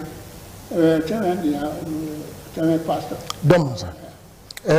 Ilé ìdùnnọ́wọ́ wà bẹ́ẹ̀ náà ká wà dáhùn ẹ̀ mẹ́rin máa ìnáná bí náà yà gùn àkàmẹ́ ìwìnà ọ̀rẹ́ ọ̀kàgẹ́lẹ̀. Nùdáwẹ̀ dèmí zẹ́ nọ̀kàgẹ́lẹ̀ nàrẹ̀ ẹ̀rọ nàrà mìíràn ìgẹ́lẹ̀ bẹ́ẹ̀ níwọ̀n ẹ̀ dìọ́n rà ìtótà yọ̀gbẹ́ dìọ́n àkìnnà dúró ìkọ́gẹ́ náà wọ̀n ẹ̀ ìgẹ́lẹ̀ náà àágẹ́ ní ayáwẹ̀ òwú ìmọ̀-ànìyàrọ̀ àágẹ́ ní abodẹ náà yíyókò ọ̀rẹ́ ẹ̀rọ ní nùdáná miẹ̀wẹ̀ dé èmi náà ìhà súnú èmi wá èdè ọ̀ma abẹ́rìmà ìyẹ́sẹ̀ ti yìí ha ìyẹ́sẹ̀ ti yìí jẹ́ kẹnuwúyẹ náyà ìhọ̀ kẹ́nàmá miẹ̀wẹ̀ ìgẹ̀rẹ̀ ládà ọ̀bọ náà èmi wá èdè ọ̀ma bí ládà ọ̀bọ náà pa náà wà yóò bọ́ wa ro wa ọ̀yà dé tó ta ọ̀rọ̀ àrà miẹ̀wẹ̀ ìgẹ̀rẹ̀ mi ẹ̀ẹ́wò yà fẹ́ lò sọpin yà mẹ́ ọ̀ka lótù nàti ọ̀ka ìgẹ̀rẹ̀ sọpin ọ̀ka ìgẹ̀rẹ̀ ni ọ̀gbọ̀ èdìọ̀má abẹ́niwa ẹ̀ ìdú ìkó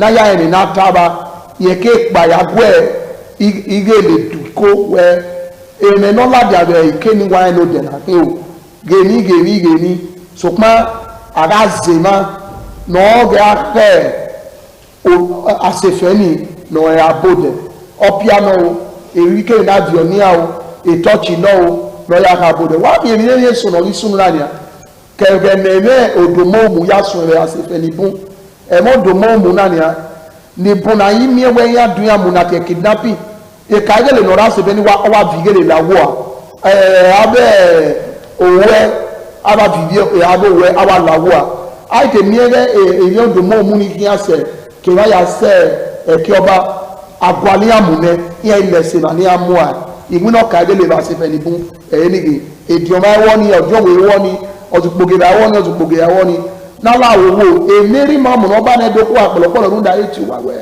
n'apá gbèrúwe n'ara oyotọ̀ n'ahìẹ́ abodẹ̀ n'ayá hẹ́ ni awẹ́ ni màgẹ́rì ibi yẹ ni mú ní gbogbo ẹ̀mú ìmàrìá èmú ní ẹ̀mú sákàrẹ̀ rẹ̀ ìmàrìá n'apá gbé n'ahẹ́ ugwu n'arẹ̀ kẹ́rọ ọ̀wẹ́ amíẹ̀wẹ̀ òwò náà amíẹ̀wẹ̀ iyọ̀ta ọ̀rálẹ̀ ìwọ́rẹ̀ ẹ̀dùn àtọ́pẹ́ yìí. èyí wà wà ẹ̀ nọ́tà ọmọdé bá tí awọ kàyè lè yá fẹ́ ẹ̀zẹ́rẹ́ ní káàtà sí alágúnyàgùn ẹ̀rìn látàmì ẹ̀yà ẹ̀ lè dádọ̀ ẹ̀kọ́ ìkẹ̀lẹ̀ òwúlá ẹ̀dádọ̀ awọ kàyè lè wà ní ọ̀hẹ́ kìnnì wà tó bó wà lè kùgbé waya ame konu wa do o me kenu wa na do e waya kan ani wan wa eko so wo wa ya ne wa eko so tonu wa kan ya ne waya koko gba ore ekenu wo re edola otoroba otore Edo State que Katikate Benin City de Kenola no de kan au désert s'appelait Baron au désert minare gelegele au désert ni ya fe ayamu mami mai ma enya ne wa so nya we nya nyara nya mi mai esoro wo wedere wo ka o gelegele nya ma ko na mo yo wa gelegele iko eni were ba ya uzon we ya wanya ma ya pe ni ake areba but supa ya nyato otene bizu gbezo domo aba wa wese abina yunu kan na ako wa so won yen otene ta bange e cavalry ona we take we mu wa ho we iyotan olohu mina we ahe tani we okari tendo do yi we epin emu ewe idun ewele negbe ye na nia iyotan na do alo epin na do amu ewe idun ewele bo se gbe ibe ni ana ofuwe no a atileri o ano a amati eni kwaro no a ra o ha mu me no awero ho ga ko yi na wo ba ana mi we eyigele na gele pagbe wowe boni ma ya si won dede gbe wa pagbe wowe wa ga yiri e yana pagbe wowe ora lowo atemi we odo ogodo mu obu no ga do gbe na gburi na atemi we do vewa otedo huda owedo yuma sopon ewon pa eyin ata mami ri imanagele kukugbe huda we akukugbe ora agwowe na manase ti buwen akukugbe ora agwize nede na fun na ahukwa mami orin pa omo ma bowo owo isoro to ame owo ni seyin mo owo na ahe oto o ma re ki wayo oruwe po wa fun udo ni yo ni tuti abe e kairele no baze obo ma wa obe yeru musu wa ibu ogba delero ari wa ba o ana ma hefua na tie we dogun e delero yi o we usu pa no ba ne we eyin mi ki o ni keno kavu we eko emi we yo nata gelegele abi kikini wa ile ga o do na uga mi o ka he mete mu ni ha magume yijo mu hu da na re gba mi ye pupa ara mu me ologo temi million era fe gbe ladian ke ba di pa ni a de la na mi we orun pa ta we emi sunu we ni a o irele ya ve ladian ya la gele hu da we iye lo ha owiyan eronu we na bi ona yumura won to won ke no to we la won ke nu gbo ewe ra yo oro tun oro e ma we ore de gbe ni ya oru yen se ti ha ni so we e se ti we se re oru yen la yin e wo so ma na se o moto won wo moto oro yeke rudo ni wala ho enyi me no ma de yu vie ni wa kiegure gbero na goba do lewo yi oba atokpe ise eni wa ya iwa matana awo kayele e ma gbogbo na o se gbirele ewo o se gbirele ewo o se gun wa ni ani wa e manata na ni wa kugbe e ka wo gbe no idun no e wo no kuwe no kayele o rebeye unda wa gbun ba me uwu owe dadore e kinu wu la wenu wo wa fi bola o kekan we wa gwe kan e o ko wo wa marie hana o ko wo wa do mi we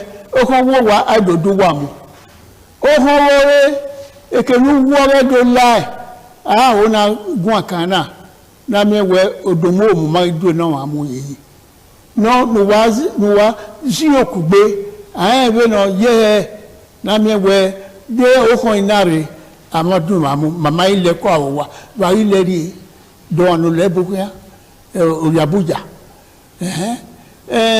ma dolu wayi mo ba yuta o wa dole ni wa to lowo de mo ya kan ko re ne de ya ye ro yen re ni bu wi ne so para gwa lo ara mi o ni na loro amio na ya mo egbe nu we ya ro ere udo ya ago oge fa kan wo wa bidun wo wa rewo ọmọ sùnmù jẹ́ ǹda ọba ọgbà ọ̀rẹ́ ìmàyàfẹ́ ìnáwó náírù ẹ̀hárù kátíkátí ọ̀rẹ́ náà sùn sí rẹ̀ ẹ̀wò náà òsèré rẹ̀ gbúwà ìmọ̀wá inú wa ìdádọ́rẹ́ yìí kú gbàgbá lórí ẹ̀rọ gbà náà mẹ́wẹ́ òkú gbanuwárì gbani ara yóò sísí ìdàwẹ́ ẹ̀bàwẹ́ ara yọ pẹ àfihàn umo ìnáwó ẹ ẹni yàbù ní anáwó kórè ọpẹ àti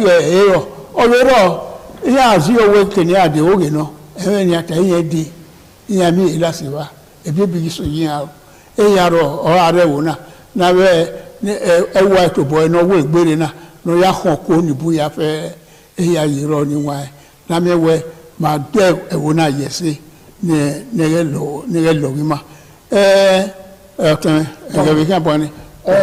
Ẹ̀dùnú pẹ̀lú ìdíwọ̀wé ọ̀ka ẹ̀rù kébẹ̀ ọ̀ka ìrẹ̀lẹ̀ òsànàwọ́dọ̀ ayúwàwẹ̀ òun ta ní dasẹ̀fẹ̀ ní òun ta wúwẹ̀ gbéraga ọgọ́ fúwé náà nùdá eré máa mọ̀nà bá ní dókó àpọ̀lọpọ̀lọ wọ́n rí zẹ̀ ọ̀ka ìrẹ̀lẹ̀ òsànàwọ́dọ̀ azọ́díọ̀wé anamiewe ọbawe gbe zọkao a enigi le la se fɛn ya o tɛ do bɛ na ka ya dɔlɛ o yi ɛyɛ nɔ ɛyɛ na ya fue o tɔna do bi wɛ bi ma la agɛgɛ fue a kpɛ ne ya ariwo yɛ kpo bɛ namana bɛ o bɛ oligi bɛ zɔ ɛyi ma si o tɛ o nga ɛgɛ ye de na ya miewɛ ọ̀gágisẹ́rẹ̀ èmọ́ ọ̀nàrídé wa dùn àwọn ìgbé bui káwẹ́ bá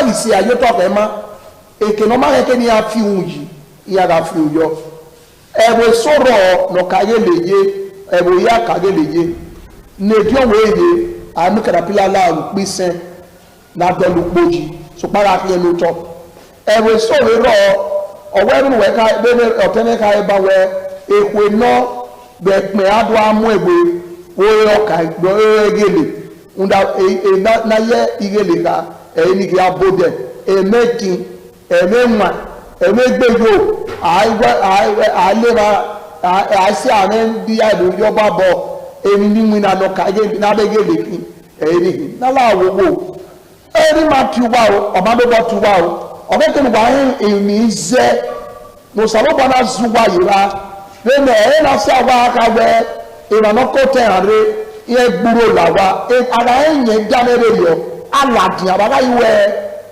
nàìjíríà náà àyí ní ìrànà kọ́dé nọ̀wá bọ̀dẹ̀ ẹ̀rẹ̀ mẹ́tẹ̀ dáàdúdùn ààrẹ òde dáadáa ẹ̀rọ akọ̀wé dáadáa ẹ̀rọ akọ̀wé ìmẹ̀yẹ ugbókun gìẹ̀ wíkẹ́ ní ibi ugbókun dàrí ọ̀nẹ̀ ẹ̀rẹ̀ sọ́wọ́ àárọ̀ ugbókun gbóyàgbó gbìyàn òṣìṣẹ́ alára ya dúnyà ní ìfànà ìbí ẹ̀rẹ̀ rà á bí yẹ ìmùnà ní àwọn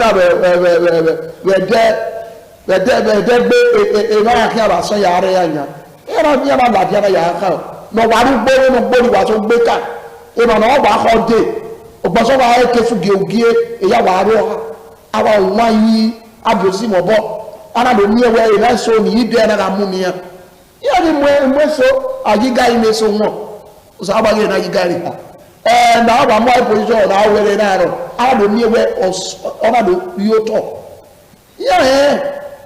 ihe sọrọ ọbụ ebe ọ nara na-akọ dere dugbo dama akọ dere adịkọ ẹ̀rẹ̀wí mmadụ na-eso ihe ikpa dakota ya rị ọgbafi ya rị akọ ọgbafi de ematosakọni amụ ugboso egọfin ise ọbẹ ọgọgẹdẹ àrùn wẹ ní agbé lọsísí ní ayọsísí gbé o dọ́sìnì sọ́gọ̀gẹ̀dẹ̀ láyọsísí gbé ọba àrùn wẹ mọ́tòsáíkò àmọ́ wọ́n wọ̀ nánà ẹ̀rẹ̀ náà ìgbẹ́ àmì ẹgbẹ́ èmọ́ ìbò akọ́dé òdúgbò arábàámú ní apọ̀pọ̀ lára ògbẹ́mú gbẹ́ ògbọ̀gẹ̀dẹ̀ lára ògbẹ́mú gbìyà wọ́n àmì ìyànú fọ́nà ìyàrá akínyàkínyà òdọ́ láyọsísí fìyà àwọn ọba mọ̀ ẹ̀mọ̀ yẹn àmọ́ ẹ̀rọ ọjọ́ wèé gbèsè àmọ́sọ̀ àbúrò gbèsè àmọ́sọ̀ àdébọ̀rẹ́ ìlú náà ẹ̀yẹ lè nìyí ẹ̀rọ náà lè náà rà ó ló tọ̀ èyí dáṣẹ́ ti sùn wá èyí yàmì àárín yẹn tèmi mú ẹ̀rẹ̀ náà yóò tọ̀ náà láwọ̀ náà sí mi náà tó wa ẹ̀mọ̀ rútu ewé máa dé náà ẹ̀tọ́ ẹ̀nọ́pàá rútu ẹ̀mọ́rí àdé gbàdúrà yóò sí gbèlégbé náà wàbí akúgbe lóòdẹ́wò màmá gbánímà ẹ̀rọ bẹ́ẹ̀ náà mímà wọn ní ànàdó apámísìkàwé ẹ̀yàbù ẹ̀dọ́dẹ ara rẹ̀ rà yìí ẹtì wáyà gbèlégbé náà wà mẹ́rẹ̀ẹ́lẹ́ náà wàbí agbèrè àwọn ọ̀dà yìí hàn wàbí máa mú òkú ọ̀dà yìí hàn ẹ̀ẹ́nì máa dọ́ àwọn ìgbégbé máa kọ́ nígbà ọ̀hánà mú ìmẹ̀ náà níyàwó ẹ̀ bẹ́ẹ̀ ni wọ́n tún yà là ọ̀tẹ́ do ni màmá gbégbé máa kọ́ kí á tó àgbè wíyà ló bọ́ kí yàn bá níyàwó ẹ̀ wàyà gàn yàrá síbá yàrá mi ọ̀wà náà lẹ́rẹ̀ tọ́ yàn yẹ tẹ̀bí ayé sí fi ẹgbẹ́ wa òmùmàmá yìí kọ́ ni màá gbá rẹ̀ yọ ẹ̀gẹ́ ni òbí yẹn lọ́dọ̀ kóhùn kò sábà lọ́dọ̀ ẹgbẹ́ yóò ní akóhùn ọ̀pá àtọ́pẹ́ iṣẹ́ ìníwọ̀n ẹ̀yà ìwàdà ẹ̀rìn màtánà àwọ̀ kárẹ̀lẹ̀ ẹ̀họ́ ọjọ́ wèé àwọ̀ kà àwẹ̀ nígbà ọ̀rẹ́ wò wá ẹ̀yìn mọ̀ wá gógùn àná ọ̀dà ìrìnàṣẹ́ mọ̀nátánà rọ̀mà pẹ́nà ní mọ̀nà bá tú wà yá fẹ́ ọ̀nà tú wà yìí kọ́ ọ̀nà gùn wà gùn wẹ̀gẹ̀rẹ̀ nẹ̀wò yìí ẹ̀ wà ẹ̀ dùnà ṣẹ́ mà wà wàwẹ̀ ìrìnsọ̀ ẹ̀ nọ́wẹ́rì ẹnu wà nọ́wẹ́ ìwúnú wà wẹ́ ìgbèmínà hẹ́rẹ̀ nùwẹ́ yà mí wẹ́ ẹ̀ má tàyẹ̀ tàyẹ̀ gí wà hùn nẹ̀ na wẹ́ akúgbé arọ̀ ọ̀nù wà ẹ̀yìn mọ̀nà ìwé gbé ya ìwé bóta náà na akúgbé gèlè arọ̀ ọ̀nù ẹ̀ nù wà ọ̀tẹ̀ ẹ̀yẹ̀ bí yàn bọ̀ ni. àmì abọ́ kàrílẹ̀ kẹ́kẹ́ ìgọba dọ́lẹ̀bù ẹ̀ ààyè gun akànnà abọ́ kàrílẹ̀ púpọ̀ náà kó amúwáyé náà ọ̀wọ́n àná bá gé òun ugan náà kó àyẹ̀ ha ẹ̀ ni húdà àádọ́ ẹ̀kẹ́ ọba náà fi àbọ̀ náà yóò hàn mẹ́rin ẹ̀ èrè yẹ́ rọ mà náà ló sàmúdìàké òun hàn ẹgbẹ́ ọgbẹ́ ìrùn àmúdìà ni yóò kó tọ́bùn píọ̀rọ̀ àmúdìà náà rẹ̀dẹ̀ tọ́bùn hàn wá èrò wọn bá tọ́ kí n asúwẹ̀ rẹ̀ nù tó sàrẹ̀ kí n rí asúwẹ̀ ńlá gèlè mọ̀ ẹgbẹ́ lórí àwọn iná awọ kàrílẹ̀ wúwú dáadẹ́bù àyẹ̀kùnú wú dáadọ́rẹ́lá tèmọ̀rá rí zẹ́ múdáwẹ́ wà múdìáyọ́wẹ́ amásìmí àyà ó yà á fi bọ́yọ̀ rẹ̀ òwe náà yà bàkú àdówẹ́ lébùtù ẹgbẹ́ shift grand ọ̀nà àsìkò bọ́nàkéré lọ́pàá àsìkò bọ́nàkéré gbẹ̀ẹ́ wọ́pẹ́ máa dẹ́ sè bá gbẹ̀ẹ́ á fi bọ́yẹ̀ ibà tèkésù gé gbogbo ogi ìvà ugbe pátápátá adòfin ẹyẹ ìvà ayíyí ọ̀nà ẹ̀rọ wọ́n ẹgbẹ́ mọ́tẹ́nyà ẹ̀rọ ọ̀nà ẹ̀dẹ́ nọgba ọ̀ma bẹ gbìyà ààyè pa ọ̀rọ̀ ààyè nànáfíàwù ọ̀rọ̀ ààyè nànátọ́ ọ̀wẹ́ ùtọ́ mẹ́rẹ́ gbówakọ̀ gbómiwé ùtọ́ mẹ́rẹ́ rọ ìwúlọ̀ ẹ̀dẹ́ náà náà àti ọ ní nàmákìyàn máa yọ pẹ̀tẹ̀pẹ̀ bá wà wúwẹ́ náà wọ́n wà wúwo ìyá wíwá wà kọ̀ wúyẹ́ wà tọ́ ni wúwà yà fún ìdẹ̀yọ ẹ̀ gbá ọ̀wá ni máa gbọ̀ wọn ọ̀ma ìgbé wọn ní wọn náà mìíràn ọ̀kẹ́rẹ́ ọba àtọ́pẹ́ yìí. ìṣe èyí wa àwọn ọkà ọ̀bọ gbogbo àná ẹ màmí ẹ̀bẹ̀ nẹ ọtúmọ̀pá gbẹ̀rẹ̀ ọkà orí tè màrọ̀ ọkà orí tè akẹ́zọ̀ ayé ẹ̀yẹ̀ wa ẹ̀yẹ̀ náà pẹ̀ èyí ọ̀wọ́ kan ọ̀kẹ́ náà wà nínú kẹ́ àrọ̀ ọ̀kárẹ̀lẹ̀ àwẹ̀ wàríyàn àmúbọ̀ lẹ́wẹ̀gbẹ̀ yàsígbẹ́ ọdún wòye ìmàhóni màtàládì hàn wẹ ọmọkẹ́kẹ́ ní wàá gùn olùyàrúwẹ́ kú wà wẹ náà kárẹ̀lẹ̀ wẹ̀ ọkà ọdún wòye tó bú wẹ̀ mú wa ní ọpa èyí tó pa ọkà òye ọkà òfé ní bóyá fẹ́ ọjọ́ wèé ọkà ayákòókò wèé wíkúgbé òtótẹ ọjọ́ wèé ọkà òye òtótẹ ọkà ọjọ́ wèé yé ọjọ́ wèé ọdún ẹ̀ ní ẹ̀wò sọ̀rọ̀ ọkà ọ̀gá inúge arọ̀ ọka ọgharo ọgharo enoge ya ize ọka ize ọjọ́ ìkìlọ̀sẹ̀ sọpá ọjọ́ ìwé nàkànà ọ̀rọ̀ gbẹ̀jọ́ ọ̀nà àwẹ̀mí yóò tó bọ́ ọ̀sẹ̀ èmi rẹ̀ àmàwẹ̀ ọ̀bẹ̀wẹ̀ náà sọ ọ̀bọ ló mú gẹ̀ ọkà sọpá èyí ẹ̀kọ́ èrè náà yóò náà níyàn ọwọ́ bá kẹ́yàfẹ́ ọkà ọjọ́ níwọ̀n ẹ̀ yàfẹ́ nọ̀ka òye wà tó bó wà nọ̀ka ní orí tẹ̀nà wà gbé ọkọ̀tọ̀ àwẹ̀ tó wà yàfẹ́ náà wẹ̀ nọ́gẹ̀fà wele weye wele adie gbewo nda makeke no wanite wa do luga we ode verio gbe ni matana na kugbe mi kina ro nuwa ya kini wa maka bo pon me e ma ya fe ni da hima ugioge ibota ni bata de na e ma mara mu gibota de na yoto oba atope sir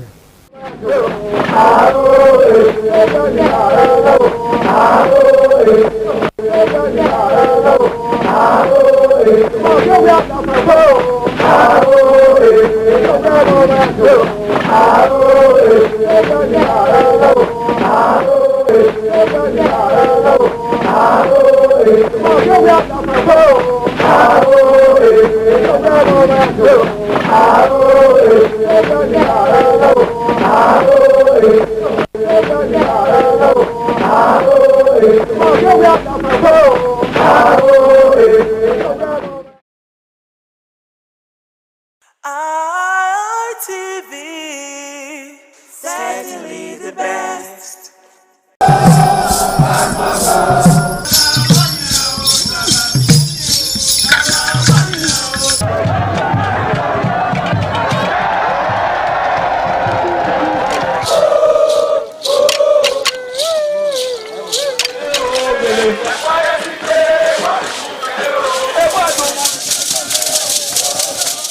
Omonoba Nedu Ukwakolopolo, Ewai II, Oba of Benin, stepped out majestically with loud crowd to perform the Sotun rites of his late mother, Queen Mother Ioba Omoni Ikoyene, Ioba Ewai II, who departed this world 49 years ago.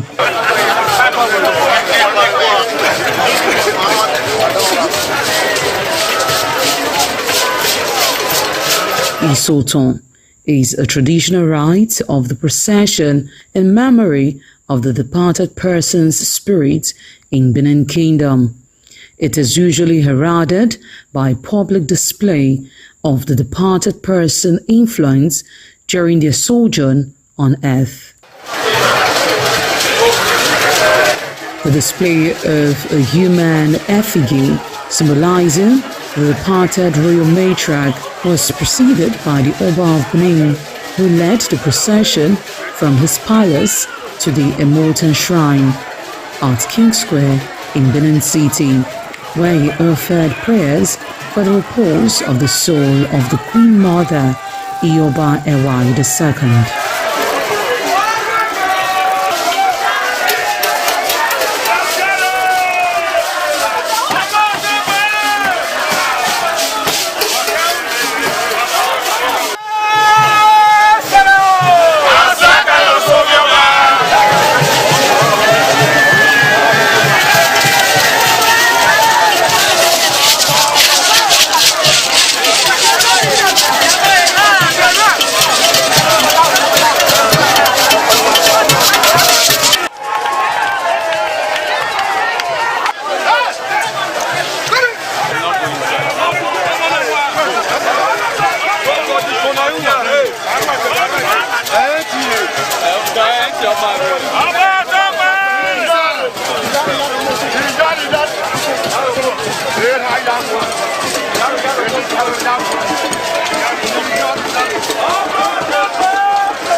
Thereafter, the priest assigned to the Immortan Shrine offered Oba Ewai II items for Isoton on behalf of his family. However, Chop, known as Uri, represented a mixed cheer from royal fans after ancestral spirits were invoked to bear witness and announce his arrival. On his way home, Oba Ewai paid tributes at various pilgrimage sites, including Queen Idia Tomb, the side Oba Market, where a cheerful crowd of traders abandoned their wares to catch a glimpse of the royal personage and join in the celebration.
ITV, certainly the best. ITV, certainly the best.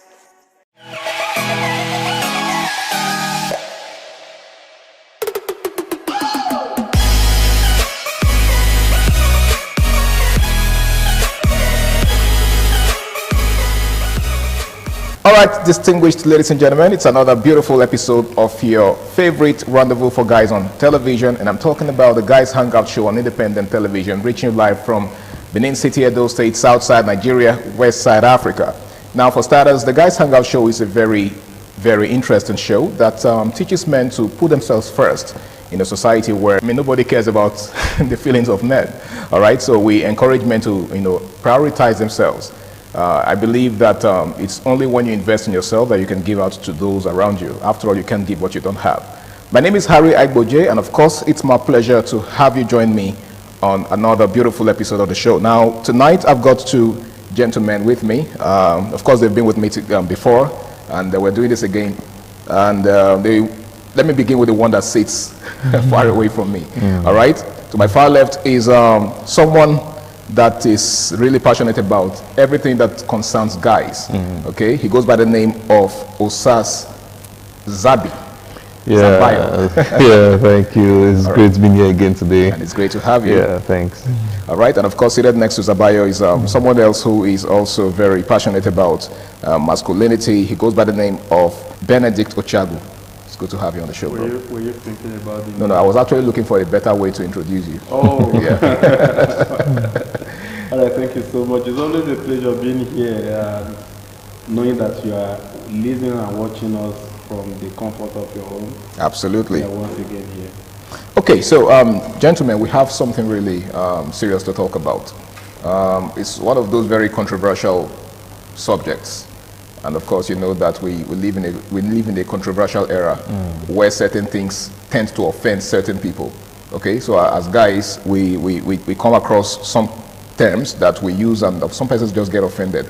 And one of such terms is, jealousy and insecurity. All right. Now there seems to be a thin line between both.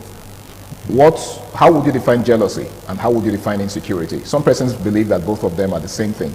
Now, what's your take? How do you see both words? Do you think, they are the same, or do you think one is good and the other one is bad? So let me just hear your thoughts on that. Let me begin with you, Zabi. Yeah, okay. Like you said, actually, there's really a thin line between both of them. For someone being jealous and someone being insecure. Yeah. But they come from two different emotional standpoints. So I believe for jealousy is actually the very evil one. Everybody talks about evil is the sin, but the Bible has never talked about insecurity. The Bible has not told us that insecurity is a sin. But for jealousy, the Bible stands against that. Even the Quran. Is jealousy a sin? Yeah, of course, it's a sin. It's a sin. Now, how is jealousy a sin? Now, I see you progressing. I see something in you that I want, and because of that, I start hating. Okay. I start getting angry. I start having what ladies call mood swing. Okay. Because I'm seeing something in you that I need, but I can't have. So that is the standpoint of jealousy. Okay. Now, insecurity, basically, for me, I think or I believe that insecurity comes from me not having something, but you feeling I have something to offer, and then I now have to try to prove to you that I have something to offer, knowing deep down within myself that I'm totally empty. So at that moment, I become very insecure. So, insecurity as an emotion is something that can actually be worked on, and there are no casualties in the game. Okay. But for jealousy, you might record casualties. Oh, really? You might record casualties. Oh. But for insecurities, you might not record casualties. It's just that maybe you can learn on yourself, maybe balance up where you're lacking and all that. But for jealousy, there most likely will be casualties. When I make casualty, someone might definitely get hurt, or you might want to go into any means to make sure that. I think we're having a discussion backstage about a particular firm where most persons are fighting themselves and all that. Okay. This stems from jealousy, not insecurity. Not insecurity. You understand? So jealousy is the bad one, not insecurity. Exactly. All right, that's how I want to put it. Okay. let me put that disclaimer. That's a fair way to put it. But let me hear what Benedict has to say. He just said that insecurity is not necessarily a bad thing, but jealousy is actually the destructive one. What's your take on that? I don't agree. Okay. The reason is, for me, first let me say that I think you have broadened the context of this discourse. Okay. I thought I don't know whether I'm the one that misread it. Okay. It was supposed to be about in the context of love, relationship, and all that. Yeah, of course, you could also do what you narrate to which is romance, which is a nice thing to do. But again, like Zabi tried to talk about the fact that jealousy is the bad thing. No, for me, jealousy is not bad. What Zabi was explaining in his analysis is envy. Jealousy is not a bad thing. Even God is a jealous God. Yeah, I was going to make reference to how the Holy Book says that God himself is jealous. There is jealousy is not a bad thing, but again, in grammatical context, some people seem to use interwove envy and jealousy. I think it's the same thing that people do to the word pride. When you say someone is proud, you could be proud in a good way. Like I'm proud of who I am. I'm proud of my accomplishments. But proud could also mean arrogance. Right? So I guess that's the same thing that applies to. So in context, for me, jealousy, if it is for romance, jealousy is not totally a bad thing. Okay. Because when you love, there will be elements of jealousy triggered in you. No matter how much you try to say, I don't care. If another man wants to have her, the man should have her. There must be something triggered in you. That is an offshoot of love. Okay, so that's healthy. That's healthy. But when it is taken beyond the boundary of relevance into insecurity, like he was trying to say, tends to be something, to be a function of an inner defect, and so we cannot excuse it. And what inner defect are we talking about? Could it be inner defect of emptiness? Like he talked about emptiness and low self-esteem. And when it comes to men, when it comes to low self-esteem for men and emptiness, we must stay and address it, because we cannot allow men to be empty. Yeah. We cannot allow men to be bereaved of ideas. And so because of the position, the sacrosanct nature or the sacrosanct position that men occupy, because of how important the position of men in society are, I will always advocate that men deal with the problem of insecurity. Because what breeds witchcraft sometimes is insecurity. It may seem to be an innocent word, but if it is unbridled, it can lead to a whole lot of other things.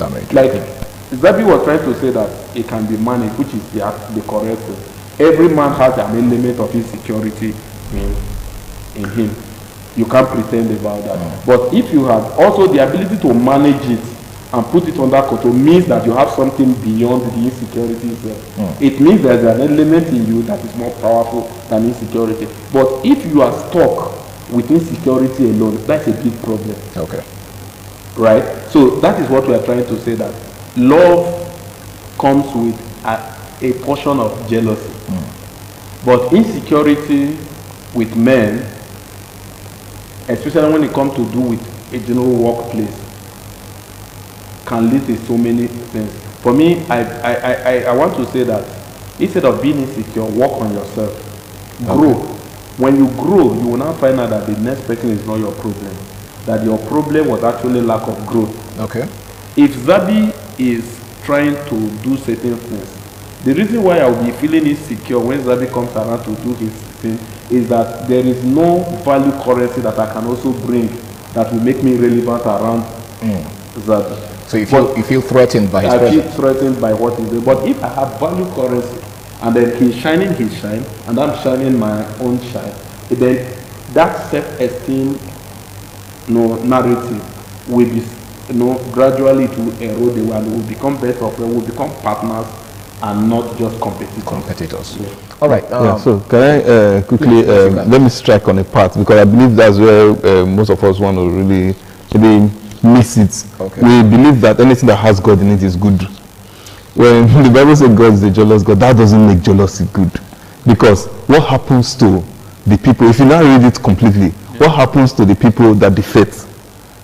The Bible tells you what happened to them, right? So that shows you that jealousy is bad. Because God now being a jealous God means that if you now give what is due him to somebody else, there's a repercussion. Okay. Which something happens. So the problem is with the repercussion. Then there is always a repercussion. There is always something. Right. So that's what I'm talking about. There's always casualties. Okay. So just God being a jealous God, there's always casualties. Okay. Well, Christians are not casualties. All right. I think I quite agree. You're not getting sometimes just in language, lexical content. Yeah. Sometimes the Bible was interpreted from the Hebrew and Greek. Okay. Sometimes the right word may not even be jealousy. You see. Okay, you understand? But okay, we are not here for Bible study. All right. In case you're just joining us, it is the Guys Hangout Show on independent television, and the topic for tonight is jealousy versus insecurity. Now, you just said, Zabi, that wherever there's jealousy, there is likely going to be casualties, right? Yeah. Okay. Now, I would like to ask you this. What would you rather have? A woman who's not jealous, a woman who doesn't quite care what you do with other women, or one who raises an eyebrow the moment she suspects that you're entertaining the advances of another woman? Okay. So, so I think we're bringing to the context of relationship right now. So, but for relationship, I would always want to look at marriage, not dating. Okay. Because dating, anything can happen, anything goes. Nothing is cast. So I can just see your hairstyle and I'm done with you. I'm done with this relationship. You understand? Okay. But in marriages, there's nothing like I'm done with it. You're there, you're stuck here forever. You understand? So when it now comes to jealousy, then and insecurity in marriages, I believe that this majorly comes with the percentages are more from the feminine side than the male side. But whenever it comes from the male side, it's always very disastrous. Okay. That's where you see issues like wife beating and all that. But I believe that is actually unnecessary, because before settling down with somebody, it depends on what you saw with the person. Now, if you saw, if for example, when you were dating, what attracted you to the person is what will attract everybody. No, so I believe that's why most of the times guys are advised to go for ladies that have inner beauty. When we say inner beauty, actually, we don't even talk about beauty inside. We're just talking about some particular traits, some particular values and traits. Women who are less physically attractive. No, not that actually. Not that actually. I think I tried to play. I think I tried to play safe here. I know his wife. All right, go on. Okay, so the point I'm trying to make is, I don't know, you go for ladies that they have the value that everybody can see. Okay. And then another person sees the value and tries to admire it, and then you become insecure or you become jealous. So I'm trying to use both of them together now. So I believe that this is, like I said, insecurity is something you can work on. But jealousy is not so, they're bound to be casualties. Now, if you are being insecure, it's normal. For example, I have a very curvy wife, and then she's working ahead of me, and I'm behind, and I'm seeing guys trying to like, wow. Definitely, what's going on here? You understand? But that doesn't mean I'll not start getting angry with my woman, because this is the same thing I saw that I came after. You understand? But when you become jealous, is you are seeing that she's attracting favors that you cannot attract, and then that devilish spirit of jealousy starts breeding in you. And when it starts breeding in you, you start taking actions, doing things you're not supposed to do. You start venturing into areas or angles you're not even supposed to look into. But for insecurity, it's bound to be there, definitely bound to be there, because you're saying that, what's going on here, you understand that kind of thing. But jealousy, it's like I keep saying, is the actually bad one. And I believe we try as much as people to just kill it, or don't even venture towards there. But for insecurity, it's normal. Everybody has one particular area that they're insecure. I can go into, like I've told them, I can go into a gathering where everybody is discussing football. I become insecure there because I don't really know much about football. You understand? But I can go into a gathering where of like minds, and I will flourish. You understand? So the same thing, I'll be in a gathering flourishing, and then somebody is there, doesn't understand what's going on. I must be insecure. Like, what's going on? You understand? So it's normal. So just to be clear, you're saying that there is nothing good about jealousy. There's nothing. Jealousy can't be healthy in any way. Never. I still stand by it. There's nothing. It doesn't breed anything good. Benedict, let me get your thought on this. What are the subtle ways, right? The very infinitesimal ways that people exhibit traits of jealousy, not just in relationships, but in interpersonal dealings. Well, the thing is, I'm trying, because there is a whole lot, but sometimes when I'm on air like this, I also try to keep a lot, so that somebody will not go and begin to pinch on innocency of another person and say, this was what I heard on air. This was what, you understand? Because somebody, what I may say here may be just an innocent expression from another person. And then because you heard it here, you just begin to say, okay, it means the way this person begin to mirror somebody else's life against it. That is the word. So I'm always very careful in making general examples. I just like to establish an open-ended kind of thing, and then you make out of it whatever you will.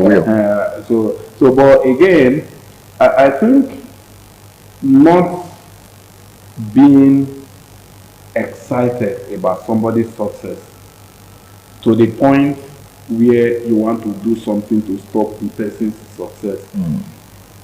That is one of the biggest ways. For me, at that point, like I always say, Zabi chose jealousy, me I chose envy at that point. Yeah, I call it envy. All right. So at the point where you be, naturally, if we are being sincere, when people are succeeding around you, there is a trigger in you that where you're now like, why this is not happening to me? Yeah. Because every man wants good things to happen to them. So when you are seeing it around, you tend to question yourself, why am I not getting this thing? You feel a kind of a bit discomfort at some point, not always, at some point.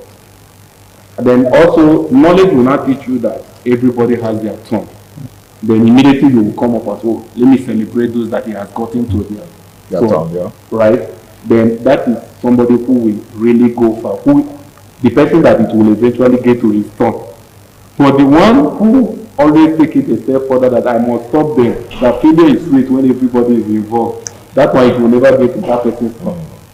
So I would like to restrict it I don't want to expand the analogy scope, so that people will not begin to mirror people, like I said earlier, people's innocent expressions as, kind of trait of jealousy or envy, whatever language you put. All right, thank you very much, Benedict. Now, Zabi, let's take a look at the role of social media in all of this. We are in an era of, in fact, we're in the digital era, and much of what happens in our day-to-day lives, is made manifest on social media.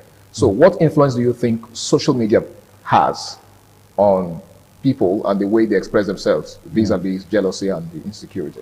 Yeah, so I think in 2019, we had a discussion like this on radio, and I made reference to a point because I'm an added user of LinkedIn. And then you go on LinkedIn, you see somebody posting BSc at 18, MSc at 20, PhD at 25, and then you're looking at yourself like, where did I miss it? You understand? So this is for persons you don't know.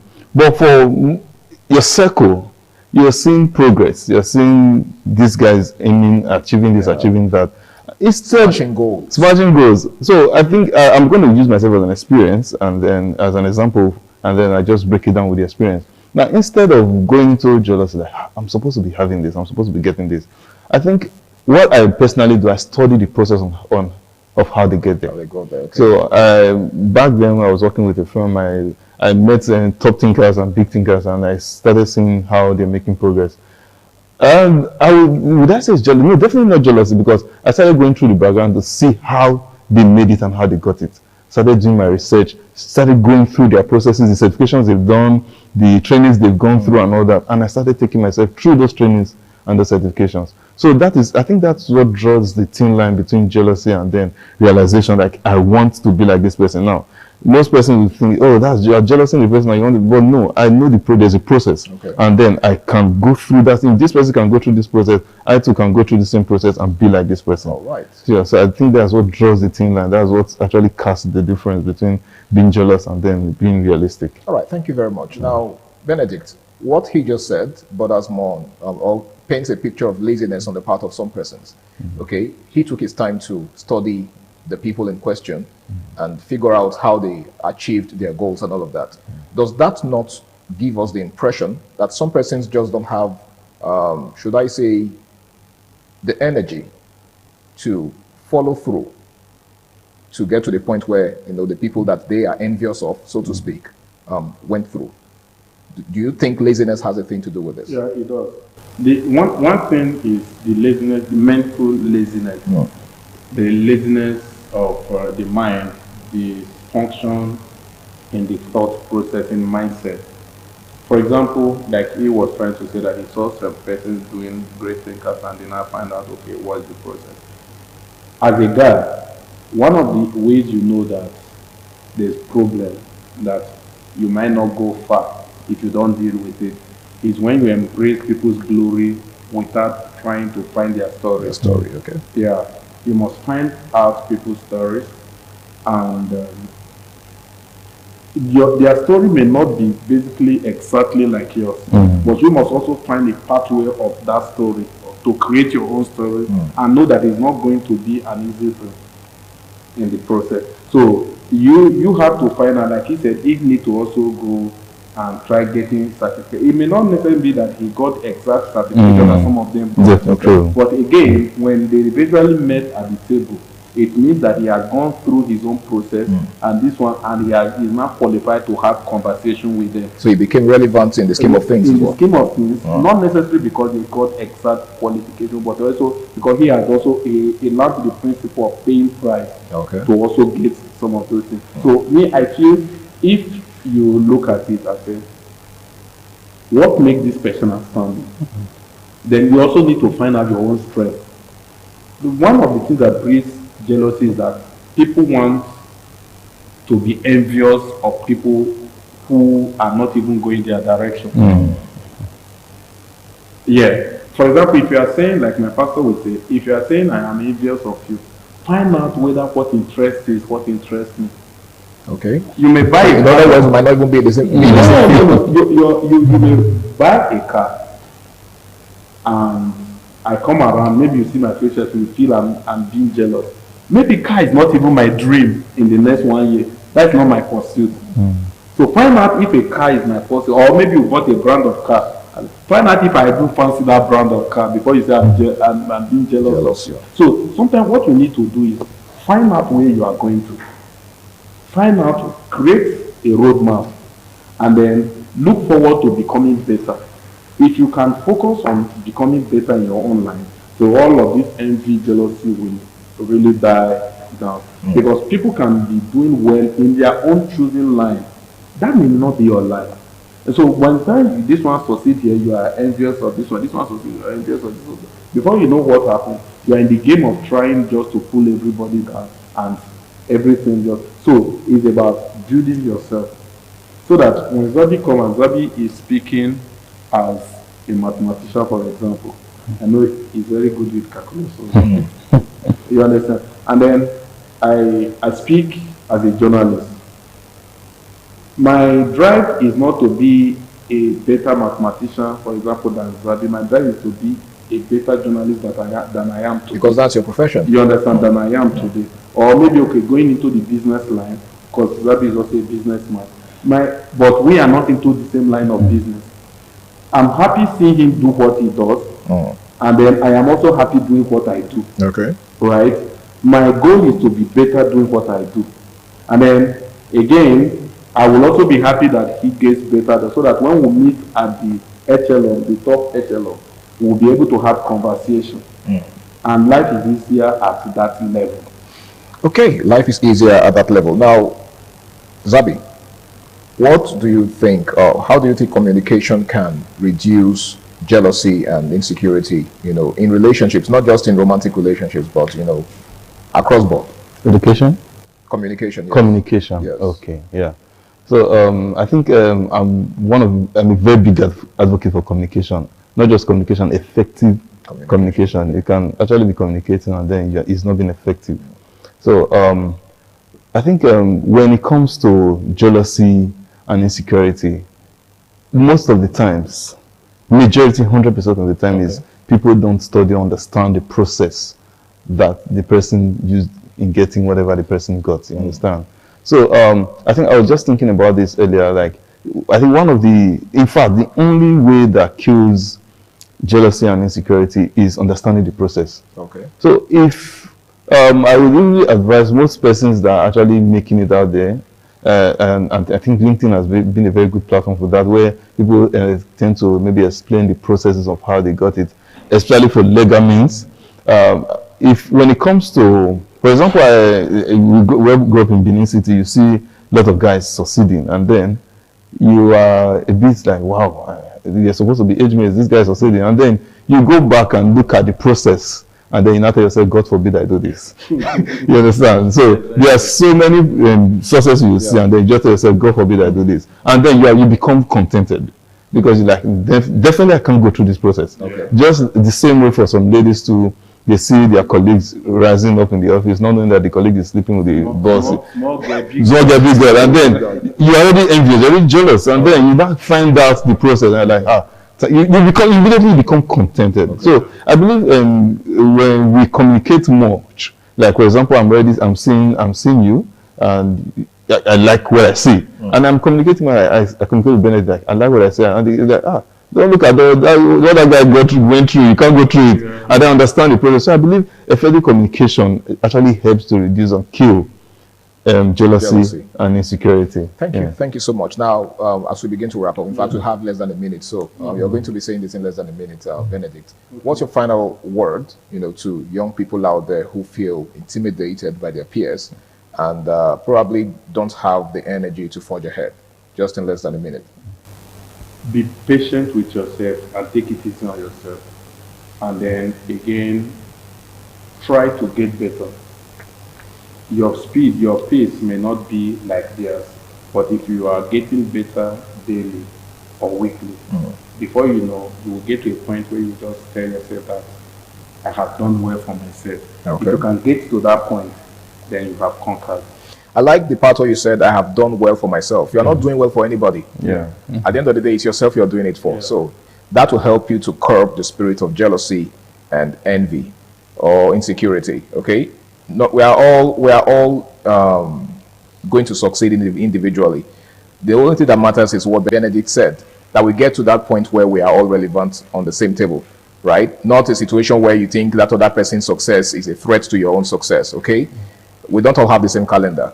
That other person is running in his own lane and you're running in your own lane. The most important thing is that we all succeed at the end of the day. And not just succeed, but succeed in the right way. Well, I want to say a very big thank you to my guests, Zabi Osas and of course Benedict Ochagu, for doing me the honor of being on the show with me tonight. And I hope that the next time I call on you, you'll oblige me. All right, thank you so much. My name is Harry Aigboje, and until I come your way again, same time, same station next week, ensure that you do the right thing always, okay? Do not dabble into anything that you'll regret in the future. Of course, if you look around you, there are lots of young people that are doing crazy things just to succeed. You don't want to look back, in the next, say, 10 years and begin to ask yourself why you took the route that you took. Do the right thing, stay out of trouble, and bye for now. Good night.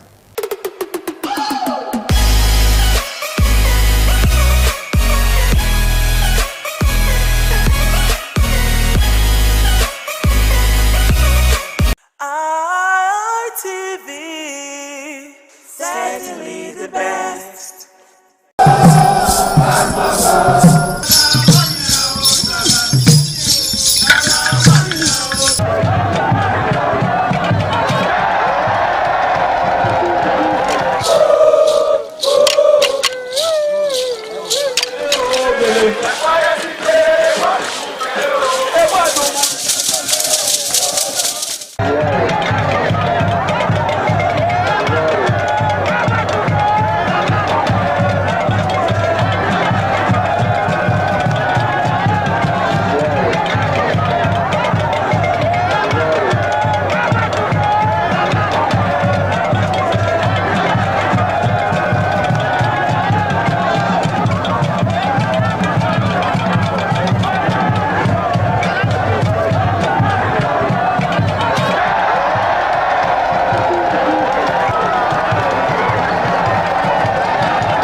Once again, welcome to this fitness show on ITV this morning.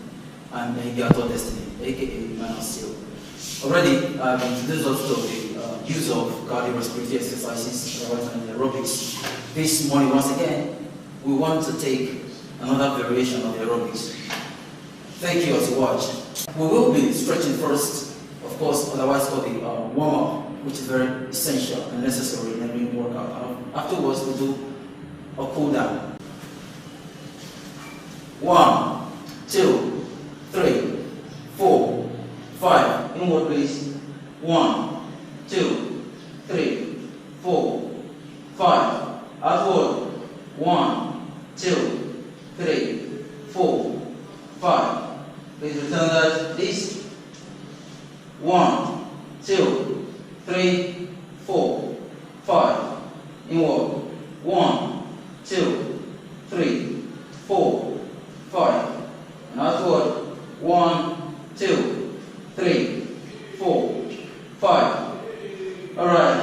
For our waist and of course on our torso, we have to do some stretching. Please place your hand by your side. And let's go. This direction first, please. Let's go.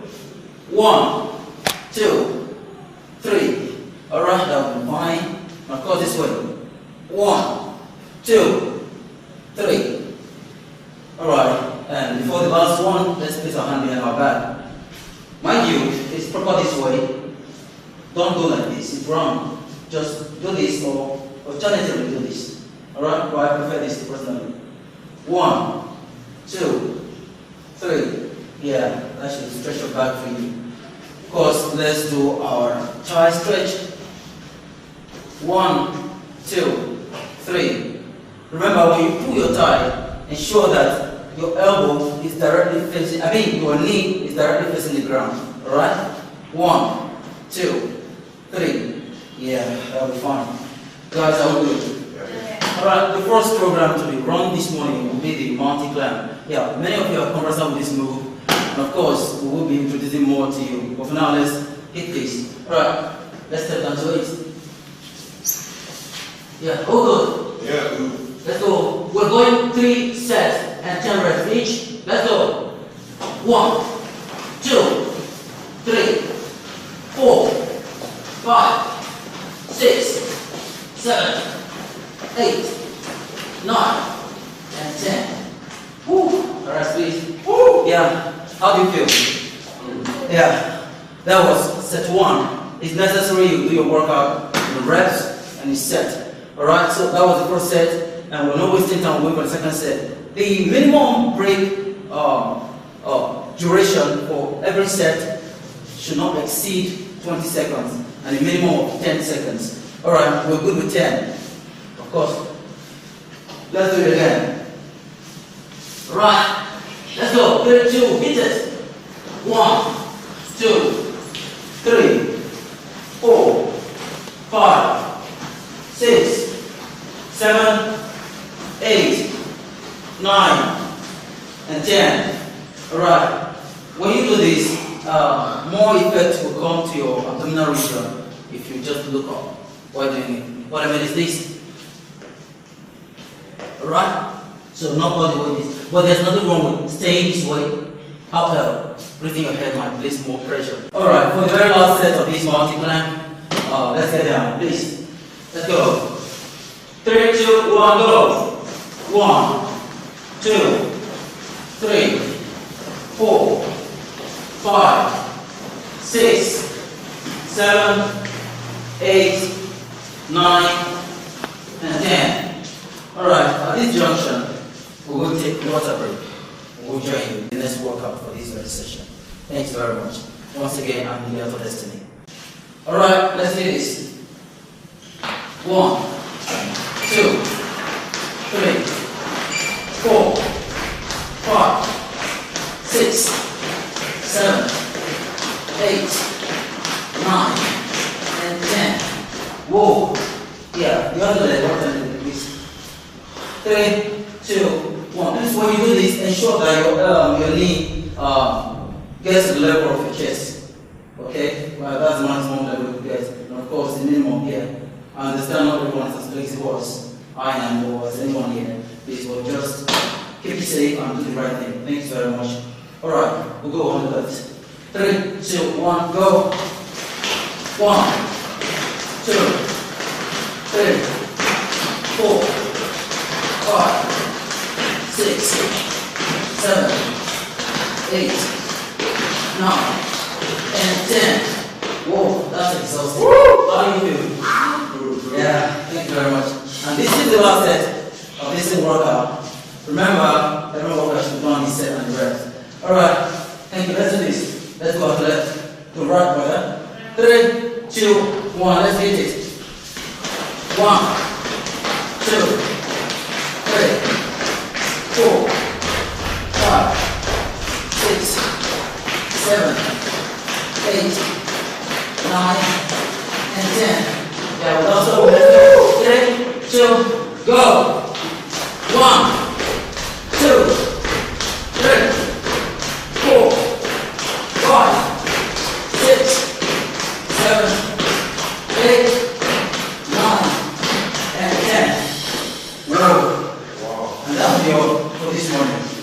Alright, remember, I said in the beginning, before any workout, there's need for a warm-up.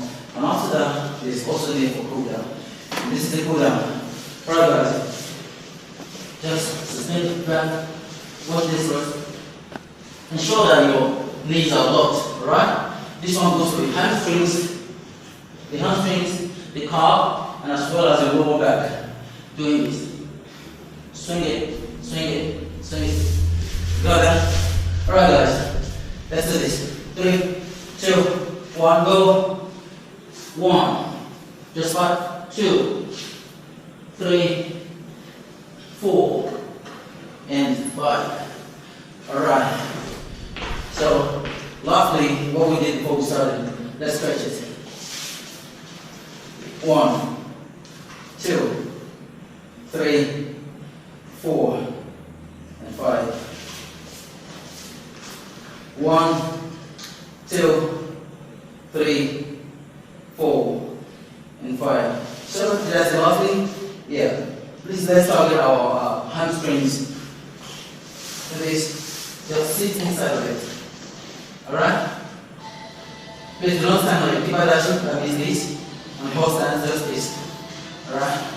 Stand 1, 2. Yeah, this is a form of squat though. This is not the purpose of developing or building the hamstring muscle, just for stretching it. Yes, today you do not need to use weights to build your pectorals, your chest, and of course your biceps, your biceps and triceps. We have programs you can do at home and get what you want. You understand? So we'll be doing push-ups this morning, otherwise called push-ups. We'll do push-ups this morning. And of course, we do have our ladies. There are variations for ladies. Please watch them very closely to get, if you're a lady out there, watch them closely to get what you have to do. And of course, our guys are here. Thanks very much. Let's hit it, guys. Are we ready? Are we good? Yeah. We're going to do the pyramid first, which is the closed wrench and push-up. Alright, let's go. 3, 2, 1. 1, 2, 3, 4, 5, 6, 7, 8, 9, and 10. Whoa, how does that feel? Yeah, that's the first set for this morning. And we'll be doing 3 sets of that. Meanwhile, the first one was close your hand in pyramid shape. And that one goes for the tricep. For ladies that have sagging hand, you can do that actually, and it will help you. And of course, this time around we're doing mid-open, and finally we'll do wide range of it. So we're going there now. The mid-open. Let's go. 3, 2, go. 1, 2, 3, 4, 5, 6, 7. 8, 9, and 10. Alright, that's for the mid open. And someone wants to ask, why exactly are the ladies crossing their legs? Why they cross legs for the ladies? Now you understand that the guys have more defined muscles, and of course to bring more weight on the upper body, we go on the toes, picking all the weight in the body to the upper body. But for ladies, they do not need much weight, just that. So we'll break it down at the knee level by crossing the legs. So the weight used starts from this very region. You understand? Alright, thank you for watching. Alright, for the last very set of this exercise is the wide range or the push-up, particularly intended to build the side of the chest. Do you understand? Alright, let's hit it. Okay, this is wide enough. At least double your shoulder width. Double your shoulder width is enough. 3, 2, 1, go. 1, 2, 3, 4, 5, 6, 7, 8, 9, and 10. How many of you noticed I cheated there? I actually did 1, I did 2, and I called it 1. Yeah, just to lay more emphasis on that part. For today, thank you guys. Yeah, we're awesome. For today, we're done with this. Thank you very much for watching. Please be safe. In the morning sun, searching for a longer day. People feeling like the light has just come. We must never stop the way. Birds chirping and I hear my name, grasping into a life. Life is happy but it's so insane. We must merely make a start. Savannah, I'm coming home. Savannah, ITV, certainly the best.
Thank you very much for joining us on the program, Healthy Living. What is the kidney? The kidney is an excretory organ in the body, which is for metabolism. Tuberculosis affects many organs in the body, but the common ones it usually affects is the lungs. Epilepsy is a neurological problem.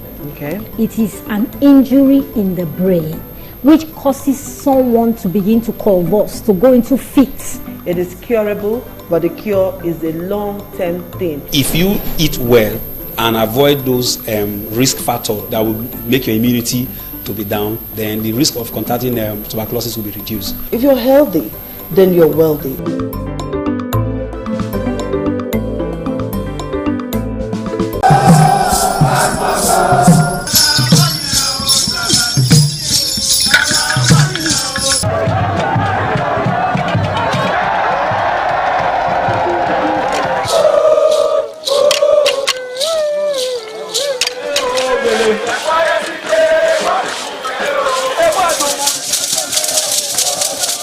This is Aqua Game, a popular game in Africa played by our ancestors to entertain themselves after each day of farming.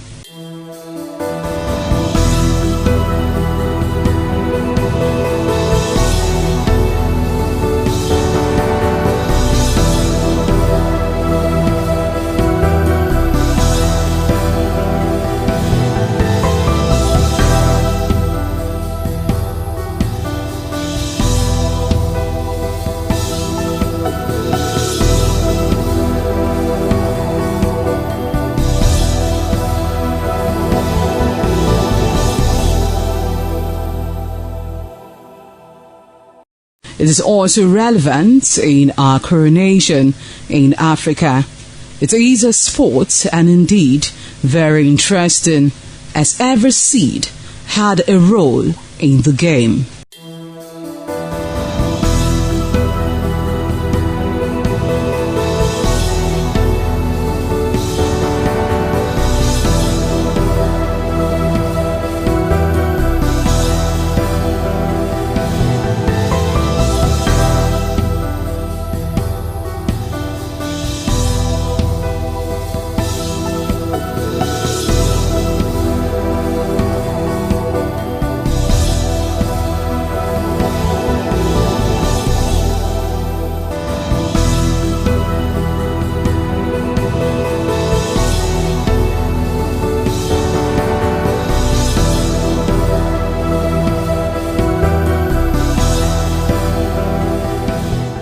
Playtime is 45 minutes per set. There is no age limit as long as you can spin Aqua seed. Ayo or Aqua Game, known as the game of intellectual. This game requires a lot of mathematical skills. Aqua Game is played with carved wooden box containing 12 holes.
Ladies and gentlemen, what we are seeing on the stage is the Toro Cultural Troupe of Quebec.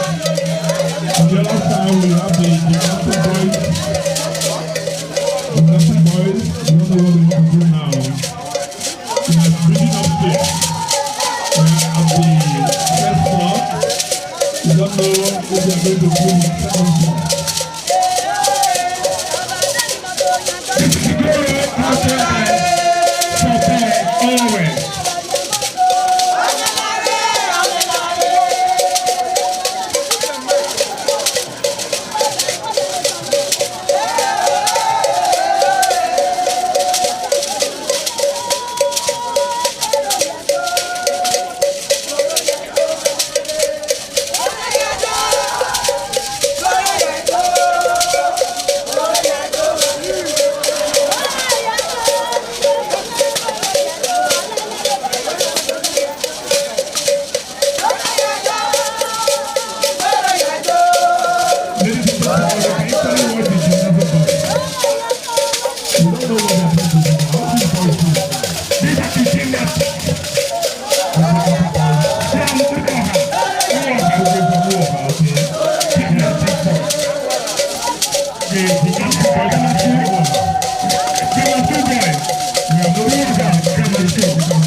ITV, certainly the best.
A very good morning to you. You're welcome to the AM News on Independent Television.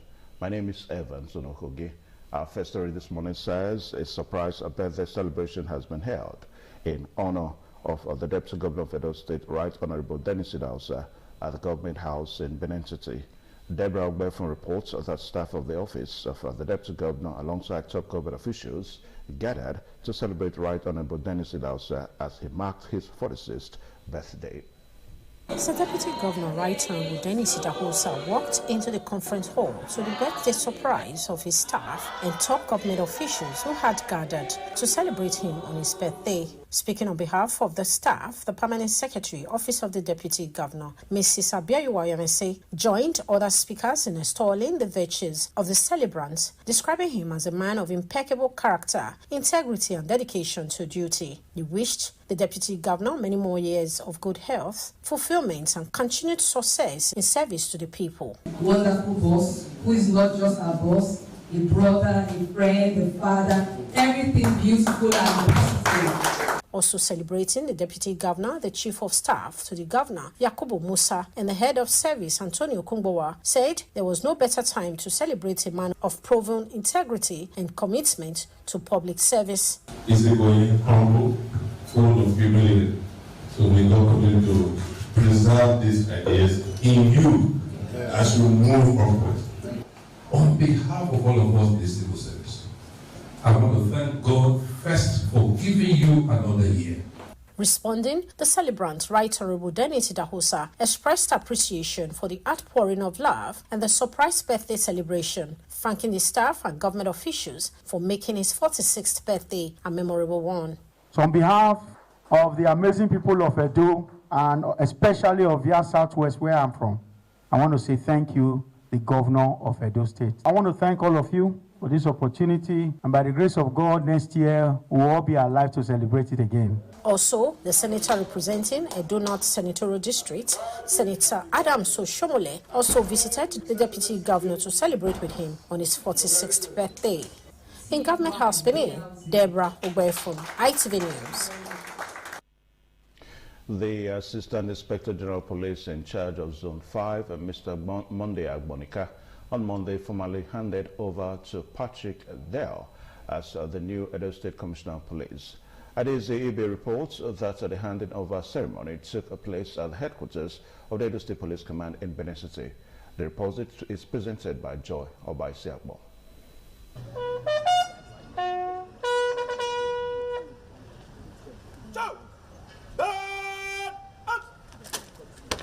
The new Commissioner of Police, Patrick Dow, on arrival was accorded a guard of honor, witnessed by senior officers. The ceremony featured the formal exchange of baton. In his remarks, the AIG Zone 5, Monday Agbonika, urged the new State Police Commissioner Patrick Dow to discharge his duties with honor, integrity, courage, and compassion.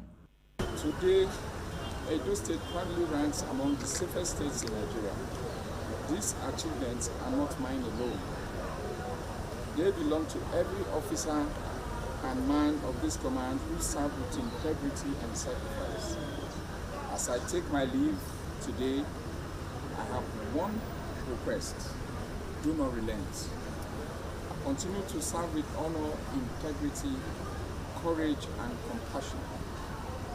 The new Police Commissioner Patrick Dow pledged to build on the achievement of his predecessor. He said he will operate an open policy, pointing out that policing is for everyone.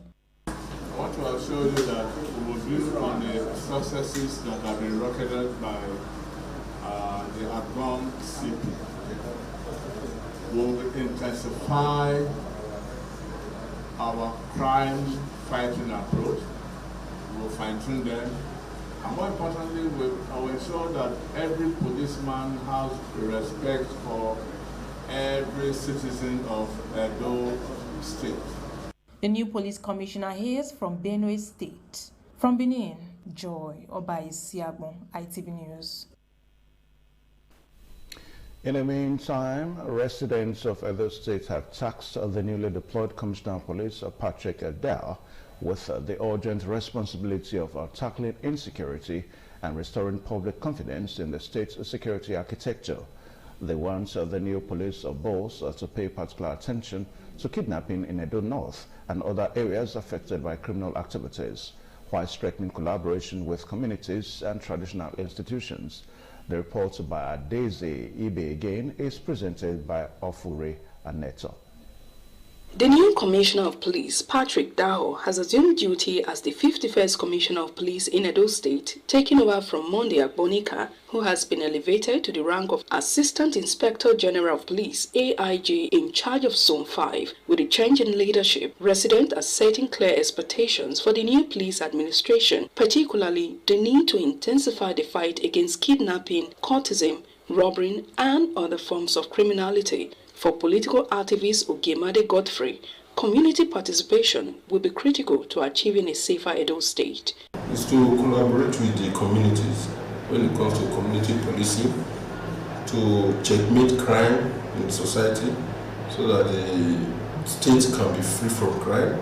He also called on the new commissioner to undertake a comprehensive review of the state security situation, work closely with the Edo State government, and strengthen collaboration with traditional rulers and community leaders. For Honorable Alonge Tunde, improving security must also involve helping alleged misconduct by some police personnel. He urged the new commissioner to tackle extortion, unnecessary roadblocks, and alleged collaboration between some officers and criminals, stressing that such practices undermine public trust in the police. The CP should talk to his officers, because most of his officers are collaborators with most of the perpetrators of all those evils. Make sure say all those police when collect illegal money for youth hand for roadblock, when we say now Yahoo boys now be their problem.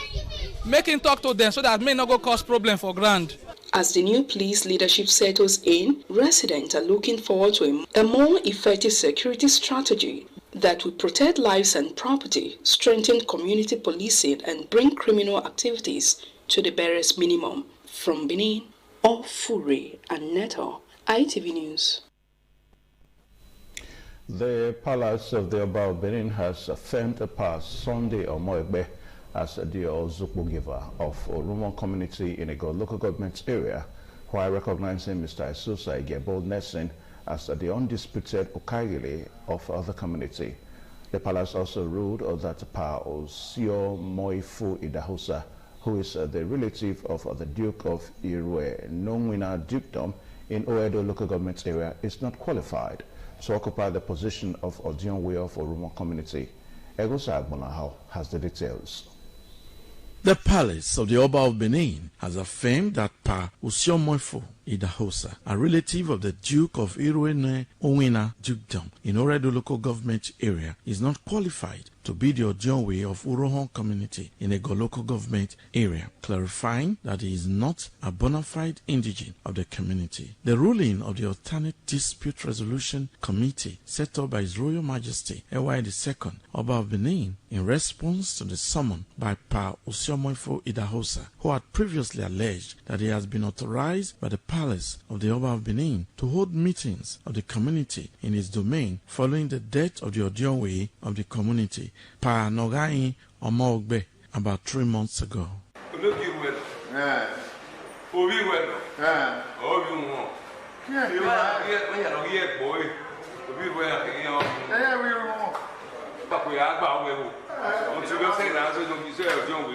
The committee emphasized that having lived in Orohon for years, Pa Osio Moifu Idahosa, who earlier admitted before the committee that he is from Irue-Nowina community, should also be accorded an elderly man respect, but not as Odionwe of the community. Accordingly, the Palace of the Oba of Benin declared that Mr. Esusa Igebo Nelson, the Okagile of the community, remained undisputed pending the approval of a new Odionwe at the appropriate time. The committee further directed the Ozukbo giver, Pa Sunday Omoegbe, and elders of the community, alongside the Okagile, Mr. Esusa Igebo Nelson, to oversee the community for the overall peace and development on behalf of the Oba of Benin.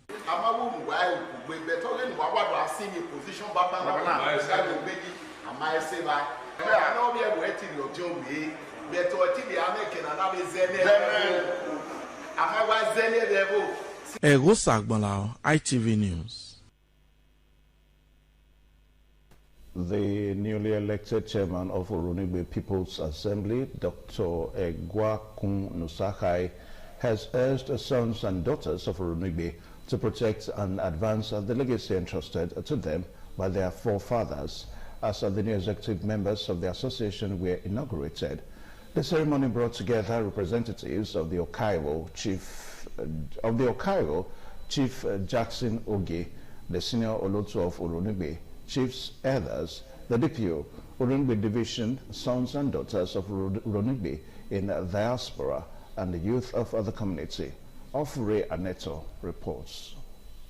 In his remarks during the inauguration, Dr. Egwakun Nusahai appreciated past leaders and community members whose contributions helped shape Orunigbe. He said the People's Assembly was established to build on the existing foundation. He said the new executive would focus on key areas including roads, electricity, healthcare, social welfare, infrastructure, and enterprise development. Our goal is clear: to secure our ancestral land, unlock economic opportunities for our people, and guarantee lasting peace our neighboring areas. Chairman Board of Trustees Dr. Ekpomusa Clifford traced the history of Oronigbe and called for unity among sons and daughters of the community to protect its cultural heritage and drive further development. In Benin land, maybe after the palace, Oronigbe is one of the richest in culture in the Benin Kingdom. Our major festivals is the Igwe Festival.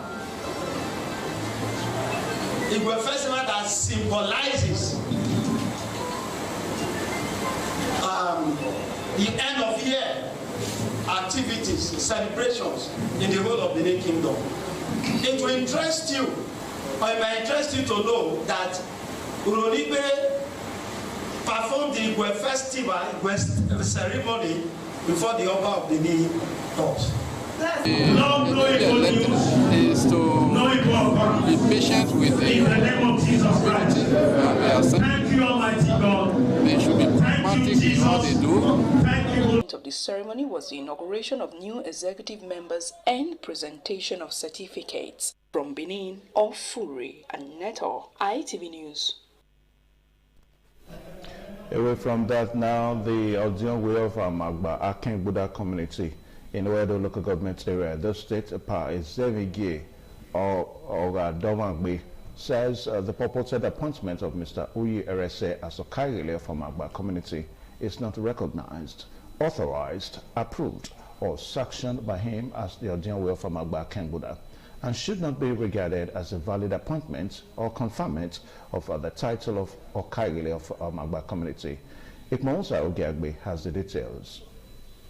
A statement jointly signed by the Ojionwe of Amagba Aken Buddha, Pa Izevigi Oradomagbe, and Secretary Omosefe David says, for the avoidance of doubt, Mr. Uyi Erese is not recognized by the traditional leadership of Amagba Aken Buddha as the Okaile of Amagba community, and nobody, organization, institution, government agency, corporate body, or members of the public should treat, recognize, or deal with Uyi Erese as Okaile of Amagba. The statement warned members of the public to be guided as the purported appointment does not represent the position of the traditional institution of Amagba Aken Buddha, and to prevent confusion, misrepresentation, and the possible misleading of members of the public and other stakeholders concerning the traditional leadership structure of Amagba Aken Buddha. It urged members of the community, residents, government authorities, security agencies, corporate organizations, and the general public to disregard any representation, claim, communication, or document in which Mr. Uyi Erese is presented or described as the duly recognized Okaile of Amagba community, unless and until a valid appointment is made and duly recognized in accordance with the established customs, traditions, and procedures governing the community.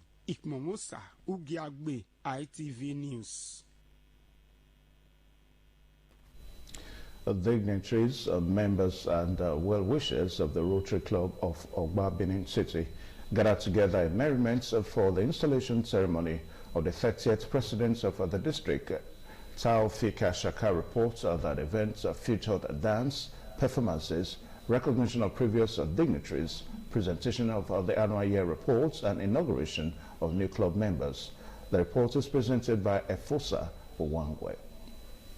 In his remarks, the past Assistant Governor, Mr. Felix Yamo, described the event as beautiful, stating that the inauguration ceremony gives the President the opportunity to raise funds for future humanitarian projects. This installation gives the opportunity for the President to raise funds for all the projects he intends to do during her year, and people have been quite supportive.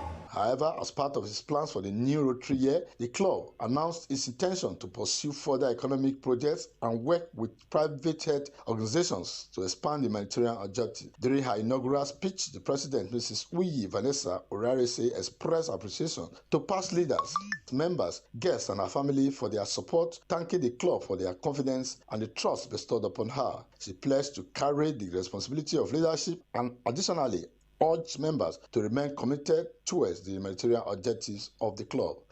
My dear friends, let us make our fellowship stronger. Let us welcome new members and make them feel at home. Let us encourage one another. Let us celebrate one another. And when challenges come, Some other members congratulated the new president, expressing optimism that the tenure will give more projects for Rotary Club of Ogba. It is usually a very worthy cause, and we are glad that we have somebody in the person of Dr. Vanessa. We are with our treaties, we are providing scholarship to indigent students, we are providing boreholes, we are providing various maternal and child activities to very needy persons. And for us, we are very happy to be doing. Every Rotarian is a caregiver. The president for that called on organizations, partners, and well-wishers to continue supporting and partnering with the club. From Benin, Efosa Wangwe, ITV News. The Edo State Commissioner for Fiscal Planning and Urban Development, Honorable Vincent Wadia, has felicitated with the State Deputy Governor, Right Honorable Dennis Idahosa, on his birthday.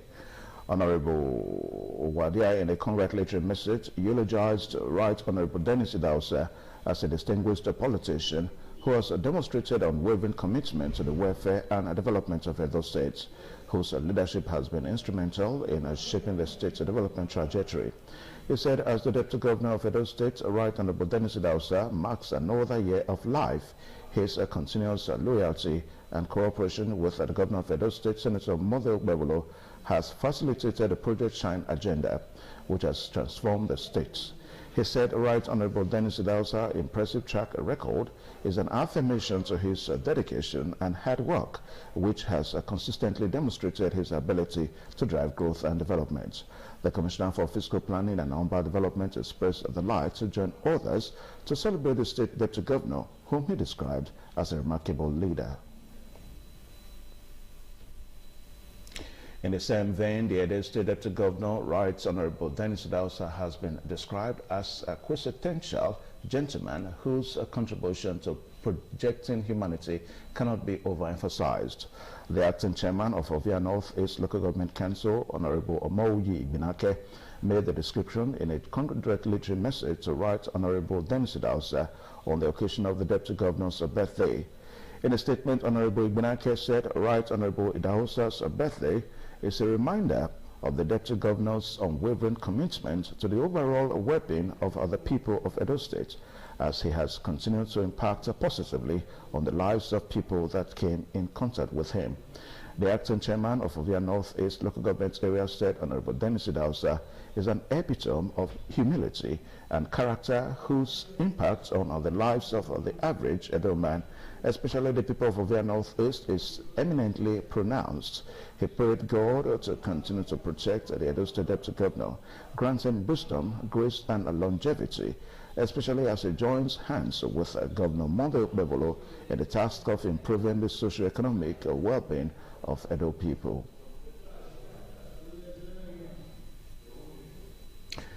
The acting chairman of Ovia South West Local Government Council, Honorable Nusahai Edobo, has joined the long list of others to wish the Edo State Deputy Governor, Right Honorable Dennis Idahosa, on the celebration of his birthday.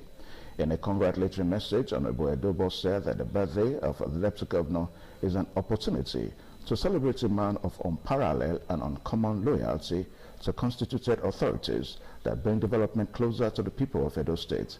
The acting chairman of Ovia South West Local Government Council appreciated God for adding another year to the age of the Deputy Governor, describing the new age as an opportunity to continue to impact on lives of the people of Ovia South West, in particular, and Edo State at large.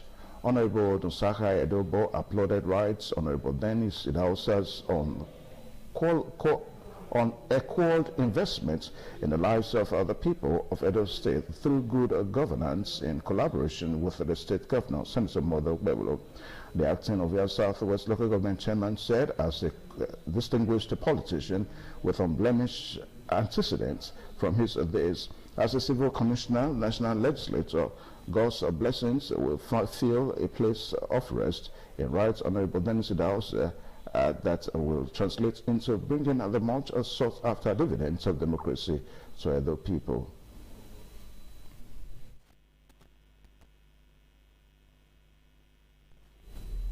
You're still watching the AM News on Independent Television. More stories will come your way after this time out. Please stay tuned.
And with that congratulatory message, we also say happy birthday to the Deputy Governor of Edo State, Right Honorable Dennis Idahosa, as he marks his 46th birthday.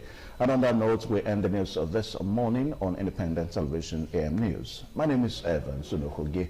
A very good morning to you.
ITV, certainly the best.